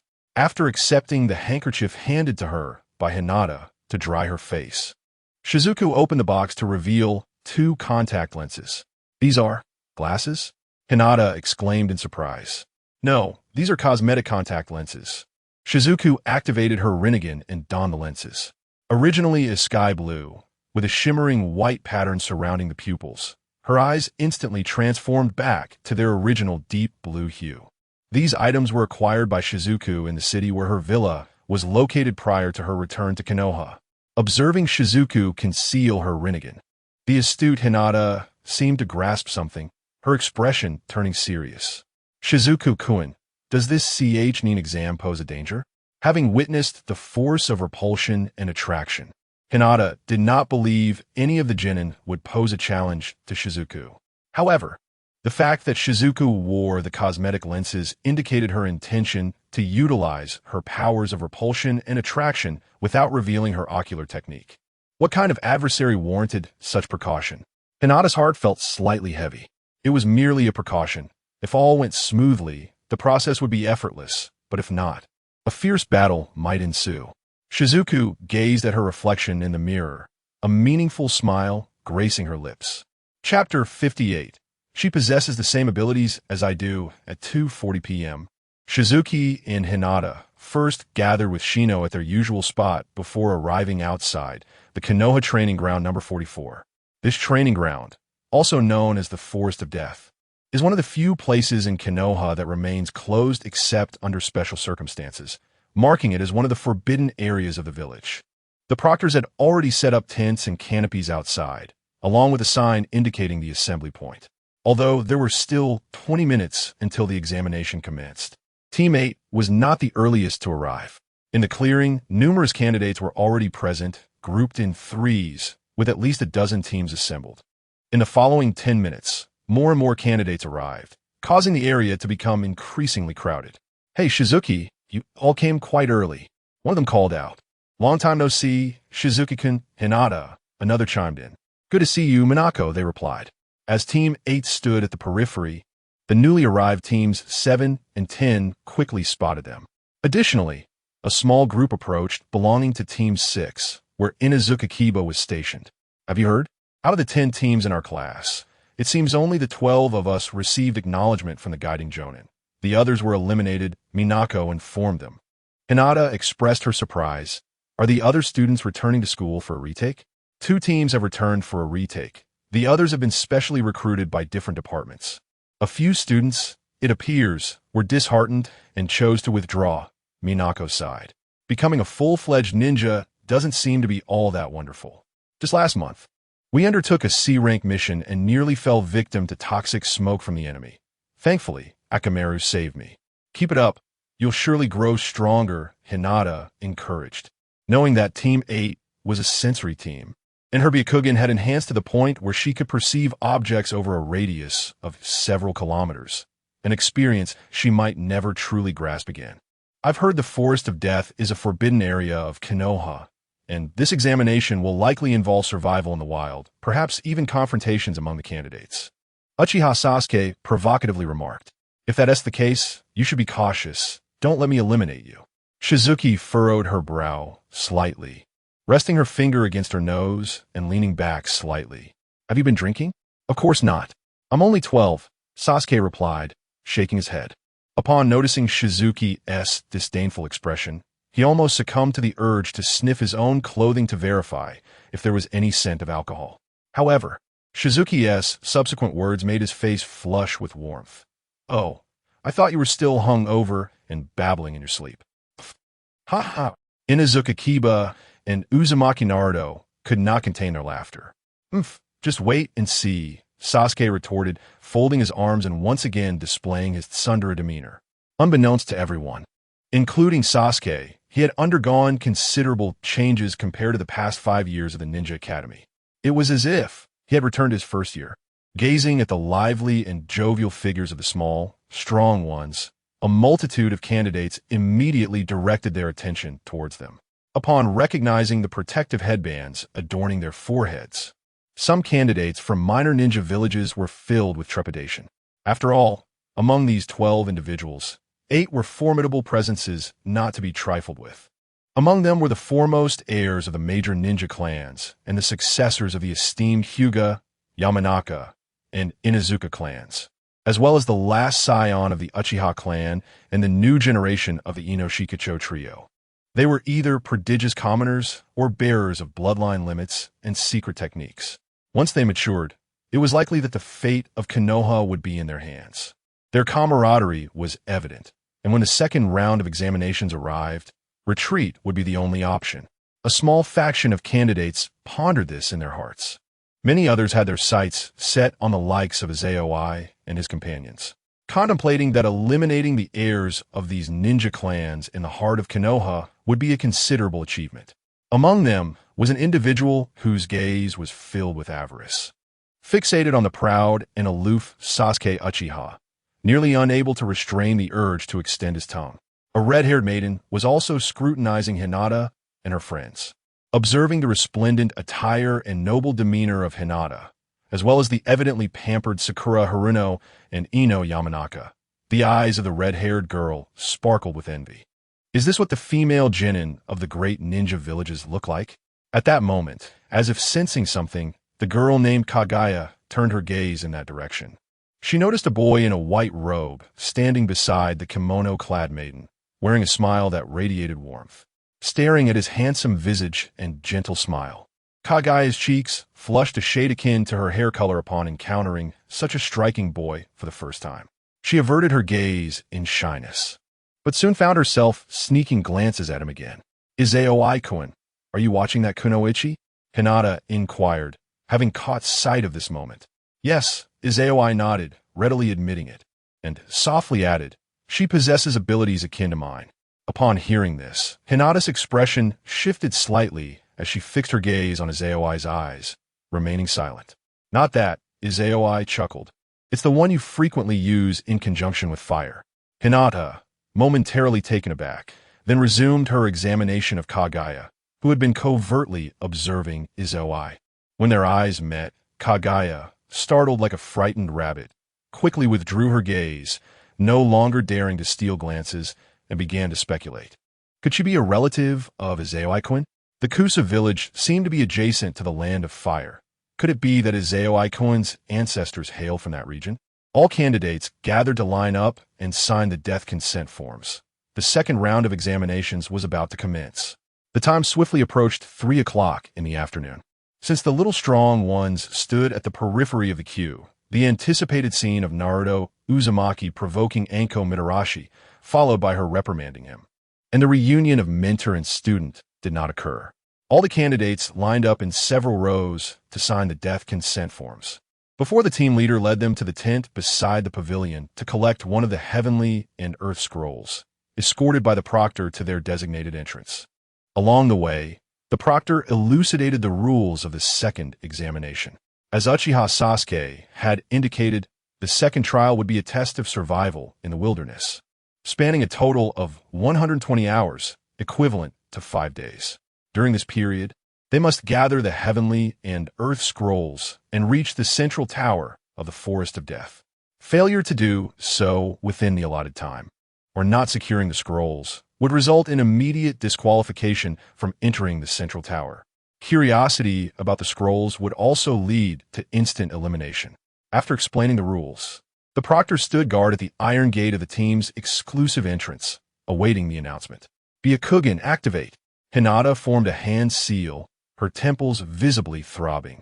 Momens latte. She spoke. Our entrance is number 8. The teams at entrances 7 and 9 both possess earth scrolls. No need to worry. This examination consists of 24 teams with a total of 12 heavenly scrolls. Even if we refrain from taking the initiative, prey will inevitably come to us. 16 knights glanced at the scroll in her hand, which bore the character for Earth. Hinata, with a grave expression, remarked, the team at entrance 7 has an individual with exceptionally powerful chakra. Who is he? 16 knights inquired with keen interest, her Rinnegan yet to be activated. I don't know, but he wears the forehead protector of the Sand Shinobi and carries a gourd. Hinata described the other's features. This person seems to have been mentioned by Sasuke yesterday. Oil Girl Shino remarked flatly. Anyone who catches Sasuke's attention is unlikely to be his simple adversary. Indeed, he is a formidable foe, 16 knights affirmed with a smile and a nod. Chapter 59, The Genius Beyond 5 Attributes, the second exam of the Chunin selection, commences. As the time for the examination arrived, the voice of Mitarashi Anko resonated through the broadcast, reaching the ears of all invigilators and examinees. The vigilant proctor stationed at the entrance swiftly retrieved their keys to unlock the iron gate, addressing the candidates. Enter. In an instant, those who had passed the first exam either dashed in like fleeting shadows or entered with clenched fists held behind them in a traditional ninja run, or strolled in at a leisurely pace. The 8 squad belonged to the latter category. Shizuka-kun, shall we take the initiative? Hinata inquired. No rush. Let's first locate someone. Shizuka replied, activating his reincarnation eye. His gaze transformed into a divine perspective, initially encompassing the entirety of the Death Forest, before switching to observe various teams, as if through surveillance. Soon, the positions of Yakumo and her 2 teammates were revealed to Shizuka's eyes. Follow me, he commanded, swiftly darting forward, with Hinata and Aburame Shino closely trailing behind. Are you going to find that female grass ninja? Hinata speculated, sensing Shizuka's intentions. Indeed, such talent must not be squandered, Shizuka affirmed with a nod. For this examination, Shizuka had made ample preparations, even adorning himself with cosmetic contact lenses. He aimed to alter the fates of 2 individuals, one of whom was Yakumo. His recent venture into the black market had illuminated the challenges of operating as a lone wolf. Had he not cleverly preserved the lives of Momochi, Zabuza, and Haku, he would have been without a single human puppet to aid him. Haku was a valuable asset, yet his loyalty lay solely with Zabuza. Distrustful of Zabuza, Shizuka refrained from recruiting such a rogue ninja. However, from that moment, Shizuka had fostered the ambition to gather subordinates, with Yakumo being one of his targets. Despite the tragedy of her family's demise and the loss of her parents, she awakened the unique abilities of the Uzumaki clan at the tender age of 16. Yakumo's talent, even when placed within the millennium-long history of the Uzumaki clan, was among the most exceptional. Although she had yet to defy destiny, her attributes shone more brightly than many others. Uzumaki bloodline, purple. Chakra control, purple. Medical genius, blue. Jonin qualifications, blue. Otsutsuki bloodline, blue, just as there exists a disparity among red attributes. The bloodlines of Yakumo and Uzumaki Naruto, though both purple, differ in purity, with the red-haired lineage undoubtedly surpassing that of the blonde, even if the latter harbors the chakra of his ancestors. Moreover, Shizuka was quite certain that the 5 attributes were not Yakumo's limits. When he first delved into medical ninjutsu, he unlocked the medical genius, blue, attribute. The Uzumaki clan inherently possessed the gift of sealing techniques. Once Yakumo began her studies in sealing, she would undoubtedly unlock the sealing genius, blue, talent, just as Shizuka had. At that moment, Xianglin would become a prodigy adorned with 6 titles. A talent of such caliber. How could Shizuka possibly concede to Orochimaru? Hinata and Yamanaka Shino were, of course, unaware of Shizuka's intentions.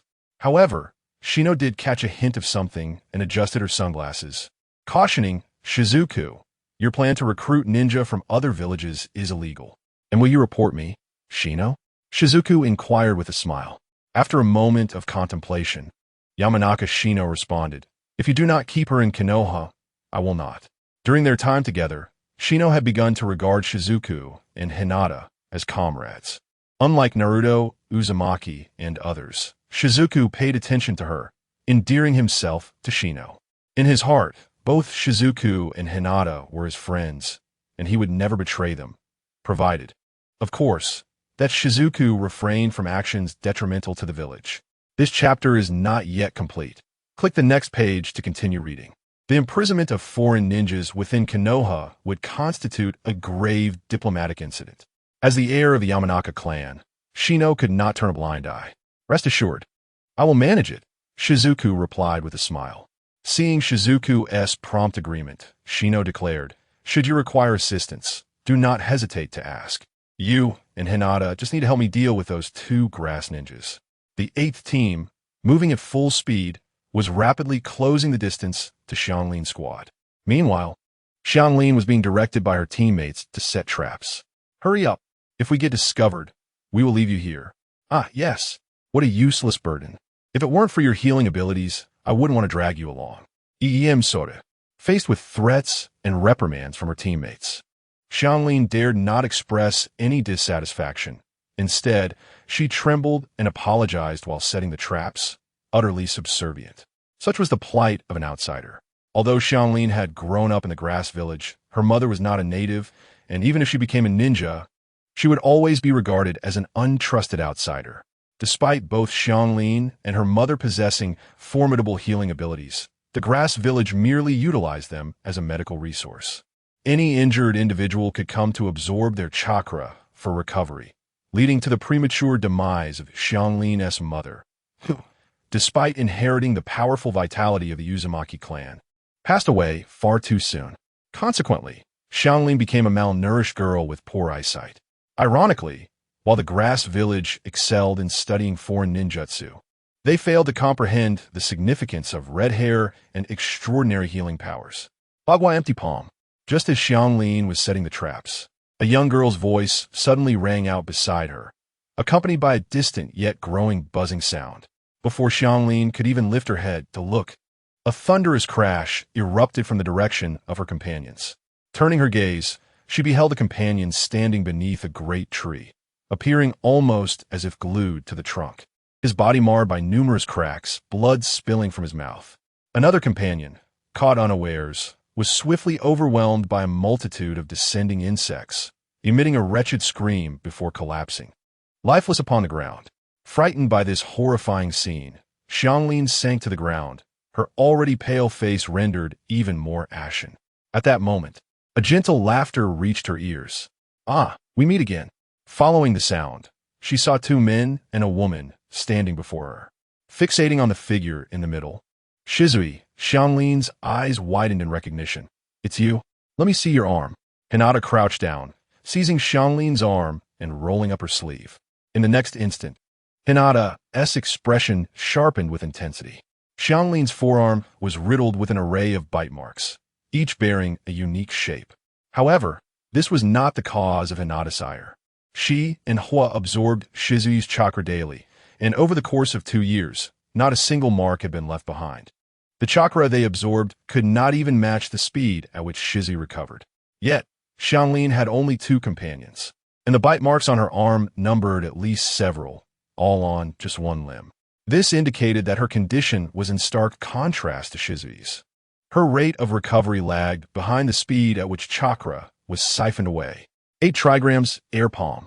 Hinata rose, unleashing another shockwave that instantly struck down the barely breathing grass ninja. Throughout the ordeal, Hinata never voiced a word of concern for Xianglin.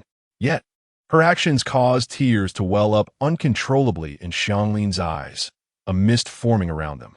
After her mother's death and after years of solitude, she finally experienced the warmth of being cared for once more. Strikingly, this feeling was bestowed upon her by an adversary. Chapter 60.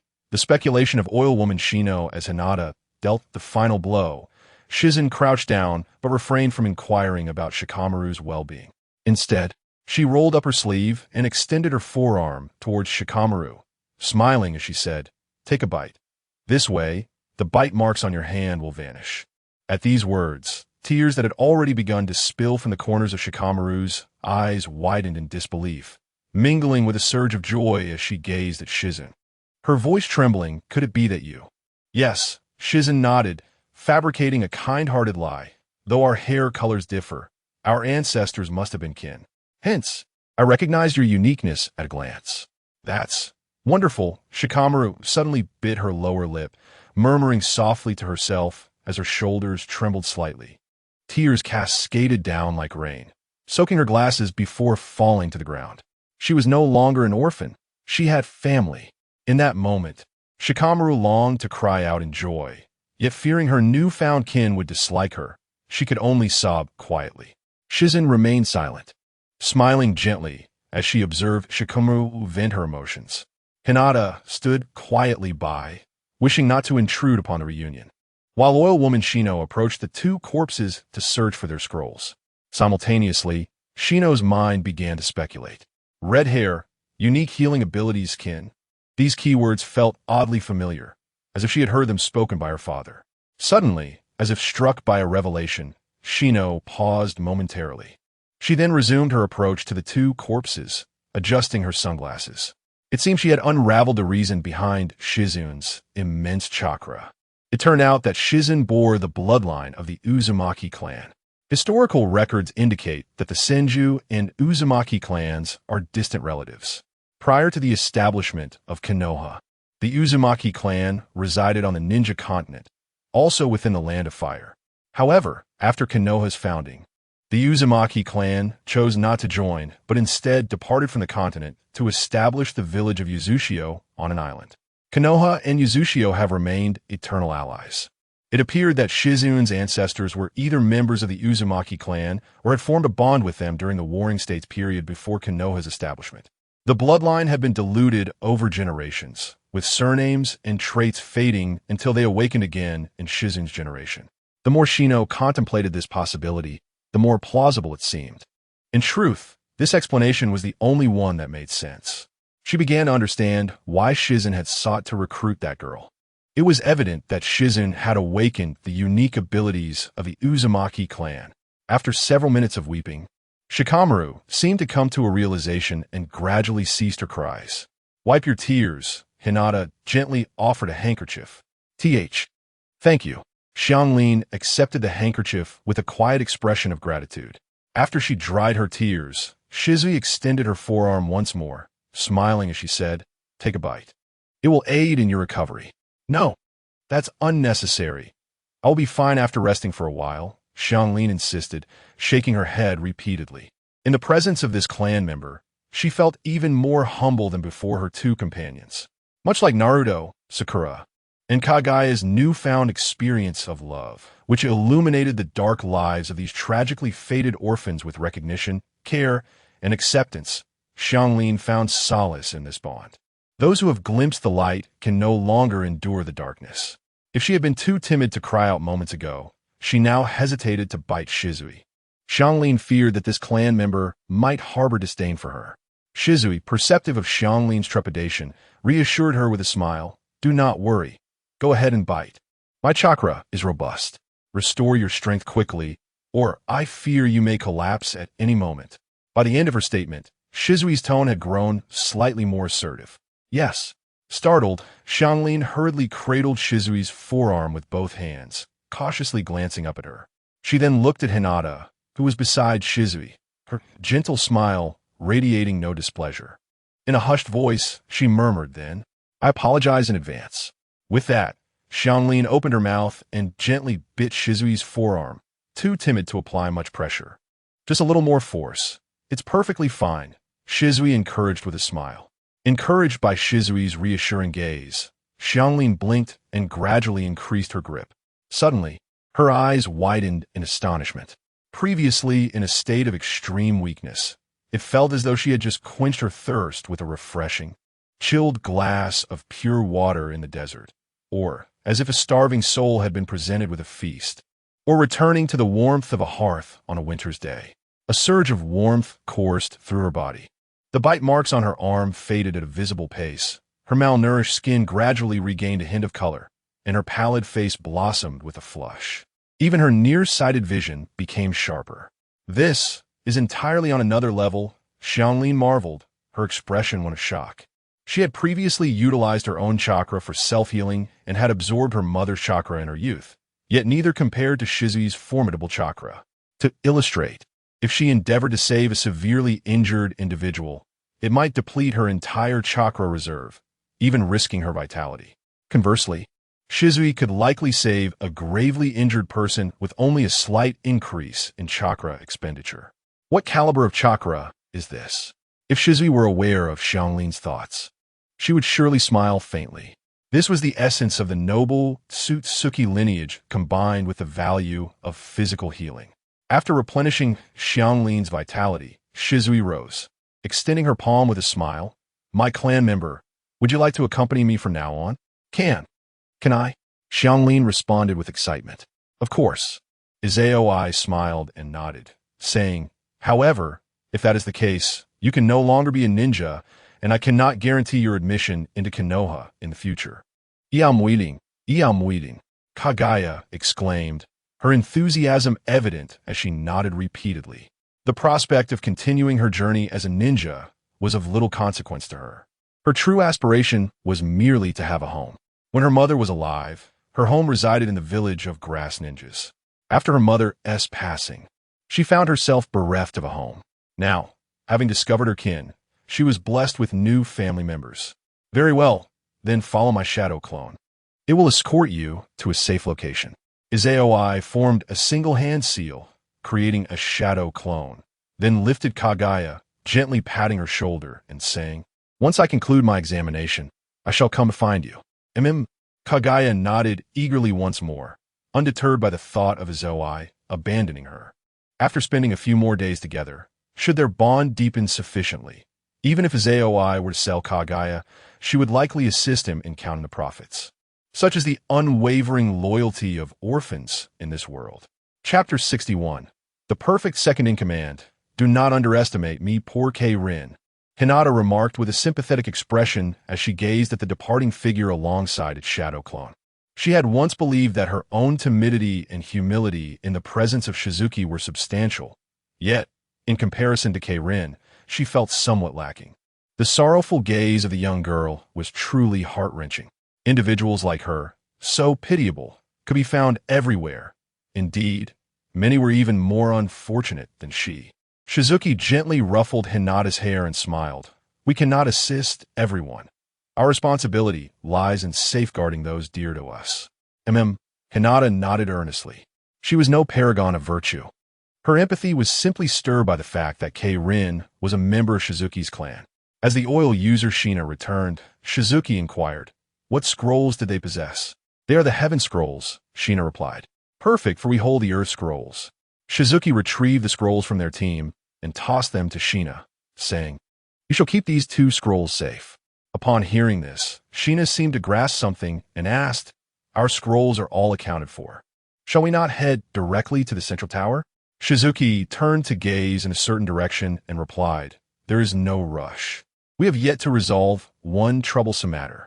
Hinata's expression shifted as she recalled Shizuki's earlier words in the bathhouse, coupled with the intel gathered through her Byakugan. She hesitantly inquired, "Shizuki, do you intend to confront that sand ninja with a back-mounted gourd?" "No, it is a foe even stronger than he." Shizuki shook his head and instructed Hinata and Shina, "You both should wait for me outside the central tower. Once I have dealt with this issue, I will join you." "Understood." Aware of Shizuki's formidable strength, Hinata obediently nodded.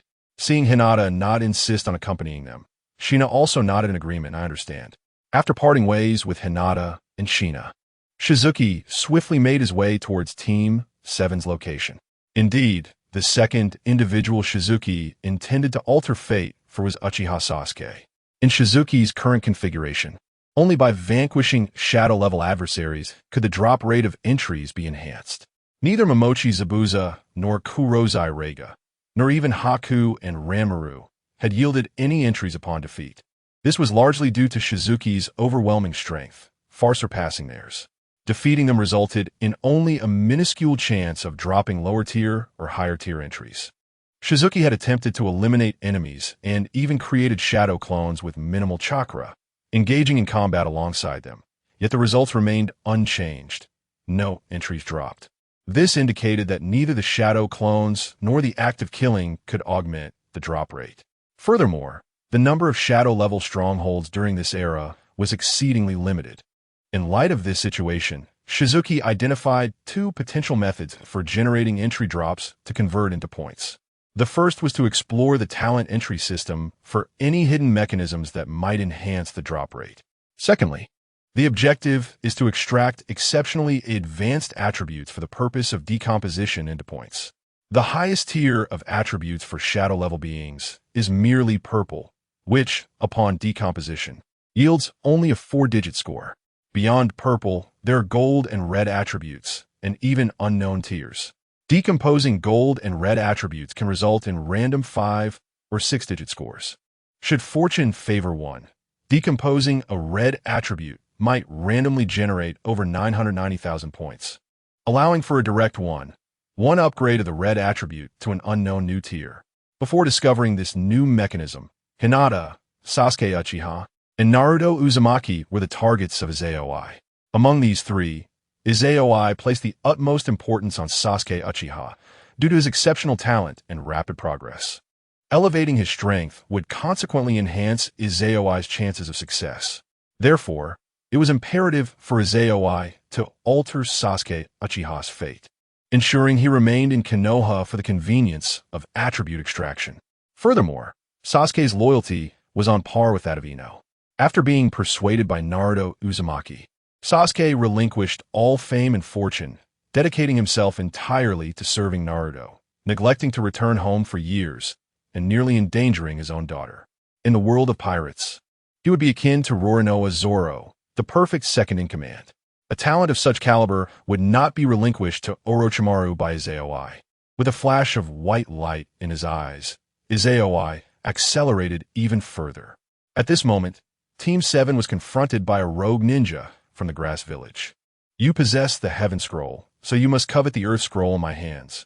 Disguised as a grass ninja using the disguise technique, Orochimaru waved the Earth Scroll before him, and, under the wide-eyed gaze of Team 7, tilted his head back and swallowed the scroll. He actually ate it. Naruto Uzumaki exclaimed in disbelief. What kind of anatomical structure or secret technique does this guy possess? Sasuke Uchiha analyzed coolly. As for Sakura Haruno, she had already been so frightened that her legs trembled, hiding behind Sasuke and Naruto. Now, let the battle for the scroll commence. Orochimaru, having consumed the Earth Scroll, smiled mischievously at Team 7. I shall give it my all. An invisible wave of energy erupted from Orochimaru. Team 7 was momentarily stunned, then collapsed onto the ground, their faces pale and breathing rapid. Ugh! As the strongest member of the team, Sasuke Uchiha immediately began to vomit. Was it an illusion? No. It was murderous intent. Sasuke Uchiha gazed at Orochimaru, his eyes filled with the same terror he had once felt facing Itachi Uchiha. Merely the aura of killing made us witness our own demise. Who on earth is this person? Why does such a being exist in the Chunin exams? Though both exude an aura of ferocity, the Sand Ninja burdened with a gourd pales in comparison to the Grass Ninja before him. No, it would be more accurate to say they exist in entirely different realms. Yet how infuriating. Do not presume that such tactics will intimidate me. At that moment, the voice of Naruto Uzumaki reached his ears. Sasuke Uchiha instinctively turned to look. To his surprise, Naruto not only refrained from succumbing to nausea, but also grit his teeth and rose to his feet, forming hand seals with determination. For reasons unknown, Sasuke's fear of Orochimaru dissipated in an instant.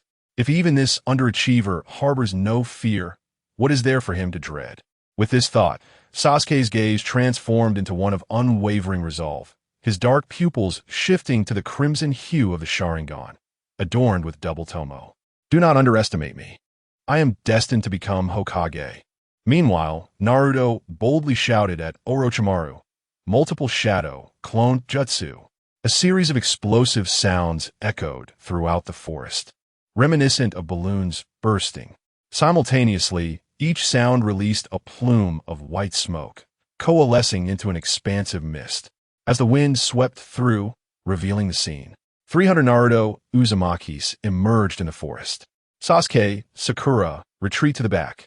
The shadow clones lifted Sasuke and Sakura, passing them hand to hand to safety. The original and the remaining clones formed hand seals and defiantly announced, "Witness as I blow you away in one breath." Observing Naruto's overwhelming number of shadow clones and the formation of those seals, Orochimaru's expression shifted, realizing, such chakra could this little brat be? Wind release, great breakthrough. 300 voices resonated in unison. Chapter 62, The Expanding Naruto. The timing master, a mournful wail, echoed as the tempestuous winds howled through the death forest, reminiscent of a typhoon's passage. Particularly, the candidates nearest to Team 7 turned their heads towards the source of the cacophony, only to be swept away by the fierce gusts. Those darting through the air were hurled violently against towering trees, while those walking on the ground were abruptly knocked to the ground as if struck by an unseen hand. Crackling sounds mingled with the booming winds, hinting at the splintering and collapsing of objects. As the scene zoomed in, it revealed an area where the air currents twisted and swirled, resembling a vortex of the ocean. The majestic trees, caught within this maelstrom, bent under the pressure, ultimately succumbing to their fate as they shattered and crashed to the earth, kicking up a cloud of dust and debris. Fortunately, the winds lacked sharpness, and given that the Death Forest is an ancient woodland, each tree is of such robust stature that it would take several people to encircle one. Otherwise, the devastation would have been far greater, potentially turning the area into a barren wasteland. Even so, the spectacle bore a striking resemblance to the Fourth Great Ninja Wars events, when Temari led her wind release team against the Ten Tails, perhaps even surpassing it in ferocity. Once the storm subsided, the forest where Team 7 had been located lay in utter disarray. Naruto Uzumaki's 300 shadow clones had vanished, obliterated by the very wind technique he had unleashed. This is the power of the underdog. Sharingan user Sasuke Uchiha and Sakura Haruno, who had taken refuge behind a colossal tree, gazed at the ravaged woodland with trembling eyes. Clearly, Sasuke had not anticipated Naruto's strength to be so formidable. This must be a trick. Naruto is actually this impressive, Sakura exclaimed, her mouth covering her astonished expression. Their previous encounters in the Land of Waves had left them with a perception of Naruto as someone easily toyed with by Kakashi and petrified by the Demon Brothers. The only remarkable trait they had noted was his vast chakra reserves and his newfound mastery of the shadow clone technique. Yet, they were taken aback to discover that Naruto possessed the ability to summon calamities. If he was the underachiever, then what did that make her the top student? In that instant, a hearty laughter reached their ears. Following the sound, they spotted Naruto, hands on his hips, atop a fallen tree, exuding pride as he proclaimed, "Did you witness my prowess? This is my true strength. Be it Idate, Hinata, or that boorish Sasuke, they shall all fall before me." Such an impressive combination technique nearly brought about your demise. A voice suddenly resonated beside Naruto, causing his laughter to abruptly cease. Before Naruto, Uzumaki could turn or distance himself. Two colossal serpents ensnared his body like ropes, leaving only his abdomen exposed. Gradually, an unscathed figure emerged from the ground, wearing a mocking smile. "Damn it, release me at once." Naruto struggled relentlessly, his eyes unwittingly transforming into crimson vertical slits. Upon seeing those eyes, Orochimaru chuckled. "Indeed, it is you, little brat." "What do you mean, indeed? Let me go, and we'll fight fair and square." Naruto shouted defiantly. "Ha!" Orochimaru replied. "If you hadn't employed that combination technique earlier, I might have indulged you.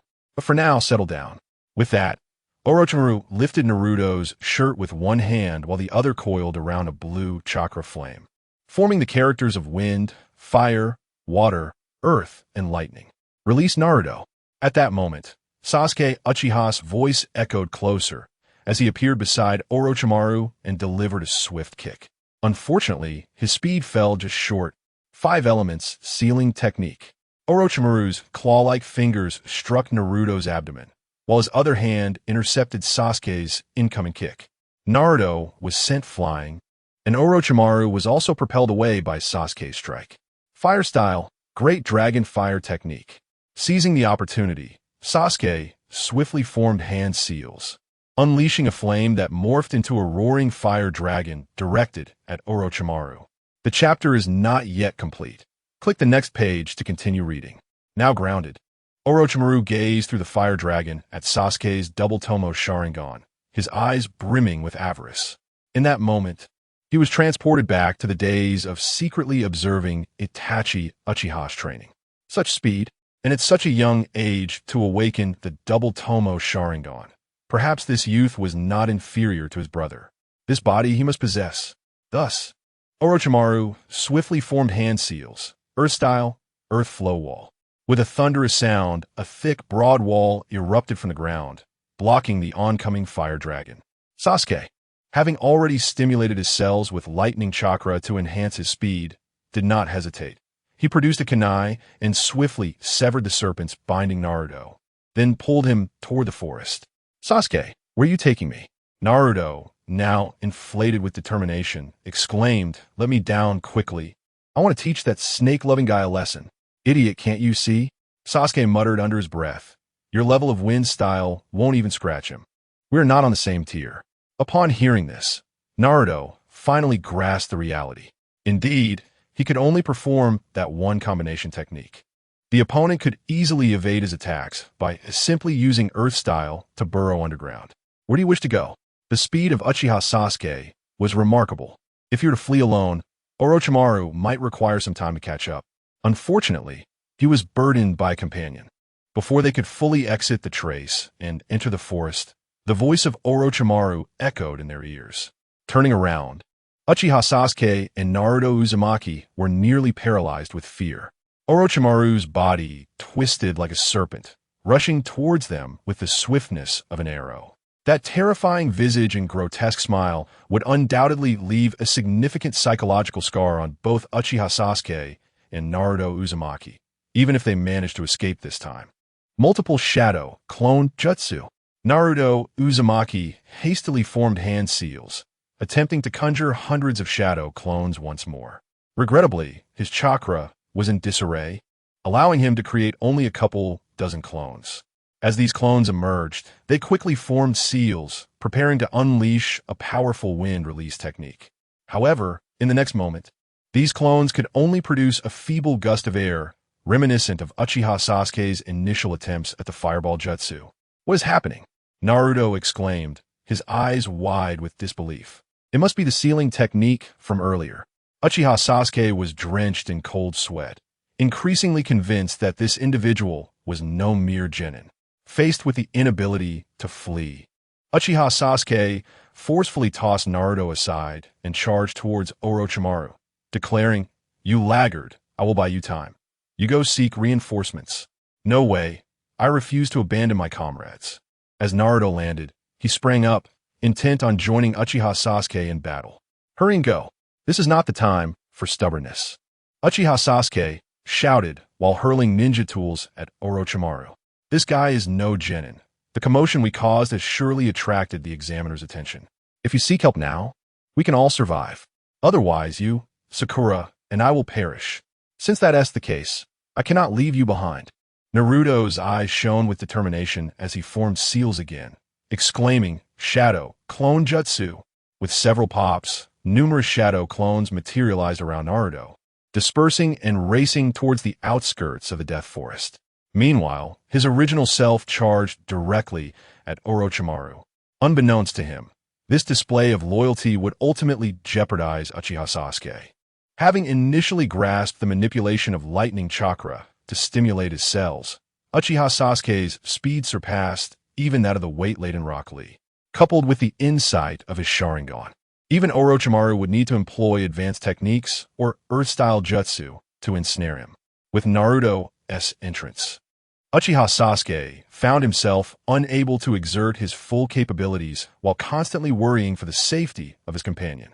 Orochimaru recognized this shift, redirecting his focus from Uchiha Sasuke to Naruto Uzumaki.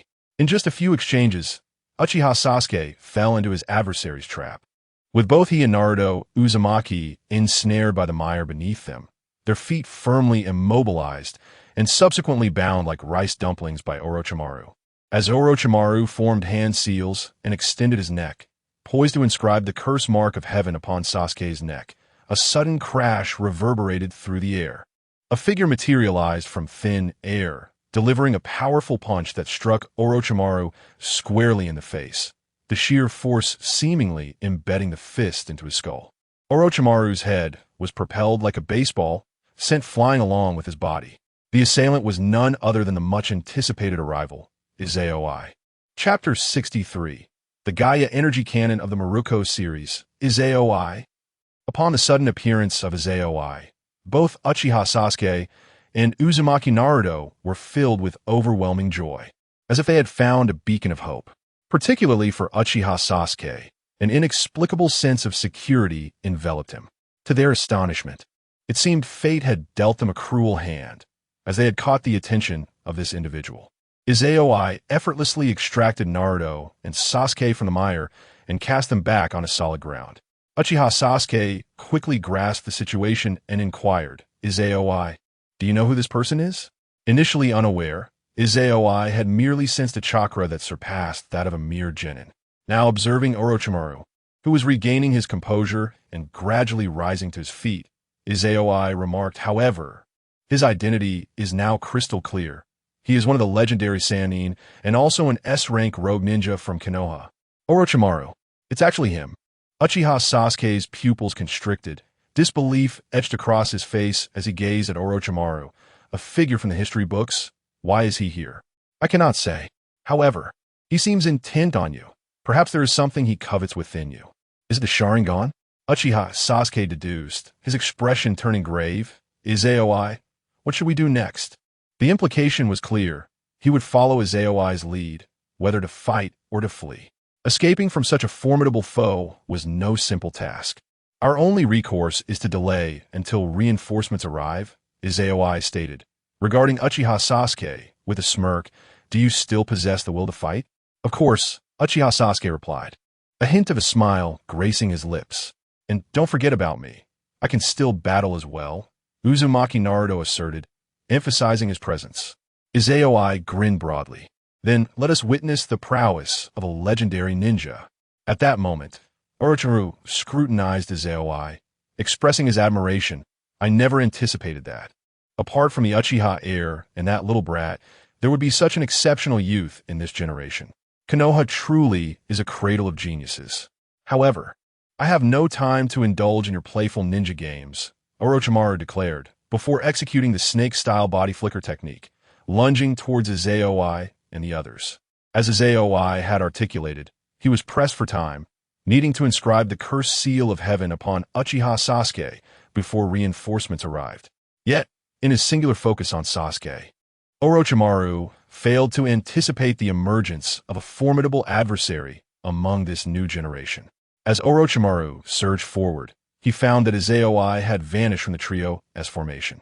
In an instant, akin to teleportation, Izayoi materialized before Orochimaru, wielding a kunai crackling with arcs of electricity, aiming for Orochimaru's head. This sudden maneuver caused Orochimaru's pupils to narrow. The familiar method of movement was astonishingly faster than that of Uchiha Sasuke. Simultaneously, Orochimaru swiftly opened his mouth and unleashed a blade, elongating it to sever the shuriken of Shizuku, attempting to pierce through her neck. This unprecedented method of counteraction could have easily caught one off guard had they been unaware of the intelligence at play. However, just as the blade struck and severed the shuriken, Shizuku's figure vanished from sight.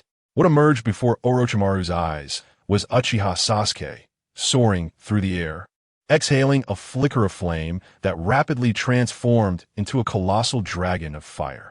The fire release, Great Dragon Fire Technique. Sasuke, with a chakra level far surpassing that in the original narrative, preferred and excelled at this technique over the Great Fireball technique, thanks to Shizuku's guidance. As the fire dragon hurtled towards him, Orochimaru did not flinch or evade, allowing the inferno to engulf him. Within the flames, Orochimaru's form morphed into a puddle of liquid. This was an earth replacement technique. The chapter is not yet finished. Click the next page to continue reading. In midair, Sasuke's expression shifted subtly as he landed.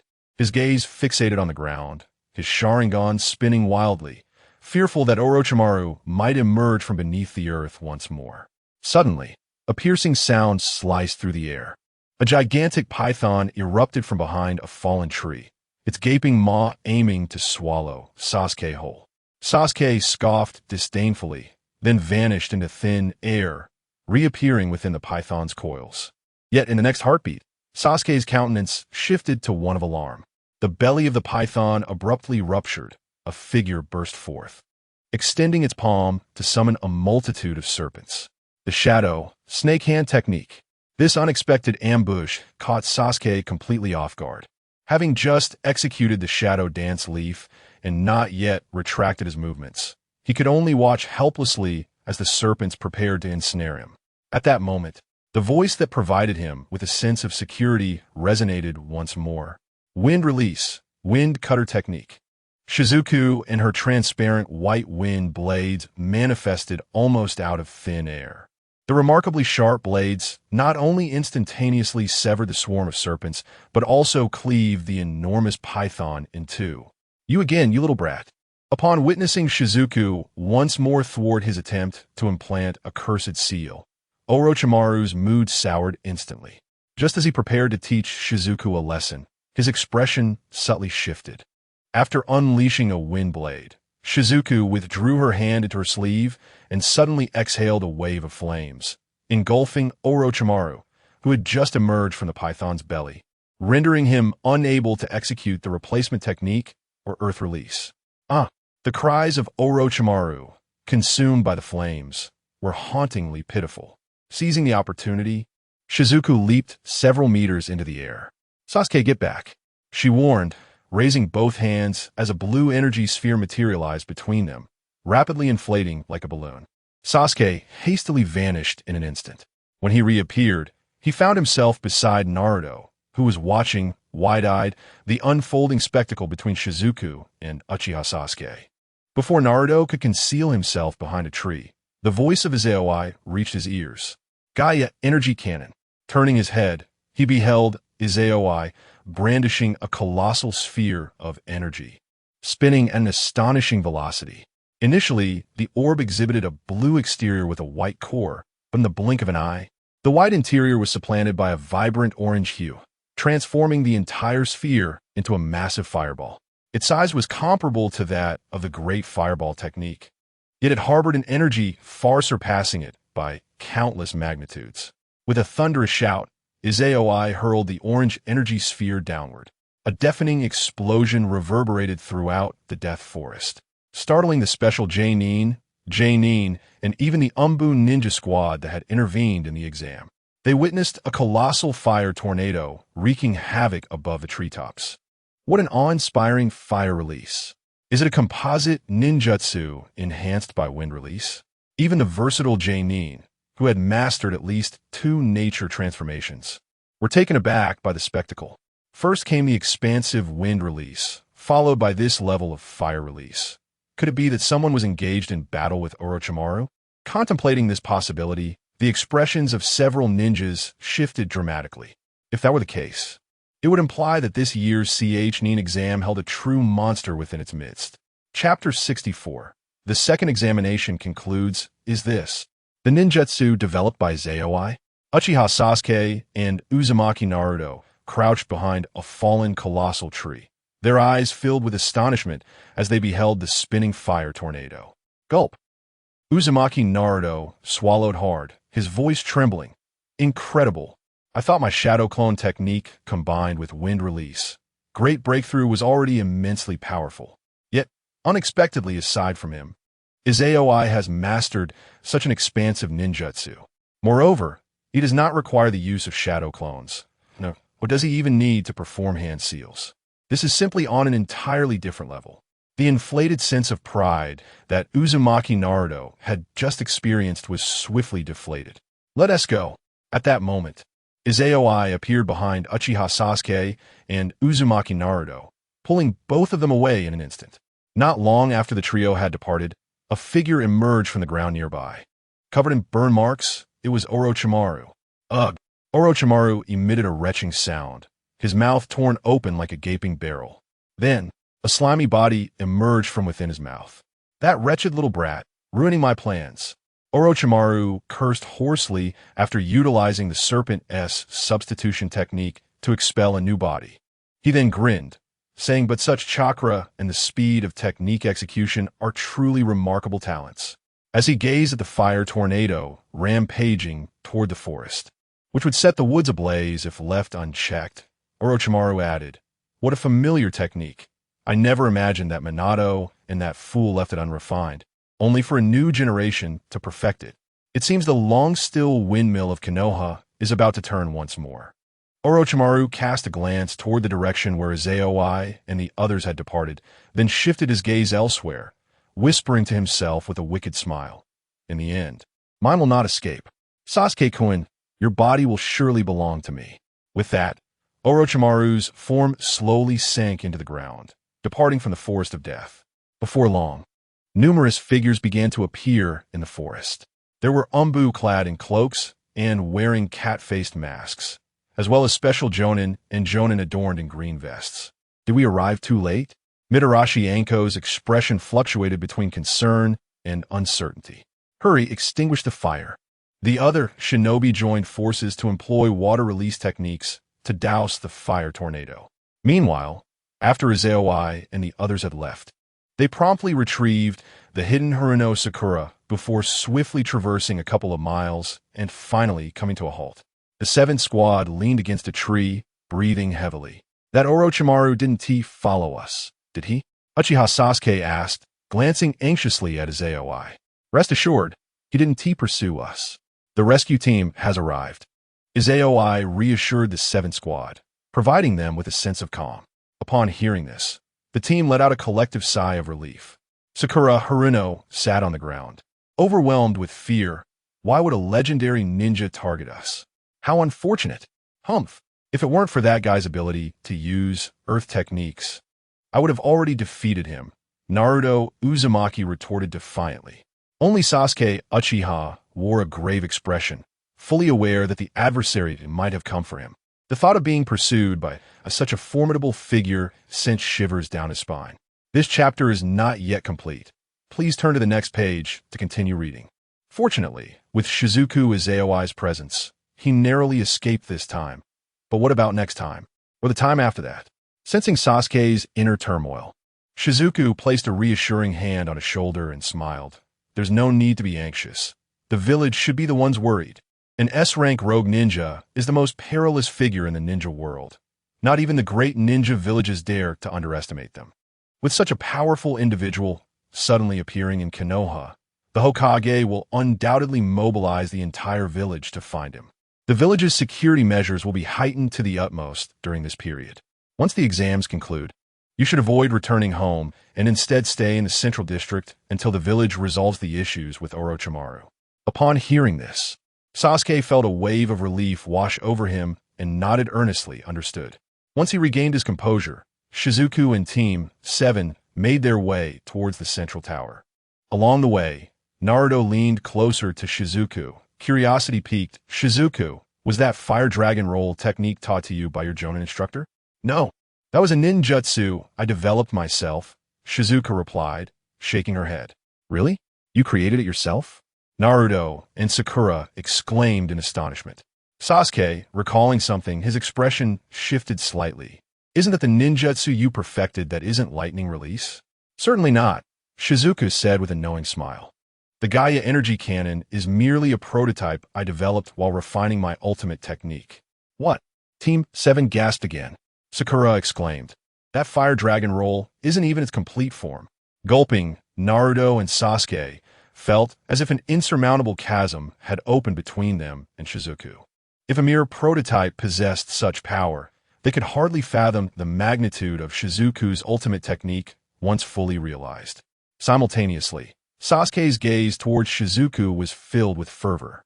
A technique worthy of being called ultimate must be an S-rank ninjutsu. If he could learn such a technique, perhaps he could defeat that man. But how could he possibly ask Shizuku to teach him her ultimate ninjutsu, even if she didn't teach him the ultimate technique? The Gaia energy cannon was impressive in its own right. After all, he also possessed fire affinity. With this thought, Sasuke resolved to find ways to win Shizuku's favor once the exams concluded. Using the reincarnation eye to pinpoint Orochimaru's location and confirming that he had indeed abandoned the cursed seal on Uchiha Sasuke within the Death Forest, Izayoi parted ways with Team 7. She proceeded to rendezvous with Hinata and Aburame Shino, entering the central tower. Without the cursed seal, Uchiha Sasuke's strength within the Death Forest was only challenged by the hidden prowess of Kabuto Yakushi, as well as Gaara, Rock Lee, and Niji Hyuga. The other examinees posed no threat to him.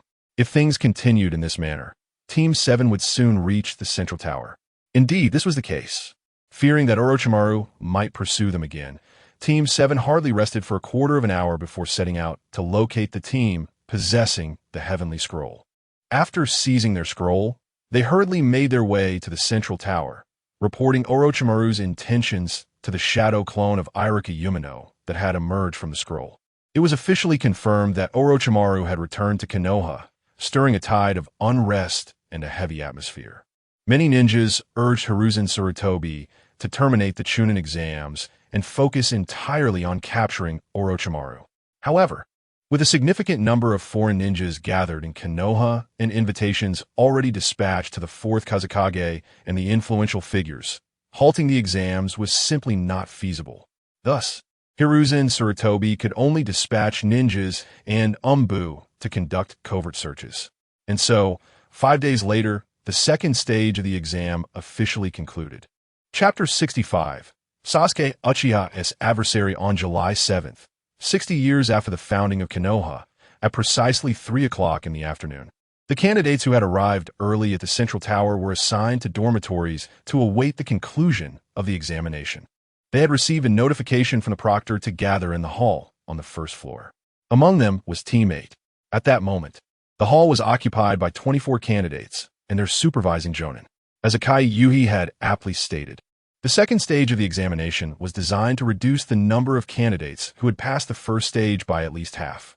Out of 24 teams, comprising 72 candidates, only 8 teams, totaling 24 individuals, would ultimately succeed in the second stage. Notably, the majority of these were ninjas from Konoha. Specifically, Aside from the trio of Gaara and his siblings from the Sand Village and the three from the Sound Village, all remaining candidates hailed from Konoha. They included Team 6, Team 7, Team 8, Team 10, Mike Guy's Team 3, and Yakushi Kabuto along with his two teammates. Having arrived at the central tower on the first day, their performance was commendable. As soon as Yugao Yuzuki approached, she praised the trio of Izumi, Hinata, and others. Her femininity radiated warmth and gentleness. In truth, Team 8, as a sensory team, had been relatively slow in reaching the central tower. Thus, they felt no sense of pride. Izumi and Hinata merely exchanged smiles. At that moment, Izumi seemed to sense something and glanced toward Team 7, inadvertently locking eyes with Kakashi Hatake. She smiled and nodded at him, aware of the reason for his gaze. It was evident that Kakashi was seeking further information regarding Orochimaru and had learned from Team 7 about the identity of the one behind the Fire Dragon technique. Before the candidates could engage in conversation with their supervising Jonin, Sarutobi Hiruzen and the panel of examiners for the second stage appeared on the second floor. Subsequently, all supervising Jonin ascended to the viewing platform on the second floor to listen attentively to the third Hokage's address. Upon concluding his remarks about the Chunin exams being a microcosm of the Allied nations' conflicts and mentioning the significant attendance of dignitaries and spectators for the third stage, he emphasized the necessity of selecting a batch of distinguished genin from the candidates who passed the second stage to ensure the competition as spectacle. It was then that Mizuki Shikaze, assuming the role of chief examiner, made his entrance. Ahem, I am Mizuki Shikaze, the chief examiner for the third stage of the Chunin selection. After clearing his throat, he surveyed the 24 candidates before him while checking the list of names on his clipboard. He continued, "We are currently in the preliminary round, and the rules are straightforward. The defeated will be eliminated, while the victors will advance to the formal competition. Shortly, the screen on the wall will display the names of all 24 of you, which will then be randomized for matchups. Before we commence the examination, does anyone wish to forfeit? If not, I will proceed to upload the list." "I forfeit," came Yakushi Kabuto's voice as he raised his hand. This scene, while drawing the attention of Sarutobi Hiruzen and several examiners in the stands, was met with indifference by the other candidates. After all, it differs from the original work. The little ones do not recognize the pharmacist Do. "Ahem, what is your name, Pharmacist Do? Very well, you may leave now." Moonlight Gale crossed out the name of Pharmacist Do with his pen and inquired once more. "Now, there remain 23 candidates, and there will be one vacant spot. Is there anyone who wishes to forfeit?" Seeing no one speak, Moonlight Gale retrieved a walkie-talkie and proclaimed, "Then I hereby announce that the third exam of the CH Nin selection preliminaries officially begins." Immediately, the screen flickered with snow. Then, the names of the candidates began to appear one by one, as if someone were typing on a keyboard behind the scenes. Once all 23 names were displayed on the screen, the image abruptly transformed, and two large letters "Versus" took center stage, dominating the display. The chapter is not yet complete. Click the next page to continue reading. Names flickered incessantly on either side of the Versus. After a few seconds, the screen froze. Tsushina versus Akimichi CHG. The names of the candidates remained, while the others were directed to the second floor to watch the battle. Moonlight Gale announced, "CHG, do your best. Do not lose to the ninja from the small hidden village. If you win, Asuma-sensei will treat you to barbecue." Upon hearing the mention of barbecue, Akimichi CHG instantly opened his eyes wide, his expression earnest as he nodded in agreement. Approaching Yuhi Kurenai, Izaoi rested on the armrest, but did not gaze at the ongoing battle between Akimichi CHG and Tsushina. Instead, she scrutinized the Sound Village J Nin beside Sakan and Taiyuya. Others could not discern the identity of this sound ninja, but Izaoi recognized him at a glance. It was Orochimaru. Izaoi was surprised that even after the failure of his curse technique, Orochimaru still infiltrated the central tower to observe the preliminaries. If that were the case, why was the first match not Uchiha Sasuke versus CHJG? Was he merely here to watch the spectacle, or did he have ulterior motives? It seemed that Orochimaru noticed Izaoi's scrutiny. His gaze shifted towards her, accompanied by a charmingly sinister smile. Izaoi returned a smile and politely nodded, feigning ignorance of Orochimaru's true identity. At this moment, although Tsushima did not reveal information as in the original story, Akimichi CHG nonetheless initiated the battle with his signature technique, the body expansion jutsu. With his head retracted into his body, blocking his ears, CHG inadvertently avoided being instantly defeated. However, his combat experience paled in comparison to Tsushima, who had emerged from skirmishes in less prominent locales. Just like in the original, Tsushima adeptly evaded the onslaught of the body expansion jutsu, deliberately feigning a vulnerability to ensnare CHG's body against the wall. Then, utilizing the moisture within the human body, he unleashed a sonic punch, swiftly incapacitating CHG. With CHG rendered incapable of battle, the victor of the first round was declared Tsushima. Moonlight Gale promptly announced the result. Observing this, Nara Shikamaru and Yamanaka Ino helplessly covered their foreheads. With a cigarette dangling from his lips, Asuma Sarutobi chuckled. It's good that he is unscathed. Inoichi is indeed formidable, merely unfortunate to encounter someone who counters his style. After speaking, Asuma swiftly descended and brought Akimichi Choji back to the stands, foregoing the medical room. The screen flickered once more, soon settling on a new matchup, Uchiha Sasuke versus Sakan. I eagerly anticipate your performance, Sakan, Orochimaru encouraged with a smile. Yes, Sakan exclaimed, nearly standing at attention as he fervently assured, I will not let you down, Lord.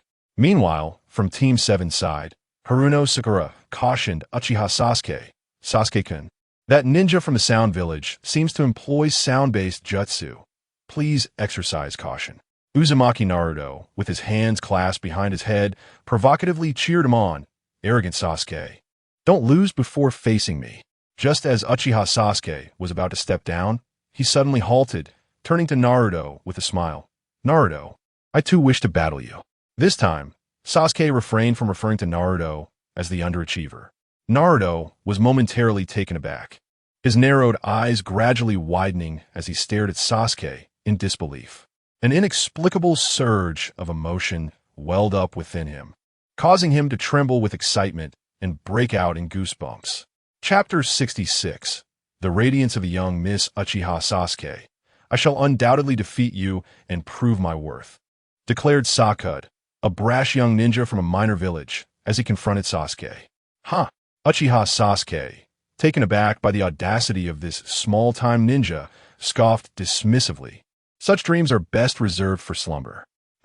You will witness my prowess, Sakud replied, recalling the intel bestowed upon him by Lord Orochimaru, a confident smile gracing his lips. Are you prepared? Then let us commence. Moonlight Swift stepped back, announcing the onset of the second round. Swish, swish, swish. In a flash, Uchiha Sasuke extracted 3 shurikens from his ninja pouch and hurled them towards Sakud, seeking to gauge his adversary's strength. Void Slash. In response to the incoming shurikens, Sakud did not flinch or retaliate with his own weapons. Instead, he extended his right hand, revealing an empty palm, and formed a hand seal, channeling chakra through a specialized apparatus to convert it into air pressure, which erupted forth from the wind cavity. These waves of air pressure, akin to wind release techniques, instantaneously rebounded the shurikens, surging forth with unmitigated ferocity toward Uchiha Sasuke. Witnessing this novel sonic assault, Sasuke's earlier disdain evaporated, his black pupils transforming into the crimson hue of his Sharingan, the double tomo swirling ominously. Suddenly, his figure vanished into thin air. Such astounding speed. Numerous candidates in the stands gasped in astonishment, while some seasoned jonin exchanged glances, sensing something amiss. However, Sakud, rather than being alarmed, was filled with exhilaration, shouting, "This is precisely what I awaited." Upon uttering these words, he crouched low, palms striking the ground. Void Extreme Wave. The chakra within him surged forth, fully transformed into sound waves, unleashing a torrent from the wind cavity that distorted the air like an invisible tidal wave, engulfing the entire hall in an instant. Within this realm of chaos, even Moonlight Swift, a special jonin, felt a wave of discomfort, prompting him to leap to the second floor stands. his body tense and poised to intervene. Meanwhile, Uchiha Sasuke reappeared not far behind Sakura, hands clasped over his ears, a grimace of pain etched across his face. Sensing Sasuke's presence, Sakura promptly pivoted, directing the still-spewing air pressure towards him, propelling Sasuke away with tremendous force. Fortunately, most of the impact was absorbed by the floor. Otherwise, a direct hit would have been exceedingly detrimental. Even so, Sasuke felt a tumult within his body, his head spinning. Just as Tosazuna had dispatched a Kimichi CHG, the sound waves, utilizing the moisture in his body, were inflicting internal damage. Glaring at the smug Sakura, Uchiha Sasuke focused his chakra into his feet, anchoring himself against the wall to withstand the final remnants of the air pressure. As the oppressive force dissipated, Sasuke formed hand seals, shadow clone technique, with 2 resounding pops. 2 shadow clones materialized beside Uchiha Sasuke. In the next instant, 3 versions of Uchiha Sasuke vanished into thin air. Witnessing this scene, Sakutan's expression shifted to one of panic, and he prepared to repeat his previous tactic, intending to unleash the void wave upon the ground to create a sonic field that would ensnare Sasuke. However, he neglected a fundamental truth. Battles among ninjas are battles of information. Having just held the advantage of intelligence, his failure to eliminate Sasuke in that fleeting moment had cost him any chance of victory. Void Wave. Sakutan, employing the same technique once more, directed both hands toward the ground, releasing pressure and sound waves with all his might. The invisible waves, distorting the air, once again engulfed the hall. Sasuke's 2 rapidly moving, nearly invisible shadow clones were suddenly revealed, their hands clasped over their ears, faces contorted in agony. Moments later, with a pair of explosive sounds, they dissipated into white smoke. Seeing only 2 Sasukes remaining, Sakutan's expression transformed in shock. At that moment, a commanding voice rang out from above. Fire release, great fireball technique. Torrid currents of heat cascaded downward, and when Sakutan looked up, he was met with the sight of a colossal fireball filling his vision. There was no time to raise his hands in defense. The fireball engulfed him entirely. During this ordeal, no one intervened to rescue him, not even Orochimaru, who had earlier encouraged him. As for Tsukiya Akatsuki, poised to act, it was solely to protect Sasuke, since the individual in peril was not a ninja from his own village. He, of course, refrained from acting. The fireball detonated upon impact with the ground, creating a small crater and eliciting anguished cries from Sakutan. Just as he was on the verge of being consumed by flames, a torrent of water finally extinguished the blaze. Medical team, please come here, Tsukiya Akatsuki, who had used water release to save Sakutan, said into his communicator. Shortly thereafter, 2 medical ninjas clad in white uniforms arrived with a stretcher to carry Sakutan away. Throughout the ordeal, Orochimaru, Tosakana, and Kinshaka displayed no signs of emotion, seemingly indifferent to the fate of their comrade. This scene sent a chill through the hearts of many candidates. As for the Jonin, they gained a clearer understanding of the Sound Village, a fiercely competitive survival of the fittest small ninja village. Meanwhile, names began to flicker once more upon the screen. In no time, the roster for the 3rd round of duels was finalized. Hinata Hyuga versus Kinshaku. Hinata, you can do it. Yuhi Kurinai cheered. If you win, I'll treat you to a grand feast. Izaoi remained silent, rolling up her sleeves to reveal a wrist-sized storage scroll, from which she extracted a camera, smiling at Hinata as she said, Hinata, performed splendidly. I want to capture this moment for the Hokage. Hinata nodded with a smile, then gracefully made her way toward the stairs. Along the way, her friends encouraged her with cheers. As Uchiha Sasuke ascended the stairs, he also cautioned her, be mindful of their weapons and devices. They utilize those to generate sound waves. Hinata nodded again, her smile radiating confidence.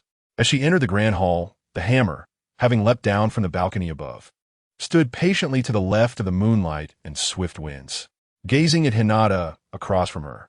The hammer instinctively felt a pang of inferiority akin to that experienced by Shino.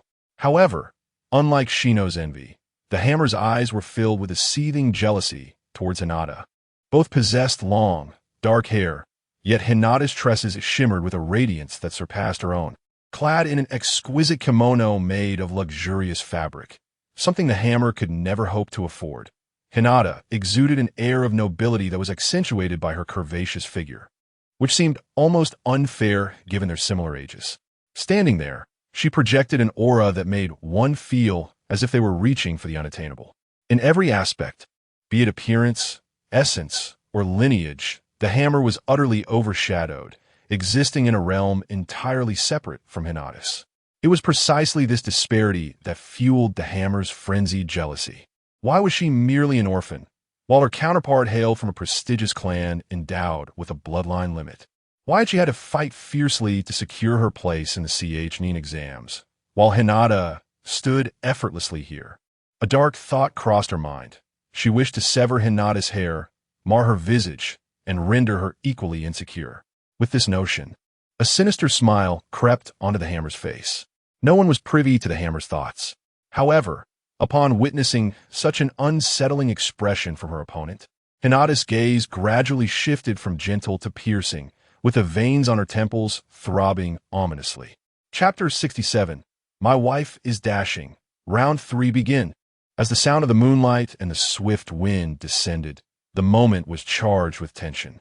Qinshui was about to extract 1,000 blades adorned with bells from her ninja tool pouch to hurl at Hinata while casting a sound wave illusion. However, Hinata, merely 2 meters away, seemingly teleported, her afterimage flickering as she appeared right before her. The speed was astonishing, leaving Qinshui's body unable to react in time. With a flurry of movement, Hinata's fingers, ensnared in azure chakra flames, mercilessly jabbed into Qinshui. The incredible force of her fingers penetrated through the fabric, embedding into the flesh beneath. Chakra surged through the layers of clothing and skin, obstructing its flow in the meridians while inflicting excruciating pain upon Qinshui.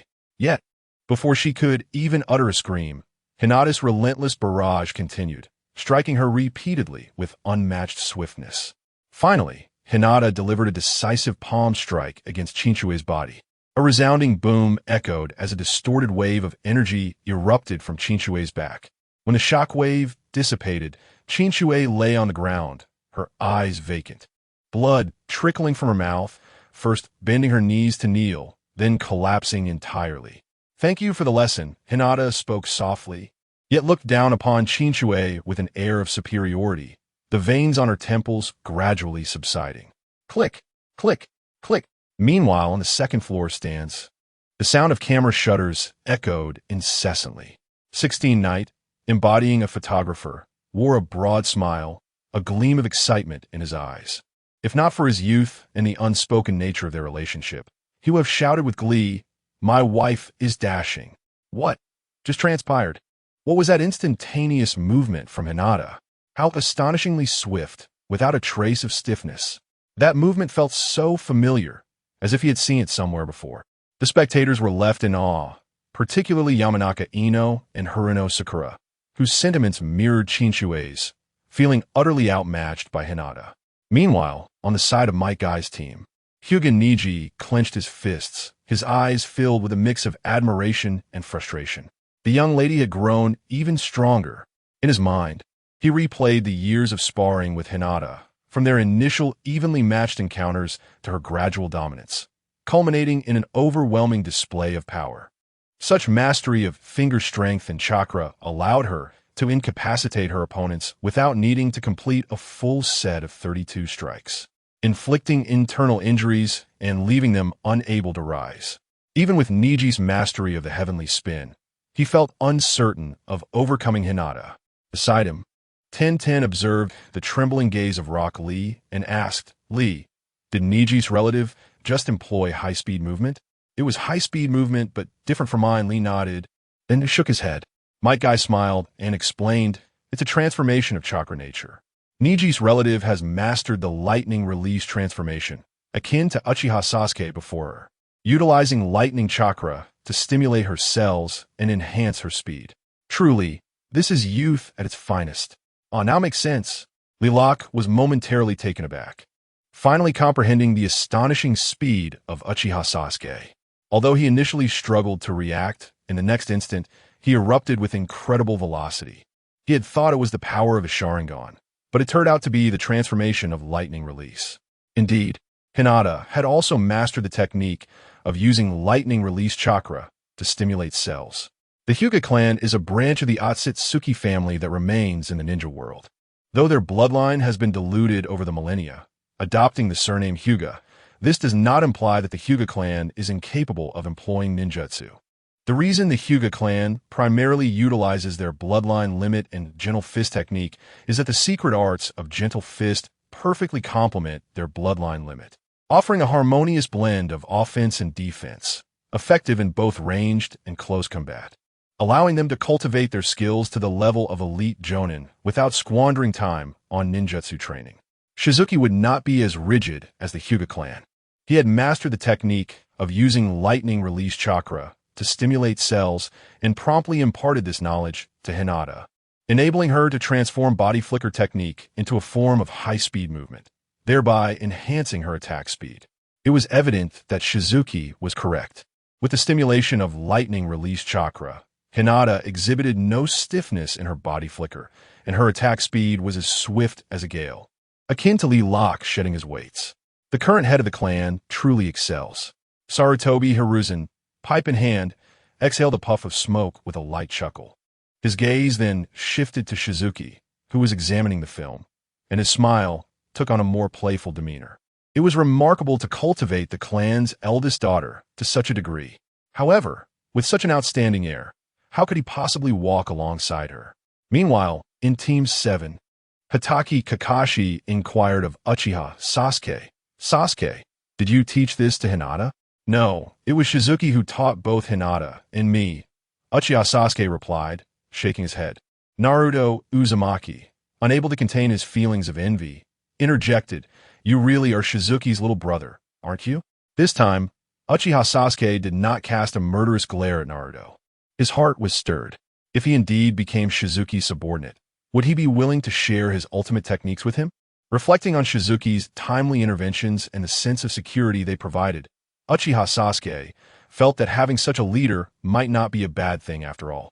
The proud second young master's thoughts remained unknown to others. Upon hearing Uchiha Sasuke's response, Hitaki Kakashi could not help but glance in Shizuki's direction, raising his esteem for this top student. To be able to surpass such a uniquely exceptional new generation of civilian geniuses was indeed no small feat.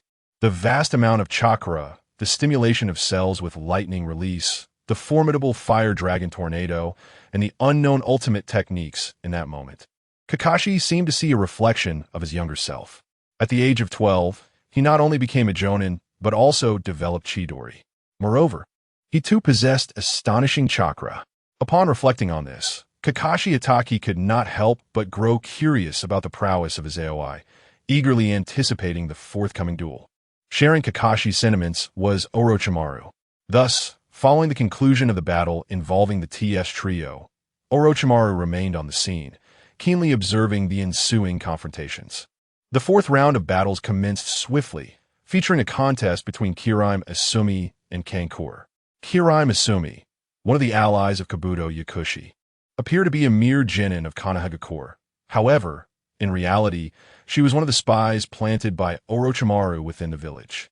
This particular spy was quite peculiar, seemingly eager for others to recognize her affiliation with Orochimaru, as she openly utilized the soft modifications developed by him, allowing her body to extend and retract at will.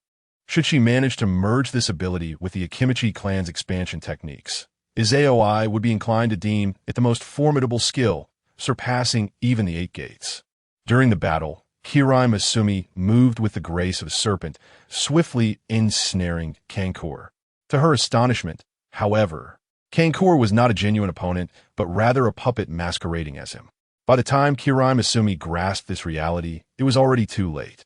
Emerging from the wrappings that concealed the puppet, Kankura adeptly maneuvered the crow, swiftly vanquishing Kirime Asumi and securing an effortless victory.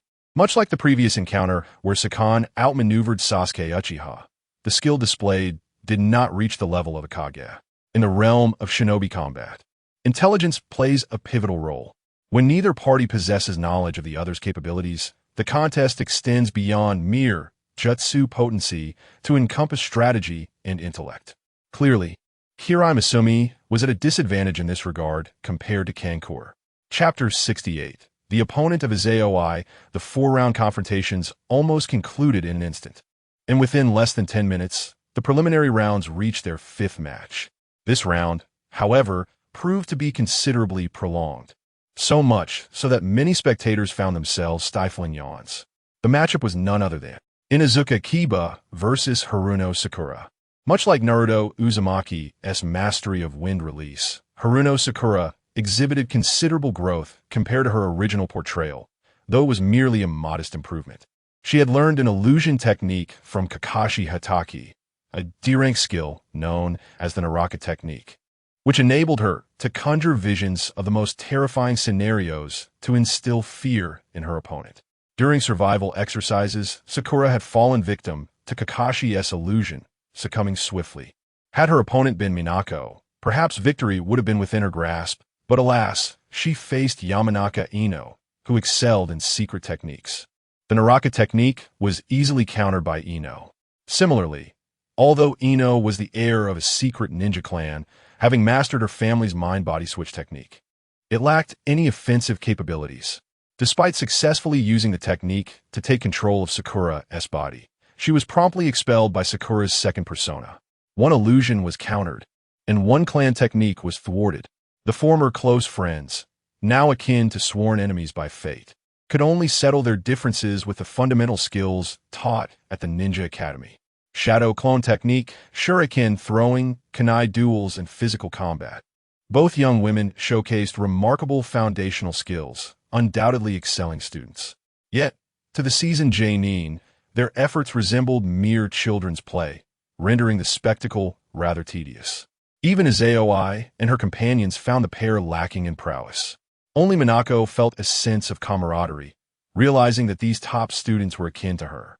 Ultimately, as in the original narrative, both girls collapsed from exhaustion, simultaneously missing their chance to advance to the official tournament. When they finally regained consciousness, the contest had progressed to the 9th round. The 6th bout featured Tenten versus Temari. This was a match characterized by overwhelming domination, as Tenten, whose attributes were countered by Temari, stood little chance against her opponent's wind release. The 7th match pitted Nara Shikamaru against Zawano Geniki. The latter was a teammate of Inuzuka Kiba and, like Haruno Sakura, hailed from a ninja family, with a father who was an ordinary nin possessing a surname. Zawano Geniki displayed commendable strength, having mastered a C-rank water release technique known as water collision waves. Although this technique was a basic water jutsu, its applications were varied and, with sufficient chakra, could rival a B-rank water release technique. Unfortunately, his lack of combat experience paled in comparison to Nara Shikamaru's intellect. As he unleashed the water release, sending forth torrents that obscured Shikamaru from view, the outcome became inevitable. Shikamaru first retrieved a kunai, placing it between his teeth, then executed the shadow mimic technique to immobilize Zawano Geniki. Once he removed the kunai from his mouth, Zawano Geniki conceded defeat voluntarily. Yasuno Geniki had just suffered defeat, and in the 8th round of the competition, it was time for Minako to face Hinata Niji. Upon realizing her opponent was from the prestigious clan of Konoha and also the top student from the previous session, Minako did not even bother to put on a show. She simply raised her hand in surrender. The 9th round then commenced, featuring Uzumaki Naruto against Inuzuka Kiba. What splendid news! It's that fool Kiba. Victory is assured. Upon seeing the name of his opponent, Uzumaki Naruto immediately placed his foot on the railing, his expression brimming with excitement as he shouted aloud. With a similarly delighted expression, Inuzuka Kiba, adorned with a frown, retorted, "Idiot Naruto, that line is meant for me." Arriving in the hall, Kiba gazed at Naruto with an air of arrogance and declared, "You, the underachiever, if you utter a kind word to me right now, I might just allow you to lose with some dignity. Or perhaps you should simply concede." In Kiba's eyes, Naruto was no different from a few months prior. Facing the combined might of himself and Akamaru, defeat was an absolute certainty. However, Naruto, equally exuding confidence, responded with a smug grin. Watch as I take you down in one move. Ha ha! You think you can take down me, the underachiever, in one move? You must still be dreaming. Kiba could not help but burst into laughter, then turned to Akamaru, saying, Akamaru, let us teach this underachiever a lesson. Woof! Akamaru barked in response. The 9th round commenced. No sooner had the announcement of Moonlight Gale faded than Uzumaki Naruto swiftly formed the hand seal and shouted, Shadow Clone Technique. Days had passed, and the chaos within Uzumaki Naruto's chakra, affected by the 5-element seal, had begun to stabilize. While he could not yet produce hundreds of clones instantaneously, creating a dozen was still a simple task. Bang, bang, bang. The crisp sounds echoed as clouds of white smoke materialized. When the smoke dissipated, over 20 Uzumaki Narutos had surrounded Kiba and Akamaru. What? How come there are so many shadow clones? Kiba exclaimed in astonishment. Among those equally shocked were the lower-ranking shinobi in the stands, as well as the higher-ranking ones, especially the seasoned J-nin, who instantly recognized that this was not a mere shadow clone technique, but rather the forbidden multiple shadow clone technique. Wind release. Before Kiba could recover from his shock, Uzumaki Naruto and his clones had already formed hand seals. Witnessing the seals, the J-nin's expressions shifted once more, as they foresaw the impending spectacle. By the time Kiba regained his senses, Naruto and his clones had already called out the name of the technique. Raisin Shuriken. The sound of howling winds erupted, and tangible gusts of air, like unseen yet untouchable hands, lifted Kiba and Akamaru into the air. One by one, hands materialized from thin air, tossing both human and beast about in the sky, as if caught within a tornado. Even the candidates and elite jonin in the second-floor viewing area were not spared from the impact. The former clutched the handrails tightly, their eyes barely open, while many of the latter raised their hands to shield their eyes. When the guiding jonin of Team 6 witnessed Inuzuka Kiba and Akamaru spinning at high speed in the air, about to collide violently with the wall, he swiftly moved to catch them, halting the fierce confrontation. The victor of the 9th round was Uzumaki Naruto. With his feet firmly planted on the ground and his hands raised defensively, Tsukiya promptly announced the result. Ha ha, foolish Kiba. Now you've seen the extent of my prowess. Uzumaki Naruto declared, hands on his hips, laughing boisterously, having successfully executed a move that decisively defeated a former rival. Naruto felt an exhilarating sense of triumph. As his ego swelled once more, he could not help but envision himself delivering a punch to his AOI and a kick to Uchiha Sasuke, relishing the sight of the brow-furrowed Sasuke kneeling in surrender. His face, once alight with laughter, gradually took on a more lecherous expression, with drool even trickling from the corner of his mouth. It was not until Tsukiya reminded him that he snapped back to reality, striding back to the second-floor viewing area with an air of indifference. The screen flickered once more, and as the image stabilized, many in the audience perked up. The display boldly proclaimed, Izayoi vs. Rock Lee. Chapter 69, Izayoi vs. Rock Lee. How wonderful! Upon discovering that his opponent was Izayoi, Rock Lee could not help but clench his fists and shout with excitement. He had long desired to challenge Izayoi, but was previously thwarted by Uchiha Sasuke. Having witnessed Sasuke's prowess and his attitude towards Izayoi, Rock Lee's determination to confront Izayoi only intensified. Now, his wish was finally fulfilled. Lee, go and let your youth blossom. My guy encouraged, patting Rock Lee on the shoulder with a grin. Yes, Sensei guy. Rock Lee responded sharply, flashing a bright smile. Feeling the peculiar stares from those around him, Tintin could not help but cover her face in embarrassment. Niji Hyuga remained expressionless, calmly advising, Lee, your opponent is formidable. His chakra is exceptionally impressive. And he's also a companion of Lady Hinata. Exercise caution. I understand, Rock Lee replied solemnly, nodding his head before leaping down from the railing, performing a somersault as he landed. Izayoi, surprised to find himself matched against Rock Lee, had anticipated a different outcome. He had thought he might face Gaara, or perhaps be paired against CHG or Shino, or even be fortunate enough to receive a bye. He did not expect to confront Rock Lee. Intrigued by the 8 gates technique, Izaoi prepared to leap down when he suddenly heard Hinata's voice. Izaoi-kun, hand me the camera. Of course. Taking the camera from Izaoi, Hinata clenched her small fist and declared, do your best. Watch my performance. Izaoi smiled confidently, but then, as if struck by a thought, he withdrew his foot from the railing and leaned in close to Hinata's ear, whispering, I will win. Remember to reward me when we return. With that, Izaoi vanished in an instant, appearing in the center of the hall. Observing the playful smile on Yuhi Kurenai's face, Hinata felt her cheeks flush with warmth. She then raised the camera to shield her face while searching for the optimal lighting for her shot. Izaoi, I look forward to your guidance. In the hall, Rock Lee assumed his fighting stance, his expression serious and his eyes brimming with fighting spirit. Before we begin, do remove your weights, Izaoi reminded him. Although this is merely a match between fellow villagers, I will not hold back during battle. Should you continue to be overconfident, do not show discontent if you are swiftly defeated. Impressive. You assessed me at a glance, Rock Lee replied, astonished, his fighting spirit intensifying. Yet, recalling his promise to Sensei Guy, he hesitated. Lee, take them off. Might Guy's voice resonated in his ears. With a thumbs up directed at Rock Lee, he smiled and said, this is an opponent worth giving your all. I permit you to remove them. Yes, Sensei Guy.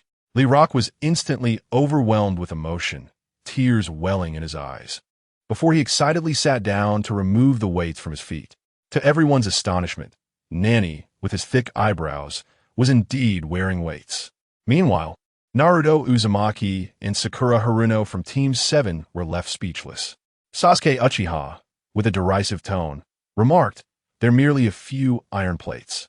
Yet, in the next heartbeat, his pupils constricted sharply. Boom! Two thunderous sounds erupted simultaneously. A dense cloud of dust billowed from a corner of the hall. As the dust settled, the ground beneath the iron plates had noticeably caved in, revealing a myriad of fractures around it. Witnessing this scene, all the candidates were rendered dumbfounded. This guy Sasuke gripped the handrail tightly, feeling a profound impact within. With such heavy weights, this individual's speed was astonishingly rapid, prompting him to utilize lightning chakra to stimulate his cells. Just how fast was his true speed? Even several Nin displayed looks of astonishment. Kakashi Hitaki and Asuma Sarutobi exchanged glances, their eyes and mouths twitching slightly in disbelief.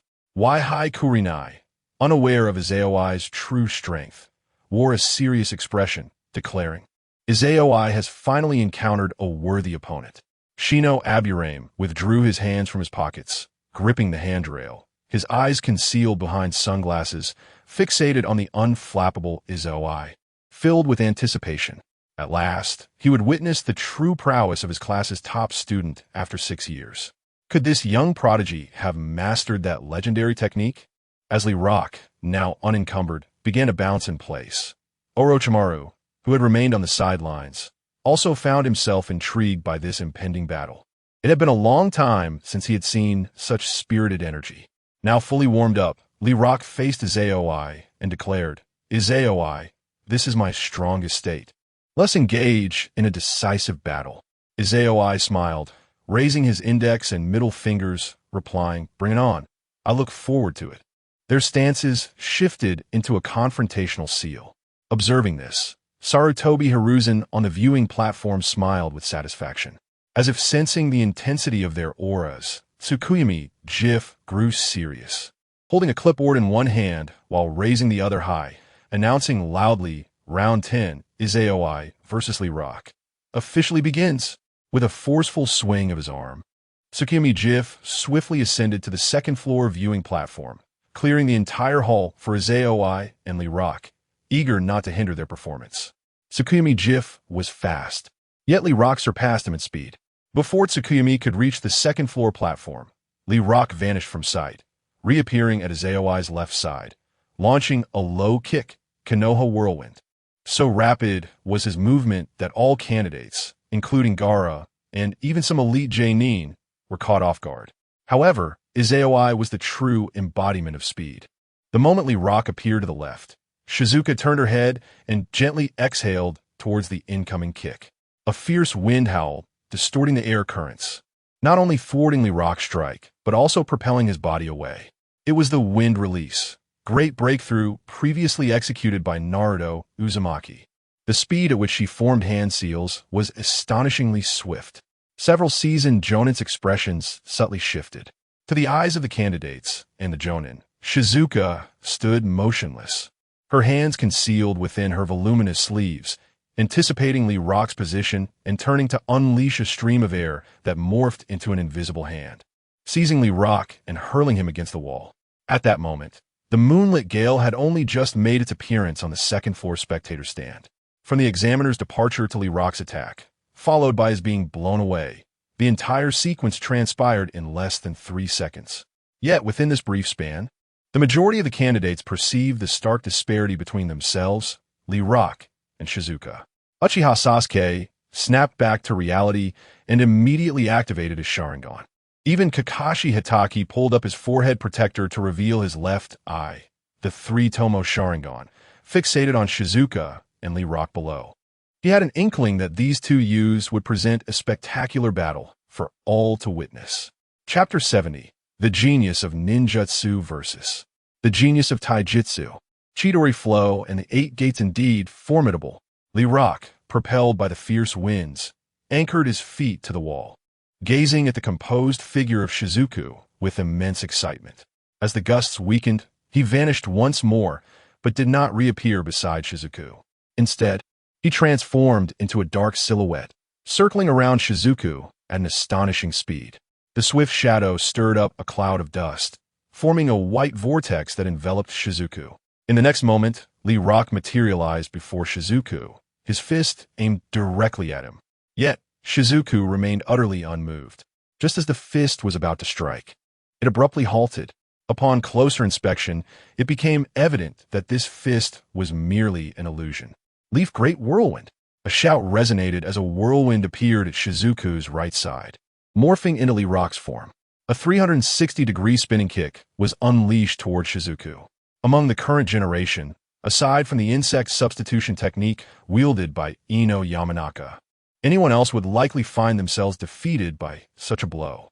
However, as always, while Lee Rock's speed was exceptional, Shizuku's swiftness surpassed his.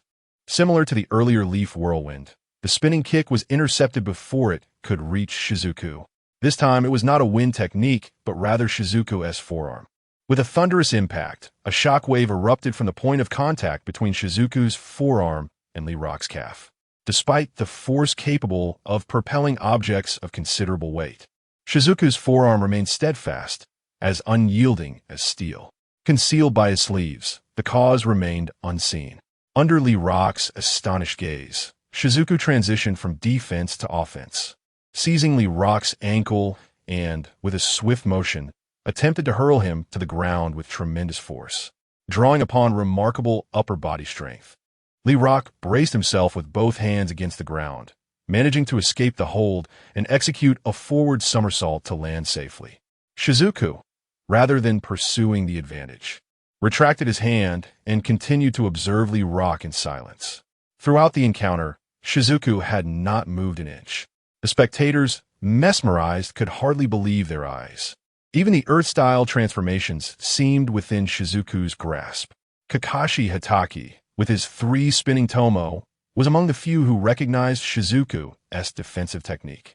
To the others, Shizuku's martial prowess appeared astonishing, completely overpowering Lee Rock, even with his weighted gear.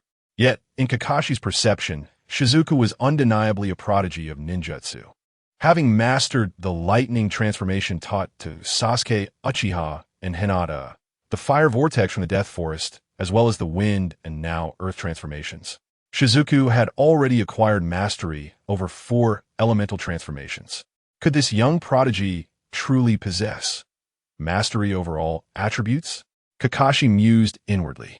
Even with mastery over all attributes, one must engage in diligent training to attain such a level of elemental transformation.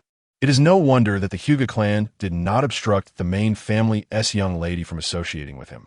They must have long recognized and invested in this unrefined gem. Truly remarkable. With such chakra and talent for ninjutsu, He appears to be a prodigy blessed with an ancestral awakening of his bloodline. So, could he be from the Senju or the Uzumaki clan? Orochimaru's face bore a sinister smile, his thoughts mirroring those of Kakashi Hitaki, both pondering whether Shizuku possessed all attributes, even speculating about Shizuku's lineage. Bang, bang, bang. The sounds of combat echoed incessantly as the relentlessly pressured Rock Lee displayed no signs of discouragement. Instead, his expression was filled with excitement as he continued to assault Shizuku, growing stronger with each exchange. Shizuku ceased using ninjutsu for defense, opting instead to unleash the perception of the Kagura Heart Eye, simultaneously utilizing lightning chakra to stimulate his cells and enhance his speed. Engaging in a fierce taijutsu duel with Lee. Within the hall, the two figures whirled like high-speed spinning tops, colliding with one another. Each impact revealed their forms briefly before they shifted positions to resume their fierce clashes. When fists and feet met, it was unclear whether the force was purely kinetic or an invisible wave of chakra, surging forth from their points of contact. Gradually, their speed accelerated, their movements transcending the ground as they occasionally leaped into the air, creating a dazzling spectacle for onlookers. Sasuke Uchiha's eyes struggled to keep pace, while Naruto Uzumaki and others were left utterly bewildered. Not only they, but even some special jonin lacking in sensory skills wore expressions of astonishment. They could hardly fathom that within this generation of genin, there existed two such extraordinary talents. An all-rounder jonin and an elite jonin with overwhelming combat prowess. Witnessing Shizuku, who appeared not to be a specialist in taijutsu yet matched Lee's speed, they could not help but exclaim. Such remarkable elemental transformation, such formidable chakra control. Both Sasuke and Hinata, utilizing lightning chakra to enhance their speed, found themselves unable to compare with Shizuku. This comparison did not pertain to speed alone. Rather, it concerned the exponential increase in speed. Either they could not maintain perfect control of their bodies, or they needed time to adapt before achieving heightened velocity and sustained endurance. In stark contrast, Shizuku, employing lightning chakra to stimulate cellular speed, immediately mastered this state, elevating his speed to its zenith in an instant. This required not only potent elemental transformation, but also extraordinary chakra control, a crucial element indeed. To possess such a level of chakra control at this tender age elucidates why he has already mastered 2 or even 4 elemental transformations. The chapter remains unfinished. Click the next page to continue reading. Those present seem to envision a future where Konoha would soon welcome yet another all-rounder jonin. However, it did not take long for the jonin present to realize that they had underestimated Shizuku, unaware of how many rounds they had exchanged. The figures of Shizuke's and Rock Lee collided like phantoms, resembling spinning tops, before finally coming to a halt. At this moment, Rock Lee, breathing heavily with sweat trickling down his forehead, gazed intently at Shizuke's. Shizuke's maintained an air of nonchalance, smiling gently as he remarked, "Your taijutsu is formidable, but if this is all you can muster, the battle will soon reach its conclusion. Do you possess any more powerful techniques?" Upon hearing this, Lee instinctively glanced toward Might Guy's direction. When he noticed his teacher flashing a confident grin and giving him a thumbs up, Lee's expression brightened instantly. He began to unravel the bandages from his hands while addressing Shizuke's. "I have a more potent technique, but it is a forbidden move that cannot be used against comrades. The punishment I received from Guy-sensei after my last battle with Sasuke was due to my near transgression of this taboo. However, against an opponent like you, Shizuke's, I believe you can withstand the force of the lotus." With his bandages hanging loosely, Rock Lee fixed his determined gaze upon Shizuke's and solemnly declared, "Shizuke's, with this technique, I will prove that hard work can indeed triumph over genius." At this proclamation, the onlookers became intensely focused. Even the jonin paid close attention to Rock Lee. Kakashi Hitaki, most familiar with Might Guy, began to entertain a bold thought. Could it be that Guy has imparted that forbidden technique to him as well? In the next moment, Kakashi's speculation was confirmed. Observed through the eyes of the Byakugan and Sharingan, Rock Lee's chakra suddenly surged within his mind, coursing through his veins. As if some restriction had been lifted, his aura transformed, instilling a sense of overwhelming pressure that many jonin sensed emanating from him.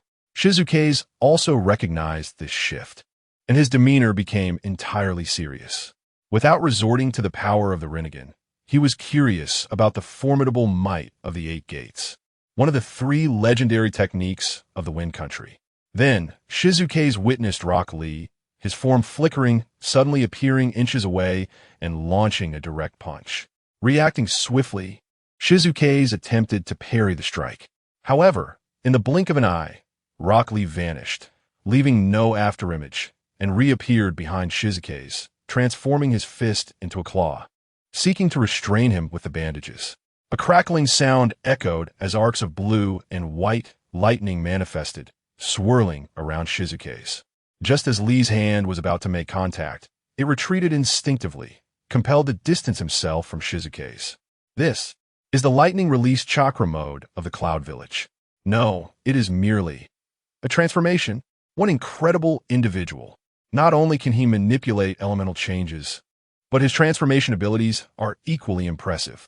Such a talent for lightning release is reminiscent of Jonin Kakashi himself. A gasp of astonishment resonated from the second-floor spectator stands, uttered by the seasoned shinobi present. For Yugao, these remarks were nothing short of jarring. Simultaneously, a bittersweet smile crept across her face as she contemplated how the Hokage had misjudged the situation. With such remarkable talent, Izoi ought to have been a disciple of Kakashi Hitaki. Had Izoi been Kakashi's pupil, he might have already mastered an extensive repertoire of elemental jutsu, perhaps even the Chidori or the S-rank secret technique Raikiri, which fuses nature transformation with form alteration. In stark contrast, the majority of the candidates scarcely comprehended nature transformation, let alone form alteration. Only Sasuke Uchiha's eyes brightened with revelation, realizing that there existed such a unique application of lightning chakra. Unbeknownst to him, this was the very technique he would later develop, the Chidori stream. With a sudden burst of speed, Izoi executed the Chidori stream, swiftly appearing before Rock Lee, delivering a powerful punch. Reacting instinctively, Lee raised his hands to block, but in the next moment, his eyes bulged in pain. He felt a kick to his abdomen, propelling him away and crashing forcefully against the wall, leaving a small dent and fissures spreading outwards. Izoi refrained from pursuing his advantage, enveloped in blue-white arcs of electricity, and remarked that was merely a 20 increase in speed. It hardly qualifies as forbidden. Surely, you possess greater strength. Allow me to witness your true capabilities. As if a painting had fallen from the wall, Lee, with his head bowed, remained silent. However, the spectators endowed with ocular techniques and those skilled in sensory perception reacted as if they had witnessed something extraordinary, their pupils constricting in alarm. The 8 gates, the third gate, the life gate, open. Lee crossed his arms, and the air around him began to distort and rise. When he lifted his gaze, his eyes were overtaken by the whites, devoid of pupils. His face flushed crimson, veins protruding from his forehead, and his entire being emanated a white steam. Accompanied by a resounding shout, a surge of green energy erupted forth. Chapter 71, Reflections on Publication. 10 updates. Chapter 71, Reflections on Publication. 10 updates. Chapter 72, The Gale Release Judgment, Technique versus Technique. What is with that bushy brow? Such overwhelming chakra. What technique is this? As they gazed upon Lee Rock, whose body was enveloped in a verdant energy with blue chakra flames swirling around him, the air itself warped and distorted, causing his hair to stand on end and flutter. All the examinees were seized with astonishment. Hinata Niji and Uchiha Sasuke, having activated their Byakugan and Sharingan respectively, felt a shiver run through their eyes. Their hearts rocked by a profound shock. They had never anticipated that Lee Rock could possess such formidable strength. The gaze of the Jonin was equally filled with awe, as they sensed a lethal threat emanating from Lee Rock. The 8 gates technique. Who would have thought that this young boy had truly mastered such a forbidden art? Even Orochimaru, disguised as a sound ninja, regarded Lee Rock with newfound respect, marveling at the prodigious talents emerging from this generation of Konoha. much like the flying thunder god technique. The eight gates technique was renowned throughout the ninja world. While others aspired to become versatile jonin by mastering at least 2 elemental transformations. Without that, they would merely be special jonin. However, Might Guy had become one of Konoha's ultimate combatants by excelling solely in taijutsu, renowned as a master of physical techniques, largely due to the eight gates. To learn the eight gates technique, one must possess a body refined through rigorous training, capable of withstanding the violent onslaught of chakra. It was unprecedented for someone as young as 12 or 13 to unlock the third gate, even for Orochimaru. Yet soon, Orochimaru realized he had underestimated this youth. Lee Rock, radiating an overwhelming aura, clenched his fists and bent forward, gritting his teeth as he proclaimed, "Eighth gate, the fourth gate of wounded, open." With a thunderous shout, a shockwave swept through the entire hall. The green energy surrounding Lee Rock expanded further. Can he even enter the danger zone? Both Orochimaru and Kakashi Hatake exchanged glances, their eyes flashing with concern. The fourth gate was the true essence of the eight gates technique. Even Sarutobi Hiruzen set aside his pipe, gazing intently at the solemn 16 Knight, eager to discern whether she felt any fear in the face of Lee Rock. If she lacked confidence in confronting him, he would command the termination of this duel. The eight gates, a technique that amplifies one's abilities, indeed posed an unfair advantage to others. At this moment, Lee Rock had acclimated to the fourth gate state and assumed a starting position. All eyes were riveted upon him, even 16 Knight, who focused her divine perception on Lee Rock. Connect boom! The sound of shattering floorboards was followed by a deafening explosion. In an instant, Lee Rock's figure vanished. Unlike his previous swift movement after shedding weights, which had left only an afterimage, this time, Lee Rock propelled himself forward with a singular charge, shattering the floor beneath him and raising a massive cloud of dust, surging towards 16 Knight with the force of a gale. Such strength and speed are truly inhuman. How swift! 16 Knights marveled internally, acknowledging that the legendary skills were indeed deserving of their reputation. Although Kagura's keen eyes could discern the trajectory of movement, it was impossible for 16 Knights to elevate her speed to match that of Rock Lee using lightning release chakra to stimulate her cells. If one were to claim that Rock Lee, upon opening the first gate, could unleash 100 of his physical capabilities, then now, with 4 gates opened, he was operating at 200 or even greater. His power and speed metrics had already surpassed 16 Knights. Consequently, 16 Knights raised her hand and clapped, unleashing a fierce gust of wind. The dust and haze were immediately dispersed, yet the area ahead remained vacant. Rock Lee's figure reappeared behind 16 Knights once more. The sound of crackling electricity echoed again, and as he gazed at the arc of lightning surrounding 16 Knights, Rock Lee leaned slightly forward, causing a sonic boom cloud to materialize between him and her. Boom! The shockwave generated by the displacement of air engulfed 16 Knights through the electric arc. Yet no scene of her being propelled away transpired. Instead, her form transformed into a cloud of white smoke, and a piece of wood fell to the ground. A substitution technique. Looking up, Rock Lee spotted 16 Knight's true body enveloped in a whirlwind, suspended above the ground. Victory! Upon witnessing this, Might Guy, who had previously been clasping his hands in prayer, erupted in cheers. He feared nothing, except for the prospect of 16 Knights employing her high-speed movement to engage Rock Lee in a drawn-out battle. The side effects of the eight gates technique were still too profound for the young Rock Lee, making prolonged combat unfeasible. Without a swift resolution, his body would inevitably succumb, rendering him incapable of continuing the fight. Now, with 16 Knights voluntarily ascending into the air and utilizing wind release to float temporarily, she was practically offering herself as a target for Rock Lee. As expected, with the chapter unfinished, please proceed to the next page to continue reading. Recognizing that the 16 Knights above was indeed her true form, Rock Lee immediately knelt and clenched his fist, gritting his teeth as he declared, "Eighth gate, the fifth gate. Du Gotha. Open." Boom! A violent surge of energy erupted once more. This time, the force swept through the entire hall and the second floor, shattering the ground and stirring up dust that deprived less perceptive ninjas of their opportunity to observe the battle. In such a caliber of combat, the weak had no right to watch. Kakashi Hitaki and other elite ninjas from Konoha tensed, gazing up at the figure suspended above. Yet in the next moment, including Hiruzen's Sarutobi, the expressions of the distinguished individuals shifted dramatically. They beheld 16 knights extending her hand downward, conjuring a blue vortex beneath her palm. Soon, the vortex multiplied rapidly, coalescing into a blue and white energy sphere. This sphere was not only familiar, but eerily recognizable to certain elite ninjas. This is the Rasengan. How could this young boy possibly wield the fourth Hokage's Rasengan?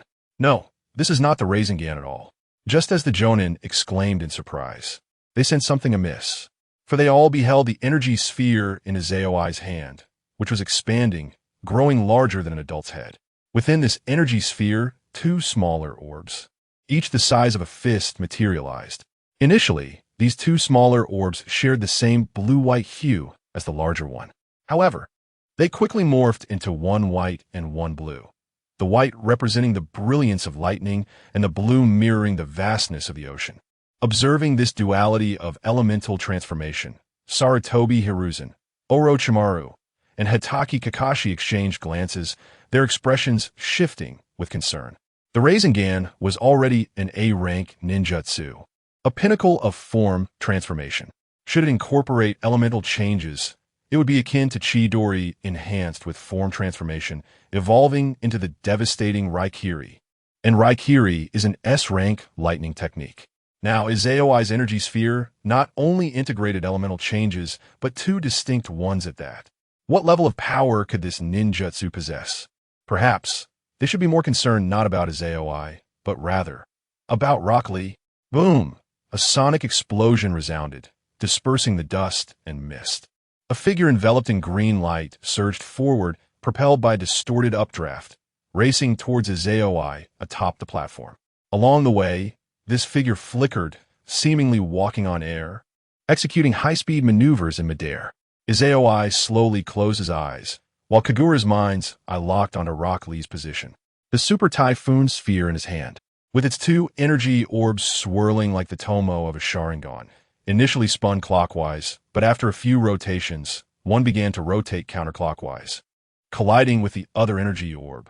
The clash of these two elemental transformations did not cause the Super Typhoon sphere to explode. Rather, they fused together, transforming into a dazzling laser that filled the sphere. Judgment. With Izaoi's commanding cry, the energy sphere instantly transformed into a colossal beam of laser, shooting downwards with immense force. Lilienwa. Gazing at the ever-expanding laser beam, Rock Lee, propelled at breakneck speed, generating sonic booms, found himself unable to evade within the confines of the hall. He could only unleash the charged strike, prepared for Izaoi against the laser beam. His fist, cloaked in green light, struck the air, creating a terrifying shockwave as it collided with the laser beam from below.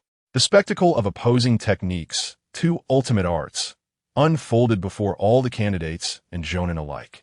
Whether it be the martial arts ultimate technique or the fusion of water and electricity in the storm release, such power was beyond the reach of mere genin. Not even special jonin or a select few jonin possessed the means to contend with it. Before the spectators could speculate which ultimate technique was superior, the shockwave unleashed by Rock Lee swiftly dissipated in the struggle, only to be overwhelmed and engulfed by the laser beam. Lee. Upon witnessing this scene, my guy immediately cried out, "Rakic!" just as the laser beam was about to strike the ground and create an unfathomable pit in the hall. A figure suddenly appeared out of thin air, wielding a sphere of lightning, which he pressed against the laser beam. It was none other than Kakashi Hitaki. With the power to sever the lightning, he successfully cut off the segment of the beam that was about to engulf Rock Lee. In a fleeting moment, the shadow darted past, and under the swift embrace of the moonlight, the wind took hold of the already unconscious and barely breathing Rock Lee, disappearing in an instant. Boom! The remaining laser beam crashed down onto the ground. The entire central tower trembled violently. Those candidates who failed to grasp the handrails and could not harness their chakra to stabilize themselves were thrown to the ground. In their disheveled state, they disregarded their dignity. Clutching the railings with both hands, their eyes wide in astonishment as they watched the beam of light gradually diminish, ultimately vanishing into a mere line. Once the light beam had completely disappeared, there was little left for footing in the vast hall, save for a bottomless black abyss. Chapter 73. Reward, the proactive Hinata Lee. Are you all right? Lee, please wake up. The atmosphere in the hall was profoundly quiet, interrupted only by the panicked voice of Mike Guy. His reaction was entirely understandable. At that moment, Rock Lee resembled a charred fish, his clothing and skin shrouded in darkness. The repercussions of the 8 gates release formation, coupled with the residual might of the Gale release techniques, rendered his body as it emitted wisps of steam. His consciousness had long since faded, and were it not for his steady breaths and heartbeat, one might easily mistake him for a well-cooked corpse. Simultaneously, 2 invisible azure beams emanated from Lee's body, soaring toward Shizuku.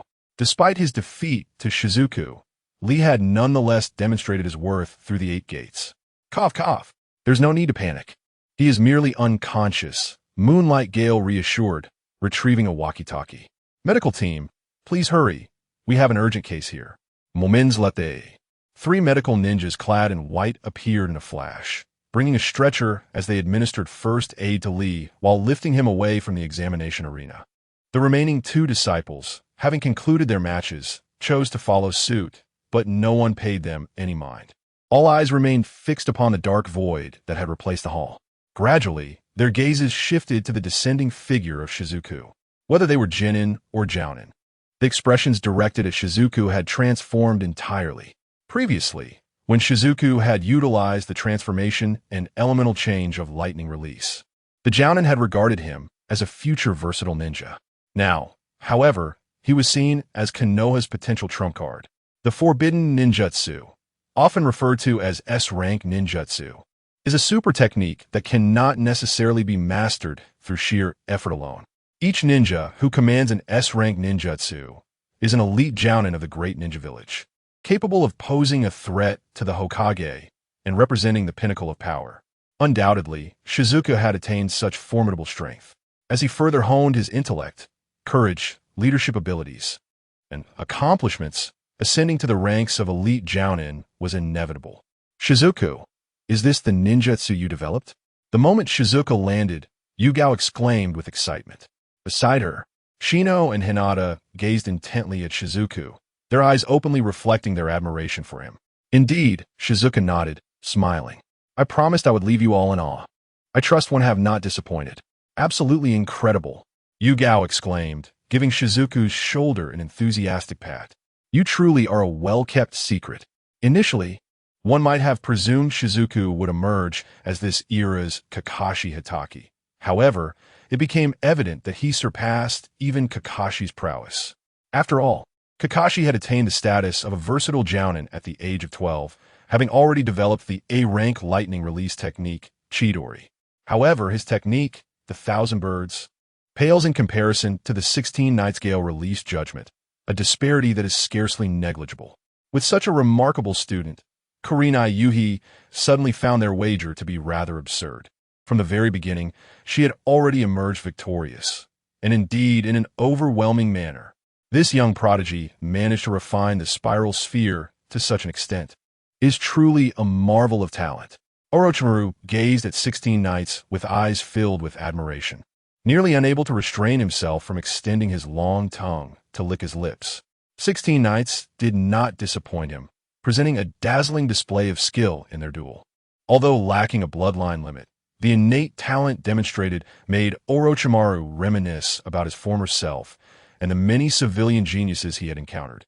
Satisfied, Orochimaru quietly departed.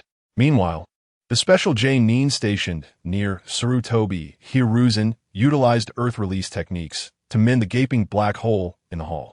The time required and the chakra consumed were truly astonishing. The witnessing ninjas once again experienced the formidable power of that Gale release secret technique. The ability to fuse the properties of lightning release and water release into Gale release. Could it be that this young man has achieved a bloodline limit?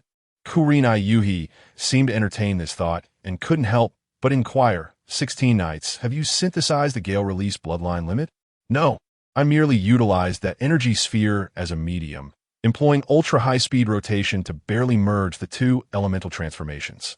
It belongs to a higher-level composite technique. I am not yet capable of directly converting chakra into gale release properties, 16 Knights replied, shaking his head. In truth, he had been startled when he initially synthesized gale release.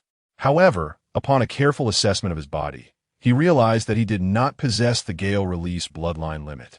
Nor did his personal panel display the entry for gale release, purple. The ability to synthesize gale release was entirely due to his mastery of chakra control, gold. Perhaps it was also attributable to the power of the Rinnegan. Nonetheless, the fusion of the two elements was not the limit of 16 Knights' abilities. The gale release judgment was merely one of his many techniques. Once the hall was restored, the examination resumed. The battle between 16 Knights and Rock Lee was set for the 10th round. Among the 23 candidates, only Gara, CHJR, and Shino Aburame remained. One among these three would emerge as the fortunate victor. The names on the screen soon came to a halt. Gara versus CHJR. 16 Knights felt a tinge of exasperation and covertly cast a peculiar glance at Shino Aburame. The perceptive Shino immediately sensed something amiss. Is there a problem? No. Nothing at all. 16 Knights shook his head. He could hardly voice the thought that her absence from the spotlight might have rendered her so inconspicuous that even the proctor in the background overlooked her. Should he utter such words, Shino would undoubtedly feel disheartened for a long time. The 11th round concluded without suspense, resulting in Gara swiftly defeating CHJR. Had it not been for CHJR donning the Konoha headband and the timely intervention of Moonlight Gale to halt the match, he might have been crushed by Gara's sand coffin technique. Uchiha Sasuke, unburdened by the curse mark of heaven, remains capable of wielding the Sharingan. Yet the prowess of the crimson armor in absorbing chakra pales in comparison to the formidable abilities of the space-cutting slash. His fate, marked by the inevitability of defeat, precludes him from being the fortunate one to bypass the challenges ahead. Thus, the preliminary rounds concluded and 11 candidates advanced to the official competition. These 11 individuals include T-Suk, Uchiha Sasuke, Hyuga Hinata, Kinkor, Temari, Narashikamu, Uzumaki Naruto, Hyuga Neji, Shizuku, Gara, and Yamanaka Ino. As previously mentioned, the CH-NIN exams serve as a microcosm of the conflicts among allied nations. The formal matches of the third exam will attract a plethora of dignitaries and spectators, many of whom may potentially become your future patrons. In order to present them with a splendid visual feast, you are granted a month of preparation. During this time, focus on self-improvement and be punctual at 10 o'clock in the morning at the plaza of Konoha. In the hall, after delivering his instructions, Sarutobi Hiruzen commanded Mitarashi Anko to bring forth a box, allowing the 11 candidates to draw lots to determine their opponents for the upcoming month. The 11 candidates would engage in 5 rounds of battles, with one fortunate soul remaining unpaired. Soon, the drawing concluded, and Anko inscribed the draw numbers alongside the candidates' names on a board. 1. Uzumaki Naruto versus 2 T-Suk. 3. Hyuga Hinata versus 4 Temari. 5. Nara Shikamaru versus Shesh Konkur. 7. Shizuku versus 8 Gara. 9. Uchiha Sasuke versus 10 Hyuga Neji. The fortunate individual exempted from battle, Yamanaka Ino. As the list was revealed, many curious glances turned toward Yamanaka Ino, who finally experienced the thrill of being in the spotlight. The corners of her mouth curled up slightly beneath her collar. After the drawing concluded, the candidates departed the forest of death alongside their guiding jonin. Upon their exit, Waihai Kurinai draped her arm around Hinata's shoulder and cheerfully addressed teammate. Let us celebrate your collective advancement. Dinner is on me. Thank you, Kurinai-sensei. Teammate, having endured 5 days of rather mediocre meals in the central tower, readily accepted the invitation. As dusk approached, marking the time for dinner, they enjoyed their meal. And once it concluded, nightfall enveloped the surroundings. Hinata chose not to return home immediately. Instead, she visited Shizuku's residence to develop photographs in her room. Hinata, that last strike you delivered was incredibly impressive. Shizuku-kun, your final move, the Gale release judgment, was also remarkably stylish. I never anticipated your secret technique would be Gale release. Do you think I should strive to ensure that my future children inherit the Gale release as well? The room was dimly lit, with all windows tightly shut and blackout curtains drawn, leaving only a small lamp on the desk to illuminate the space. Seated upon a single chair, Shizuki and Hinata reveled in the beauty of freshly developed photographs, exchanging compliments with each other. As their conversation meandered, Shizuki unexpectedly broached the subject of children. Though she spoke of herself, a mischievous grin danced upon her lips as she gazed at Hinata. Instantly flustered, Hinata's face flushed crimson, her eyes darting away as she stammered, I don't know. Yet, her mind was already wandering into daydreams of what their child would resemble. Surely, the hair would mirror that of both Shizuki and herself. Would the eyes be the Byakugan, Shizuki's azure gaze, or perhaps the ocular prowess of the Rinnegan? Did Shizuki prefer a son or a daughter? Lost in such thoughts, steam seemed to rise from Hinata's head, her pale lavender Byakugan transforming into a shape reminiscent of incense coils. At that moment, a hand gently rested upon Hinata's delicate shoulder, pulling her back to reality. Shizuki leaned in closer, a playful smile adorning her face as she inquired, Hinata, do you remember what I said before the match began? Well, what? Hinata replied, her brow furrowed in confusion, momentarily at a loss. The reward, it's a reward, Shizuki repeated with conviction, asserting, I won. Shouldn't you grant me a reward? Hinata, caught between amusement and exasperation, responded, Shizuki, are you on fire? I already mentioned that fire grew up watching us. What is strange about resembling my character? Shizuki proclaimed, her chin held high. Fire earned the title of chief. Didn't they seek a reward from me? Now that I have advanced, shouldn't you bestow upon me a reward? And what about my reward? This time, Hinata did not acquiesce, but instead took the initiative, smiling sweetly. So, Shizuki, what reward do you intend to give me? I have something. Shizuki raised her index finger to her lips, grinning. However, this reward will take some time to deliver. In due time, Hinata tilted her head, quickly deducing when that might be. Therefore, she refrained from pursuing the matter further and gently inquired, what reward does Shizuki desire? A photo shoot. Shizuki had been eagerly awaiting this response. She immediately rose to open her wardrobe, retrieving 2 gift boxes. These were secretly delivered by a shadow clone prior to the CH-9 exams. Due to the fire's interference, Shizuki had been unable to present them to Hinata. She stuffed the 2 boxes into Hinata's arms, her expression brimming with excitement. Hinata, I wish to capture a few artistic photographs. Artistic photographs? Hinata was puzzled, yet could surmise that the boxes contained garments. Could it be another sailor uniform, or perhaps some other original attire crafted by Shizuki? While feeling bashful, a flicker of anticipation surged within her as she swiftly unwrapped the packaging.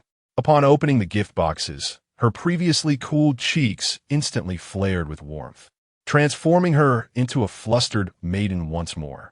This. Hinata gazed at Shizuki with wide, incense-shaped eyes, her voice trembling. Shizuki, did you make a mistake? This outfit is meant for fire, isn't it? No, it was prepared just for you. Izayoi, with her thumbs and index fingers pinching the collar of a short-sleeved white top, playfully remarked, this garment is called a gymnastics outfit. It resembles a gift box, akin to cheerleader attire in a ball.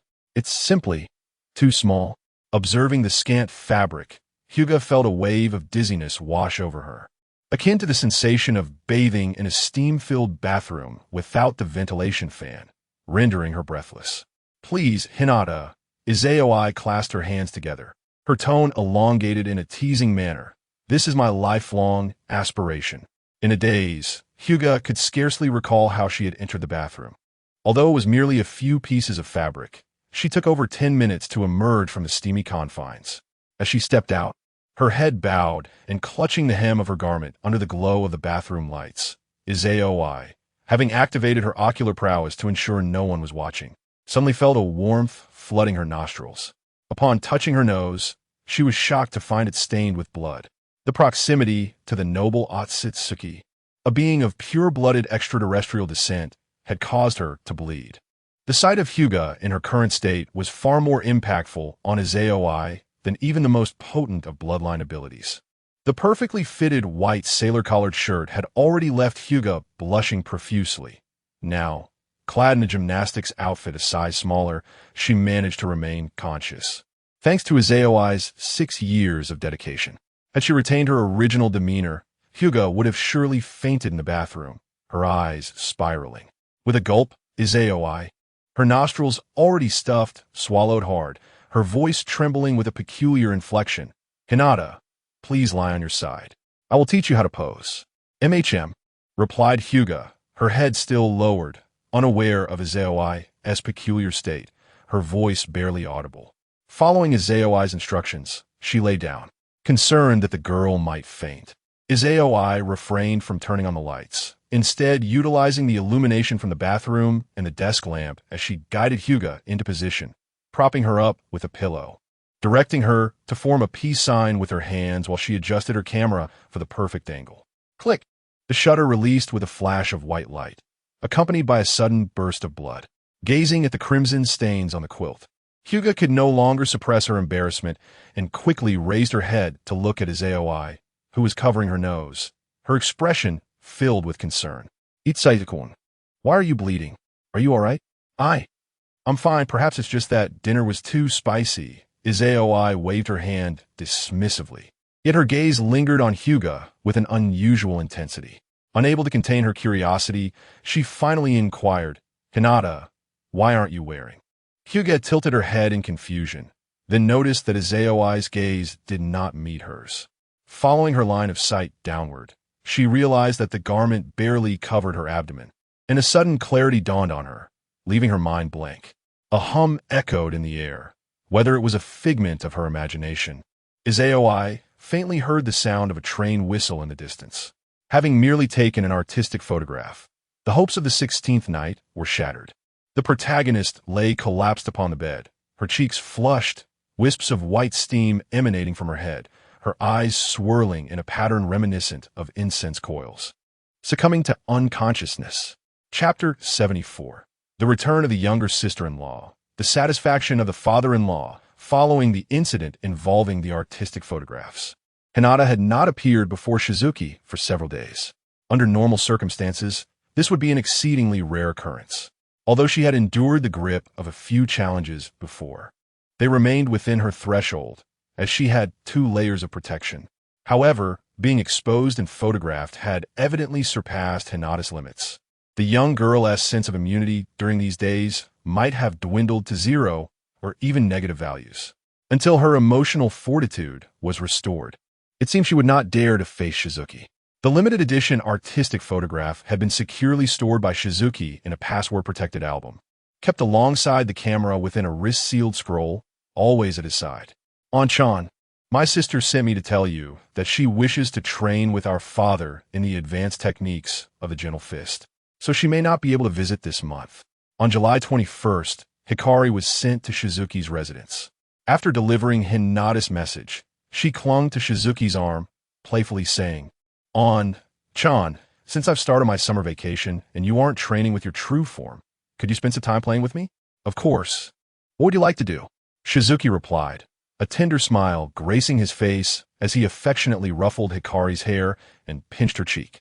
"Let me think," Hikari mused, her small face gradually revealing a look of distress. "I've already explored the central street and grown tired of the food. What should we do for fun?" Observing the endearing expression of his younger sister-in-law, Shizuki, despite having seen her for several years, could not resist the urge to embrace her, placing her upon his lap. As he playfully twirled her bangs, he suggested, "Since you've grown weary of Konoha, how about I take you on a little trip?" "Really?"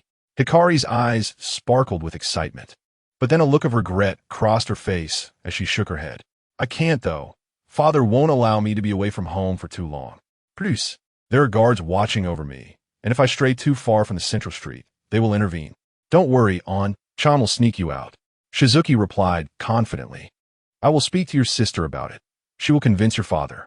Then you can pack a few outfits, and we'll go on an adventure." Yes. I'll go pack my things right now," Hikari exclaimed, her eyes brimming with anticipation and longing as she clapped her hands in delight upon seeing Shizuki's willingness to share the burden with her sister. Go ahead. But remember to hide your clothes within the ceiling scroll. Otherwise, if you get caught before we even leave, Chan won't take responsibility. On-chan, I'll go pack immediately. You must wait for me. Hikari nodded fervently before jumping off Shizuki's lap, rushing to the entrance to put on her shoes, and then pushing the door open with swift determination. Approximately 15 minutes later, Hikari re-entered the room. On-chan, I'm back. Clad in her familiar yellow-brown kimono, Hikari, with empty hands, leaped into Shizuki's arms, beaming as she asked, "When are we leaving?" "There's no rush. First, we need to buy a few things." Izayoi glanced at the clock on the wall, which read 11:35 p.m. With a determined grip, she took hold of the small flame and made her way towards the entrance, stepping out of her home with the fire in tow. Izayoi headed straight to a familiar shop. "Ah, young man, back again for more film?" The shopkeeper exclaimed. "Such youthful energy. You can photograph all day without fatigue." "Actually, I merely wish to capture my growth and those around me before adulthood arrives, so that I may reminisce about my youth through these photographs," Izayoi replied. "You are wise beyond your years. Unfortunately, in my youth, I lacked your maturity and the aptitude to become a ninja. I can scarcely remember what I looked like back then. Then could you give me a discount? I intend to purchase 20 rolls this time." "Not a problem. I'll give you a 20% discount." "Thank you." After chatting with the shopkeeper for a few minutes, Izayoi emerged with the film and proceeded to buy some bananas, glutinous rice dumplings, and milk, items that the flame adored, all of which she stored within a ceiling scroll. Checking her pocket watch, Izayoi turned to the flame and smiled. "Is there anything else you wish to buy? If not, we shall set off." "Hey, don't we need an exit permit from the village?" The flame tilted its head in confusion. "No need for that, especially since my older brother isn't a CH-NEAN team leader yet and can't issue such permits." Upon hearing this, the flame's expression turned anxious. "So we're just leaving like this? Will your brother be punished by the village for it?" "As long as we aren't discovered, it will be fine." Izayoi guided the flame into a narrow alley, bending down with a smile. "Hop on. I'll take you out." "Okay." The flame quickly clambered onto Izayoi's back, wrapping its arms around her neck with a radiant smile. "Big brother, we can set off now." With that, Izayoi rose and in a flash vanished from the alley. Just as she disappeared, a figure suddenly appeared in the alley. A man clad in a green vest with Byakugan eyes. "Byakugan, activate." The flame's protector formed hand seals, veins bulging at his temples, his expression shifting to one of shock. Such incredible speed. Having spoken, the guardian swiftly vanished. Soon enough, he found himself in a forest, sweat beading on his forehead, not from exhaustion, but from fear. For within his Byakugan's range, both Izayoi and the flame had completely vanished. Moreover, if he was not mistaken, their disappearance point was no longer within Konoha. If they had merely evaded him to venture into the wilderness, that would be one thing. However, escorting the second young lady out of Konoha was beyond his jurisdiction. Thus, the guardian hurriedly returned to the High GA clan to report to High GA Hayashi. "I understand. You may go," Hayashi said, his expression unchanging, devoid of alarm. "Yes." The guardian respectfully nodded before vanishing like a shadow. Once the guardian departed, a smile crept onto Hayashi's serious face as he murmured, "This little rascal is growing bolder by the day. Should anyone come to inquire, I shall not shield you." After half an hour had elapsed, no one from Konoha had arrived to inform the clan leader of the abduction of his second daughter. Clearly, the departure of Izayoi and Hika had gone unnoticed by the sensory unit. This implies that Izayoi either possessed knowledge of the sensory unit's rotation schedule or had the ability to disregard the protective barriers. Regardless of which, such capabilities are indeed remarkable.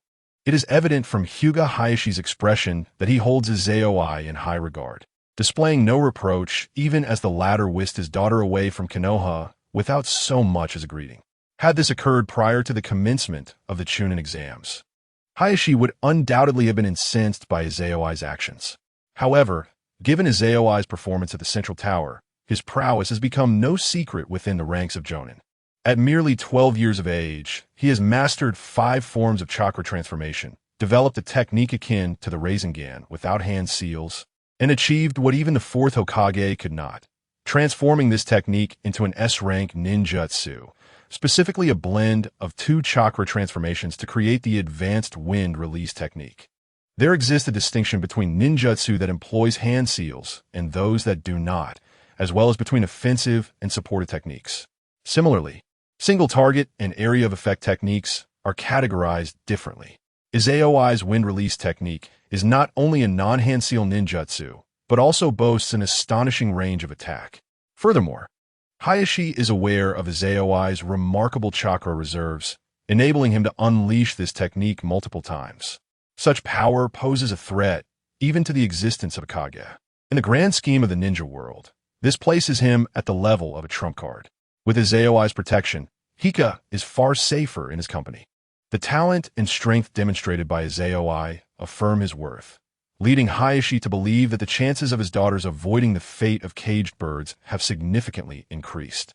Naturally, he would not impede the budding relationship between his future son-in-law and his youngest daughter. Unbeknownst to him, Izaoi's decision to depart Konoha with Hika was rooted in a sense of freedom. There was no longer a need for subtlety. This is a unique period, with the village targeting Orochimaru, and Danzo's collusion with him means that even if they have set their sights on Izaoi, they would not act against him at this time. Given Izaoi's exceptional talent and strength, even if the village were to discover his departure, he would face no repercussions. A ninja possessing S-rank techniques is regarded as a trump card in a great ninja village.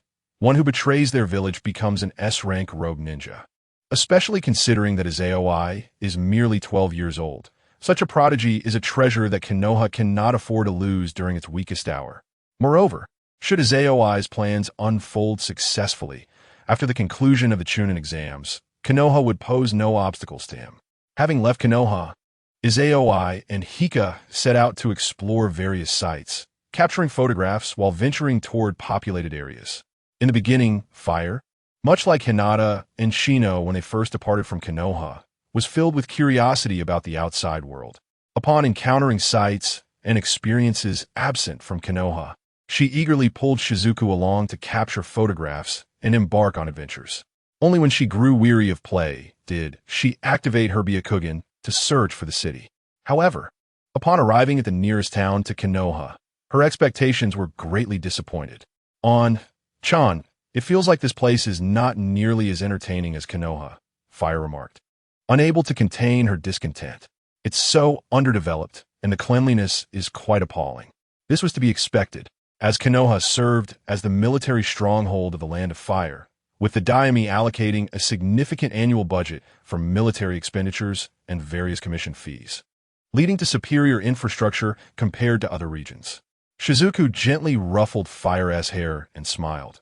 If you wish to find more enjoyable places, Chan knows of several bustling cities. Would you like me to take you there now? Fire felt a flicker of interest, but shook her head. Say no. Let us keep it simple for my first trip. Right now, your matters are more important. Surprised by her response, Shizuku inquired, "How did you know that?" Fire playfully stuck her tongue out at Shizuku before feigning sadness, wiping at the corners of her eyes and choking back her emotions. Chan, you aren't just taking me out for a fun trip. You've truly wounded my tender heart. Without at least 100 conditions, I won't be appeased. With a sharp clap, Fire immediately cupped her head with both hands, squatting down and exclaiming, "Ouch, it hurts." "Stop it. I barely touched you," Shizuku replied, gently tapping Fire on the head. With an unusual eye roll, she teased, "Fire, with your acting skills. You might as well abandon the path of a ninja and pursue a career in acting, starting as a child star. You might even compete for roles against Fujike's Yuki when you grow up. Chan, you're bullying me. Fire will bite you." Fire lunged at Shizuku, snaking around to his back before playfully sinking her teeth into his shoulder. Her actions, although fierce, were gentle, merely drawing in his chakra. Noticing that the day was still young, Shizuku carried the little vampire Fire away from the town towards the city where Karui resided. The city, known as Sakura Street, was one of the flourishing urban areas in the Land of Fire, though it was not a commercial hub like Shortbook Street. Rather, it was a tourist destination. True to its name, Sakura Street was adorned with numerous cherry blossom trees, hosting several cherry blossom festivals each year that attracted throngs of visitors. Situated at a moderate distance from Konoha, with a swift use of Shunshin, one could reach it in a matter of half a day. However, with ample time on their hands, Shizuku was in no rush. Instead, he utilized his Rinnegan to seek out intriguing locales or picturesque spots along the way, bringing fire to take photos at each destination. They enjoyed activities such as camping in the wild, hunting in the forest, capturing images of their bounties, or staying overnight in various small towns, exploring local night markets, and savoring regional delicacies. In crowded places, Fire would request Shizuku to lift her high, proudly displaying her position among other children perched on their parents' shoulders, as if to say, "I have this too." If Hinata were to witness such a scene, his heart would undoubtedly suffer a profound blow. Despite being a devoted father, both of his daughters appear unable to express themselves freely before him, forced into premature maturity. Only in the presence of a Zeoi can they truly unveil their true nature. The cleanliness-loving Hina insists that a Zeoi assist her daily with washing her hair and braiding it. In exchange, the younger sister reciprocates by helping Izeoi with back massages and hair washing. After a bath, Izeoi enjoys lying on the bed while Hina uses acupressure techniques to massage him. This discovery occurred one day last year when Izeoi, after a training session with Hinata, found that the acupressure techniques of the Hyuga clan were remarkably suited for massage. From that moment on, Izeoi and the Hinata sisters developed an unspoken understanding. After each training session, Izeoi would allow them to bite him lightly to absorb his chakra, while they in turn would massage him with their acupressure skills.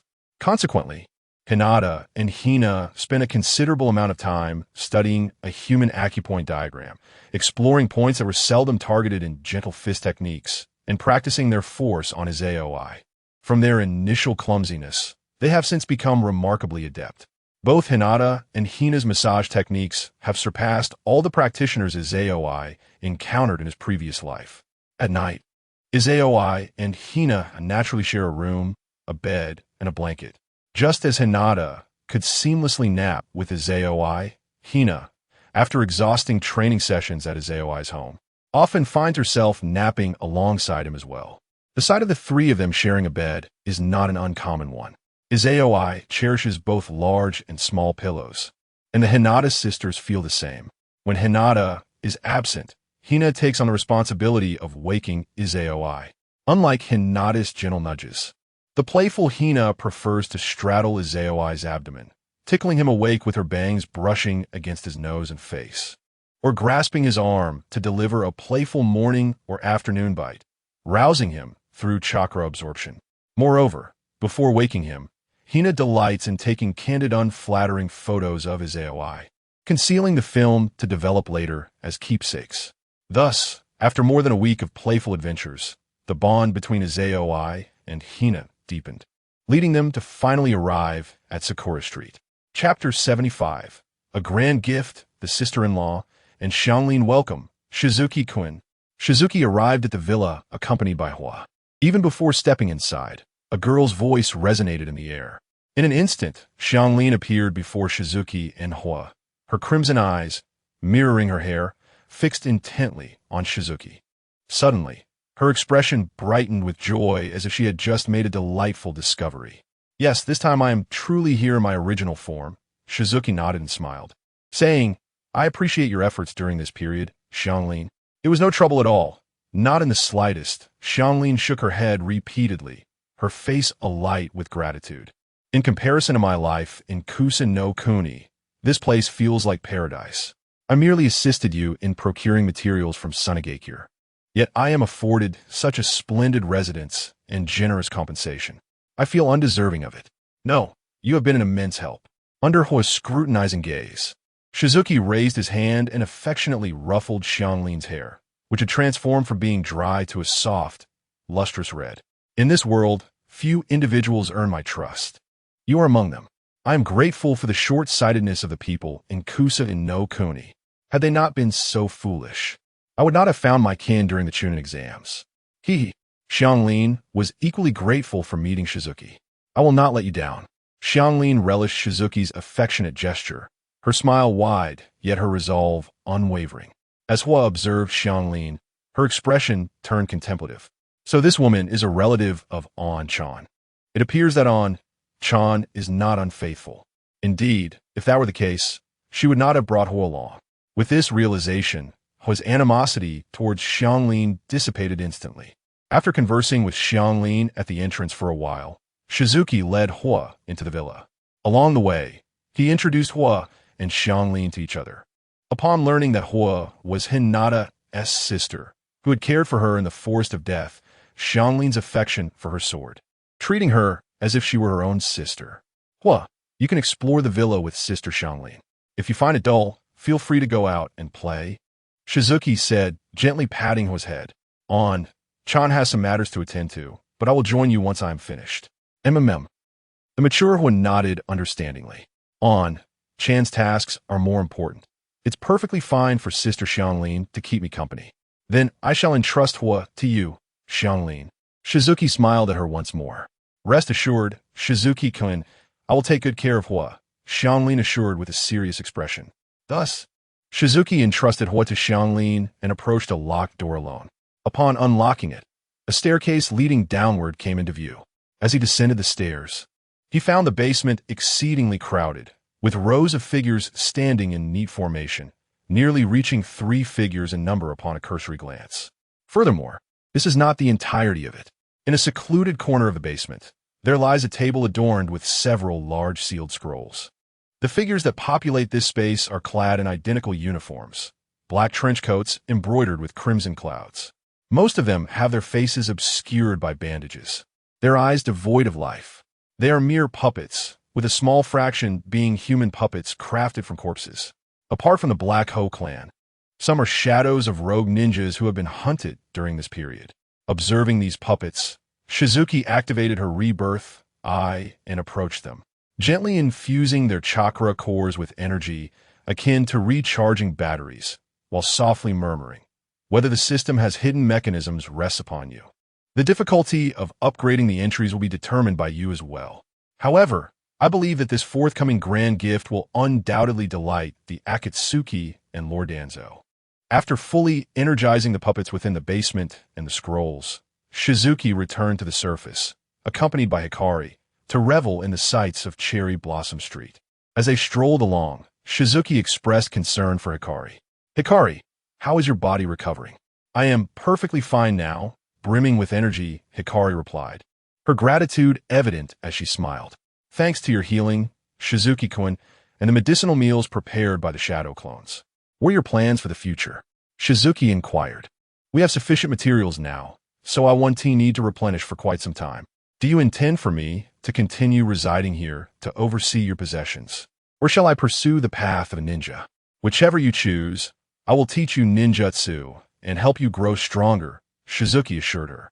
I will follow your wishes, Hikari stated resolutely. Whatever you desire of me, I shall gladly do. I appreciate your response, yet I yearn to understand your true feelings, Shizuki said, gently ruffling her hair with a smile. After all, you are not merely my subordinate. You are my kin, my family. Regardless of your choice, I shall help you realize it. Gazing at Shizuki's earnest expression, Hikari felt her eyes welling up uncontrollably. A person's kindness is not measured by their words or promises, but by their deeds. Hikari had witnessed the malice of the Grass Ninja Village firsthand. She even foresaw a future where, like her mother, she might one day perish due to her frail condition. If her life in the Grass Ninja Village was hell, then this recent period was akin to residing in paradise. After the shadow clone of Shizuki had taken Hikari away from Konoha, it ensured her a stay in a grand villa, even entrusting her with the keys to the treasury, granting her access to a fortune in the millions.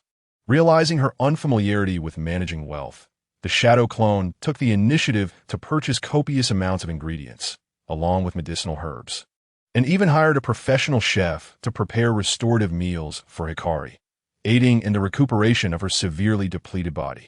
Not only that, but the shadow clone also took her to a clothing store where a plethora of exquisite garments were custom-made for her, some crafted from fabrics so luxurious that she could never afford them even if she dedicated her entire life to the task. Even the jewelry stored in the safe was available for her selection. Once her body had recovered considerably, The shadow clone imparted to Xianglin the comprehensive foundational techniques of the ninjas from Konoha, surpassing even those of the grass ninja village, including the methods of climbing trees and walking on water. The clone even lent her the Raikiri, the lightning blade of the Black Hoe, guiding her in mastering the transformation of lightning chakra. Once she had grasped the nature transformation of lightning, the shadow clone would teach her the technique of stimulating cells with lightning chakra. Such meticulous care required only that Xianglin make a trip to Sunagakure to procure some materials.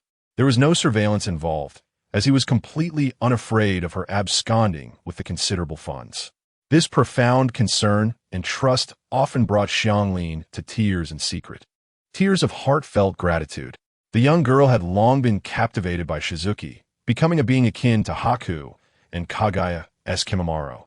As long as she could assist Shizuki, she would not hesitate to sacrifice her life. Shizuki was her sky, her deity, her everything. Thus, after wiping away the tears at the corners of her eyes, Xianglin looked up and smiled at Shizuki, saying, "Shizuki, I aspire to be a ninja. If I can become a versatile ninja, I will be able to assist you even better." Naturally, Shizuki was unaware of Xianglin's thoughts. Upon hearing her words, he grinned and replied, "Very well. I shall help you become one of the most formidable kunoichi." Just as the two exchanged smiles, Hina suddenly sought to assert her presence. "Oni-chan, what about me?"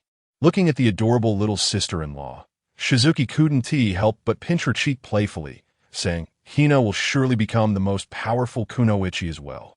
"Hee. I've noted that down. I'll tell sister when I get back that Oni-chan thinks I'm more powerful." Hina made a silly face, sticking out her tongue with a cheeky grin. Shizuki chuckled, feeling proud. Oni-chan said in the future, "Right now, your sister is undoubtedly the strongest." "Hey, how could you say that?" Shizuki suddenly mimicked Hina's behavior from a few days prior, clutching his chest and feigning heartbreak. "Hina actually wants to deceive Oni-chan. It truly wounds my delicate heart. It would take not 10, but 100 massages to soothe it. Oni-chan, em sore." Hina immediately leaped onto Shizuki, nuzzling her head against him, then looked up with an adorable expression. "Hina promises you. Will you forgive me, Oni-chan?" Oni-chan was just joking. "Come, let us go admire the cherry blossoms." Shizuki was once again smitten by his little sister-in-law's charm, playfully scratching her nose and gently rubbing her collagen-rich cheeks. Then, with skillful ease, he lifted Hina under her arms, placing her on his shoulder as they transitioned into a riding position, setting off with Hina and Xianglin to enjoy the cherry blossoms. Chapter 76, Jealous Hinata. The official match begins. The joyous moments are always fleeting. In the blink of an eye, it was August 5th of the 60th year of Konoha. Only 2 days remained until the official match of the third exam. After spending a fortnight in the company of fire, Shizuka finally bid farewell to the reluctant Kei-Rin while carrying several large scrolls. However, before departing, Shizuka earnestly advised Kei-Rin, "Kei-Rin, there's an unrolled scroll on my study desk, detailing a method for a technique. After I leave, make sure to practice diligently. I hope that by the time I return, you'll have mastered that technique." Upon hearing that Shizuka would visit her again, Kei-Rin's spirits lifted, and she promptly stood at attention, assuring, "Yes, I shall not disappoint you, Shizuka-kun. Then we shall head back. Farewell. Goodbye, Sister Kei-Rin." Fire waved goodbye to Kei-Rin, who smiled and waved back, watching as Shizuka and Fire vanished in an instant. At 6 in the evening, Shizuka and Fire returned to Konoha punctually. "So many carriages, and so many people," Fire remarked, glancing around as they walked through the bustling central street. After all, the official match of the CHNIN exam was just 2 days away, and the common folk, lacking the instant body technique, had to arrive early. Shizuka chuckled, "Oni-chan, I'll definitely be there to cheer for you. You mustn't lose," Fire declared, clenching her fist toward Shizuka. "Rest assured, Oni-chan is bound to win." Shizuka gazed into a particular direction, her eyes seemingly penetrating all barriers as a confident smile graced her lips. In every aspect, after delivering Fire back to the entrance of the Hyuga clan with the sealed scroll containing gifts, Shizuka waved farewell and returned home to make final preparations for the grand event approaching the day after tomorrow. August 7th, 60th year of Konoha.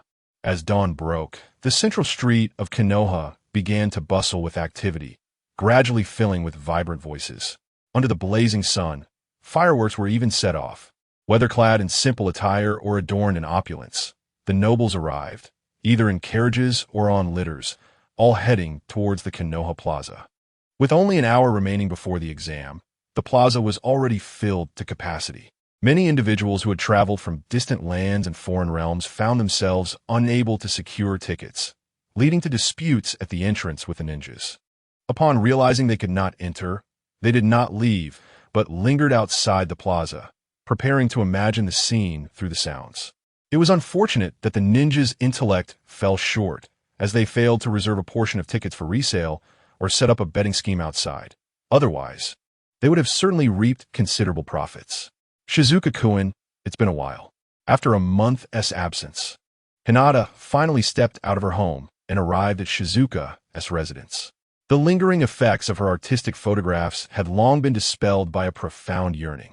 The moment Hinata laid eyes on Shizuki, she unexpectedly leaped into his embrace, her arms tightly encircling his waist, her voice and gaze brimming with affection.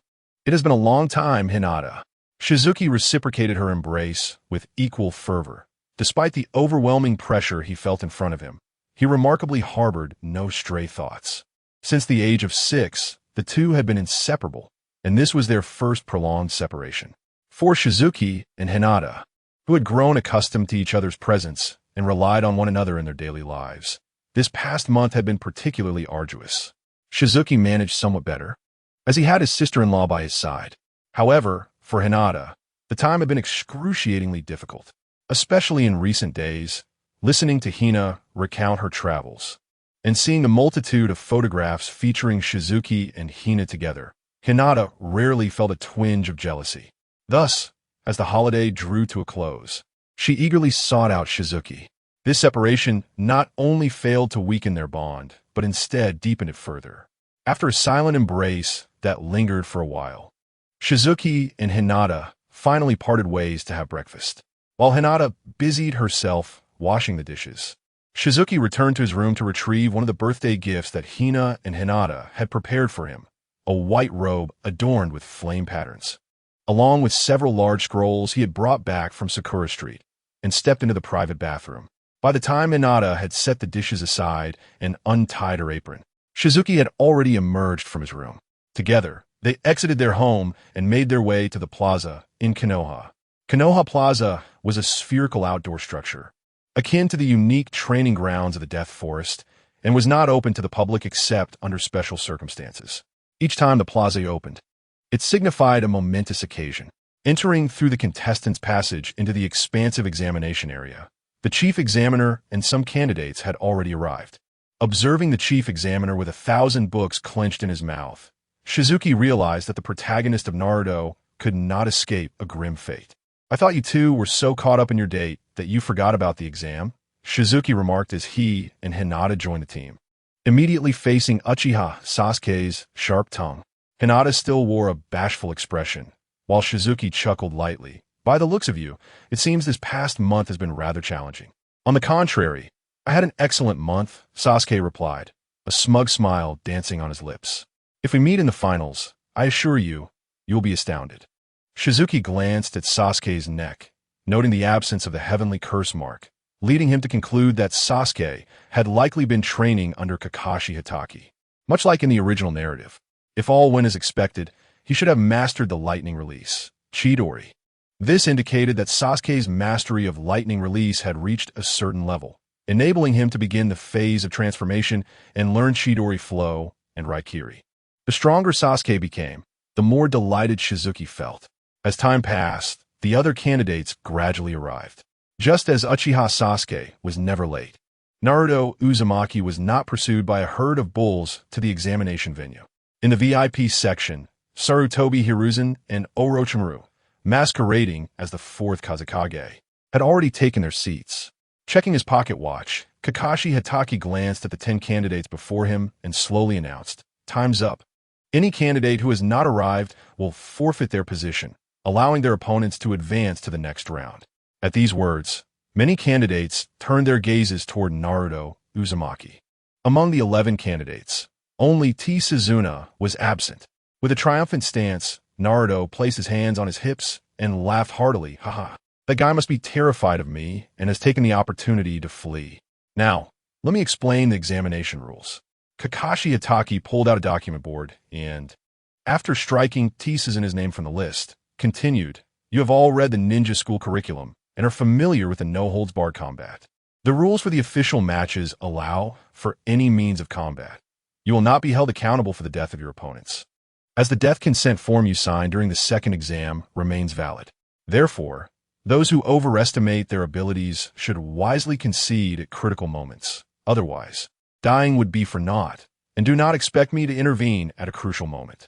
Candidate number 2 forfeits, and Naruto Uzumaki, who drew number 1, advances to the next round.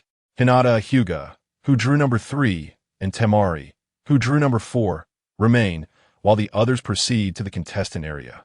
As Kakashi's words concluded, Gaara, Kankuro, and Niji Hyuga promptly departed. Izaoi and her companions enthusiastically cheered for Hinata, who had just stepped towards the contestant area. "Wonderful! The first match is my sister's. Go, sister!" Observing Hinata and Temari remaining on the field, the audience erupted with fervent shouts. "Calm down. Decorum is essential," admonished Hayashi Hyuga. "Yes," replied the attentive Hinata, swiftly returning to a serious demeanor, her expression earnest. "Hinata, are you truly only 12 this year?" On the stage, Temari scrutinized Hinata. Despite being 3 years her junior, possessed a physique that far surpassed her own, an advantage that even mature women might envy. Her eyes and lips twitched slightly at the thought. Moreover, recalling the intel that stated Hinata had a handsome childhood friend who had maintained the top rank from enrollment to graduation, mastering several nature transformations and developing an S-rank wind release technique, Temari felt a pang of jealousy. After graduation, they remained teammates, never parting ways, even as the daughter of the Kazekage and princess of Sunagakure. With such perfection in appearance, character, and lineage, it was unbearable to think that even her other half was equally exceptional. This woman, she couldn't possibly have saved the world in her past life. Hinata remained oblivious to Temari's thoughts. However, upon hearing Temari's words, she couldn't help but feel a wave of shyness. For reasons unknown, women of her age, even those older than her, often cast envious and jealous glances toward her. It was undoubtedly a heavy burden, a notion that initially plagued Hinata's thoughts. However, upon discovering that Izumi shared her affection and even experienced a nosebleed because of it, Hinata no longer perceived it as a hindrance to her strength, but rather as a source of pride. As this realization dawned upon her, the shyness that once enveloped Hinata vanished in an instant, her lips curling into a subtle smile. In the eyes of Hanabi, Hinata's gaze lingered on her meager assets, prompting a derisive smile to surface. The princess of Sunagakure was instantly engulfed by fury. With a resounding thud, Hanabi removed the 3-star fan from her back and struck it heavily against the ground, directing a cold smirk at Hinata, taunting, "I hope your prowess can entertain my 3-star fan, young lady of the aristocracy." The phrase young lady of the aristocracy seemed to trigger something within Hinata, igniting a spark of realization. Casting a glance towards the direction of her sister and father, the veins on both sides of Hinata's temples bulged with intensity as she met Hanabi's serious gaze and declared, "I will give my all." In that moment, their gazes converged into a single line, a flash of fiery determination igniting the air around them. The powerful aura also piqued the interest of Kakashi. Seizing 1,000 books, raised his arm and proclaimed, "The third round of the Chunin selection exam officially commences. Hyuga Hinata versus Hanabi. Let the match begin." Chapter 77. Princess versus Princess. The most dashing entrance as the illustrious Noara Genkan swung his arm downwards. He witnessed Shino's elder sister, Temari, deftly unfurling her partially opened 3-star fan. She transformed her chakra into wind nature, conjuring a small tornado that surged towards Hinata with a ferocious roar. Unlike the playful nature of the central tower, Temari expressed a desire for Hinata to entertain her while secretly viewing her as a formidable adversary.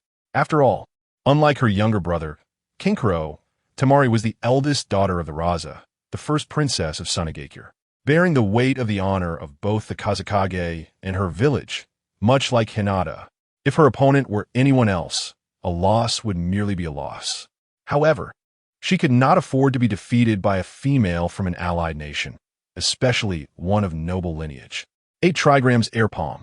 As the tornado barreled towards her, Hinata merely raised her hand and unleashed a shockwave that rivaled her opponent's wind technique, resulting in a vigorous collision.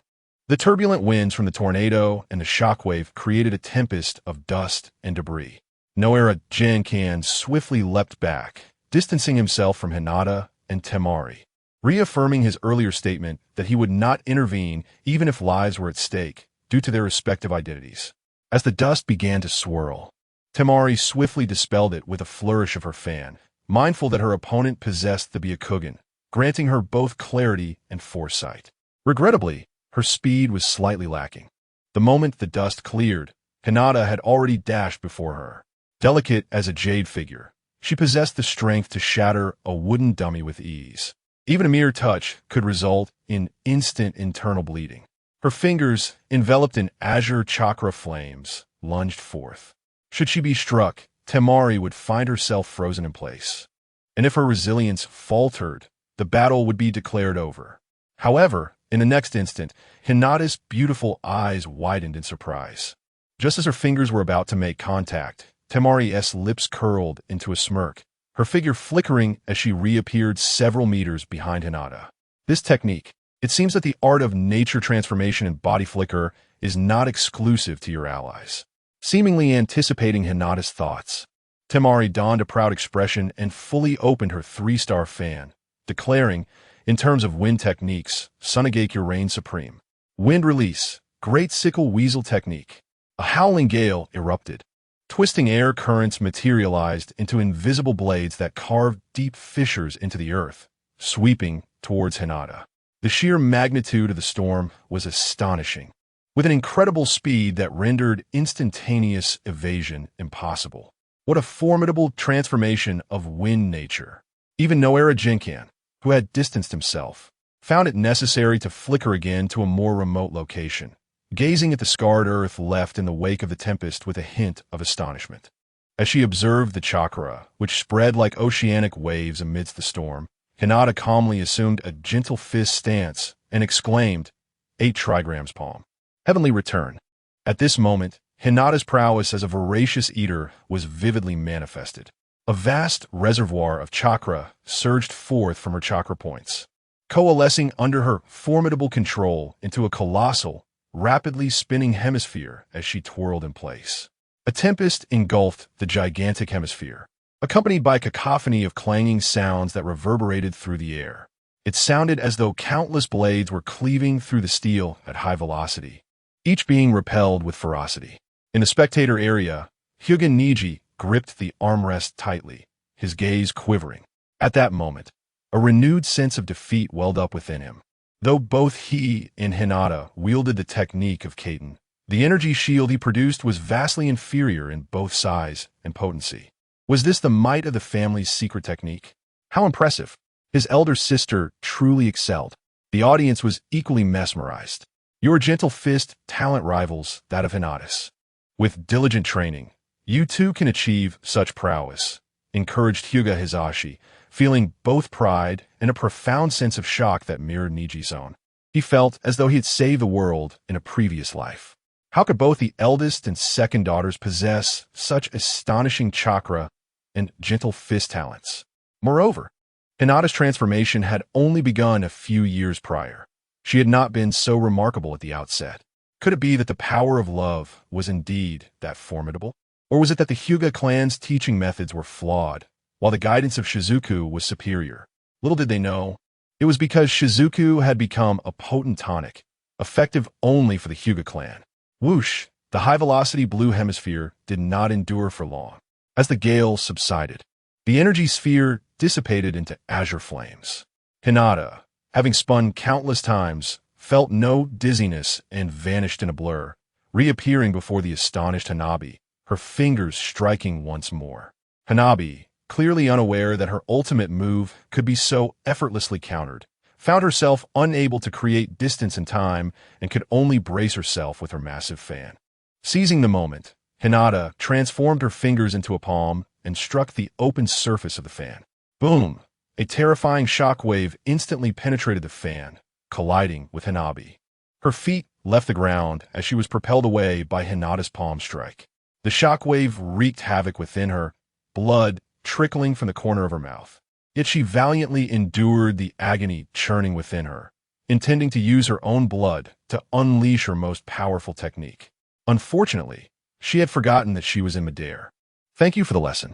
As Hanabi looked up, Hinata had already vanished from her sight. A gentle voice resonated from behind her. Roar faintly. Hanabi seemed to hear the roar of the king of beasts. Suddenly, Shumaru felt a hand slap against her back, and in an instant, the chakra coursing through her meridians vanished entirely, as if struck by a series of gentle punches, sealing all her pressure points.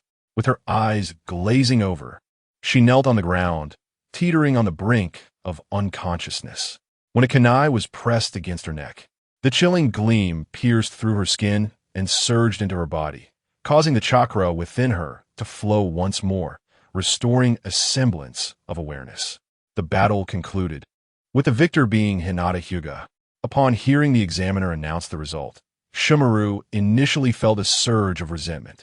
But as she glanced at the kunai withdrawn from her neck, a bitter smile crept onto her face as she murmured, "I have lost." As the princess of Sunagakure, Shumaru was undoubtedly proud, possessing formidable strength. However, the more prideful one is the greater the internal turmoil when faced with defeat, especially against a peer. One might either train with renewed fervor or succumb to despair. Yet, it was evident that the proud princess would choose the former. The victorious Hinata offered no consolation to the ninja from the rival village. After stowing the kunai back into her wrist-sealed scroll, she made her way towards the contestants' passage. Approaching the spectator stands, Hinata was greeted by a chorus of cheers, prompting her to glance towards her father and sister.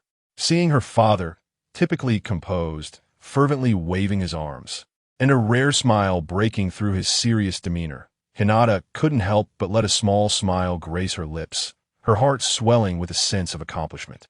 As she entered the dimly lit corridor, she quickened her pace, eager to share her joy with Shizuku. However, before she could reach the stands, she faintly heard the audience's jeers, leaving her perplexed. What was happening? Just moments ago, they were cheering. Now, they were hurling insults. Was it because she hadn't acknowledged the crowd, or was it directed at that kunoichi from Sunagakure? Upon reaching Shizuku, the realization dawned on her. It turned out that Kankuro, who had drawn number 6, had chosen a forfeit. Nara Shikamaru and Uzumaki Naruto, like him, advanced without a fight. Unlike Naruto's automatic progression, the audience remained unaware that the previous duel was the second round. After witnessing an exhilarating match, the abrupt forfeit in the next round felt akin to savoring a delectable dish only to discover it tainted. The spectators who had traveled great distances and paid a premium for tickets were understandably disgusted. Yet, regardless of their outbursts, Kankuro remained unfazed, even wearing a disdainful smile. Nara Shikaku also disregarded the audience's reaction, announcing, "Contestant number 6 has forfeited. Contestant number 5 advances automatically. Contestants number 7 and 8, please enter swiftly." No sooner had he finished speaking than Gaara materialized beside him, gradually coalescing into a distinct figure. Witnessing this entrance, the previously rowdy crowd fell into an abrupt silence, their attention riveted on Gaara, as they finally absorbed the words of Nara Shikaku. Such an entrance is undeniably remarkable. When did that fellow leave? On the spectator stand, Nara Shikamaru and Uzumaki Naruto were also slightly taken aback. They instinctively glanced towards Gaara's position, only to find that he had vanished without a trace. What a fuss! Kanjiro scoffed with Gaara's prowess. Even if he were to eliminate you, you would likely remain oblivious to your own demise. What are you, a foolish cat, blabbering about? Naruto mocked Kanjiro, pointing at him, claiming that someone like you wouldn't dare to challenge Shikamaru. How formidable could your comrades possibly be? His words directly offended two individuals. However, Narashikaru remained unperturbed and addressed Shizuka, saying, "That fellow with the gourd is quite formidable. Shizuka, exercise caution." Observing Shizuka without a camera in hand, Hinata vaguely surmised something but still offered a gentle smile, saying, "Shizuka-kun, do your best." Shizuka did not respond with a smile, merely nodding lightly. Then, under the watchful eyes of Uchiha Sasuke, Narashikaru, and Kanjiro, as well as Temari, who had just returned to the stands, he lifted his feet off the ground, his body levitating gracefully into the air, slowly making his way towards the examination venue. This scene left not only the candidates in astonishment, but also rendered the audience utterly silent. Chapter 78. The shocking revelation of the fusion of three nature transformations. He has taken flight. That young lad can indeed soar through the skies. Is it true that ninjas possess the ability to fly? How remarkable! Those two young men do not seem to be easily trifled with. It appears this match will be even more intense than the previous ones. As the audience beheld the mesmerizing sight of Shizuru defying gravity without any visible wind barriers, a hushed silence enveloped them for mere seconds before an uproar ensued. Gasps, murmurs, and exuberant cheers erupted in a cacophony of excitement. Unlike the ignorance of ordinary folk, the ninjas were visibly shaken. A flying ninja? Could it be that this prodigy has mastered the earth-release techniques of the Iwagakure? Is it a ninjutsu, a secret technique, or perhaps a bloodline limit? It dawned upon them that this remarkable individual, the top rookie of this generation, has command over 5 nature transformations. If memory serves me right, he has seemingly developed the 4th Hokage's Rasengan on his own, integrating it with 2 additional nature transformations to create the storm release technique. Could it be that this flying ninjutsu is also a product of his ingenuity? What an astonishing talent for ninjutsu! The whispers of admiration resonated throughout the ninja community. Even elite jonin, such as Kakashi Hitaki and Might Guy, were left in awe. How impressive! My dear brother can even fly! Haruno Sakura exclaimed in disbelief. Hearing this, the equally astonished Hinata Hyuga turned her gaze towards the contestant area, her temples throbbing with tension. Upon witnessing the expressions of shock on the other candidates' faces, save for her eldest sister who wore a serene smile, she closed her byakugan, her heart tumultuous with unease. It seemed that Shizuru and Hinata had long ago since they were being watched. Otherwise, such a disparity in information would be inconceivable. The mastery of 5 nature transformations, alongside the Rasengan and storm release techniques, not to mention this newfound flying ninjutsu. Such intelligence was beyond the knowledge of both their guardians and herself. These 2 little ones certainly excel at concealment. Konoha truly deserves its reputation as a cradle of genius. Who would have thought even a rare flying ninja would emerge from its ranks? In the VIP section, Orochimaru marveled at the spectacle. Sarutobi Hiruzen remained silent, inhaling deeply from his pipe, his eyes gleaming with astonishment. Truly exceptional. Hashirama, Tobarama, your judgments were indeed astute. The integration of the Senju into Konoha has infused the village's future with hope. With the Uchiha heir, the Jinchuriki of the Nine Tails, and a ninjutsu prodigy of unknown lineage, Konoha shall rise anew in this generation. As the center of attention, Shizuru gently descended to the right of Nara Shikamaru. Nara Shikamaru regarded him with a deep gaze, then raised his arm and proclaimed, "The second round, Shizuru versus Gaara, officially begins." Following his declaration, Nara Shikamaru instantly leapt backward, creating distance between himself, Shizuru, and Gaara. Even an ordinary observer could discern the intensity of this competition from the manner of their entrance, let alone a special jonin who once served as the protector of the 4th Hokage. Both Izeoi and the bespectacled boy with dark circles exude an extraordinary aura and chakra. As the match commenced, Gaara stood with his arms crossed, his expression impassive as he regarded Izeoi, exhibiting no sign of concern over his opponent's ability to fly. This was not merely a testament to Gaara's formidable mental fortitude, but rather a consequence of the armor of sand encasing him, rendering his countenance a mere fade. As if attuned to its master's will, The gourd upon Gaara's back automatically uncorked, unleashing a torrent of sand that defied gravity, swirling around him in anticipation of commands. In the next moment, Gaara spread his arms wide, initiating his assault. Yet, rather than the sand encircling him launching forth, two waves of sand erupted from the ground on either side of his AOI, rising like hands intent on ensnaring him. Sand binding coffin. With Gaara's declaration, the two masses of sand converged, intertwining into a knot of chaos. Countless lives had succumbed to this lethal technique and its accompanying sandstorm since Gaara had first wielded it. However, this time, no crimson stains marred the grains of sand. Gaara tilted his head upward, catching sight of a figure draped in white robes floating above. The elusive Azaoi who had vanished in an instant. Gazing down at Gaara, Azaoi murmured in a tone only he could perceive in my current state, "I cannot indulge in your little ninja games." Upon concluding his words, Azaoi swiftly raised his hands, channeling a colossal sphere of blue and white energy, which rapidly transformed into a deeper shade of blue. Without even uttering the name of his technique, Azaoi hurled the immense energy sphere downward. Empty sand barrier. Observing the descending orb, imbued with the power of water release, Gaara wasted no time. He crouched and struck the ground, expending a vast amount of chakra to transmute the earth into sand, then propelled himself skyward, crafting a colossal shield to intercept the impending energy sphere. With a thunderous roar, the energy sphere collided with the sand shield, failing to breach it, and detonated into a massive water vortex, akin to a drill, which continued to bore into the sand shield while expelling torrents of water that weighed down the grains further. Azaoi did not expect this maneuver to eliminate Gaara outright. Mere moments after launching the energy sphere, he raised his hand once more, gathering another orb of energy. This one was smaller than its predecessor, roughly the size of a basketball. Within this orb, two smaller spheres, resembling billiard balls, emerged, their hues swiftly shifting from blue and white to one blue and one white. Once, spectators of the preliminary rounds and elite shinobi gathered at the central tower were no strangers to this technique.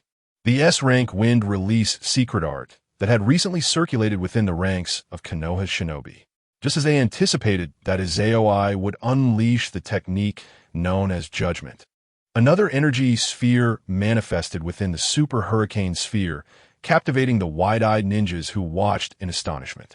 Initially, this energy sphere shimmered in shades of blue and white, but within mere seconds, it transformed into a vibrant orange hue. Even those unfamiliar with the nature and form changes could discern that this energy sphere harbored the essence of flames. As the trio of colors, white lightning, azure sea, and fiery red, swiftly rotated within the energy sphere, certain individuals in the audience immediately began to signal covertly.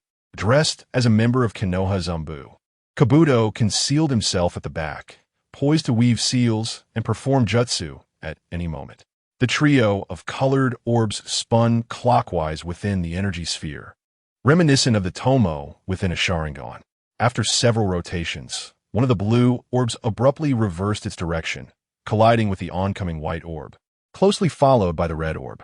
The impact of these three orbs shattered like glass, unleashing the contained fluids in a tumultuous surge that gradually melded into a brand new hue of flowing azure radiance. The ultimate technique, the Radiant Cannon. As Azaoi intoned the name of the jutsu, he hurled it downward. At that moment, the water vortex had just receded, revealing a massive depression in the hovering sand shield. Like a device equipped with a tracking system, the azure energy sphere plummeted toward the pit, accelerating as it descended. Its basketball-sized form expanded like an inflated balloon, transforming from a sphere into a cylindrical beam of azure light. While both were beams of light, Judgment was a diffusive electrical attack akin to a waterfall. In contrast, this azure beam glowed with a flowing orange flame, and anyone skilled in perception techniques would recognize the destructive power contained within. What a terrifying jest. This could lead to death.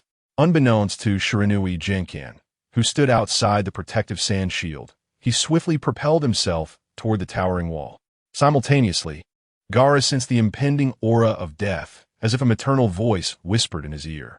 Without a moment's hesitation, Gaara formed seals and softly murmured, the technique of feigned slumber. With a close of his eyes, his consciousness plunged into a deep sleep. His gourd and body transmuted into sand, merging with the earth and the sand shield above, all transforming into a tidal wave of sand that engulfed Gaara. Boom! The azure beam struck the sea of sand. A thunderous explosion resonated through the skies, reverberating across the central streets of Konoha. The vast square trembled violently. The audience closest to the explosion clutched their ears, faces contorted in agony, feeling as though their sense of hearing had been stripped away.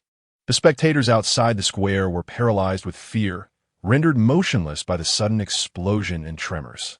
The residents of Konoha halted their activities, turning their gazes towards the square. A colossal mushroom cloud ascended into the sky. Before they could engage in discussion, a multitude of shadowy figures erupted from various corners, launching an assault on the patrolling ninjas. Summoning Jutsu, a voice whose origin was unknown, resonated, conjuring an astonishing expanse of white mist, from which emerged a massive three-headed serpent, wreaking havoc as it advanced from the village entrance. In the square, the audience, still recovering their hearing, caught a glimpse of white feathers descending gently, as an overwhelming drowsiness enveloped them, causing them to succumb to slumber. The Konoha collapse plan had officially commenced. Chapter 79. The Puppeteer's Accomplishment and the Mechanism for Enhancing Drop Rates. Just moments ago, the peaceful and bustling Konoha was abruptly engulfed in war. As chaos erupted throughout the main street, villagers and ninjas alike were caught off guard by the sudden assault from their allies, the Sand Shinobi, as well as the infiltrating Sound Shinobi, whose presence was unbeknownst to them until now. While countering the attack, they swiftly dispersed their ranks according to Konoha's safety manual, organizing the villagers to seek refuge in shelters. However, due to a shortage of personnel, Konoha found itself in a dire predicament, quickly succumbing to a disadvantage that gave the Sand and Sound Shinobi the false impression that Konoha's ninjas were lacking in strength. Members of the Umbu and various ninja clans mobilized in unison. The former primarily advanced toward the square in an effort to protect the third Hokage, while the latter focused on safeguarding their clansmen and villagers as they headed towards the refuge at Hokage Rock. Consequently, both the Hokage building and the clan territories found themselves in a state of diminished defense and awareness. A loud pop, reminiscent of a balloon bursting, echoed through a forest in the wild. An astonishing expanse of white smoke began to billow, but before it could disperse, a gust of wind swept through, scattering it away. 301 puppets, clad in black cloaks adorned with red clouds, materialized out of thin air.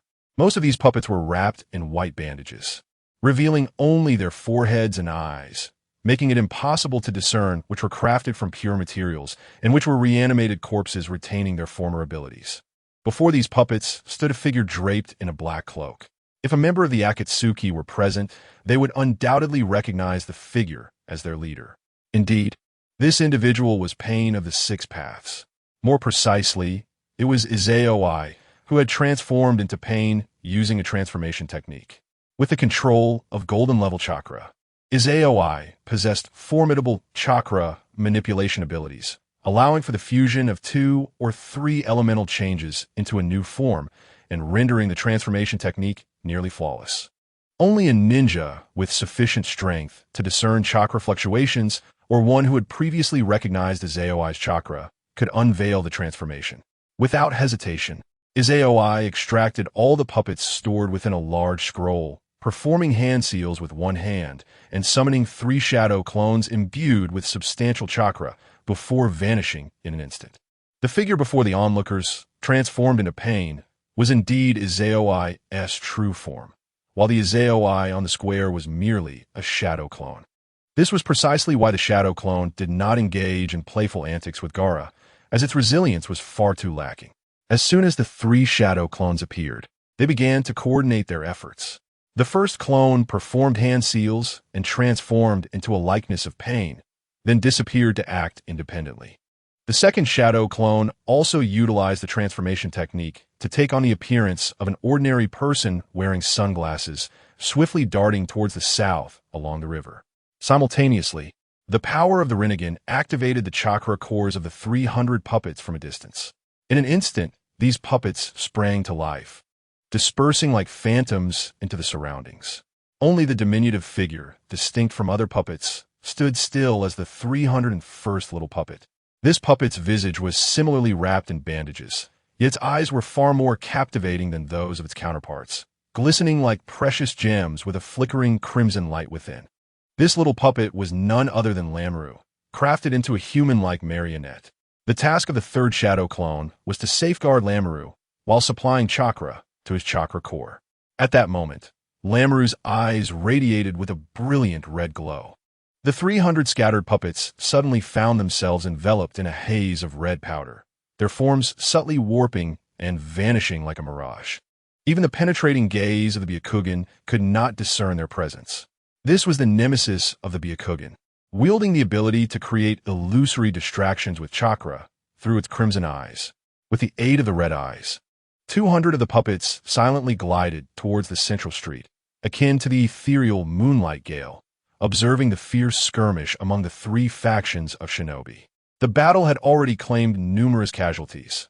Lifeless bodies lay strewn across the streets and rooftops, even in alleyways and hidden corners, some having succumbed to silence, while others, grievously wounded, could only hide in despair. These individuals had concealed themselves well. Some astute ones had even utilized portable tools to merge with the surrounding structures. Yet, against the distant and penetrating vision of the Rinnegan, they were utterly exposed. A portion of the puppets began to mobilize. The red powder materialized once more, revealing the puppets as they lifted the corpses of fallen shinobi, vanishing once again into thin air. Ninjas who inadvertently witnessed this scene believed their eyes were deceiving them, even suspecting they had fallen prey to an illusion. With no time to investigate further, they were forced to suppress their curiosity due to the relentless onslaught of their foes. Regardless of whether they were from Konoha, Suna, or Odo, no corpse was spared by the puppets. Those grievously injured ninjas, aside from their Konoha counterparts, met their demise as the puppets approached and delivered the final blow. With a swift thrust, the blades embedded within the puppets were unleashed, either piercing the throats of the shinobi, plunging into their chests to wreak havoc, or severing their heads, all while ensuring the heart remained intact. To fabricate a human puppet, a complete heart must be preserved to create the chakra core. Not yet. Not yet. Still not yet. The shadow clone beside Lamoureux observed the puppet's actions with unwavering vigilance, its lips uttering emotionless remarks. Clearly, the desired scene had not unfolded. However, the shadow clone remained undeterred, raising a hand to signal and softly murmuring, "Initiate Plan B." As if responding to his command, the shadow clone stationed in the southern river cave, responsible for controlling the 300 puppets, promptly dispatched a new batch of puppets to execute the final blows. These puppets are crafted from corpses, retaining the abilities of their former selves. Not only that, but the strength of these puppets surpasses that of their living states. This is due to the chakra within them being that of Shizui, who also controls them through her shadow clones. Aside from lacking the yin-yang release black rods embedded within them, which restricts their ability to utilize the Rinnegan, Shizui can still employ ninjutsu through these puppets. Thus, the shadow clones orchestrate the puppets' actions in a collaborative manner. One group is tasked with finishing off injured ninjas, while another reveals themselves, no longer concealing their forms, to engage in battle. In a flash of lightning, a puppet materializes behind a sound ninja, who is assisting the sand ninja. Its arm, modified with puppet techniques, launches a blade imbued with the nature of lightning, piercing through the sound ninja's body from behind and twisting violently. What incredible speed! The sound ninja, unaware of this fourth enemy's presence, gazes at the blade that has impaled him and utters a final word before falling silent. Who is this? An operative from the Umbu? No, the uniform is not like this. Who is this individual? Be cautious. Their teleportation is swift and their stealth capabilities are formidable. As the nearby leaf and sand ninjas engage in combat, they heighten their vigilance upon witnessing the sudden appearance of the puppet. With a swift motion, the puppet reveals its hollow palm, gathering a dazzling golden light and shooting a projectile toward the sand ninja. It's an ally. Upon witnessing this, a leaf ninja's eyes brighten, having been successfully deceived by the puppet.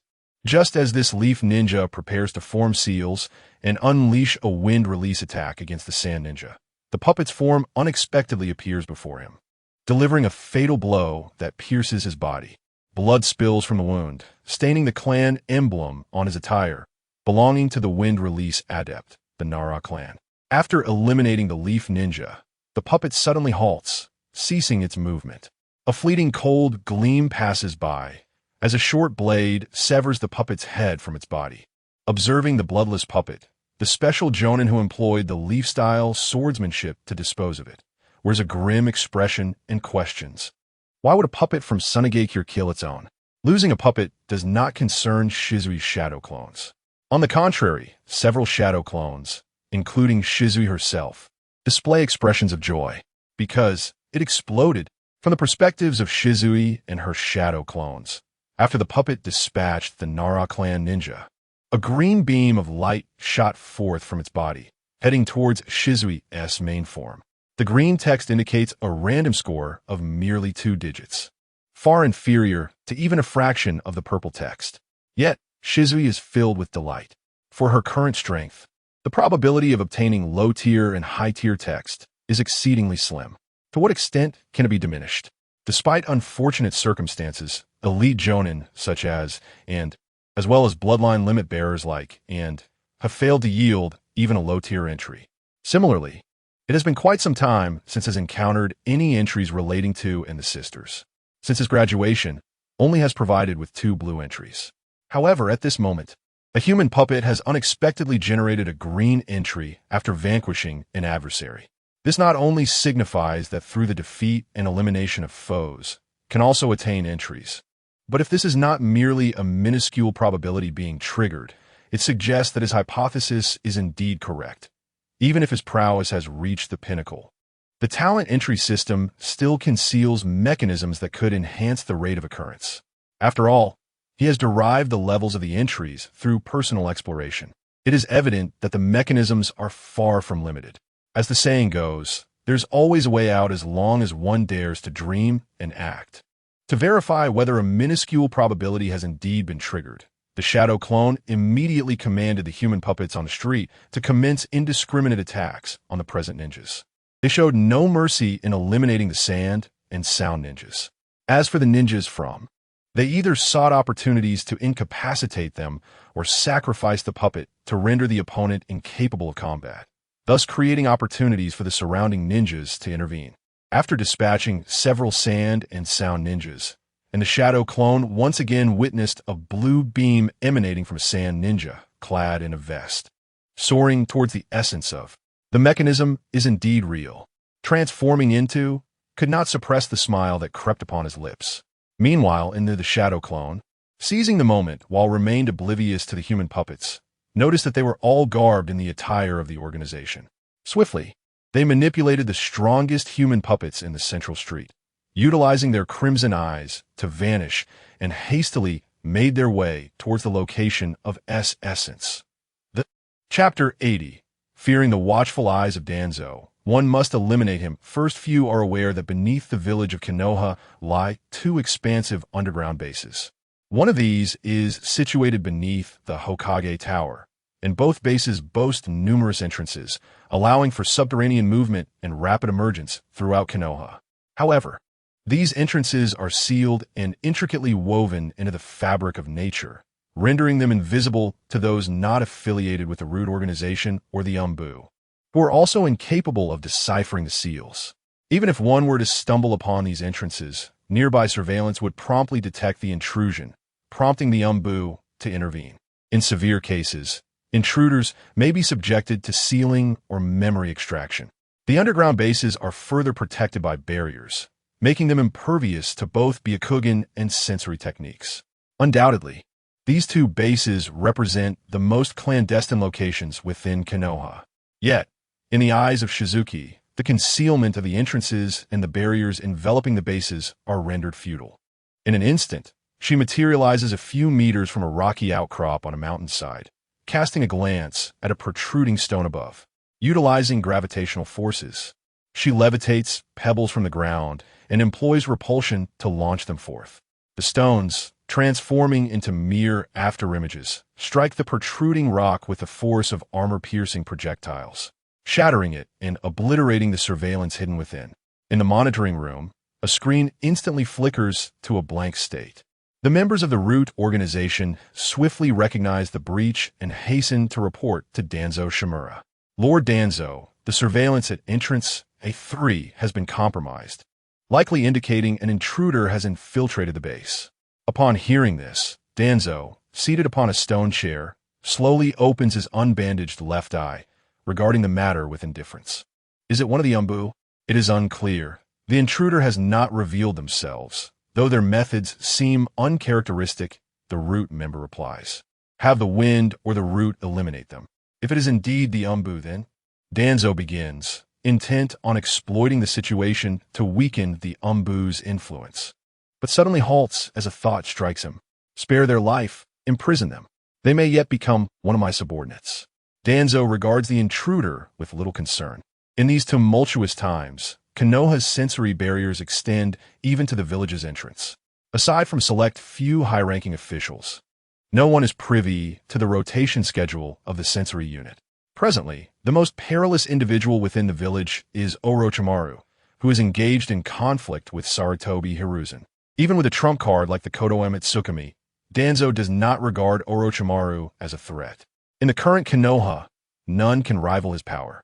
Furthermore, such a method of infiltrating the root's base signifies a cowardly individual seeking to exploit the chaos to pilfer secrets. However, the next moment, a voice resonates in his mind, causing Danzo's expression to shift dramatically as he rises abruptly. Lord Danzo, we have located the intruder. They are from the Akatsuki organization. The voice of F from the mountains reverberates in Danzo's consciousness. Shimura Danzo's expression darkened as he pondered the presence of Akatsuki members at this particular moment. How infuriating, Orochimaru. His immediate suspicion did not fall upon Uchiha Itachi, who was infiltrating Akatsuki, but rather on Orochimaru, a former member of the organization. After all, Itachi would go to any lengths for his brother, even annihilating his own clan. As long as Sasuke Uchiha remained in Konoha, Itachi was Konoha's most loyal servant, incapable of targeting him. However, to err on the side of caution, Danzo inquired, "Is it Uchiha Itachi?" "No," replied Yamashiro F. The chakra emanating from the shadowy figure does not carry the essence of the Sharingan, but belongs to a man clad in Akatsuki's garb, possessing purple ripple eyes and short orange hair. Danzo's breath grew labored as he pressed further. Purple ripple eyes, are you certain? Detecting Danzo's shift in emotion, F paused for a moment before affirming, I can confirm he possesses a pair of purple ripple eyes. Such formidable ocular power. He has already noticed my subordinate and has sabotaged the surveillance. Mobilize all squads. Everyone, surround that individual with me. Danzo commanded, hastily departing the room, his gaze ablaze with fervor. Rinnegan, that brat from years past has come to me willingly. I shall not hold back. Unbeknownst to them, under the guidance of Yamashiro F., who wielded the ninjutsu of telepathy, and with the base fortified by barriers and devices, the root organization members refrained from rushing to assist or escort villagers to the refuge. Instead, they transformed into fleeting shadows, darting towards Shizuki's location. This unfolding scene did not escape Shizuki's notice. With a light chuckle, he mused, excellent. This will allow me to ensnare all of you. Moments later, several figures materialized behind him. The puppet of Kurokuro Raya, alongside his Kurokuro clan. Shizuki raised his hand, signaling a covert gesture, prompting the shadow clones in the Nange River cave to manipulate the puppets, directing them toward a specific target. Lamuru, responsible for rendering 300 puppets invisible, turned his gaze towards the root organization's direction, his eyes aglow with crimson light. Meanwhile, Shizuki's true form advanced towards Danzo's position. The underground base was expansive, adorned with numerous ancient structures from the Warring States period, shrouded in dim light, ideal for concealment. Soon, Shizuki arrived at a bridge. At that moment, four overlapping shouts suddenly resonated from all directions. Ninjutsu. For purple flames formation. For translucent purple barriers ascended from both sides of the bridge. Simultaneously, figures emerged from the heights of the ancient edifices, or utilized Earth-style ninjutsu to surface halfway through the ceiling, each forming hand seals and unleashing a chorus of incantations. Fire release, fire dragon flame bullet. Water release, water barrier. The art of wind release, vacuum great sphere.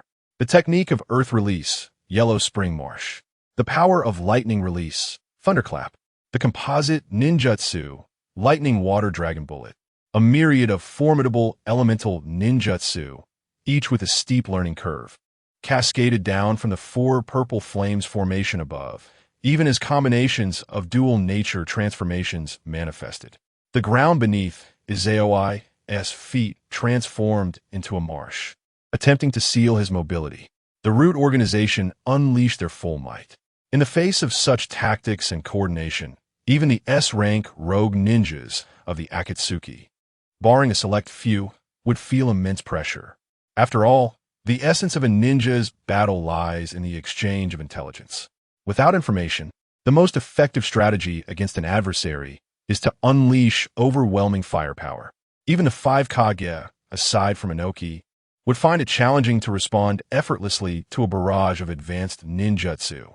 Regrettably, Izaoi is no ordinary shadow-level ninja. He stands alongside Uchiha Obito, who wields the power of the Rinnegan, as a shadow-level powerhouse who commands rule-based abilities. Thus, Izaoi ascended into the air, effortlessly breaking free from the yellow spring marsh's constraints. With arms outstretched, he proclaimed, Shinra Tensei. Chakra rapidly transformed into repulsive force, coalescing into a transparent green shield that enveloped Izaoi. The shield then shattered, unleashing a tempest of invisible repulsive energy. It resembled wind release, yet far surpassed it in strength, akin to an adult's hand striking a bubble. The descending ninjutsu was instantly scattered, morphing into various colored energy forms and flames that gradually dissipated. After dispersing these techniques, the repulsive storm collided against the purple transparent barrier with the force of a bison crashing into a wooden door. The barrier bulged outward, resembling an inflated balloon. However, it soon deflated, returning to its original state. The residual repulsive force proved insufficient to shatter the 4 purple flames formation, capable of containing shadow-level warriors. Just then, a voice rang out from the shadows, Ninjutsu, heart-turning technique. Seizing the moment as Izaoi floated and released his repulsion, an intangible shadow energy penetrated the barrier, seeping into Izaoi's body. Chapter 81. Using illusions on the noble Tsutsuki? What a foolish act. Ah, the pain in my head aches terribly. The invisible released chakra infiltrated my body, yet Shizuki felt nothing. These chakras were akin to ninjutsu that had been repelled and scattered by the Shinra Tensei. Before they could penetrate Shizuki's being, they were deflected and obliterated by an unseen force, leaving the caster with severe repercussions. The wretched cries echoed, emanating from the shadows, as they sought a lethal opportunity to seize Shizuki's body and assist Danzo in extracting the Rinnegan from the hapless Yamashiro. Shizuki gazed with piercing intensity at Yamashiro, who lay on the ground, clutching his head and writhing in agony, his eyes nearly bursting from their sockets. A wave of exasperation washed over Shizuki, prompting him to utter a phrase in his native dialect. What a fool! To employ mental release ninjutsu against a noble Tsutsuki, especially one awakened to the ultimate ocular techniques, was indeed a recipe for disaster. Aside from physical prowess and rule-based abilities, the resistance of the Tsutsuki in all aspects had reached an inhuman level. This was merely the red-tier Tsutsuki bloodline. Should one encounter a pure-blooded extraterrestrial Tsutsuki, their resistance would be so formidable as to render them immune to ninjutsu, even to the extent of genjutsu and divine techniques. Such immunity alone would plunge 99% of ninjas into despair. Continue with area tactics? No one paid heed to Yamashiro's anguished cries. In the darkness, the echo of Danzo's voice resonated. His words melded with the wind release, Had Shizuki not possessed the Rinnegan and the Kagura-S heart, he would have been oblivious to Danzo's location. Fire release. Ashen concealment technique. The barrier was torn open with a small fissure, through which 4 members of the root organization formed hand seals and expelled a great quantity of dust, instantly shrouding the barrier in a murky haze. Just before the barrier closed, the 4 gritted their teeth and a flicker of flame surged forth, akin to a lit fuse, penetrating the barrier and igniting the dust, resulting in a colossal orange blaze poised for an explosive eruption. Shinra Tensei. The repulsive force once again dispersed the dust and flames, forcefully impacting the barrier. This time, the repulsive force was astonishingly powerful. The barrier swelled like an inflated balloon, severely distorting its shape. Although it remained intact, the 4 maintaining the barrier beheld it pressing towards them. Despite being the casters, the flames atop the barrier recognized no master. With no time to dispel the barrier, the 4 were caught in its grasp. As their screams filled the air, the 4 purple flames formation abruptly vanished, and the repulsive force expanded outward, shattering the stone bridge and stirring a thick cloud of dust. The already dimly lit underground base was plunged into utter darkness, with visibility reduced to nothingness. Just as Shizuki prepared to intensify his efforts to test the limits of the 4 purple flames formation, he paused momentarily, taken aback. Gazing upon the 4 charred corpses beneath the broken bridge, Shizuku whispered with a shake of her head, "What a pity, such fine fodder." After uttering these words, her gaze suddenly flickered as if she had perceived something extraordinary. Without a moment's hesitation, Shizuku unleashed another repulsive storm, sending invisible nano-sized venomous insects hurtling away. As soon as her feet touched the ground, an array of colorful ninjutsu assailed her from all directions. Yet, once again, none managed to touch her. They were ruthlessly scattered by the repulsion. The members of the root organization clearly recognized the potency of her ability. They ceased attempting to ensnare her within barriers and instead employed earth release to transform the terrain into a swamp, employing various long-range ninjutsu to compel Shizuku to continuously utilize her power, gathering intelligence for Lord Danzo. "Why haven't the other teams arrived yet? Did you fail to relay my orders?" In the darkness, Shimura Danzo inquired of the recovering Yamashiro Kazahana. "I have notified everyone. They must have encountered enemies en route." Kazahana replied, cradling his head, his expression pained. "I sensed several chakra signatures earlier. They must belong to this man's subordinates. However, their chakra is not formidable. Unless they're taken down one by one, they could not possibly contend with those teams." At this revelation, a semblance of relief washed over Danzo's countenance. He then turned his attention to the repeatedly thwarted oil woman, Takarun, and asked, "Have you discerned anything?" "Indeed, Lord Danzo," Takarun nodded, stating, "This individual's technique is exceptionally unique and powerful, capable of repelling and dispersing all ninjutsu, with an exceedingly short cooldown. However, this technique does possess a flaw. To unleash a formidable invisible storm, he must gather energy for a moment, during which a green shield manifests around him. If he were to release successive bursts instantaneously, the second would be akin to an enhanced wind release. Great breakthrough, capable of repelling all ninjutsu, provided there are no structures nearby. If his physical resilience is substantial, he could potentially withstand the second blast. He seems aware of this. Hence he seldom opts for instant release, preferring to gather energy either on the ground or airborne. This is indeed the most opportune moment for an attack, yet Takarun hesitated, leaving his thoughts unspoken.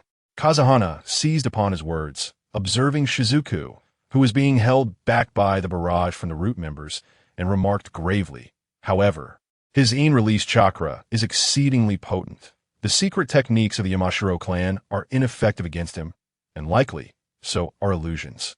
To force him into revealing a weakness, one must not only prevent him from gathering energy, but also inhibit his ability to unleash even instantaneous techniques, which is utterly unattainable. Furthermore, the insects have informed me that his chakra is immensely strong. Attempting to deplete it through attrition may be impractical," Takarun added. "The ability to fly and engage in both offense and defense, coupled with an inexhaustible technique, as well as the ancient art of summoning colossal beings. Could this indeed be the prowess of the Rinnegan? Shimura Danzo cast a gaze laden with fervor and avarice upon his AOI. The legendary foremost of the three great ocular techniques must possess more than merely these three abilities. It appears that only I, the Elder, can take matters into my own hands. In Danzo's mind, a strategy began to formulate.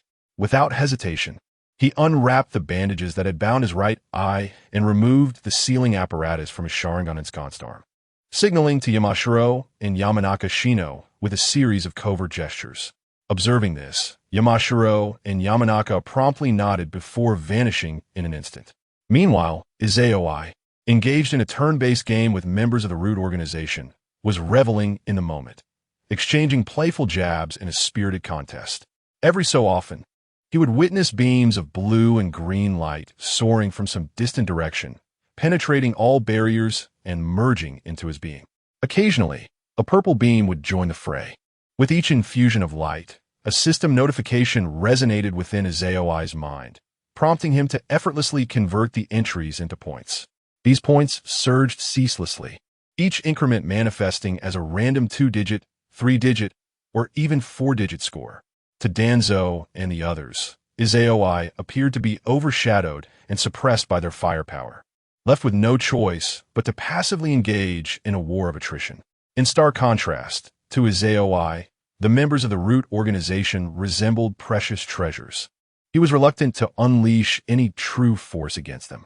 Even if they inadvertently harmed him, he would feel a pang of sorrow akin to a grievous financial loss during times of poverty. If Kato were the epitome of wealth in the world, then to Izaoi, the Root organization represented a veritable trove of points. Thanks to Danzo's meticulousness, every individual who qualified as a member of the Root organization was no less than a Chunin, starting from green entries, ascending to Jonin of blue entries, and even wielders of bloodline limits, represented by purple entries. Rarely did any member possess a single entry. Most were elite individuals beginning their journeys with 2 or 3 entries. On the external battlefield, puppets had to slay numerous foes to yield a single green entry. In stark contrast, the demise of Root members almost guaranteed that for every 2 killed, one would drop a green, blue, or even a double-hit entry. Such a high drop rate had never graced Izaoi since the advent of his talent entry system. At this moment, he felt a surge of emotion welling up, tears almost forming. His fortunate days had finally arrived. Gone were the anxieties about leveling too slowly, being overtaken or pursued by relentless adversaries, and the impending dread of alien incursions, as the ninja world teetered on the brink of a bloodline harvest and the era of divine techniques. Chapter 82. Your eye technique is insignificant before these eyes. Once again, the technique of Shinra Tensei unleashed a repulsive storm, scattering the elemental ninjutsu that surged from all directions. 16 Knights seemed to sense something, abruptly withdrawing his gaze from the Black Hoe clan engaged in combat with other teams, casting a fleeting glance towards the shadowed area on his left. A figure clad in a black robe, adorned with a mask obscuring the upper half of its face, emerged with astonishing speed, rushing towards 16 Knights.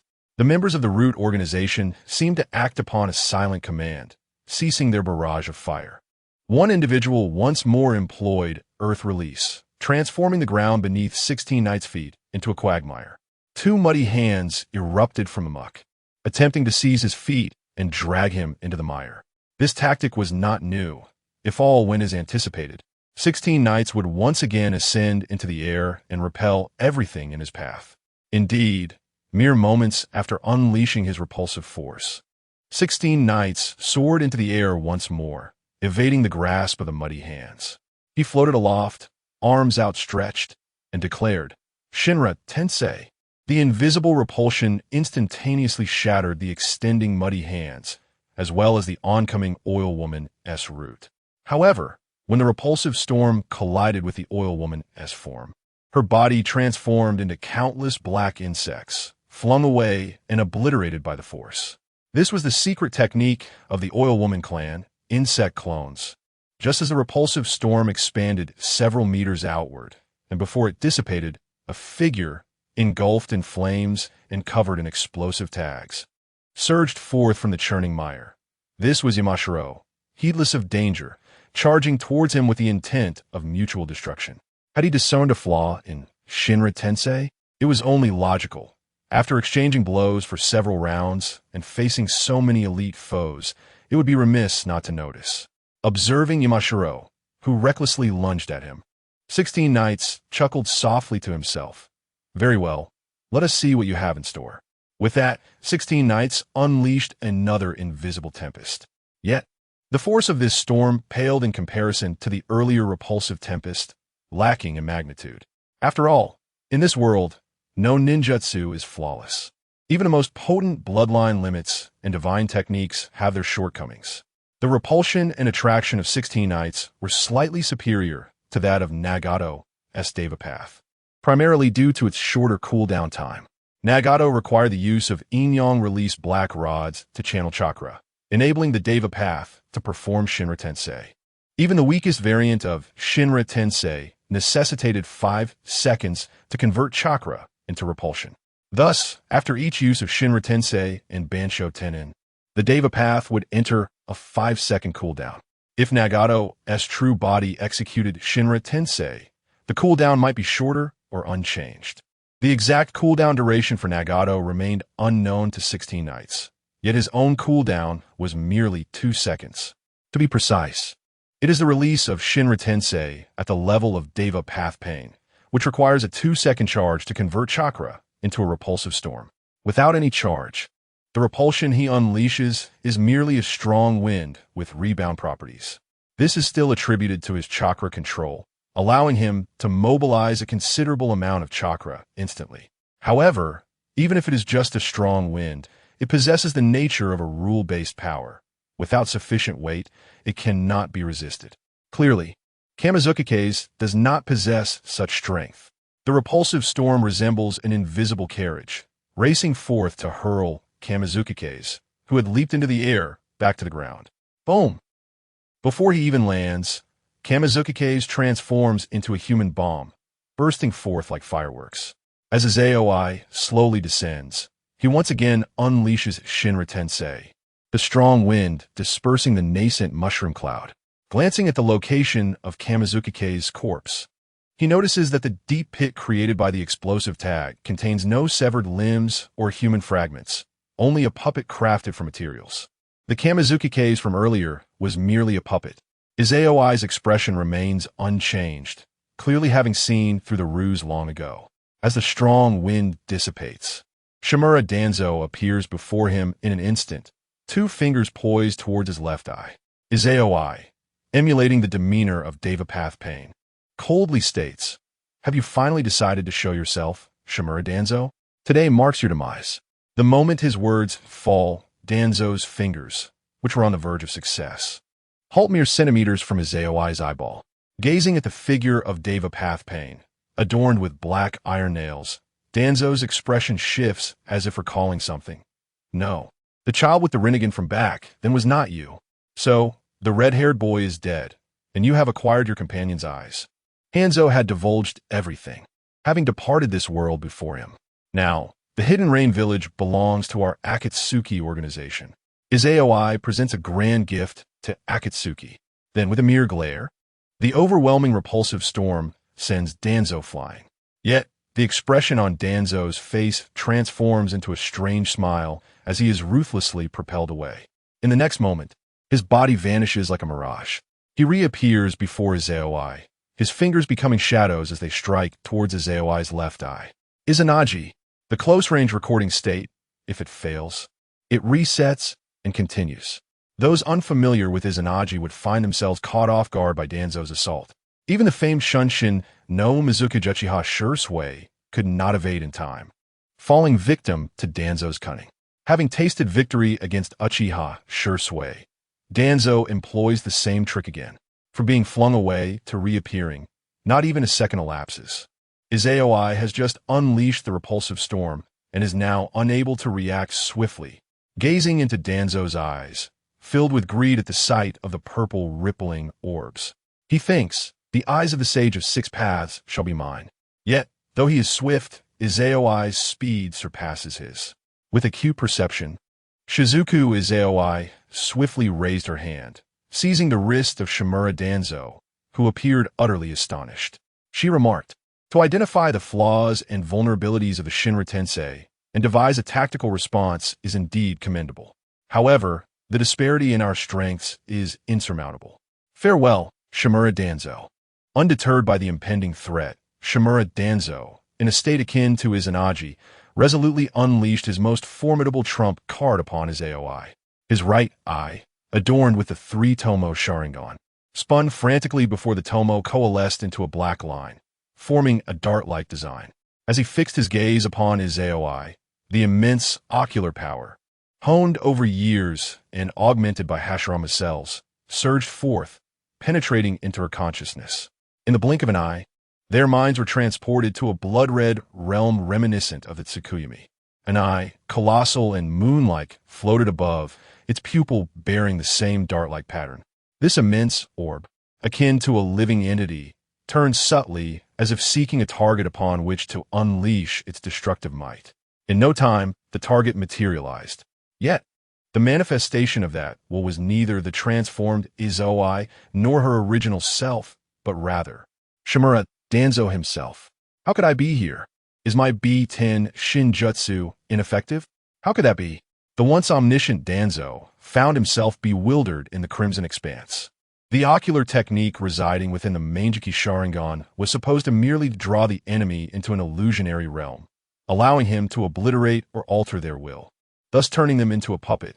Why did reality deviate from his expectations? The assurance of victory that Danzo had previously felt began to unravel. He scanned his surroundings but found no trace of his Aoi. Simultaneously, he realized he could not return to the divine B10 Shinjutsu above. As he felt a pang of despair while forming hand seals to dispel the B10 Shinjutsu, his expression shifted drastically. Why can I not dispel this? Isn't this supposed to be the illusionary space of B10 Shinjutsu? In response to Danzo's bewilderment, the blood-red sky above the eye of B10 Shinjutsu abruptly fissured, revealing two elongated rifts that widened as if the heavens themselves were tearing apart. Radiant blue and white light burst forth from within, akin to the sun's brilliance, transforming the stifling and eerie crimson space into a breathtaking blue and white paradise. As the rifts reached their maximum expanse, a pair of blue and white eyes emerged, suspended in the air. Ethereal white luminescence swirled around the iris, forming a delicate pattern that danced as if caressed by the wind, exquisite and imbued with unparalleled ocular power. If the eye of B10 Shinjutsu was the size of the moon, the volume of the eyes resembled two colossal suns, towering above and casting their gaze upon the celestial being and Shimura Danzo below. No longer did the voice echo with the tone of pain, but rather that of a youth, resonating through the azure and white expanse. Your ocular technique pales in comparison to the might of these eyes. As the words fell, the exquisitely beautiful blue and white eyes, akin to the sun at noon, emitted a blinding white light that engulfed the space at a visible velocity. The first to bear the brunt of this onslaught was the celestial being suspended in the sky. Upon mere contact with the white light, its moon-like orb quickly disintegrated into fine powder, without even a sound of explosion. This is not the Rinnegan, nor are you the wretch of the Rinnegan. Who are you? Even as a mere spiritual entity, Shimura Danzo sensed the impending death and shouted urgently, "I assure you, I have never heard your voice. Who has sent you to kill me? If we bear no grudge, simply spare me, and I shall." No. Before he could finish his plea, he beheld the overwhelming white light descending upon him, and despair erupted from his lips. His body, like the celestial being above, transformed into powder. To be precise, the entire space dissolved into nothingness. In the realm of illusion, time felt indeterminate, while in the real world, it was but a fleeting moment. To the members of the Root organization, Lord Danzo still appeared to be in a struggle, his wrist ensnared by the enemy. Glaring at them with his right eye, the shuriken-patterned Manjiki Sharingan. However, soon the keen-eyed and perceptive members of the Root organization were gripped by astonishment. They witnessed the transformation of Danzo's Mangeki Sharingan. The shuriken pattern suddenly reverted to the three-tomo design.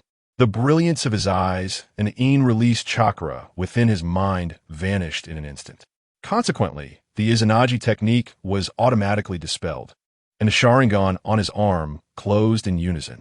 Without the suppressive force of the Sharingan's in-release chakra, Danzo's arm, crafted from Hashirama's cells, began to writhe, as if something within sought to break free. Upon realizing its inability to escape, it surged through the arm, intent on wreaking havoc within his body. With a swift motion, Izaoi grasped and tore the entire arm away. Throughout the ordeal, Danzo did not utter a single cry of agony, though he had yet to meet his demise. This once formidable figure had been reduced to a half-conscious state. Observing Danzo's unblinking, vacant stare, Izaoi sighed softly. The most powerful illusion, indeed, lives up to its reputation. Apart from Izaoi, none comprehended the events that had just transpired. Unlike the in-release chakra of the wind from the mountains, which could not even infiltrate the body, Danzo's celestial technique had successfully breached